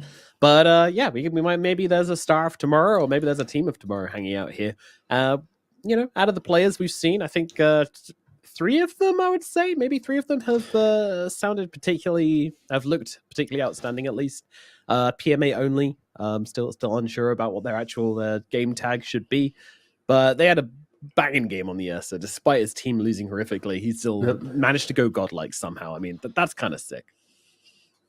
Yeah, and then the other 2 players, I'm guessing you're going to say like Isla and Metaphor?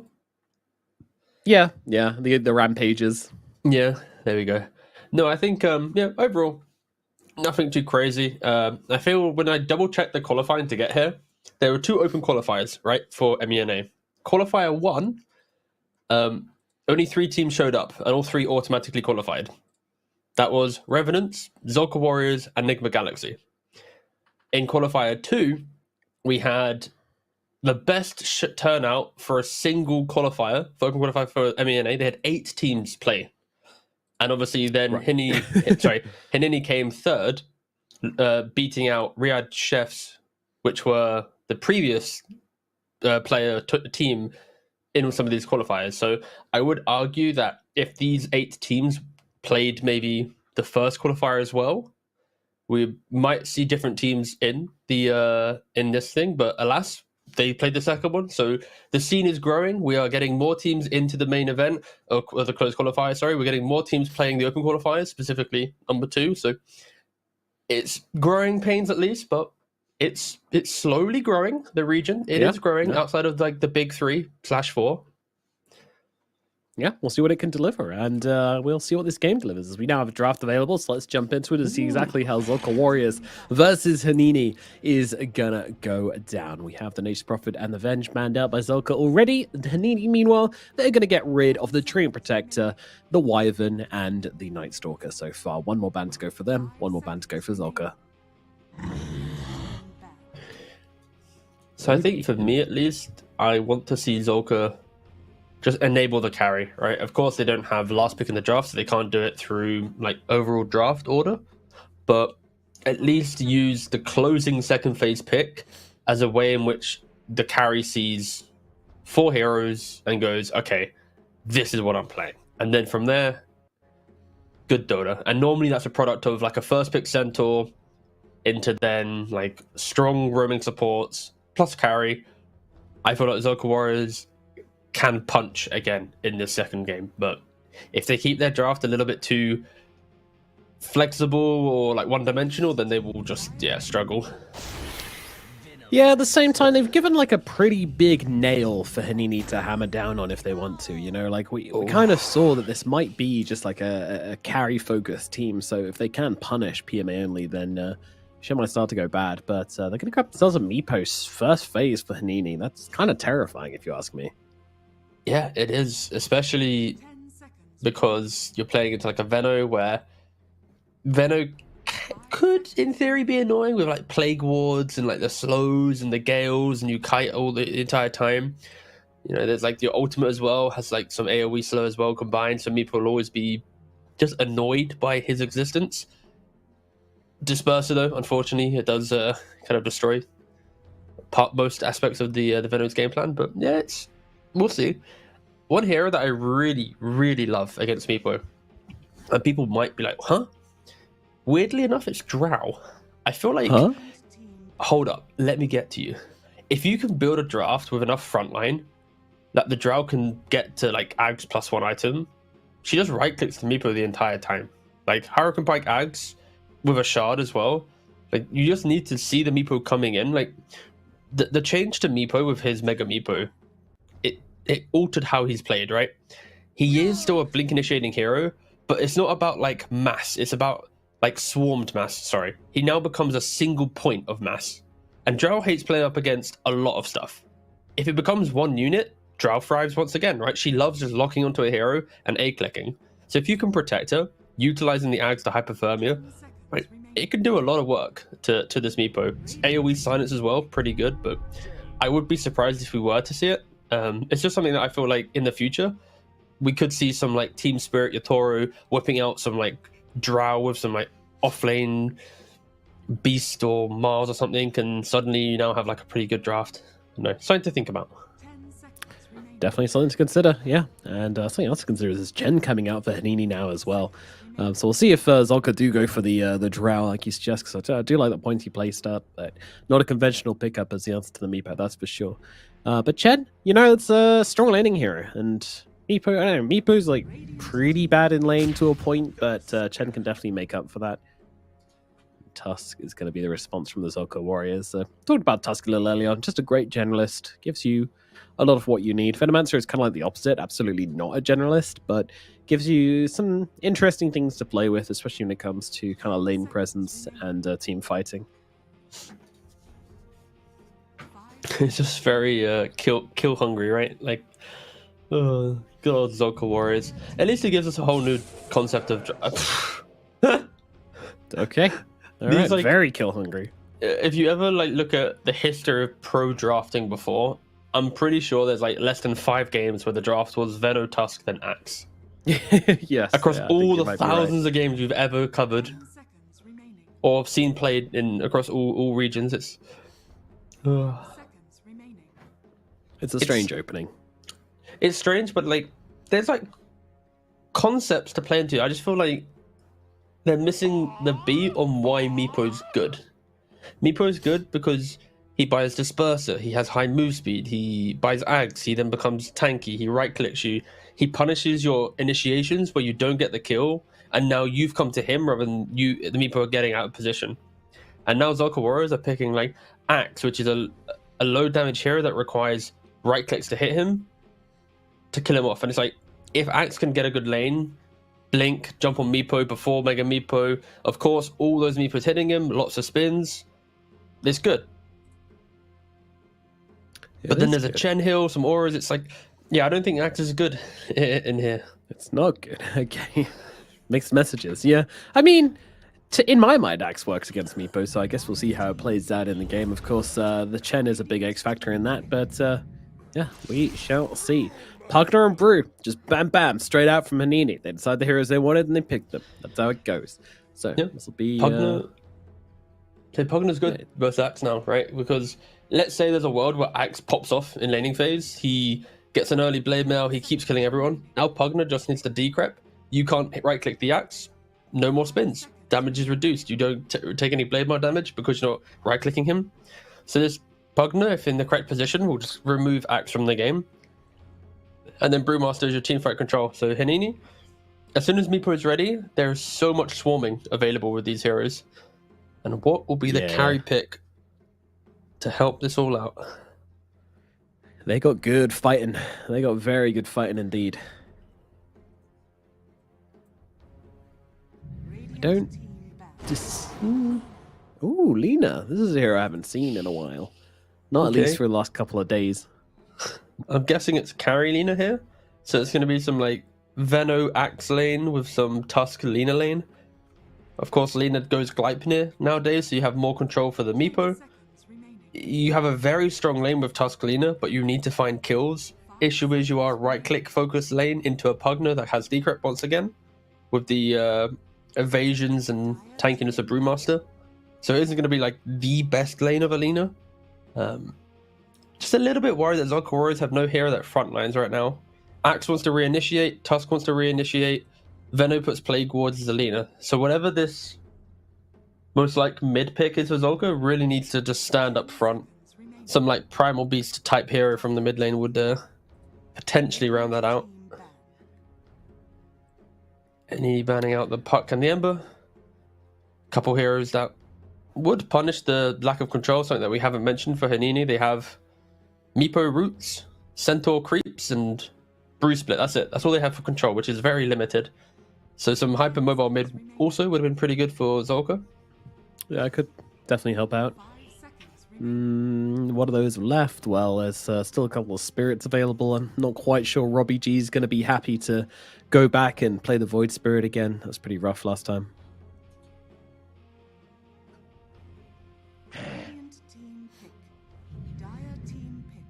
And I go straight in with the Necrophos. All right. Instant pick. Snap will be the retaliation. That's going to be Metaphor on the mid lane Snapfire. I think that's such a psych out, honestly. Like, if you pick your mid laner and the enemy immediately pick their lane, like their mid laner afterwards, like zero hesitation. Like, I don't care what they pick. Like, they could pick like the worst matchup of all time, and I'm like, shit, this guy knows something. I'm done. I am impressed by the speed in which it's picked, but I'm also impressed that the Axe actually was in about 15 minutes ago. So before the game started, he was in Twitch chat. He was like, "Hope you enjoyed the Centaur feed, guys. You know, all the stuff." He was just being wholesome. Like, it's so wholesome. So yeah, wholesome doesn't win Dota though. But you know, it's wholesome. No, I joke. No, it's really cool to see. I think we're in a rare scenario for a region because it's so like new.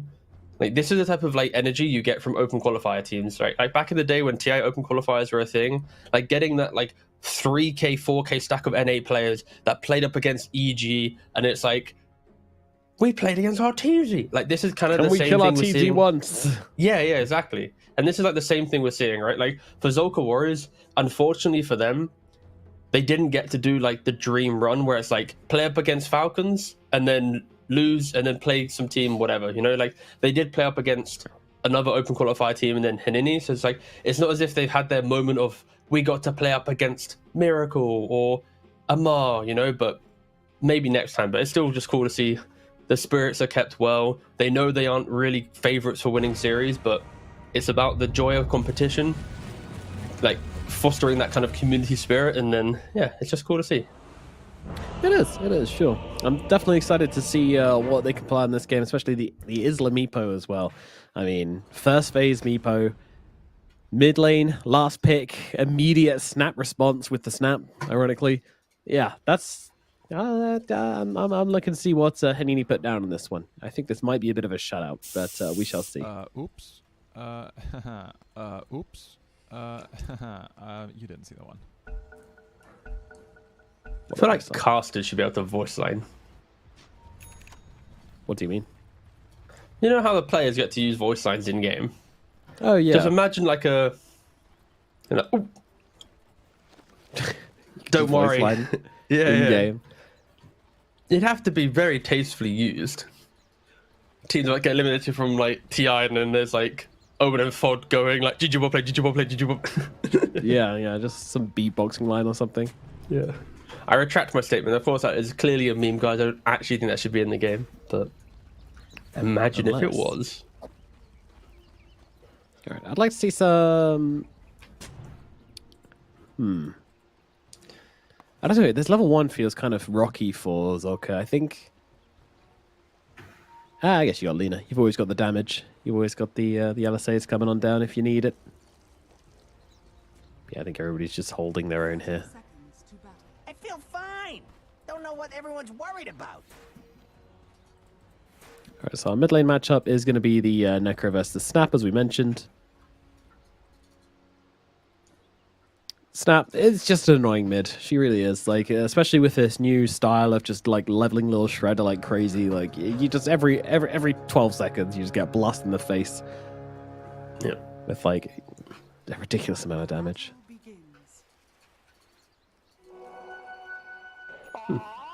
You were doing very well. I'm very proud of you. 2 for 2 on the runes. Easy life. Is there any blocking going on against the Chen? Not yet.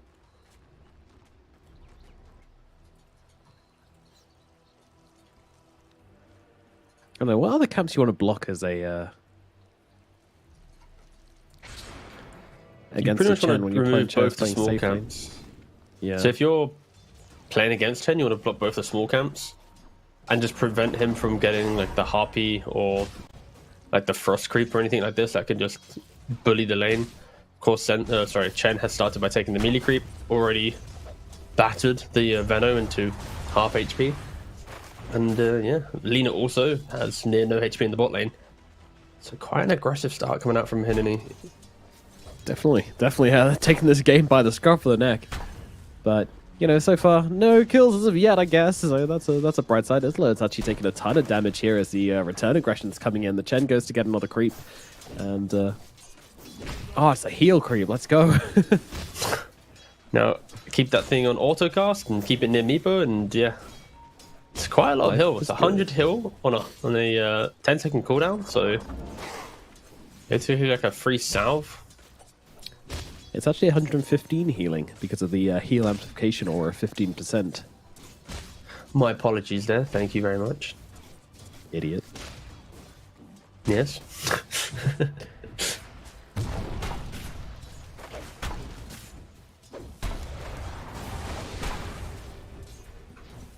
little bit of a scuffle. No one died. I was just waiting to see who died. I was like, at some point, no one's going to hype up who's dead. And he didn't do it.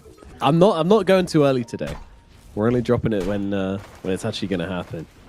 I see. Actually, Mad Frog should be dead here. The snowball connects. LSA in 1 second. Doesn't have the range. Gets slowed down. Oh, now, Brew might be dying. Origin. Left or right? Pick one. Oh, he's got an orb. He's got an orb. He has 20 more move speed.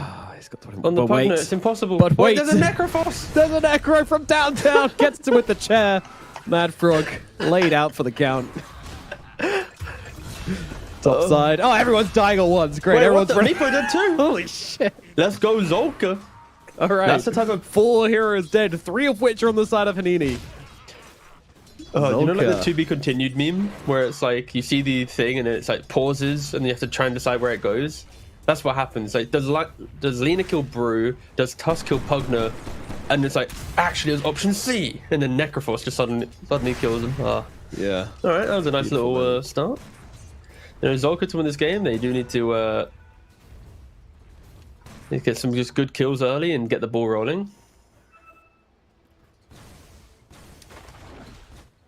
Yeah, definitely a very explosive entry to the game, but yeah, also kind of tips mid as well into the Necro's favor.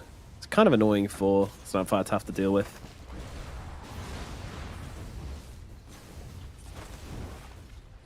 Just a casual kill going the way of Necrophos. It's very difficult. One where you didn't have to rotate away from the lane. It's just such a difference maker as well. You can just kind of like go for a water rune, get a kill in the process. It's like, oh, great. Bottom side, this Pugna. Ooh. I mean, no more spells left on the Tusk, so you got to land the LSA here, and the Lena's just not quick enough to do that. The one hero which Lena is not going to be able to run down. I'm kind of hyped, by the way. This Axe, he's had like the start of his life. He's already level 4. Vanguard's like on the horizon. Meepo's only level 2, getting spammed down. Like, this Chen just hasn't had the influence on the lane that he was hoping for, and all my fears. This is it. Yeah, I'm not gonna lie, I'm a little surprised that this Chen has not really been bullying this lane. You know, I feel like when I see a Chen, I expect the lane to be kind of auto one. I don't know. It's Maybe normally the that's naive carry, of me. right? Like, Meepo's a hero that needs level 4 to become strong. Like, his level 2 timing isn't strong. His level 3 timing isn't strong. He hits 4, 2 Meepos, boom. Lane changes, right? So yeah, he's a hero. Yeah. It's like, if it was Chen Troll, different story. Chen Ursa, Chen Slark, any of this, like, it's free lane, but Bottom side, Mad repercussions. Frog Meepo- getting very low, trying to go for the kill onto the Lena.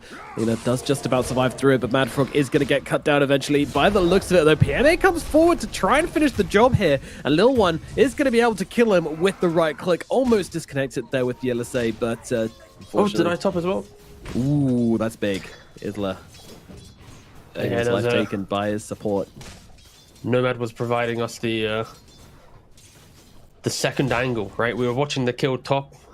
2 things happen bottom. Just a lot of killing once they get across the map. Hanini, I'd actually argue not a very good start from Hanini. Sure, they get the night top, but I still think Zolka probably feeling the best that they've done so far in the series right now. Of course, game 1 was even very footing, shaky. which is Yeah. I don't know. They did have a god like Ursa last time. Some way, somehow, but the rotation across from Metaphor here, trying to bring down Kepler, and they're going to be able to do exactly that. The kisses connect, the damage is in, and the axe is gone. Finally punished for being so far up the lane for such a long amount of time. And now they're looking for the second kill. And actually, Metaphor, he's going to leave it. Lets Isla take this one for himself. Beautiful rotation across from the Snapfire, landing him 2 clean kills.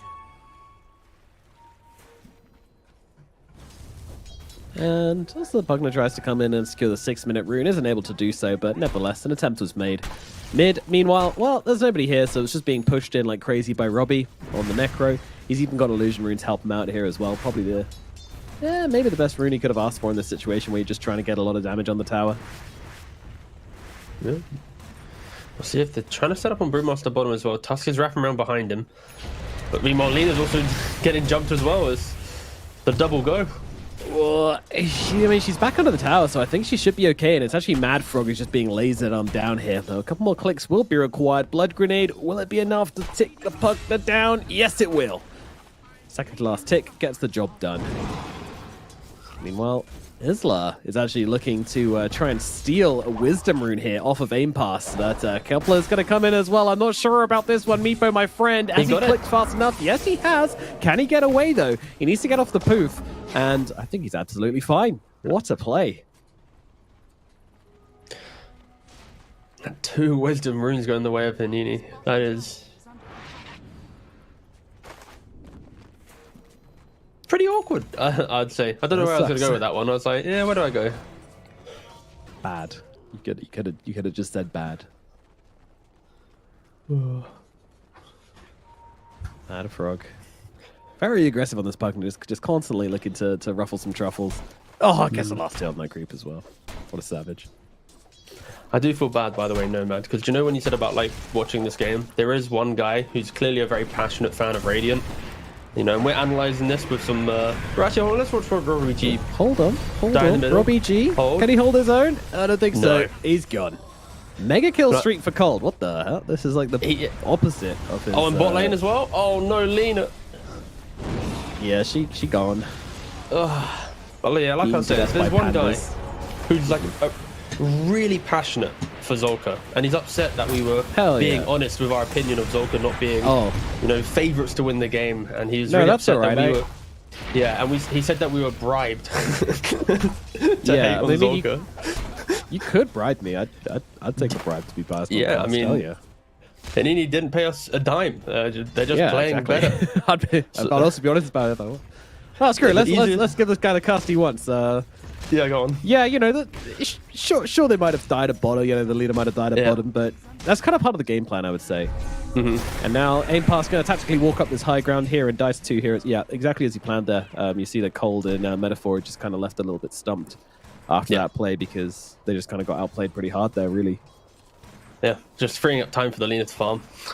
See, it's really hard to be positive for a team that's losing the game. I'm very sorry. But that's especially when you said the team would lose the game. I don't know. Robbie G. Oh, close. Wait, the double pushback again. Just trying to mess with him. It's such a play. Is it good enough though? Cold might be giving away his kill streak here. Certainly will. Reaper Scythe comes down, takes the life of the Chen, and Metaphor is left without a partner. What a shame. All right, Bruce keeping top. Axe has had an exceptional game. I'll give him that. Might be going down. There isn't a split. There is one more. Okay, yeah, one more net. Farewell, dear Axe. Yeah, now every core's had like a pretty impactful death, and things always look awkward when that starts to go down. And is this a full defusal? He got timed out. Oh no! God, it is. What one? The passionate Zolka fan. Oh no! Oh man! Don't know. Oh no! We didn't ask for that, guys. All right. To be clear, we didn't ask for that. Oh, the guy got timed out. So he dunked on him and then died. We didn't, to be clear. We didn't. Me, Nomad and I, we did nothing for this. Anyways, moving on. I look forward to seeing him in 10 minutes' time. Hell yeah. Where are you raising the flag? He's my guy. God. To be clear, just when he returns, if we don't see him. No, we didn't do this, okay? We're just here enjoying some dotes, watching some teams play, hoping that Axe can I do the 1v9. Yeah. It's cool to see a team go round, you know. Have some fun. They're like heart and soul are competitive though. Oh no, I've seen Axe die like this before. Please don't die again. Hold on, missed first net. Second net. Well, that one's going to connect, as well as the poofs coming on through. The split also being used here, and yeah, Lawan's going to be able to grab up that kill, no problems at all. Moving on to the Tusk, throw it up into the air, and he's going to get brought down with a bang. Although the Beepo's kind of slow in kind of catching up to help with this, and this is going to allow the time for rotations to come on through. The mech is there, Snowball as well, going to buy some time. Reaper Scythe comes through, not enough to bring down Lil One though, and now the cookie comes out from Metaphor, and the damage is there to bring down Robbie G as well. 2 more deaths for the side of Zolka, and it is getting out of hand. Yeah, Hanina just bringing the numbers right. They're punishing the fact that this Axe, after a pretty strong laning phase, he just keeps running underneath this tier 1 tower. He keeps trying to play that aggressive farm, and this Brewmaster, who is the offlaner, has decided all I'm going to do is play top. If Axe wants to play like this, I'll kill him every single time. He has the vessel, he has the ability to punish, and they've done that. They prevented Axe, who was having a good game, at just continuing that. And now they're just a little bit lost on the map, right? You've got a mid laner who's bought mech first item on the Necrophos, so he's not going to really be scaling. The Axe is looking for Blade Mail still. It's like, once again, only the Lena's having a very good game, and they might be able to pick off the Chen here. Certainly will. Axe does pick it up, so helps on this way, but they need to get a little bit of map state back for Zolka. They're all clumped up. They're all just, I guess, reacting due to the fact that they've now conceded, I say, all 3 lanes. There aren't any tier 1 towers left, but Withering in the tree lines here, now jumps out and starts sucking away at the axe, but the snowball is there to interrupt, but Kipler, well, might just be surviving through this. Never mind, does get finished off regardless as the kisses start connecting once again. And I'll look over towards Robbie as well. The cookie comes through with the little shredder blasting through, and Madfrog gets a double as they take down Robbie G as well. Aim pass holding back, trying to survive through this, but I'm not sure he's going to get the chance to. A triple kill now for Madfrog. Getting another rampage? I don't think so. Madfrog's out of here. Snowball going to buy Origin a little bit of time, trying to play his way through this one, but not going to be so lucky as to get himself out. Oh man, 4 dead. And like, Meepo only really turned up the last part of that fight as well, let's not forget. That's a tough old situation. It is, and Disperser soon complete now for the Meepo. So it's going to get scarier in that next engagement. And Snapfire, of course, with the Diffusal Blade, they are very ready to just continue this fight, right? Like, it's not as if they've got any downtime. It is just that constant go, go, go. And if you are a Zolka fan, you're hoping for this axe to get Blade Mail Blink as quick as possible. Have that little bit of jump and surprise on your hero. But yeah, he shows in the lane. Guess who's back? The Brew, the Meepo. Instantly trying to kill him off with the Brew split. They might... Oh, they don't even get the return kill on the Meepo. He goes for the dunk, but wasn't able to get it off. Not enough damage to get through that threshold. And now the fight incredibly split. The Chen's underneath the tower for some reason. Very discombobulated fight coming all around the place. And surely they can get a kill. They sniped the Meepo. Oh. They got him. Reapers. It connects. Oh no. And now the Brewmaster as well. The boldest TP I ever did see. My guy is not getting out of that one okay. It's going to be 3 to the side of Hanini. I mean, Zolka, they make the defense happen. I mean, a complete overextension from Hanini, to be fair. But, yeah, nice response from the side of Zolka. You know, they TP the heroes over and they make the difference.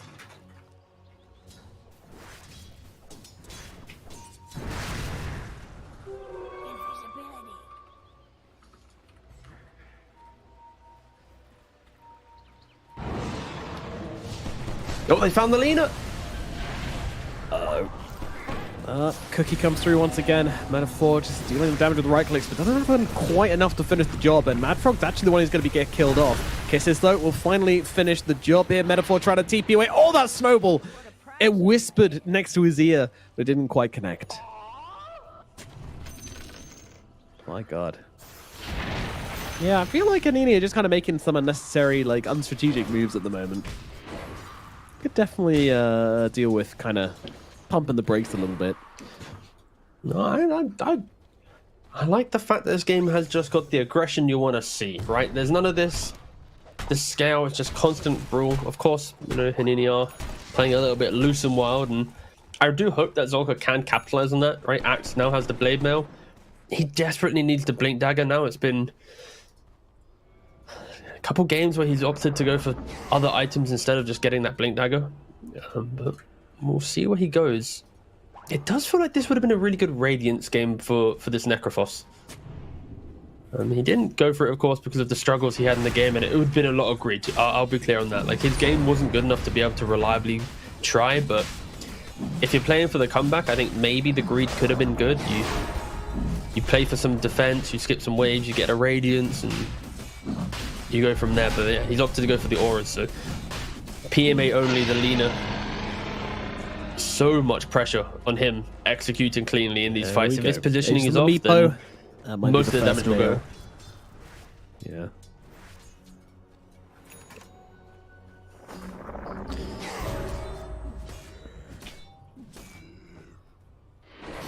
I keep forgetting that we're only 60 minutes into this game because so much has happened, so much fighting has taken place. And Brewmaster like only has a Spirit Vessel, he's going for the Radiance as well, but it just looks like he's got nothing. I guess he kind of does. Cavalier getting blasted down by Metaphor. See you later, buddy. Aim pass also in some trouble as well. Venomancer not surviving long through this. Neither is Origin. Kiss is coming in from the back lines as well, just to make sure these heroes are dead. And now it's going to be another few kills going the way of Hanini. They're back in control of this one. Split comes out, damage comes in. Heroes go down.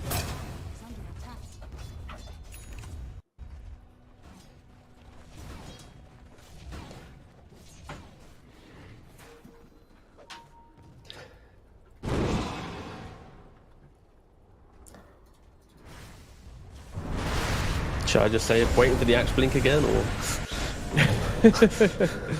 silently waiting? Necro being caught out in the middle lane. They do get the return kill onto Cold. Actually, the Necro's still alive somehow. Isla really struggling to finish the job on this one. Gonna kill the axe? Little one is just being blasted by the rest of Zolka, and now Isla. I mean, he's trying to fight against them all. Sure, he's got an Aegis. Sure, he's got. I mean, dig and stuff as well. It's taken some time. This is perfect. Metaphor, what can he do? I don't think anything is the answer. All right, Zolka are back. Wait, hold. Yeah, they're back. They are so back. You know what? We were wrong. Whoa. Yeah, maybe. No. Back. I do think Hanini is playing with a very much no cares policy, where Zolka are playing any fight they see, they go. Like that, you can see in how they itemize, right? They're itemizing for the moment. They don't care what happens in 25 minutes. They don't care what happens in 15 minutes. It's just any item I buy, I want it to work out right now in this moment, right? Like specifically like Robbie G. Like how often do you see the mid Necrophos go brown boots mech into then straight pipe? Like you rarely see this, but he's itemizing for this moment. And Hanini then with an Aegis, you know, they pull a Nigma. They dive past tier 2s, instantly die, and suddenly, I mean, the game isn't Zolka favored now, or Zolka favored, sorry, but it's like there's room to breathe at least. Axe might get a blink dagger. Yeah, Hanini definitely could have closed this one out with like the lead they had and the Aegis and everything, but some interesting jumps. You know, trying to play without Brewmaster ulti was certainly a little step too far. So yeah, maybe just limit testing themselves a little bit. I'm sure there's some conversations about discipline being had. I hope at least. Or maybe they're just chilling. Having a good time, enjoying the dotes. 9k gold advantage still though for Hanini, still very, very much in the lead. And Mega Meepo certainly going to help out a lot. Yeah, it's like the Mega Meepo will help for sure, 100%. But you just need to respect the fact that like if you misexecute, a lot of the things that we called for in previous Meepo games is lock down the real Meepo, prevent him from pressing the Mega Meepo button. If Axe finds that initiation, he will always connect on the real Meepo, but he needs that damage on top. So be it through the Necro with the Scythe or the Lina with the right clicks, they need to just truly clump up and kill off this hero in the moment. They can do it at a net worth deficit. They've been doing it, you know, so far. The Lina soon to have BKB, but this Axe unfortunately had found no farm. He's been walking around the map a little bit lost. Like his team's soaking up all the farm. He's just not able to get a blink. Yeah, like, it's so rare you see an Axe not have a blink dagger by 20 minutes. Like 20 minutes is a bad timing, and unfortunately for him, it's encroaching on 21, 22, if not longer, for him to even entertain the idea of it being in his inventory. It's gonna be a tough time for sure. Still waiting. Please, team, leave me some scraps.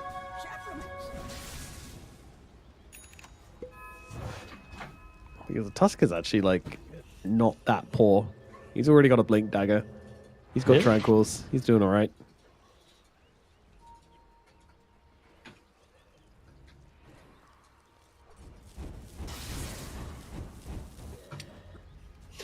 There's a pipe soon complete on the Chen as well.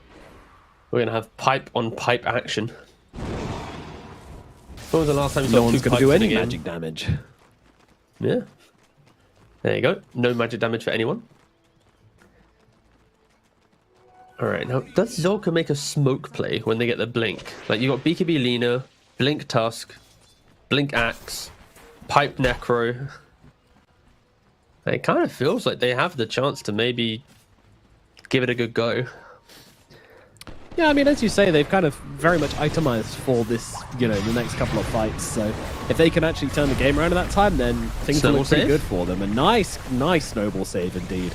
That's actually huge. And also onto the creep as well, so they're not even going out of position for it. Now Alina, she's very far forward, but she has got the BKB, so she's going to be able to stand her ground a little bit here as Isla brings in the meepo. They want to see if they can take a fight here. It's very messy though. Hanini really struggling to bring anybody down. They drag themselves pretty far out of position, but in comes Mega Meepo. That's the reveal they're looking for. Nice call though. Onto 2. They need a little more. Amber Pass actually getting away. No one's got them died. Finally, Robbie is going to be the one to fall. The Necrophos is out of the fight, and the Axe is going to follow him to the grave. Ampass not going to do much better as Ampass falls as well.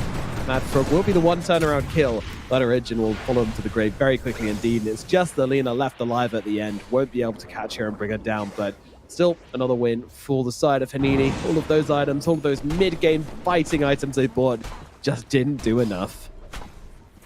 Yeah. I feel bad for Zolka, right? They got themselves so close to a timing, but it all fell apart. The Axe, like 50 to 100 gold away from Blink Dagger, dies in mid, buys back to get back in. He then hits that call on 2 heroes, doesn't press Blade Mail. The Pugner then presses Decrypt, so the Axe is like, okay, I'm not Blade Mailing until this Decrypt's out, and then by that point, no one's hitting him. So yeah, everything was just not the ideal fight, right? Like they were close to hitting a potential timing to go. They needed to smoke to find that Meepo, but again, just positioning wasn't their friend, and Hanini just continued to kind of A-click down lanes and go, unless we really blunder, we're just going to whittle you down. And they're so tanky, right? Like you got the Vessel on the Brew, the heal on the Chen, the heal on the Pugner, the elusive nature of Meepo, even the Snapfire with Cookie and Hurricane Pike. Like that is such a difficult dire team to overcome if you're not coordinated. And the thing is, their fight plan is pretty damn difficult. Okay, Madfrog just died. Another move across towards Isla. Isla doesn't have the most health in the world here. He kind of needs some assistance, and he's not going to find it. Bye-bye, Meepo. That was super sloppy coming out from Hanini. Just a low health Pugner rocking up into their faces, giving them a freebie. Meepo falls into the grave. So the game feels like Hanini has like some... I'm going to check the win percentage. Okay, it's 92%. Like the game's been 90% for nearly the last like 5 minutes, but it's been 80% since maybe minute 17, right? Either way, these deaths just give us like an extra 5 minutes of content every single time. Like Meepo dies, now we have 5 more minutes to see what Zolka can do. Because if Zolka are to lose this, they will, of course, be eliminated from the closed qualifiers to ESL 1 Birmingham. Their run will be cut short. But we will see. If Meepo keeps doing this, then who knows? The magic of the qualifiers, but unlikely, but I'm down for it. Now, Roshan is going to respawn within 2 minutes, so it's very important that both teams go to try and take control of the top side of the map, which means sorting out your lanes, and then getting yourself set up there as 5. Bottom lane a little bit shoved in for the side of Zolka, so they need to sort that out first. Ooh. Okay, Neko is now going back for the Radiance. After completing the greaves, completing the pipe, it will be a little bit late. But at least he has it in mind. Against Meepo? It's very good against Meepo. Like having that mischance, just threatening the lack of right click. Meepo never buys MKB. He never buys any form of True Strike. So unless maybe Snap goes for like some Bloodthorn, but again, unlikely items come in that play, so Radiance is just high value. Yeah, makes sense. It's as you mentioned, just a universal answer. Maybe not an answer, but amplifier. It's also a terrible word, but my brain's gone off. Yeah, it's fine. I will say it's incredibly wholesome, the Zolka fan base for this series. Oh, are they still going? Yeah, it's like 4 or 5 lads who are very passionate, and I'm here for it. There's more like Zolka fans than we've had for some like European Div 2 teams during DPC. So yeah, already a great sign. I think a fan favorite is Axe though. I don't know the lore of the axe, but Well, the guy who was in chat. yeah, true. Good old He's a man of the Kepler. people. He speaks to. Kepler.180 ping. Well, they are not playing on they're 180 not playing ping, by on the 180 way. ping. That is props to Hanini because Zolka did request if they could play on EU because I believe the majority are from Lebanon and it's easier to play EU than Dubai, and Hanini did agree, even though some of their players are from, I believe, Saudi Arabia, which would mean Dubai is the better server for them. So they actually opted to play Europe so that everyone had acceptable ping rather than one team having worse than the other. So very good sportsmanship coming out from Hanini there. Yeah, absolutely. Just big chillers. I respect it. Yeah, they have a Jordanian. Isla is a Jordanian. Iranian. Metaphor is Iranian. Then 2 Saudis in Lil One and Mad Frog. And another Iranian in Cold. So 2 Iranians. And they also have an Aegis. And they're walking down top lane. So we'll see if they're able to utilize this and kind of close out this second and potential final game. Yeah, we shall see. Shard up on Chen as well, thanks to the Tormentor. So he's got the big boys coming up onto the high ground, which is going to buff up all the Meepos. This is super strong. The Integrated Golem plus Meepo. Tower's already gone. Look at Little One as well, just blasting Robbie G on the sidelines as well. Brewmaster fears nothing right now, but does get caught out by the LSA. Needs to get off the split. Won't be able to do so with the Reaper Scythe coming on down. They're going to just lose their brew straight away, and now they need to get themselves down. But the kisses are coming on through, doing a decent amount of damage. Meepo Mima, he's going in deep, trying to bring down Robbie G once again. But look at PMA only just from the sidelines, blasting off so much damage on the Lina. Jump in with the call, with the damage. Metaphor, he gets off the cheese. He's going to keep himself alive for the time being. But meanwhile, Madfrog won't be so lucky. He's going to keep him alive a little longer. But when he comes down to earth, he will be going down. TP out from the rest of the crew as everybody else tries to leave, and they will be successful in doing so. Ultimately, they lost a few, but could have been worse, I want to say, for Hanini there. I think Brewmaster had big ideas. a terrible attempt at sieging, right? Like, you've got the Aegis, Meepo positioned beautifully with all the non-main Meepos were hitting the building. The main Meepo was off to the side so he can get caught. He'll always be able to get Mega Meepo off. The Brewmaster decided just to walk up the high ground, instantly get comboed down by the reaction time of both Necro, Tusk, and Lina. And yeah, I feel like at that point, Meepo should slow siege, Brewmaster can split, throw in the Earth Panda, and you got yourself a rack. So Hanini showing again a lack of discipline, and Zolka, they are not giving up in this game. They are playing with everything that they have. Of course, lives are on the line, and if Hanini want to play kind of sloppy Dota, I guess, then yeah, Zolka, they're gonna punish it where possible.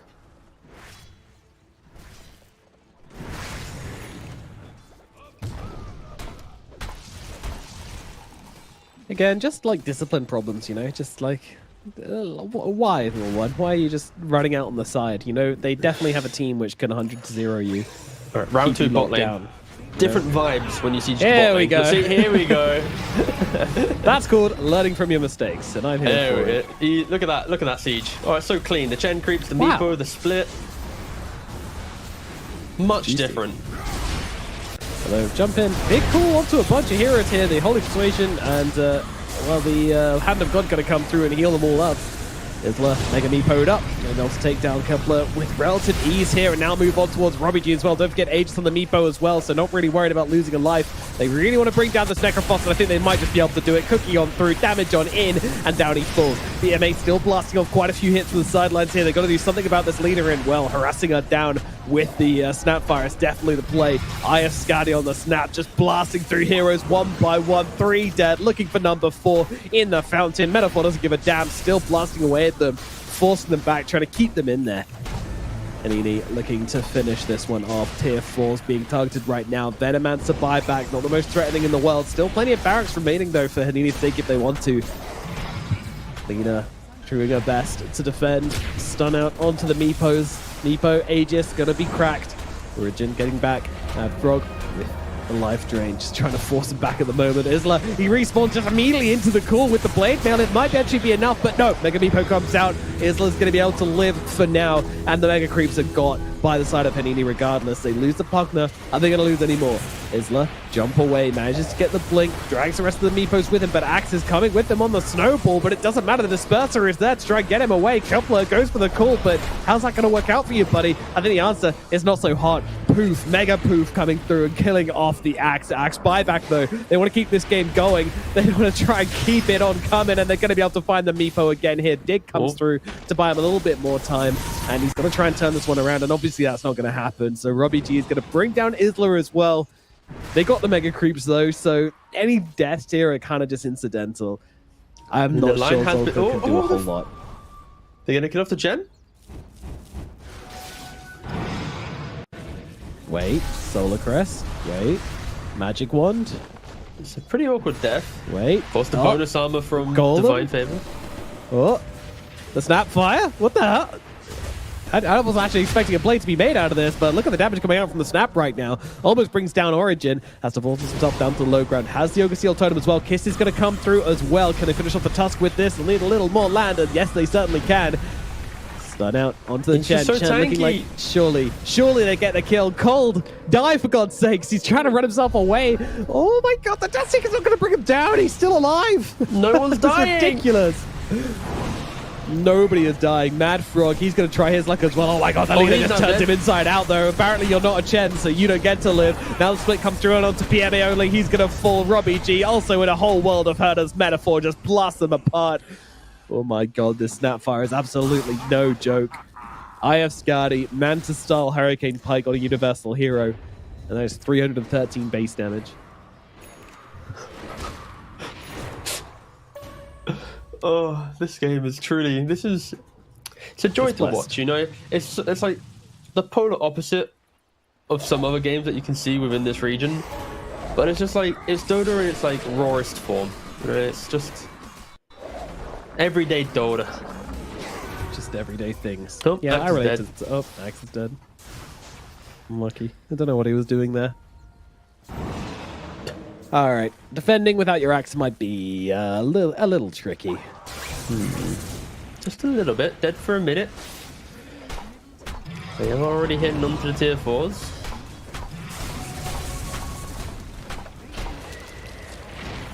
And that's the fortification. That's the only one they got. Learn it. For the tier 4. Gotta keep it alive. Get that molly shot going. But in comes the Meepo looking for the Ancient right now. PMA, of course, gonna be stunning him up, doing the damage. Whoa, Snapfire with the 3 times split. Little Shredder multi-shot coming on through. Reaper's side, not gonna be enough to bring down the Snap. She's still alive for now. Ancient down to about half HP. And now they'll turn their attention towards the leader instead. They'll blow her up. No buyback available on the leader. And GG is cold. Game number 2. It goes to Hanini as well. Zolka, they fight well, but it's just not enough. Hanini take the series 2-0 and move on here at the MENA qualifiers. Yeah, again, I respect the idea of what, you know, Zolka's done here. They rocked up for an open qualifier. They didn't have to play any teams. They got here. They got to play 2 series today. They nearly beat a team in the upper bracket. They fell short. They then played up against Helini. Sorry, I butchered the pronunciation in the final moment. Hanini. Sorry, I didn't have my notes open, so I kind of forgot if the end was what it doesn't matter. Anyway, Hanini. Yeah, Hanini just looking like the better team. Of course, when you look at the players, the MMR, there is a little bit of a discrepancy between the two. But again, it was cool to see. It was cool to see a little bit of community that, you know, supported the side of Zolka. But yeah, alas, it wasn't their time. It wasn't their day. They are eliminated now from the qualifier. But yeah, some good memes were made today. So that's still a plus for the community. It is indeed. It is indeed. Yes. Well fought, Zolka Warriors. You know, definitely living up to the name and being Warriors till the bitter end, but down they will fall. And will be Hanini taking a step forward under the Isla Meepo, which should be feared. I think that's definitely something which they could maybe use to pull off some more upsets down the line, perhaps, or pull off some upsets down the line. As you know, this was a team which is kind of. You know, we saw them in the last qualifiers and they didn't pull off a whole lot, but each time we're seeing them, you know, we're seeing a little bit more, seeing a little bit of innovation. You know, clearly the taste of the qualifiers has enlightened something in these players, and they're looking to kind of push it as far as they can. And yeah, that's going to do it for our last series of the day. Tikov, any closing thoughts before we salute and say goodbye? Just keep up the wholesome Zolka energy, I guess. You're, I guess, is the word eclectic good there? I don't know, but you're an eclectic bunch. You're a unique group of lads, and yeah, just keep it up. See you next time. There we go. We'll see you next qualifiers, Zolkas. Yeah, thanks for showing your keep support. Warring. Rest in peace, warrior well, and we'll see you for the next qualifiers. And hope you guys make it. But yeah, thank you guys for watching today's action. Of course, it's been a ton of fun to bring you guys the MENA Birmingham close qualifiers, and we'll see you tomorrow for more MENA action. As we've got all the big teams facing up once again against each other, and some more spicy eliminations on the line as well. So we'll see you for all that and more. Adios.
Ich sitz auf meiner Fensterbank, die Nacht zieht vorbei.